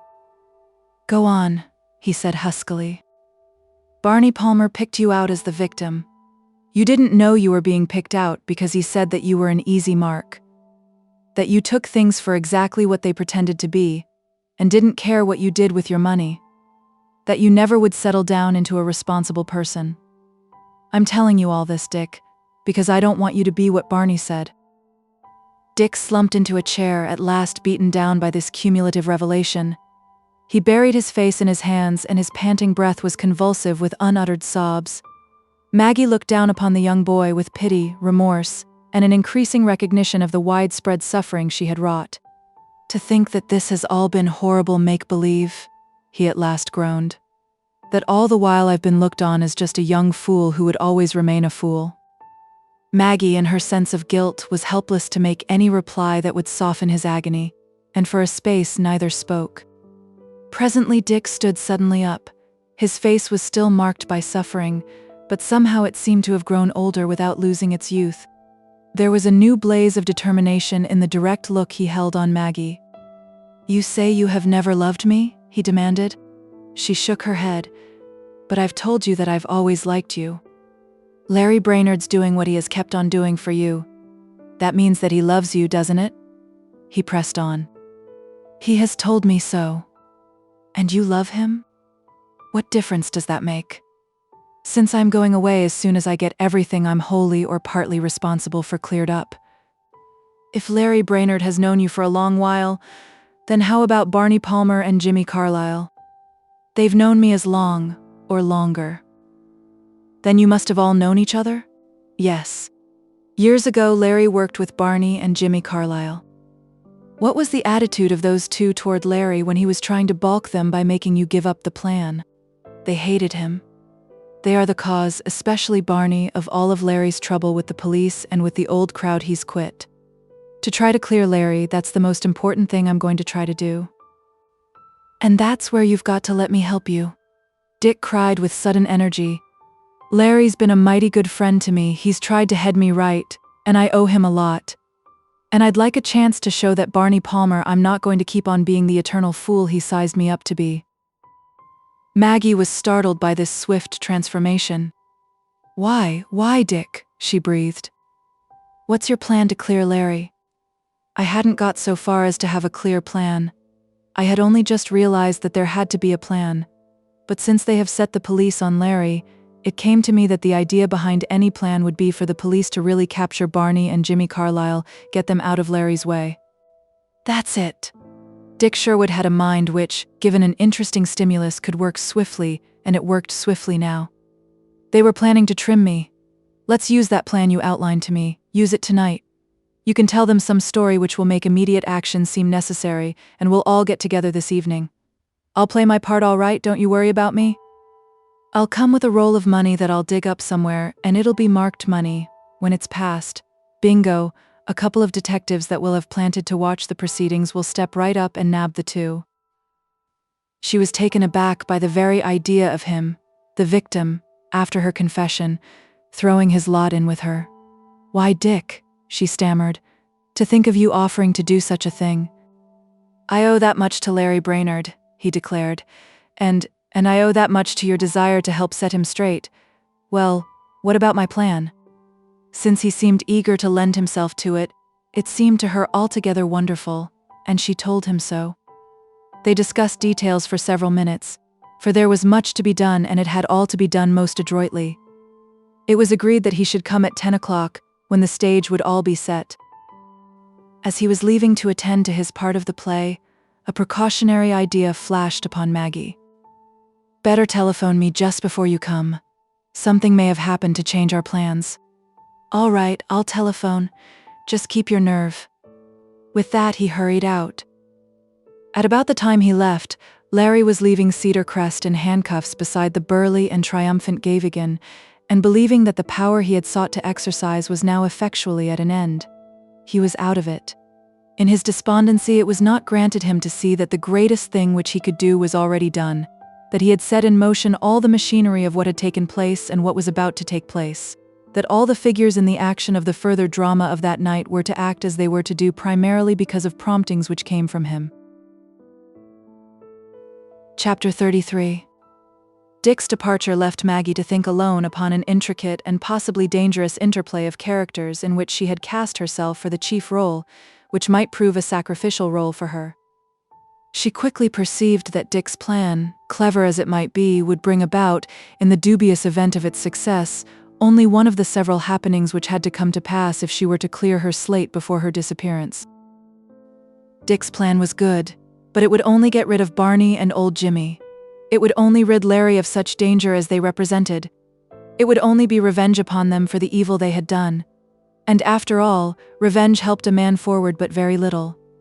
There would still remain, even in the event of the success of Dick's plan, the constant danger to Larry from the police hunt, instigated by Chief Barlow's vindictive determination to send Larry back to prison for his refusal to be a stool pigeon, and the constant danger from his one-time friends who were hunting him down with deadly hatred as a squealer. Somehow, if she were to set things right for Larry, she had to maneuver that night's happenings in such a way as to eliminate forever Barlow's persecutions, and eliminate forever the danger to Larry from his friends and their hirelings' desire for vengeance upon a supposed traitor. Maggie thought rapidly, elaborating on Dick's plan. But what Maggie did was not so much the result of sober thought as of the inspiration of a desperate, hardly pressed young woman. But then, after all, what we call inspiration is only thought geared to an incredibly high speed. First of all, she got rid of that slow-witted, awesome supernumerary, Miss Grierson, who might completely upset the delicate action of the stage by a dignified entrance at the wrong moment and with the wrong cue. Next, she called up Chief Barlow at police headquarters. Fortunately for her, Barlow was still in. For an acrimonious dispute, then in progress and taking much space in the public prints, between him and the district attorney's office was keeping him late at his desk despite the most autocratic and pleasant of all demands, those of his dinner hour. To him, Maggie gave a false name and told him that she had most important information to communicate at once, to which he growled back that she could give it if she came down at once. Next, she called up Barney, who had been waiting near a telephone in expectation of news of the result of her second visit to the home of Dick Sherwood. To Barney, she said that she had the greatest possible news which would require immediate action, and that he should be at her suite at 9 o'clock prepared to play his part at once in the big proposition that had just developed, and that he should get word to old Jimmy to follow him in a few minutes. Within 15 minutes, a taxicab had whirled her down to police headquarters, and she was in the office where 3 months earlier Larry had been grilled after his refusal of the license to steal and cheat on the condition that he become a police stool. Barlow, who was alone in the room, looked up with a scowl from a secret report he had secured of the activities of detectives in the district attorney's office. Although Maggie was pretty and stylishly dressed, Barlow did not rise, nor did he remove the big cigar he had been viciously gnawing. It is the tradition of the police department, the most thoroughly respected article of its religion, that a woman who is seen in police headquarters cannot by any possibility be a lady. "Well, what's on your chest?" he grunted, not even asking her to be seated. It was suddenly Maggie's impulse, sprung perhaps out of unconscious memory of what Larry had suffered, to inflict upon herself the uttermost humiliation. So she said, "I've come here to offer myself as a stool pigeon." "What's that?" Barlow exclaimed, startled. It was not often that a swell lady who of course couldn't be a swell, he did not know who Maggie was, voluntarily walked into his office with such a proposition. "I can give you some real information about a big game that's being worked up. In fact, I can arrange for you to be present when the game is pulled off, and you can make the arrests." "Who are the people?" he asked brusquely. Maggie knew it would be fatal to mention Barney or old Jimmy, if that story about Barlow's protection contained any truth. Again, inspiration or incredibly swift thinking came to her aid, and with sure touch she twanged one of Barlow's rawest and most responsive nerves. "Larry Brainerd is behind it all. He's been doing a lot of things on the quiet these last few months. Here's where you can get his whole crowd." Larry Brainerd. Maggie did not yet know what had befallen Larry, and Gavigan had neglected to telephone his chief of the arrest. Even had Gavigan done so, the large and vague manner in which Maggie had stated the situation would have stirred Barlow's curiosity. "All right. I'll put a couple of my good men on the case. Where shall I send 'em?" "A couple of your good men won't do. I want only one of your good men, and that man is yourself." "Me?" growled Barlow. "What kind of floor walker do you think I am? I'm too busy. Too busy to take personal charge and get personal credit for one of the biggest cases that ever went through this office." Maggie had sought only to excite his vanity, but unknowingly she had also appealed to something else in him, his very deep concern in the hostile activities of the district attorney's office. If this girl told the truth, then here might be his chance to display such devotion to duty as to turn up some such sensational case as would make this investigation from the district attorney's office seem to the public an unholy persecution and make the chagrined district attorney, who was very sensitive to public opinion, think it wiser to drop the whole matter. "How do I know you're not trying to string me? Or get me out of the way of something bigger? Or hand me the double cross? I shall be there all the time, and if you don't like the way the thing develops you can arrest me. I suppose you've got some kind of law, with a stiff punishment attached, about conspiracy against an officer. Well, give me all the dope, and tell me where I'm to come." He yielded ungraciously. "I've told you all I am going to tell. All the important dope you'll get firsthand by being present when the thing happens. The place to come is the Hotel Grantham, room 1142, at 8:30 sharp." To this Barlow grudgingly agreed. He might have exulted inwardly, but he would have shown no outer graciousness if a committee of citizens had handed him a reward of $1 million and an engrossed testimonial to his unprecedented services. Barlow did not know how to thank anyone. 5 minutes after she left headquarters, Maggie was in the back room of the Duchess's pawn shop, which her rapid planning had fixed upon as the next station at which she should stop. She did not waste a moment in coming to the point with the Duchess. "Red Hannigan is really the most important of Larry's old friends who are out to get him, isn't he?" she asked. "Yes, in a way. I mean among those who honestly think Larry has turned stool and squealer. He trusted Larry more than anyone else, and now he hates Larry more than anyone else. Rather natural, since he was 2 months in the tombs before he could get bail, because he thinks Larry squealed on him. How's he stand with his crowd? No one higher. They'd all take his word for anything. Can you find him at once? Maggie pursued breathlessly. That was a trifling question to ask the Duchess, since all the news of her shadowy world came to her ears in some swift, obscure manner.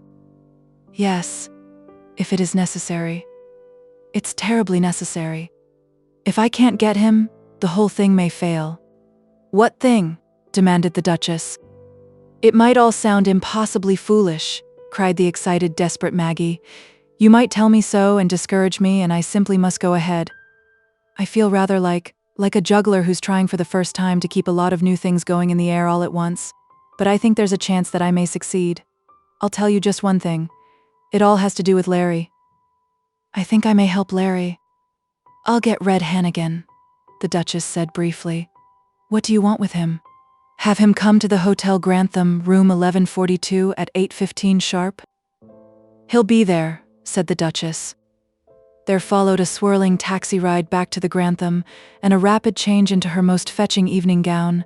She had not even a thought of dinner to play her bold part in the drama, which she was excitedly writing in her mind and for which she had just engaged her cast. She was on fire with terrible suspense. Would the other actors play their parts as she intended they should? Would her complicated drama have the ending she was hoping for? Had she been in a more composed, matter-of-fact state of mind, this play which she was staging would have seemed the crudest, most impossible melodrama, a thing both too absurd and too dangerous for her to risk. But Maggie was just then living through one of the highest periods of her life. She cared little what happened to her. And it is just such moods that transform and elevate what otherwise would be absurd to the nobly serious, that changes the impossible into the possible, just as an exalted mood or mind is or was the primary difference between Hamlet or Macbeth or Lear and any of the forgotten Bowery melodramas of a generation now gone. She had been dressed for perhaps 10 nervous minutes when the bell rang. She admitted a slight, erect, well-dressed, middle-aged man with a lean, thin-lipped face and a cold, hard, conservative eye, a man of the type that you see by the dozens in the better hotels of New York, and seeing them you think, if you think of them at all, that here is the canny president of some fair-sized bank who will not let a client borrow $1 beyond his established credit, or that here is the shrewd but unobtrusive power behind some great industry of the Middle West. I'm Hannigan, he announced briefly. I know you're old Jimmy Carlyle's girl. The Duchess told me you wanted me on something big. What's the idea? You want to get Larry Brainerd, don't you? Or whoever it was that squealed on you? There was a momentary gleam in the hard, gray eyes. I do. That's why you're here. In a little over an hour, if you stay quiet in the background, you'll have what you want. You've got a swell-looking layout here. What's going to be pulled off? It's not what I might tell you that's going to help you. It's what you hear and see. All right? Said the thin-lipped man. I'll pass the questions, since the Duchess told me to do as you said. She's square, even if she does have a grandson who's a stool. I suppose I'm to be out of sight during whatever happens? Yes.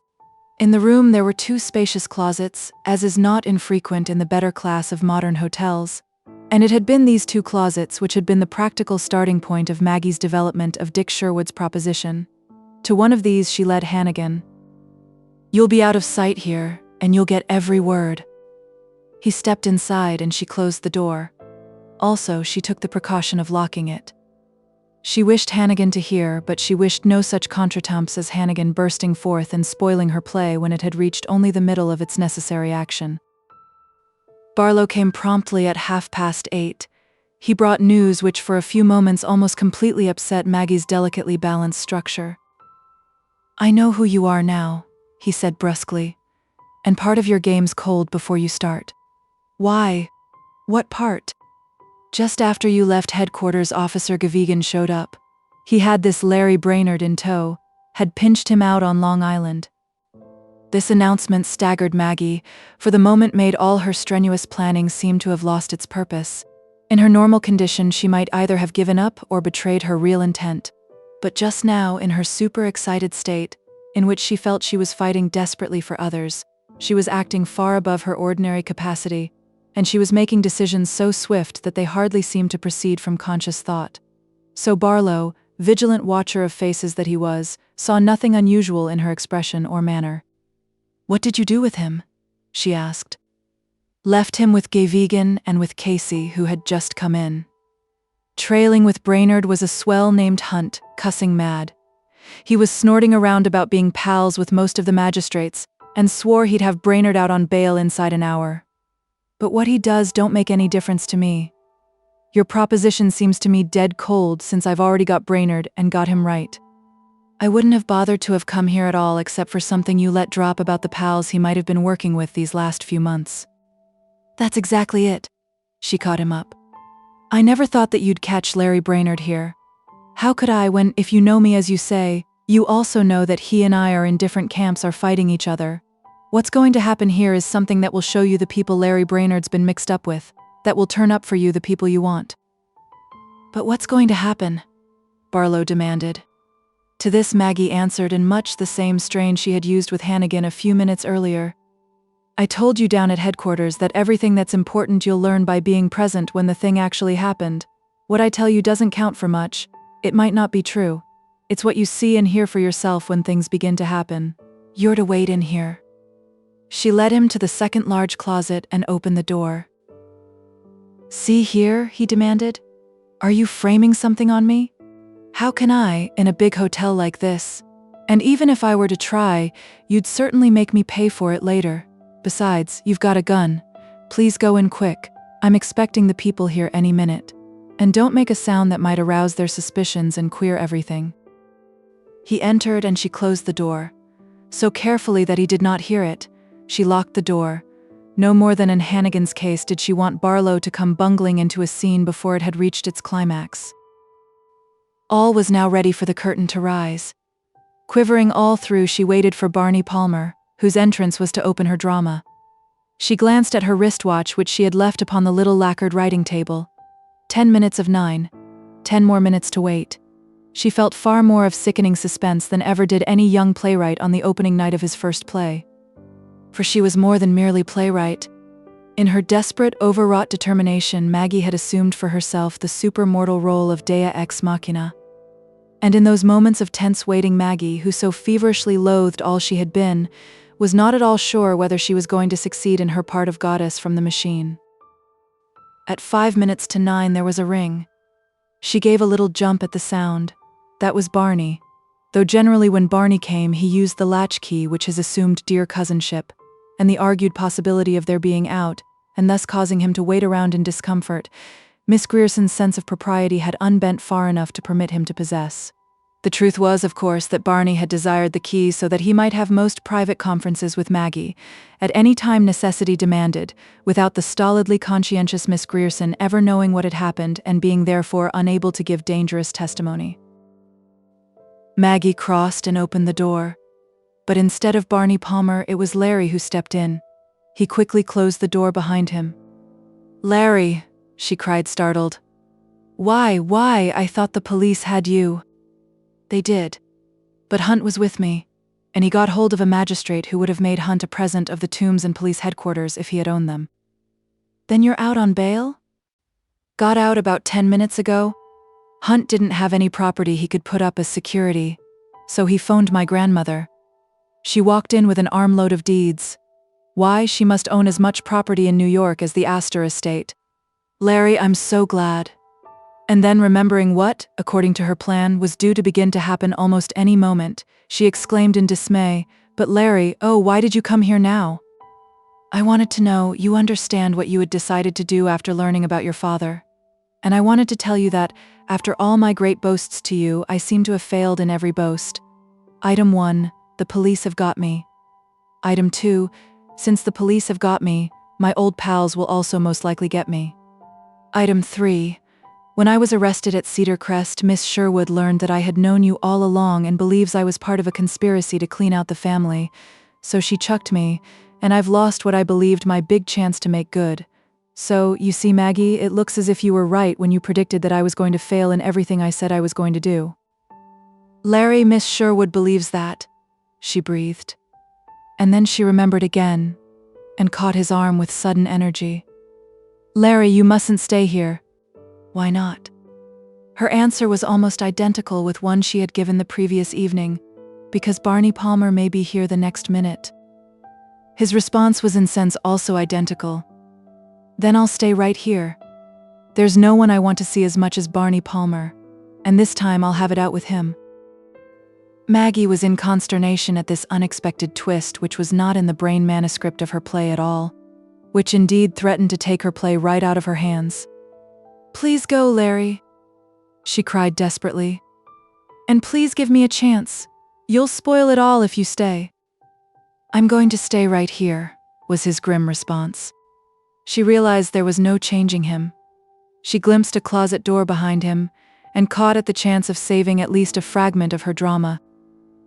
Stay then, but, Larry, please give me a chance to do what I want to do, please.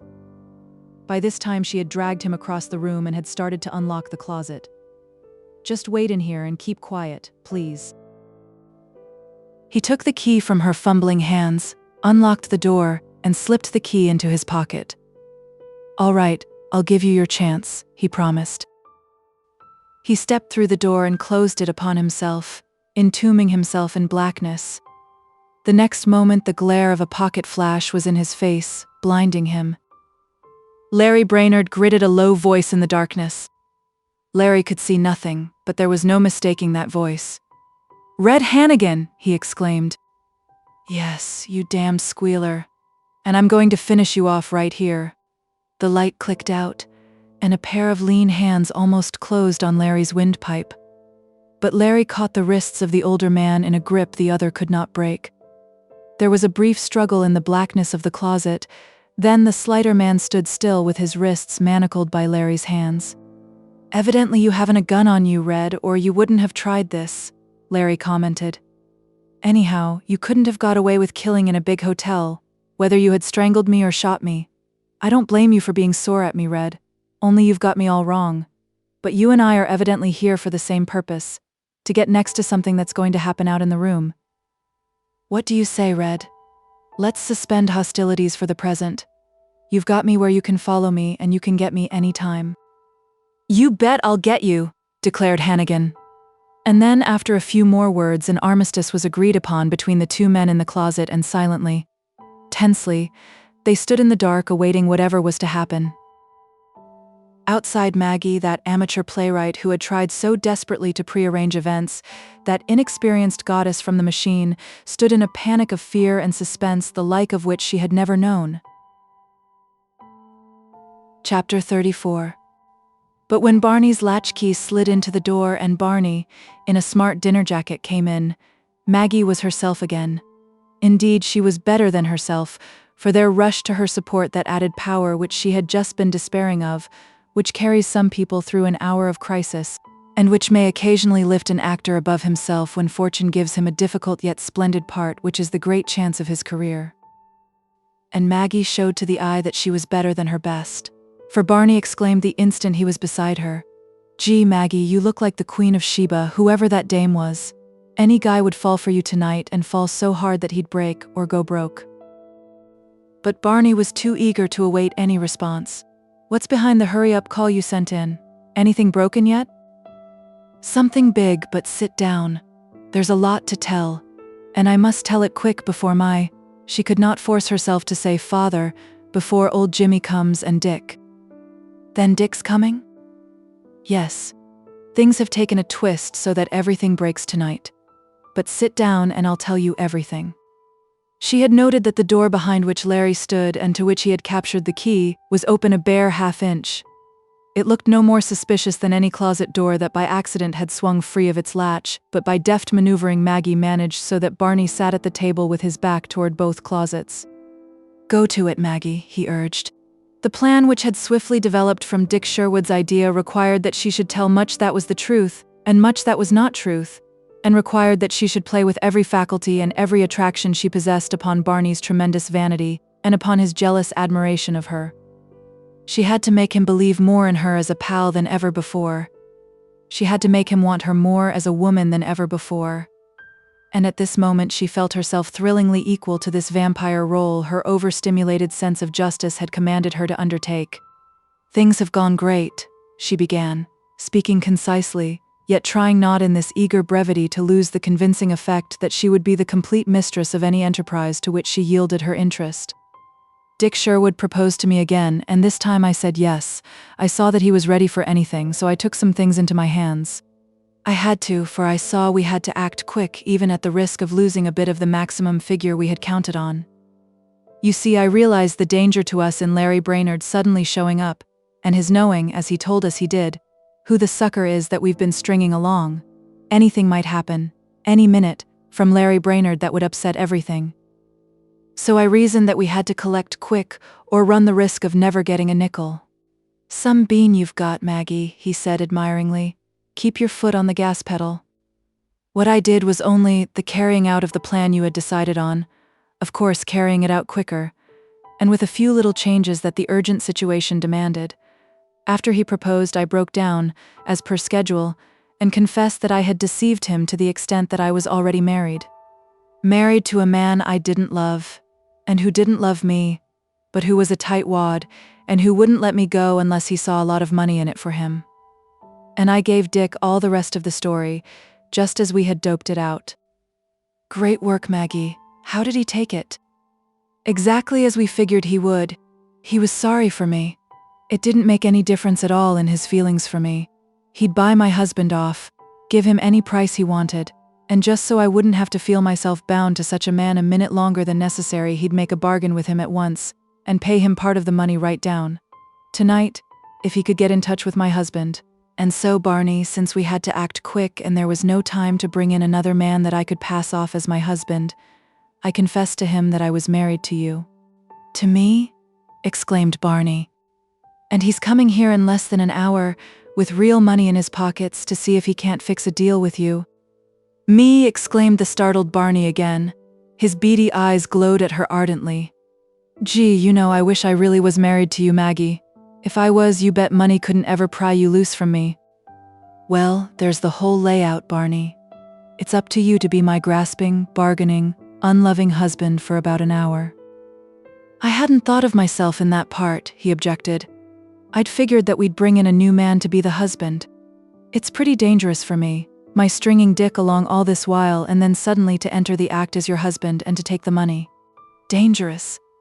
There was sudden contempt in her voice and in her eyes. "So you're that kind of man, Barney, afraid, and afraid after my telling Dick you were my husband, and is swallowing the thing without a suspicion. Well, right this minute is when we call this deal off, and every other deal." "Oh, don't be so quick with that temper of yours, Maggie. I merely said it was dangerous. Of course I'll do it." And then Barney asked, with a cunning he tried to hide, "But why did you ask me to have old Jimmy show up here right after me? We don't need him." "Just what's behind your saying that, Barney?" she demanded sharply. He squirmed a little, then spoke the truth. "You don't love your father any too much, and he doesn't love you any too much, I know that. He needn't really know how much we take off Sherwood. If he wasn't here, he'd have to take our word for what we got, and we'd tell him we got mighty little. Then the real money would be divided 50-50 between just you and me. I may not love my father, but he's in this on the same basis as you are, or I'm out of it," she declared. "I thought you might suggest something like this. That's one reason I asked you to have him come. Another reason, and this is something I forgot to tell you a while ago when I broke down and confessed everything to Dick Sherwood, I told Dick that old Jimmy was really my guardian, and we both agreed that he should be present as a witness to any agreement, and to protect my interests. Still another reason is that since we had to work so fast, the thing to do was to split the money on the spot in 3 ways, and then each of us shoot off in a different direction tonight before any bad luck had a chance to break. In fact, Barney, this present minute is when you and I say our goodbyes."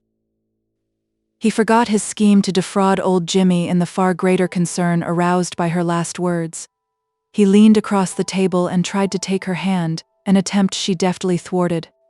"But listen, Maggie," he asked with husky eagerness. "You and I are going to have an understanding to join up with each other soon, aren't we? You know what I mean, belong to each other? You know how I feel about you." This was the principal point Maggie had been maneuvering toward. Before her was the most difficult scene of the many which she had planned, on her successful management of which the success of everything seemed to depend. Within she was palpitant with the strain and suspense of it all, but on Barney she held cool, appraising eyes. In this splendid composure, her momentary withdrawal from him, she seemed to Barney more beautiful, more desirable, more indispensable than at any time since he had discovered back at the Duchess's that Maggie was a find. "Of course I know exactly what you mean, Barney," she responded with deliberation, bewitchingly alluring in her air of superiority. "I've known for a long time you and I would have to have a real talk. Are you ready for a straight talk now?" "As straight as you can talk it. I'll probably fall for some man and marry him. Every woman does. But if I marry him, it'll be because I love him.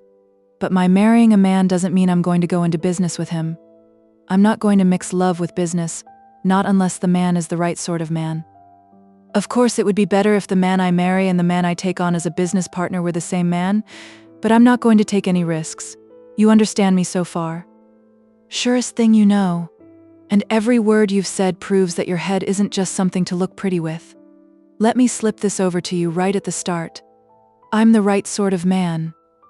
"That's exactly what I want to find out," she continued, with her deliberation, with the air of sitting secure upon the highest level. "I know now what I can do, I've proved it. Now I'm going right ahead putting over big things. You once told me I had it in me to be the best ever, and I now know I can be. I know I've got to tie up with a man, and the man has got to be just as good in his way as I am in mine. Right there's where I'm in doubt about you. I said I was going to talk straight, and I'm handing it to you straight. I don't know how good you are." "You mean you think I'm not big enough to work with you?" "I mean exactly what I said. I said that I didn't really know how good you are, and that I wasn't going to tie up with any man except the best in the business. You've hinted now and then at a lot of big things you've put across and how strong you were in certain quarters where it paid to be strong, but I really know mighty little about you, Barney. This present job hasn't required you to do anything special, and all the really hard work I've done myself. Of course, I know you're a good dancer, and clever with the ladies and know how to pick up a sucker and string him along. But that's everything I do know, and there are hundreds of men who are good at these things. The man I tie up with has got to be good at a lot of other things, and I've got to know he's good." "Good at what other things, Maggie?" he asked with suppressed eagerness. "He's got to be good at putting over all kinds of situations. I don't care how he does it. So clever at putting things over that no one ever guesses he's the man who did it. And he's got to be able to give me protection. You know what I mean? A woman in the game I'm going in for is absolutely through, as far as doing anything big is concerned, the minute she gets a police record. I've got to have a man who's able to stand between me and the police. And I've got to know from past performances that the man can do these things. Just large words about what he can do, or hints about what he has done, don't count for a nickel with me. This is plain, hard business I'm talking, Barney, and I don't mean to hurt your feelings when I tell you that you don't measure up in any way to the man I need." It had been difficult for Barney to hold himself until she had finished. To start with, he had the vain man's constant itch to tell of his exploits, his dislike for the anonymity of his cleverness unjustly ascribed to some other man. And then Maggie had played upon him even more skillfully than she imagined. "I'm exactly the man you need in every way," he exploded. "Those are just words," she said evenly. "I said I had to have something more than mere words. I'm ace high with Chief Barlow. You've got to be more explicit." Barney was now all excitement. "Don't you get what that means? I've never been locked up once, and yet I've been pulling stuff all the time. And yet look how Larry Brainerd, that the bunch thought was so clever, got hooked and was sent away. I guess you know the answer." "Again, Barney, I've got to ask you to be more explicit." "Then the answer is that all the while I've been working on an understanding with Barlow. I guess that's explicit." "You mean," she said in her cool voice, "that you've been a stool pigeon for Barlow?" "Sure, though I don't like the word. That's the only safe way of staying steady in the game. An understanding with the police. All there is to it is now and then to tip the police off about some dub of a crook. Of course, you've got to be smooth enough not to let anyone guess your game." "That doesn't seem to me such a strong talking point in your favor," she said thoughtfully. "But don't you get the idea? I'm so strong with Barlow that I can get away with anything I want to. That means I can give you the protection from the police you just spoke about. See? Yes, I see. Again, she spoke thoughtfully. But I told you I had to be shown. You must have done some pretty big things to have got such a standing with Barlow, for example.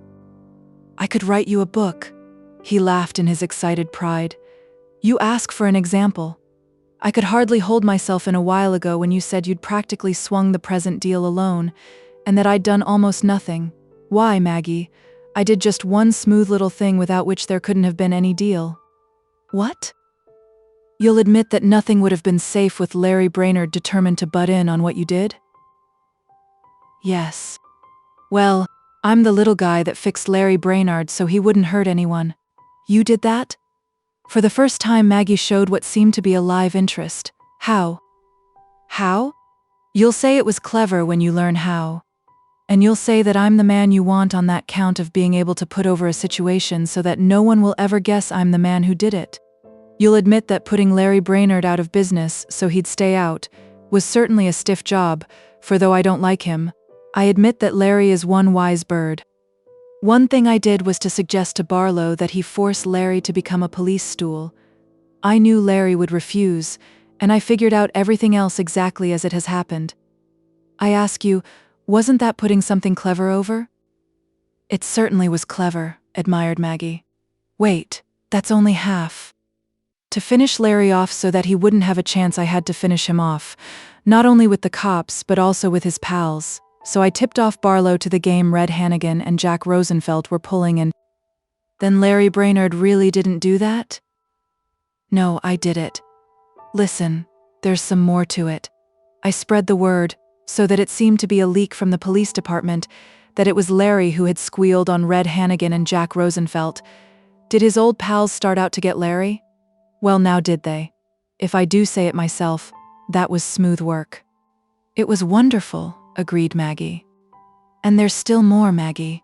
You remember that charge of stick-up and attempted murder of a Chicago guy that the police are trying to land Larry on? I put that over. I'm the party that was messed up in that. I was trying to put over a neat little job all on my own, but something went wrong just as I thought I was cleaning out the sucker, and I had to be rough with that Chicago guy in order to make a getaway from him. I beat it straight to Barlow and said that right here was the chance to fasten something on Larry. Barlow took my tip.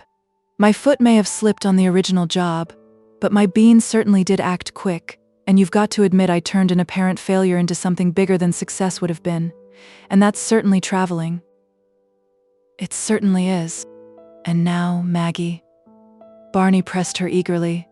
I've shown you I'm just the sort you said a man had to be for you to tie up with him. I've shown you I can guarantee you police protection. And I've shown you I'm able to put over clever situations without anyone ever guessing I'm the party who put him over. I fit all your specifications. How about our settling right now to join up someplace? Toronto's the best bet, say 3 days after we make our getaway after tonight's cleanup. Let's be quick about this, Maggie, before old Jimmy comes in. He's due any minute now. Isn't that him at the door now? Breathed Maggie. Both waited intently for a moment. But though she pretended so, Maggie's interest was not upon the outer door. Her attention was fixed, as it had been with sickening fear this last minute, upon that half-inch crack in the closet door behind Barney.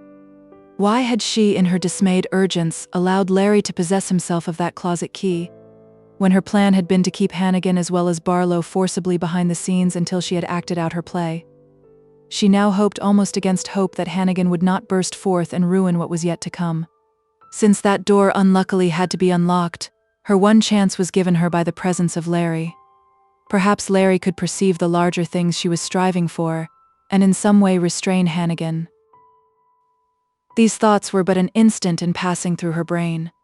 Barney's eyes came back from the outer door to her face. That's not old Jimmy yet. No, her lips said, but her brain was saying, since the crack still remained a half-inch crack, Larry understands. He's holding back Red Hannigan. Barney returned swiftly to his charge. How about Toronto, Maggie? Say exactly 72 hours from now, the Royal Brunswick Hotel? Maggie realized she could no longer put him off if she were to keep him unsuspicious for the next hour. Besides, in her desperate disillusionment concerning herself, she did not care what happened to her, or what people might think of her, if only she could keep this play going till its final moment. "Yes," she said, "if we each feel the same way toward each other when this evening's ended." "Maggie," he cried, "Maggie." This time, when he exultantly caught at her hand, she dared not refuse it to him, and she felt an additional loathing for Barney's caress because she knew that Larry was a witness to it. Indeed, it was difficult for Larry, at the sight of Maggie's hand in Barney's two eager palms, to hold himself in check, and to do this in addition to holding in check the slight, quivering Red Hannigan, whose collar and whose right wrist he had been gripping these last 3 minutes. For Larry, as Maggie had hoped, had dimly apprehended something of Maggie's plan, and he felt himself bound by the promise she had extracted from him to let her go through with whatever she had underway, though he had no conception of her plan's extent, and could, of course, not know of the intention of her overwrought mind to give her plan its final touch in what amounted to her own self-destruction, and in her vanishing utterly out of the knowledge of all who knew her. Another minute passed, then Larry heard 3 peculiar rings of the bell of the outer door, an obvious signal. Maggie answered the summons, and Larry saw old Jimmy enter. There followed a rapid and compact conference between the 3, the substance of which was the telling of old Jimmy of the developments against Dick Sherwood, which Maggie had a little earlier recited to Barney, together with instructions to old Jimmy concerning his new role as Maggie's guardian. It seemed to Larry that he caught signs of uneasiness in Jimmy, but to all the older man nodded his head. Presently there was a loud ring. "That's Dick," exclaimed Barney in a whisper. "And mighty eager too, shows that by being ahead of the time you set. Let him in, Maggie." Maggie was startled by the ring, though she did not show it. She thought rapidly. She had definitely asked Dick to telephone before coming. Why hadn't he telephoned? Perhaps something had happened to prevent it, or perhaps an idea had come to him by which their plan could be bettered without a telephone message. In either case, she and Dick might have to improvise and deftly catch cues tossed to each other, as experienced actors sometimes do without the audience ever knowing that a hiatus in the play has been skillfully covered. Maggie stood up. "You both understand what you're to do?" Both whispered yes. Larry watched Maggie start across the room, his whole figure quivering with suspense as to what was going to happen when Dick entered. He was quite sure there was more here than appeared upon the surface, quite sure that Maggie did not intend that the business with Dick should work out as she had outlined. What could Maggie possibly be up to? He asked himself in feverish wonderment, and could find no answer. For of course Larry had no knowledge of that most important fact, that Maggie had actually made a confession to Dick, not the fraudulent confession she had told Barney of, but an honest and complete confession, and that in consequence she and Dick were working in cooperation. From his crack, Larry could not quite see the outer door, but after she opened the door he saw Maggie fall back with an inarticulate cry, her face suddenly blanched with astounded fright, and then Larry experienced one of the greatest surprises of his life, a surprise so unnerving that he almost loosed his hold upon Red Hannigan. For instead of Dick there walked into the room the tall, white-haired figure of Joe Ellison, and Joe's lean, prison-blanched face was aquiver with a devastating purpose. How in the name of God had Joe come to be here, and what did that terrible look portend? But Larry's surprise was but an unperturbing emotion compared to the effect of her father's appearance, with his terrible face upon Maggie. Life seemed suddenly to go out of her. She realized that the clever play which she had constructed so rapidly, and upon which she had counted to clear the tangle for which she was in part responsible, and to bring her back in time as the seeming fulfillment of the dream of a happy and undisillusioned father, she realized that her poor, brilliant play had come to an instant end before it was fairly started, and that the control of events had passed into other hands. Chapter 35.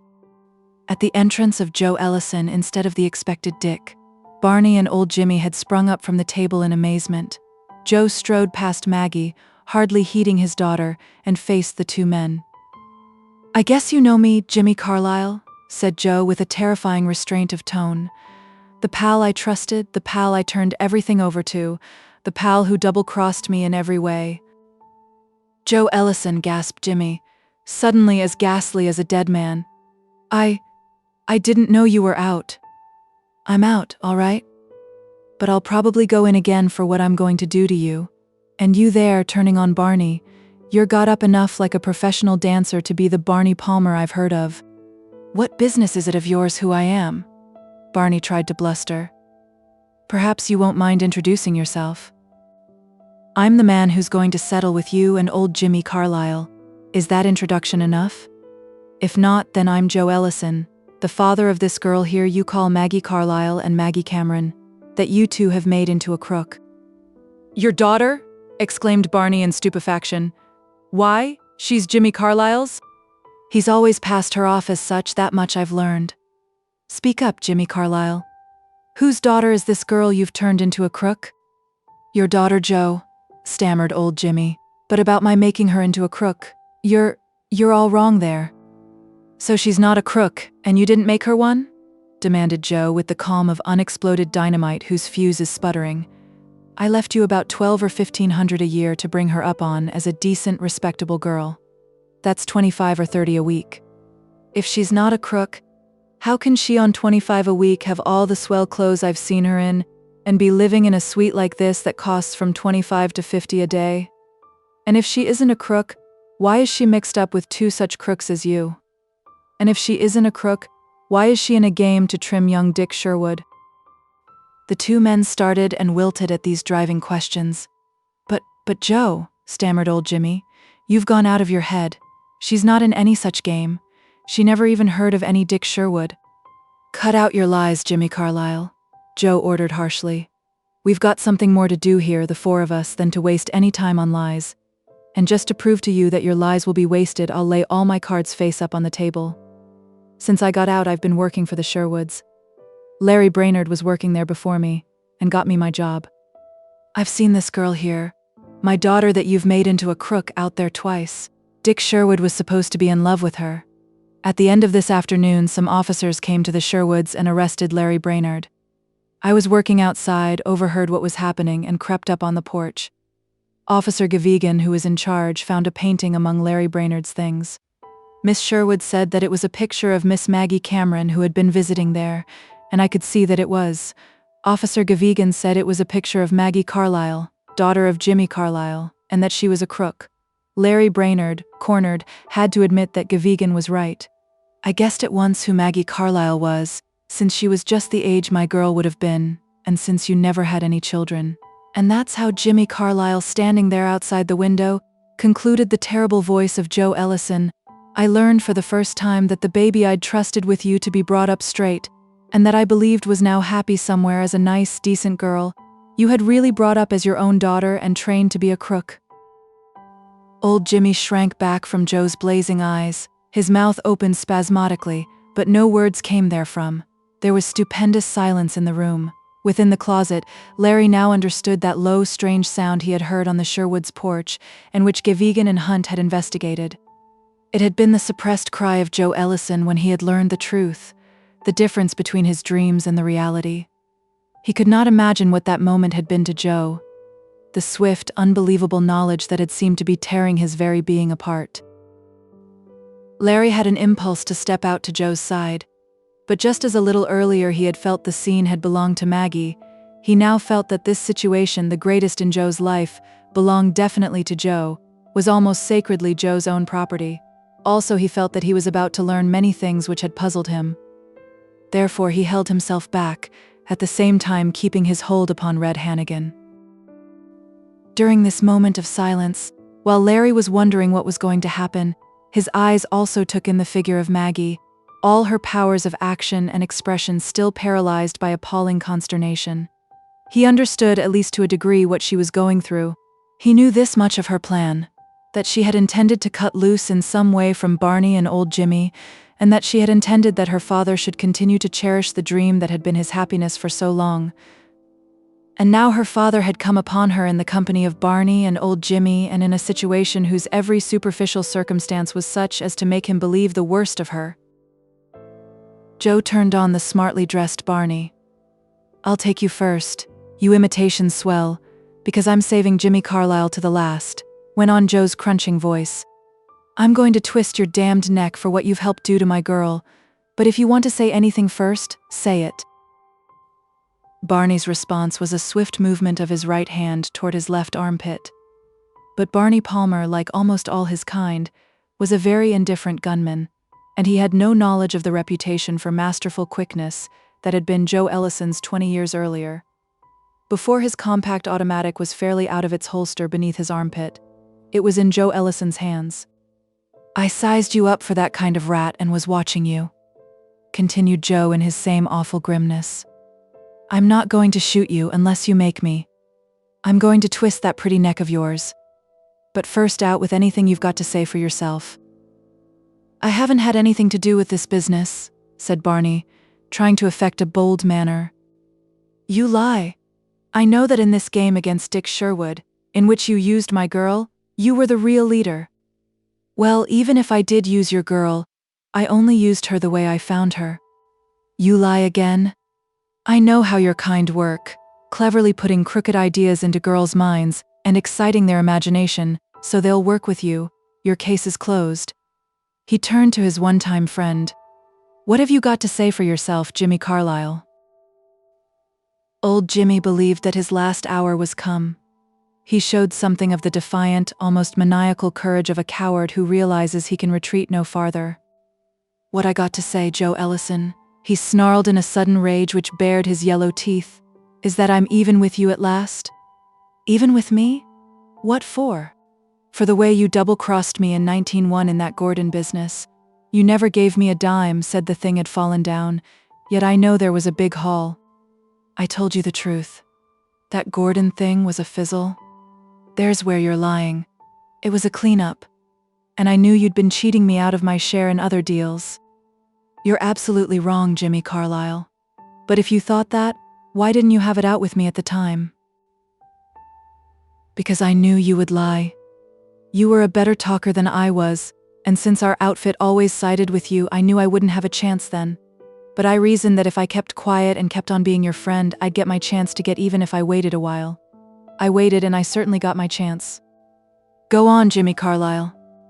And old Jimmy went on, a startlingly different old Jimmy, his pent-up evil now loosed into quivering, malignant triumph, went on with the feverish exultation of a twisted, perverted mind that has brooded long over an imagined injustice, that has brooded greedily and long in private over his revenge, and at last has his chance to gloat in the open. "When you were sent away, Joe Ellison, and turned over your daughter to me with those orders about seeing that she was brought up as a decent girl, I began to see the big chance I'd been waiting for. I asked myself, what is the dearest thing in the world to Joe Ellison? The answer was, this idea he'd got about his girl. I asked myself, what is the biggest way I can get even with Joe Ellison? The answer was, to make Joe Ellison believe all the time he's in stir that his girl is growing up the way he wants her to be, and yet to bring her up the exact thing he didn't want her to be. And that's exactly what I did." "You did such a thing?" breathed Joe Ellison, almost incredulous. "That's exactly what I did," old Jimmy went on, gloatingly. "It was easy. No one knew you had a daughter, so I passed her off as my own baby by a marriage I'd not told anyone about. I saw that she always lived among crooks, looked at things the way crooks do, and grew up with no other thought than to be a crook. I never had an idea of using her myself, till she began to look like such a good performer this last year, and then my idea, no matter what Barney Palmer may have planned, was to use her only in a couple of stunts. My main idea always was, when you came out with your grand idea of what your girl had grown up to be, for you suddenly to see your girl, and know her as your girl, and know her to be a crook. That smash to you was the big thing to me, what I'd planned for and waited for. I didn't expect the blow-off to come like this. I didn't expect to be caught in it when it did happen. But since it has happened, well, there's your daughter, Joe Ellison. Look at her. Look at what I've made her. I guess I'm even all right." "My God," breathed Joe Ellison, staring at the lean face twisting with triumphant malignancy. "I didn't think there could be such a man." He slowly turned upon Maggie. This was the first direct recognition he had taken of her since his entrance. "I don't suppose you can guess what your being what you are has meant to me," he began in a numbed tone, which grew accusingly harsh as he continued. "But I'd think that a daughter of mine, with such a mother, would have had more instinctive sense than to have gone into such a game with such a pair of crooks. It's true, I have been what you think me. I did go into this thing against Dick Sherwood. Maggie responded in a voice that at first was faltering, then that stumbled rapidly on in her eagerness to pour out all the facts.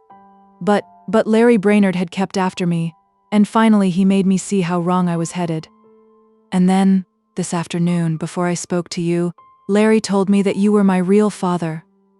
When I learned the truth, how I had been cheated out of being something else, how I was the exact opposite of what you had wanted me to be and believed me to be, I felt about it almost exactly as you feel about it. I made up my mind to clear up at once all the wrong I was responsible for, and then disappear in such a way that you'd never have your dream of me spoiled. And so this afternoon, after I left Cedar Crest, I confessed the whole truth to Dick Sherwood about our plan to cheat him. And like the really splendid fellow he is, Dick Sherwood offered to help me set straight the things I wanted to set straight, particularly to clear Larry Brainerd. And so my being here as you find me is part of a plan between Dick Sherwood and myself. It's really a frame-up. A frame-up to catch Barney Palmer and Jimmy Carlisle. A frame-up, ejaculated these two in startled unison. How a frame-up? Demanded her father, no bit of the accusing harshness gone out of his voice. Our plan against Dick Sherwood was to have him propose to me, then for me to confess that I was really married to a mean sort of man I didn't love, the idea being that Dick would be infatuated enough to pay a big sum to a dummy husband, and the three of us would disappear as soon as we got Dick's money. Dick offered to go through with the plan as Barney Palmer and Jimmy Carlisle had shaped it up. Go through with it tonight, and then after money had passed, we'd have a criminal case against them. By reminding him that Larry Brainerd knew just what we were up to and might spoil everything if we didn't act at once. I got Barney Palmer worked up to the point where he was going to pose as my husband and take the money. Dick Sherwood was to come a little later after he'd first telephoned me, with a big roll of marked money. There were stuttered exclamations from Barney and old Jimmy, which were cut off by the dominant incisiveness of Joe Ellison's words to his daughter. I think you're lying to me. Besides, even if you're telling the truth, it's a pretty way you've taken to clear things up. Don't you see that by letting Dick Sherwood come here and play such a part, you'd be dead sure to involve him and his family in a dirty police story that the papers of the whole country would play up as a sensation? It's plain to anyone that that's no way a person who wanted to square things would use Dick Sherwood, and that's why I think you're lying. I had thought of that. You're right, said Maggie, and so I wasn't going to do it. He was going to telephone me, just about this time, and when he called up I was going to fake his message. I was going to tell Barney Palmer and old Jimmy that Dick had just telephoned he wasn't coming, because one of the two had just sold him a tip for $10,000 that this was a crooked game. I thought this would have started a quarrel between the two. They are suspicious of each other anyhow. Each would have accused the other, and in their quarrel they would have been likely to have let out a lot of truth that would have completely given each other away. Not a bad plan at all, commented Joe Ellison. He tried to peer deep into his daughter for a moment, his inflamed face relaxing neither in its harshness nor its doubt of her. But since you are the clever crook I actually know you to be from your work on Dick Sherwood, and since Jimmy Carlisle says he has trained you to be a crook, I believe that everything you've told me is just something you've cleverly invented on the spur of the moment. Just so many lies. But, she broke off before the harsh, accusing doubt of his pale face. For a fraction of a moment no one spoke. Then the telephone bell began to ring. Dick, breathed Maggie, and started for the telephone. Stay right where you are, her father ordered.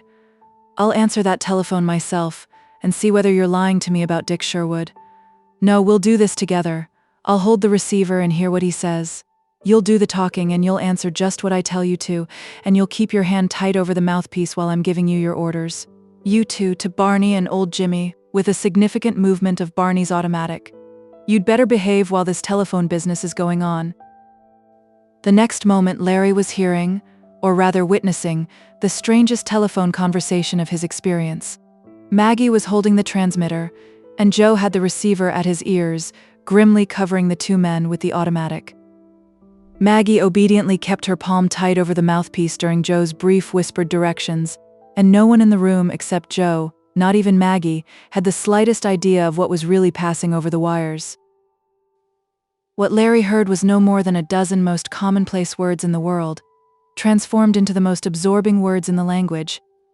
Joe ordered Maggie to answer with hello in her usual tone, which she did, and Joe, after a startled expression at the first words that came over the wire, listened with immobile face for 4 or 5 seconds. Then he nodded imperatively to Maggie, and she put her hand over the mouthpiece. "Ask him how much," and when he wanted it to be paid, he ordered. "How much, and when does he want it to be paid?" repeated Maggie. Again Joe listened for several moments, and then ordered as before, "Say yes." "Yes," said Maggie. Another period of waiting, and Joe ordered, "Say, I've got a much better plan that supersedes the old." "I've got a much better plan that supersedes the old." There was yet another period of waiting. Then Joe commanded, "Tell him he really mustn't, and say goodbye quick." "You really mustn't. Goodbye." The instant her goodbye was out of her mouth, Joe clicked the receiver upon its hook and stood regarding the breathless Maggie. His pale, stern face was not quite so severe as before. Presently he spoke. "I know now that you really were sick of what you'd been trying to do, that you'd really broken away from these two, that you'd really confessed to Dick and are now all square with him." The word "father" struggled chokingly toward her lips, but she only said, "I'm glad you know." "And you were shrewd in that guess you made of what one of these two would do?" Joe crossed back to Barney and old Jimmy. "You two must have been almighty afraid because of Larry Brainerd, that your game was suddenly collapsing, and each must have been trying to grab a piece for himself before he ran away." "What you talking about?" gruffly demanded Barney. "Perhaps I'm talking about you, but more particularly about Jimmy Carlyle.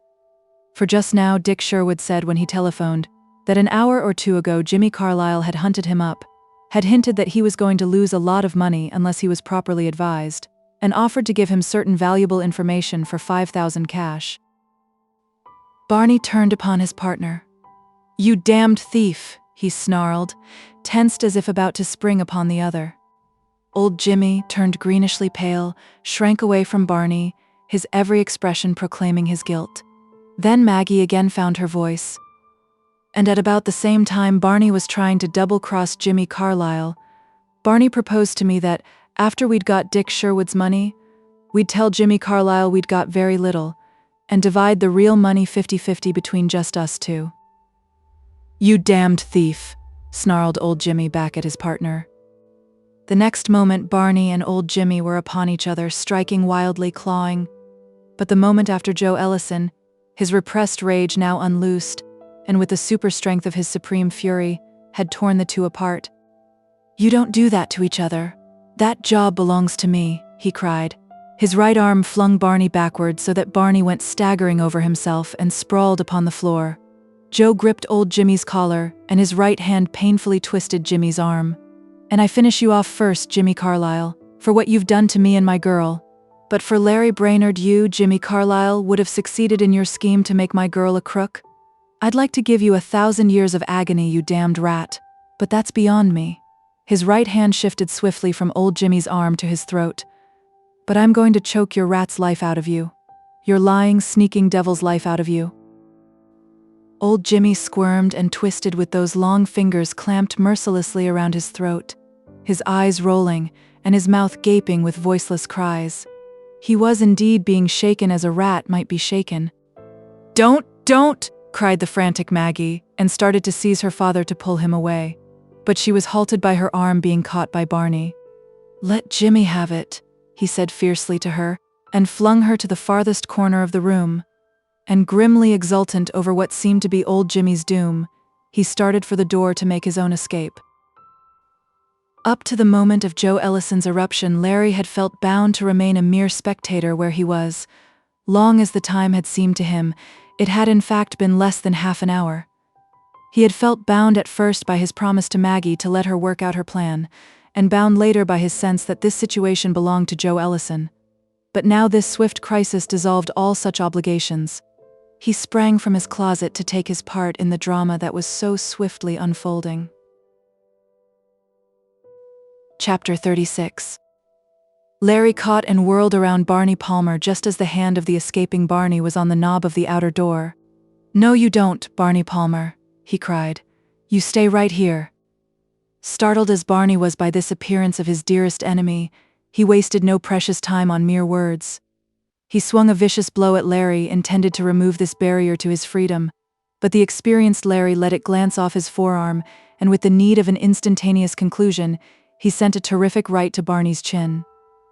Barney staggered back, fell in a crumpled heap, and lay motionless. Sparing only the fraction of a second to see that Barney was momentarily out of it, Larry sprang upon Joe Ellison and tried to break the deadly grips Joe held upon old Jimmy.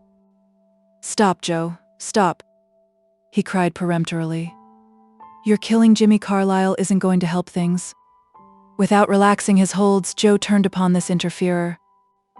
"Larry Brainerd, how'd you come in here?"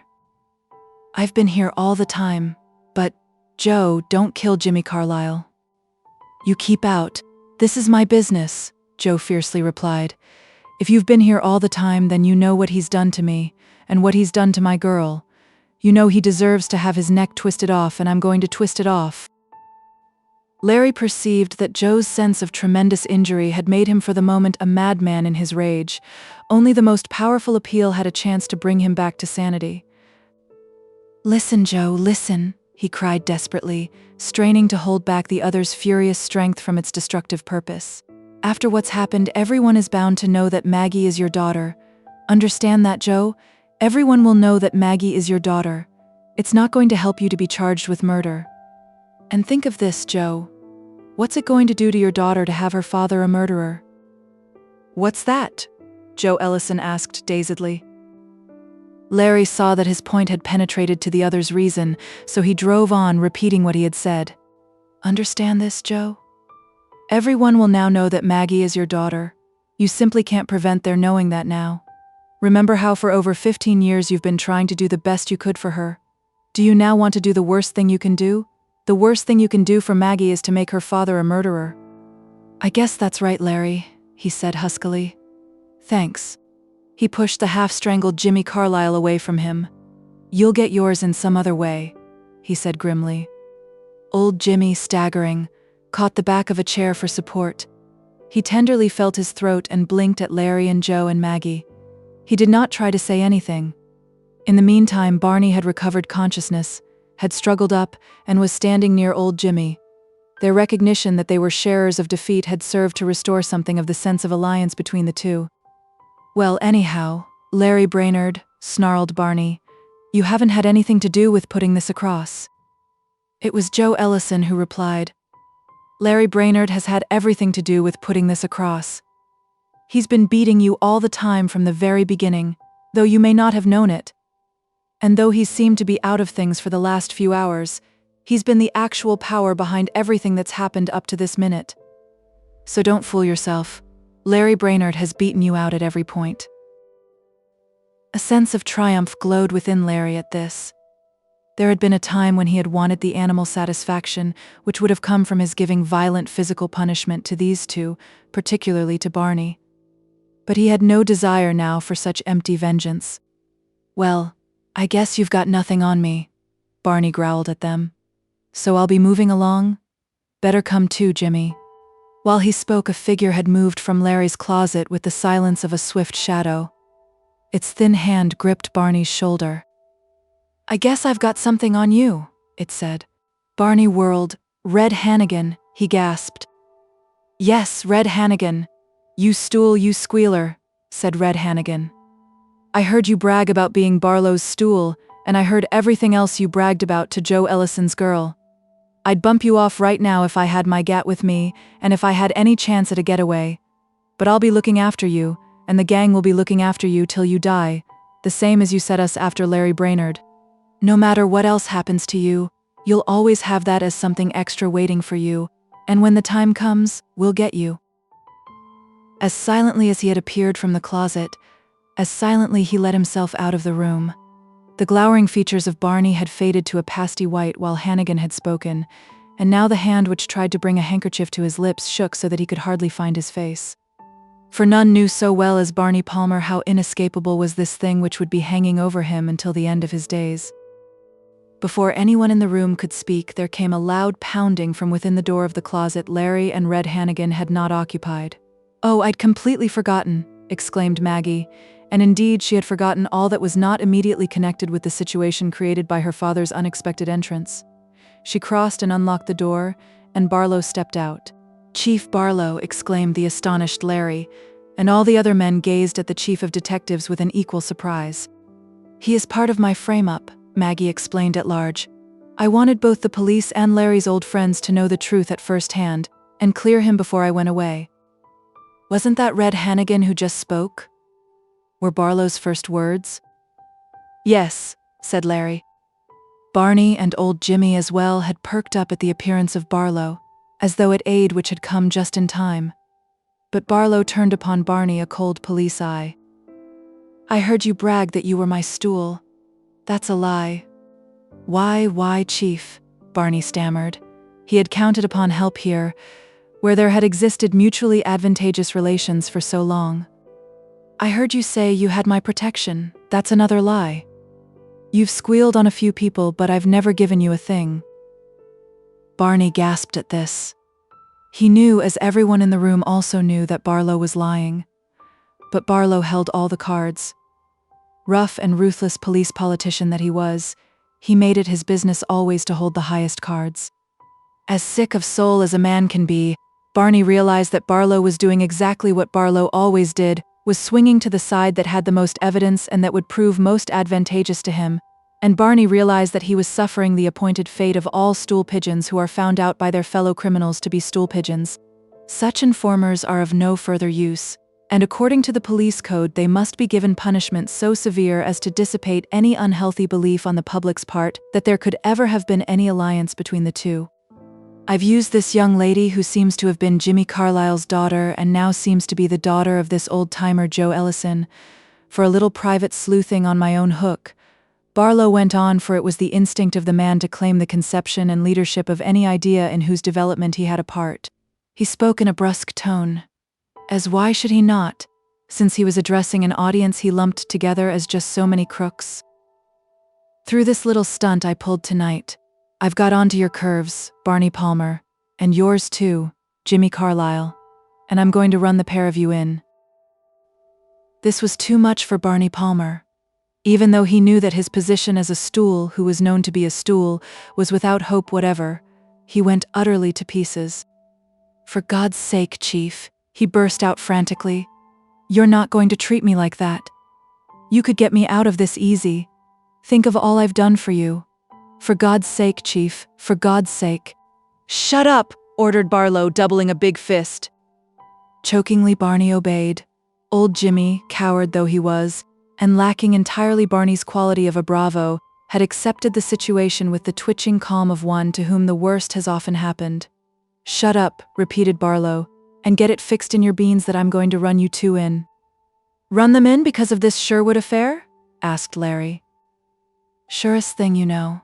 I've got all the evidence I seed."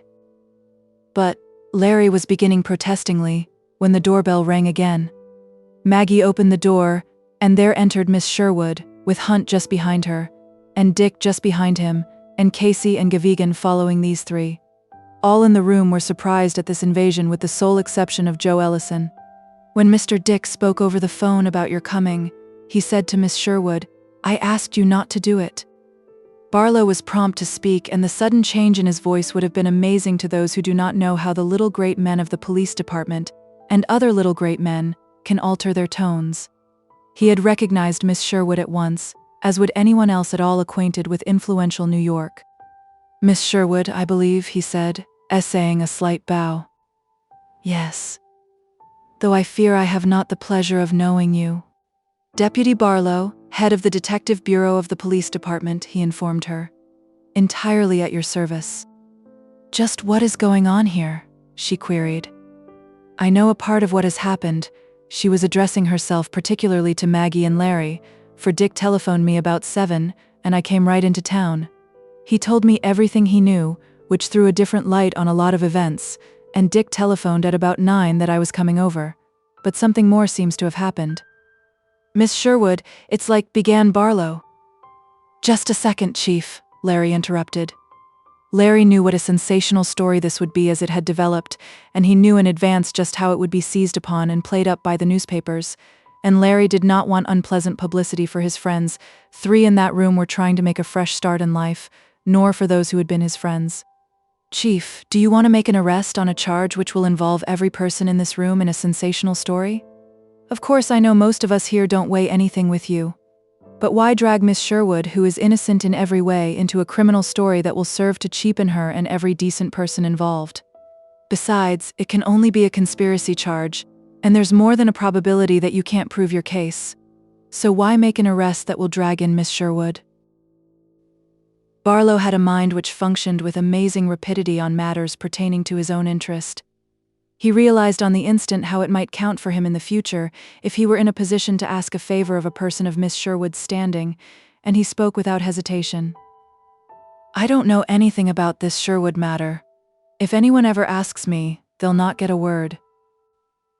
There was swift relief on the faces of Barney and old Jimmy, to be instantly dispelled by Chief Barlow's next statement, which followed his last with only a pause for breath.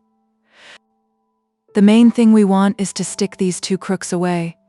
He turned on Barney and old Jimmy. "I've just learned you 2 fellows are the birds I want for that Gregory stock business. I've got you for fair on that. It'll hold you 100 times tighter than any conspiracy charge. Casey, Gavigan, hustle these 2 crooks out of here." The next moment, Casey and Gavigan had handcuffs on the prisoners and were leading them out. "Good for you, Larry," Casey whispered warmly as he went by with Barney. "I knew you were going to win out, though it might be an extra inning game." At the door, Barlow paused. "I hope I've done everything all right, Miss Sherwood." "Yes, as far as I know, Mr. Barlow." Again, Barlow started out, and again turned. "And you, Brainerd," he said, rather grudgingly, "I guess you needn't worry any about that charge against you. It'll be dropped." And with that, Barlow followed his men and his prisoners out of the room. Then for a moment there was silence. As Larry saw and felt that moment, it was a moment so large that words would only make a faltering failure in trying to express it.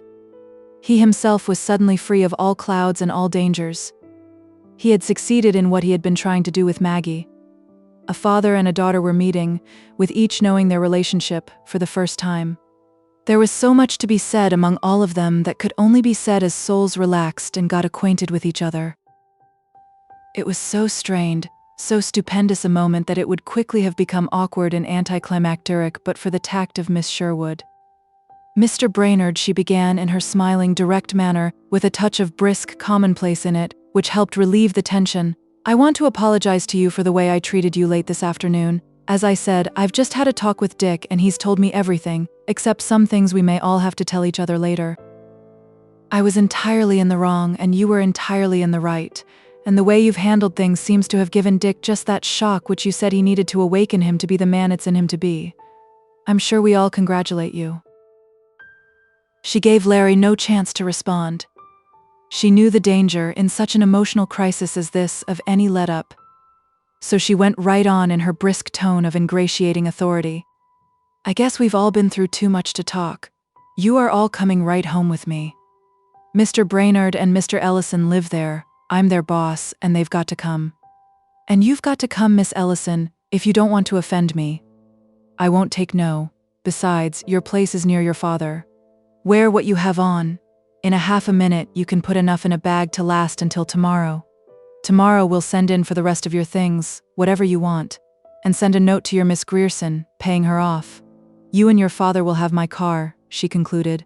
"Mr. Brainerd and Dick will ride in Dick's car, and Mr. Hunt will take me." And as she ordered, so was it. For 15 minutes, perhaps half an hour, after it rolled away from the Grantham Hotel, there was absolute stillness in Miss Sherwood's limousine, which she had assigned to Maggie and her father. Maggie was near emotional collapse from what she had been through, and now she was sitting tight in one corner, away from the dark shadow in the other corner that was her newly discovered father, who had cared for her so much that he had sought to erase from her mind all knowledge of his existence. She wanted to say something, do something. She was torn with a poignant hunger. But she was so filled with pulsing desires and fears that she was impotent to express any of the million things within her. And so they rode on, dark shadows, almost half the width of the deeply cushioned seat between them. Thus they had ridden along Jackson Avenue, almost into flushing, when the silence was broken by the first words of the journey. They were husky words, yearning and afraid of their own sound, and were spoken by Maggie's father. I don't know what to call you. Will Maggie do? Yes, she whispered. I'm not much, the husky voice ventured on. But what you said about going away, for my sake, do you think you need to do it? I've made such a mess of myself, she choked out. Other people were to blame, he said. And out of it all, I think you're going to be what I dreamed you were. And there was another stifling silence. Yes? She prompted. I wanted to keep out of your life for your sake, he went on in his strained, suppressed voice. But if you're not ashamed of me now that you know all, in the darkness his groping hand closed upon hers, I wish you wouldn't go away from me, Maggie. And then the surging, incoherent thing in her that had been struggling to say itself this last half hour suddenly found its voice in a single word. Father, she cried, and flung her arms around his neck. Maggie, he sobbed, crushing her to him. All the way to Cedar Crest they said not another word, just clung to each other in the darkness, sobbing, the first miraculous embrace of a father and daughter who had each found that which they had never expected to have. Chapter 37. It was 10 the next morning at Cedar Crest, and Larry Brainerd sat in his study mechanically going over his figures and plans for the Sherwood housing project. For Larry, the storms of the past few weeks and the whirlwind of last night had cleared away. There was quiet in the house, and through the open windows he could glimpse the broad lawn almost singing in its sun-gladdened greenness, and farther on he could glimpse the Sound gleaming placidly. Once, for perhaps 10 minutes, he had seen the overalled and straw-hatted figure of Joe Ellison busy as usual among the flowers. He had strained his eyes for a glimpse of Maggie, but he had looked in vain. Despite all that had come to pass at the Grantham the previous evening, Larry was just now feeling restless and rather forlorn. His breakfast had been brought to him in his room, and he had not seen a single member of last night's party at the Grantham, since they had all divided up according to Miss Sherwood's orders and driven away. That is, he had really seen no one except Dick. Dick had gripped his hand when he had slipped in beside Dick in the low seat of the roadster. You're all right, Captain Nemo, only I'm going to be so brash as to call you Larry after this, Dick had said. If you'll let me, you and I are going to be buddies. He was all right, Dick was. Dick Sherwood was a thoroughbred. And there was another matter which had pleased him. The Duchess had called him up that morning, had congratulated him in terms so brief that they sounded perfunctory, but which Larry realized had all his grandmother's heart in them, and had said she wanted him to take over the care of all her houses, those she had put up as bail for him. When could he come in to see her about this? He understood this dusty-seeming, stooped, inarticulate grandmother of his as he had not before. Considering what her life had been, she also was a brick. But notwithstanding all this, Larry was lonely, hungrily lonely, and was very much in doubt. Miss Sherwood had spoken to him fair enough the night before, yet he really did not know just how he stood with her. And then, Maggie, that was what meant most to him just now. True, Maggie had emerged safe through perils without and within, and to get her through to some such safety as now was hers had been his chief concern these many months. He wanted to see her, to speak to her, but he did not know what her attitude toward him would now be. He did not know how to go about finding her. He was not even certain where she had spent the night. He wanted to see her, yet was apulse with fear of seeing her. She would not be hostile, he knew that much. But she might not love him, and at the best a meeting would be awkward, with so wide a gap in their lives to be bridged. He was brooding thus when there was a loud knocking at his door. Without waiting for his invitation to enter, the door was flung open, and Hunt strode in, leaving the door wide behind him. His face was just one great excited grin. He gave Larry a thump upon the back, which almost knocked Larry over, and then pulled him back to equilibrium by seizing a hand in both of his, and then almost shook it off. Larry, my son, exploded the big painter, I've just done it. And I did it just as you ordered me to. Forgot that Miss Sherwood and I had had a falling out, and as per your orders I walked straight up to her and asked her. And Larry, you son of a gun, you were right. She said yes. "You're lucky, old man," exclaimed Larry, warmly returning the painter's grip. "And, Larry, that's not all. You told me I had the clearness of vision of a cold-boiled lobster, said I was the greatest fool that ever had brains enough not to paint with the wrong end of an umbrella. Paid me some little compliment like that." "Something like that," Larry agreed. "Well, Larry, old son, you were right again. I've been a worse fool than all you said. Been blinder than one of those varnished skulls some tough-stomached people use for paperweights. After she'd said yes, she gave me the inside story of why we had fallen out. And guess why it was? You don't want me to guess. You want to tell me. So go to it. Larry, we men will never know how clever women really are." Hunt shook his head with impressive emphasis. "Nor how they understand our natures, the clever women, nor how well they know how to handle us." She confessed that our quarrel was, on her part, carefully planned from the beginning with a definite result in view. She told me she'd always believed me a great painter, if I'd only break loose from the pretty things people wanted and paid me so much for. The trouble, as she saw it, was to get me to cut loose from so much easy money and devote myself entirely to real stuff. The only way she could see was for her to tell me I couldn't paint anything worthwhile, and tell it so straight out as to make me believe that she believed it, and thus make me so mad that I'd chuck everything and go off to prove to her that I damned well could paint. I certainly got sore. I ducked out of sight, swearing I'd show her, and, oh well, you know the rest. Tell me now, can you think of anything cleverer than the way she handled me? It's just about what I would expect of Miss Sherwood, Larry commented. Excuse me, said a voice behind them. I found the door open. May I come in? Both men turned quickly. Entering was Miss Sherwood. Isabel, exclaimed the happy painter. I was just telling Larry here, you know. Miss Sherwood's tone tried to be severe, and she tried not to smile, and she succeeded in being just herself. I came to talk business with Mr. Brainerd, and I'm going to stay to talk business with Mr. Brainerd, but I'll give him 5 seconds for congratulations, provided at the end of the 5 seconds Mr. Hunt gets out of the room. Larry congratulated the two, congratulated them as warmly as he felt his as yet dubious position in this company warranted. At the end of the 5 seconds, Hunt was closing the door upon his back. I've always loved him, and I want to thank you, Mr. Brainerd, she said with her simple directness. And before Larry could make response of any kind, she shifted the subject.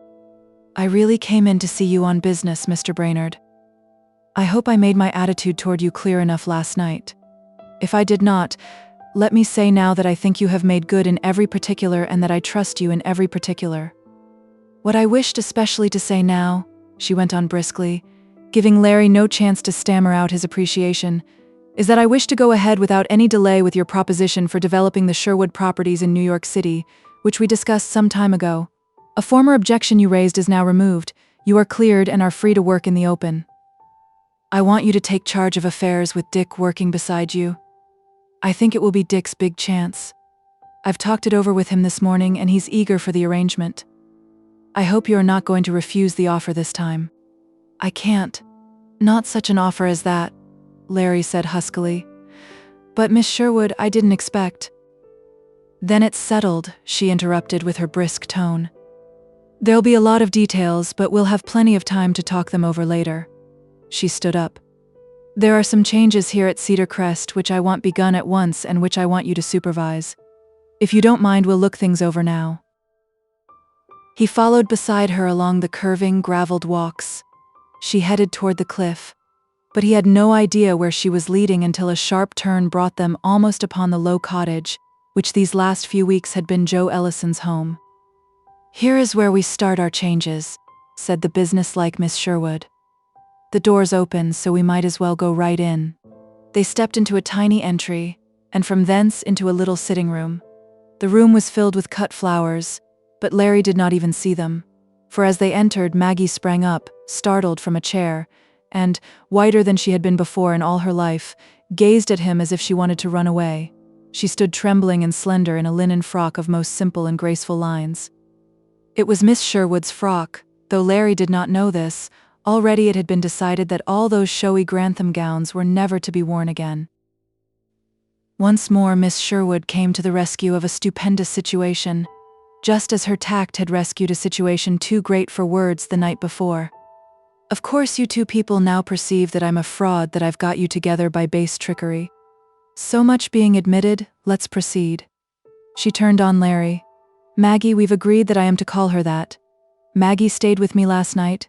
There are 2 beds in my room. But we didn't sleep much. Mostly we talked. If there's anything Maggie didn't tell me about herself, I can't guess what there's left to tell. According to herself, she's terrible. But that's for us to judge. Personally, I don't believe her. She confessed that she really loved you, but that after the way she treated you, of course she wasn't fit for you. Which of course is just a girl's nonsense. I suppose you, Mr. Brainerd, are thinking something of the sort regarding your own self. It is equally nonsense. You both love each other, you've both been through a lot, nothing of importance now stands between you, so don't waste any of your 2 short lives in coming together. She took a deep breath and went on. You might as well know, Mr. Brainerd, that Maggie is going to live with me for the present.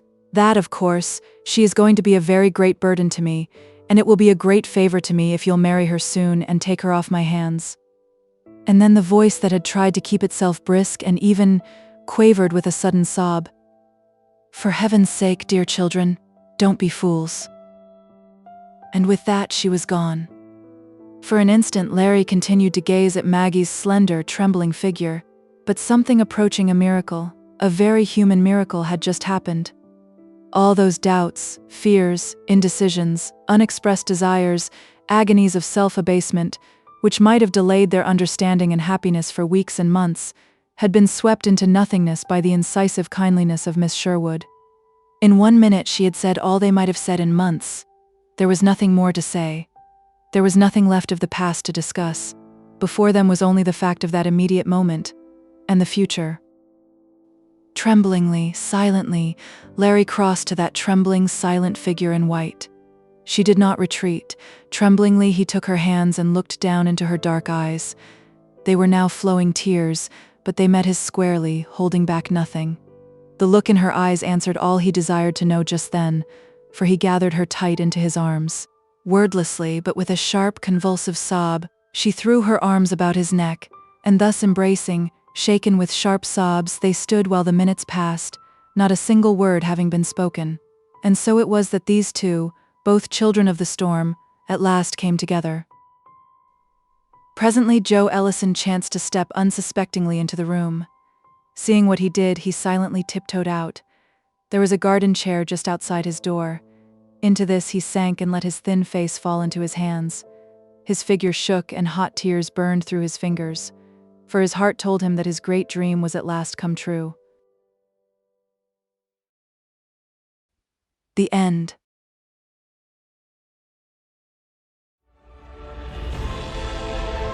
A whole galaxy to go.